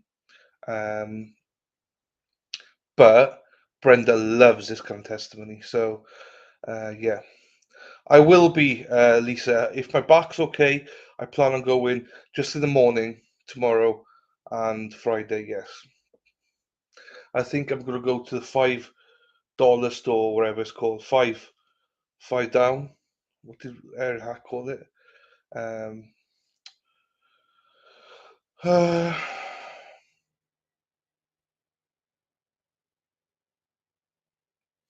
No, Dennis hates it. He was there last year. He hated every minute, Robin. It's worse in court. Everyone that's been in court has said they're glad they went in, but they wouldn't want to go in again. The chairs, the pews are super, super hard. And unless you've got a witness that you really, really want to be with, it can be very, very boring. But when Karen personally invites you, you go. And I know that they look at it as very much as an honor to go in. But yeah, they're just gonna be fucking pissed about today. But Brenda will have loved it, which I love the fact that Brenda loves it. Anything like medical or anything to do with science and stuff like that, Brenda is very, very knowledgeable. Dennis wants to hear like the officers and that kind of bullshit and like the tough, like confrontational stuff. I did not, my darling. I have not seen it. I'm not having anything for dinner tonight, supper tonight, because Katie, I had a large breakfast today. See Frosty? Oh, Duffy's going. See Duffy? See you later, my darling. I had a large lunch today, so I will just have a snack later on today.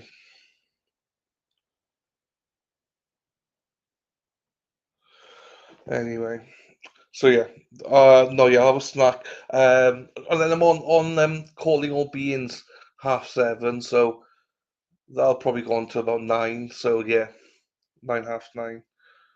Thank you, lovely therapy. So DJ, I've never, I've met DJ once, nice guy. B, I've met a few times, and she's lovely. And Heather Honey I met when she was down here, and the other lady I've not met. I think she's from Mississippi. So that is DJ. DJ's got a great channel. You should check it out. It's unusual, but everything's different. Do you know what I mean? And as I say, he's a nice guy, and B is fantastic. What the hell? Keith's in the house. What are you doing, mate? Not seen you all day. How are you doing, bud? I can't wait to see Dennis. His ass is probably on fire as well. You get given these small gel cushions, but allegedly they're useless. But Jack, who goes into court very often, he never uses it. But he's one tough nut. He's a war hero, so he's a tough cookie.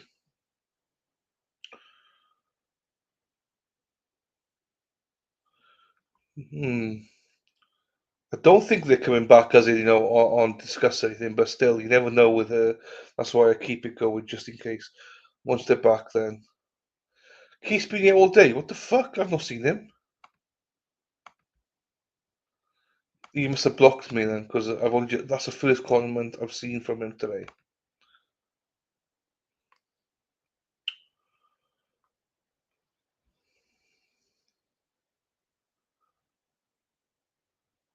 Stop covering for him. Sarah P. He's supposed to be on my side. Sorry, I'm just checking one thing. No, okay.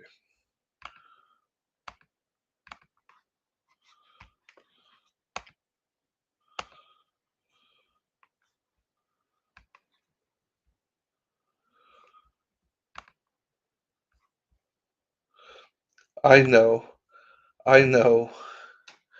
But like, I haven't seen him all day. Honestly, I've not seen Keith's name all day. I normally see Keith because it's a name and photo you don't forget. Do you know what I mean? Come on, court close for fuck's sakes, or come back live.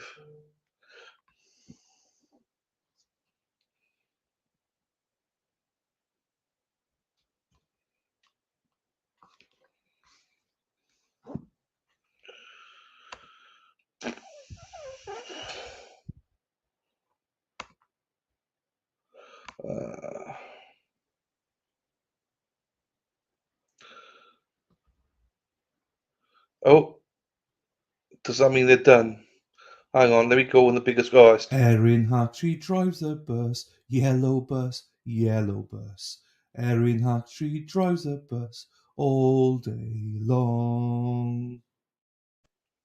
No, it's still going. We were just checking. It's still sidebar. You can see there. Oh no, it's back.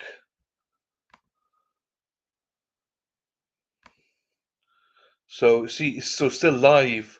So that's why I don't want to leave it yet. Do you know what, right? Beep beep. Do you know what, DJ, right? I was right next to Taco Bell today, and I was like, I told Erica, I was like, most people don't like Taco Bell, but she loves it. So, oh, so it's all gone. That's fine, Mexi.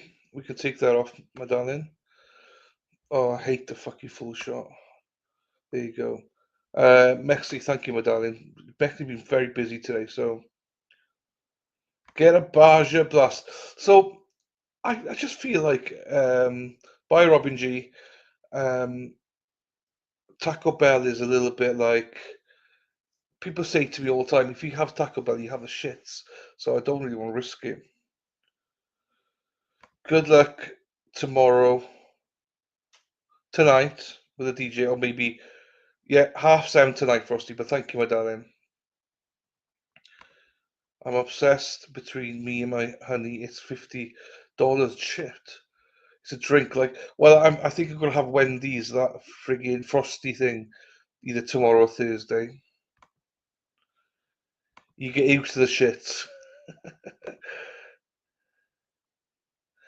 I've eaten Taco Bell once in all my life. Toba girl, hello, my darling. How are you? I'm sure Keith's gone because I can't, not seen another message from him. So I must be missing his messages somehow. Anyway, yes, Robin G. Frosty with fries. I'll try. We might even take Dennis and Brenda for a spin. I'm going to go down to the $5 store that Erin Hack wants me to go to, but it's actually like a $20 store apparently. So, feed your whole family for $15. Well, a family of one, no, family of two. Sorry, Wendy's is good. Okay. Thank you, October Girl. Right, what I'm trying to do now, Mexi, you can leave. Thank you, my darling. I appreciate Mexi. I'll close the stream down, my darling. I am going to Rexy, don't kill me, right? But I'm removing the outro video because I'm just going to close it down. So you're going to have to re-put it in again tomorrow. Sorry, Maxi. Making work for you. Right. Do not get the junior size, Frosty. What's the junior size? Thanks, Maxi. See you later, you sassy bitch. I love Maxi. Right. I don't know what junior size Frosty is. What is that?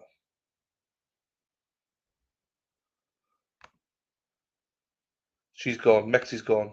Right, now we can fucking start the stream again. Let's go. Mexi's gone. She quit. That's it. Thank you, Sarah P. So it's Erin Hack size. Thank you, Rhonda. So basically, don't get the Erin Hack special. Junior size is tiny. Nothing wrong with small things. All great things come in small packages. It's so small. That's what she said. Right. Thank you, everybody. Thank you again for everybody's contribution. Thank you, Donna, for all the memberships. Wicked Sight, thank you for becoming a member. Thank you, Sky Stars, Pitkin for the super chat. Right. Oh, hang on. Let me check one more thing because I always do this. Do you know who I haven't seen in chat for ages now? Is Justin. I feel a bit bad. Justin Rupert. He gave 2 coffees the other week, last week, and I've not seen him in chat since to thank him. But thank you, Justin Rupert. If we do see him, mods, say thank you to him.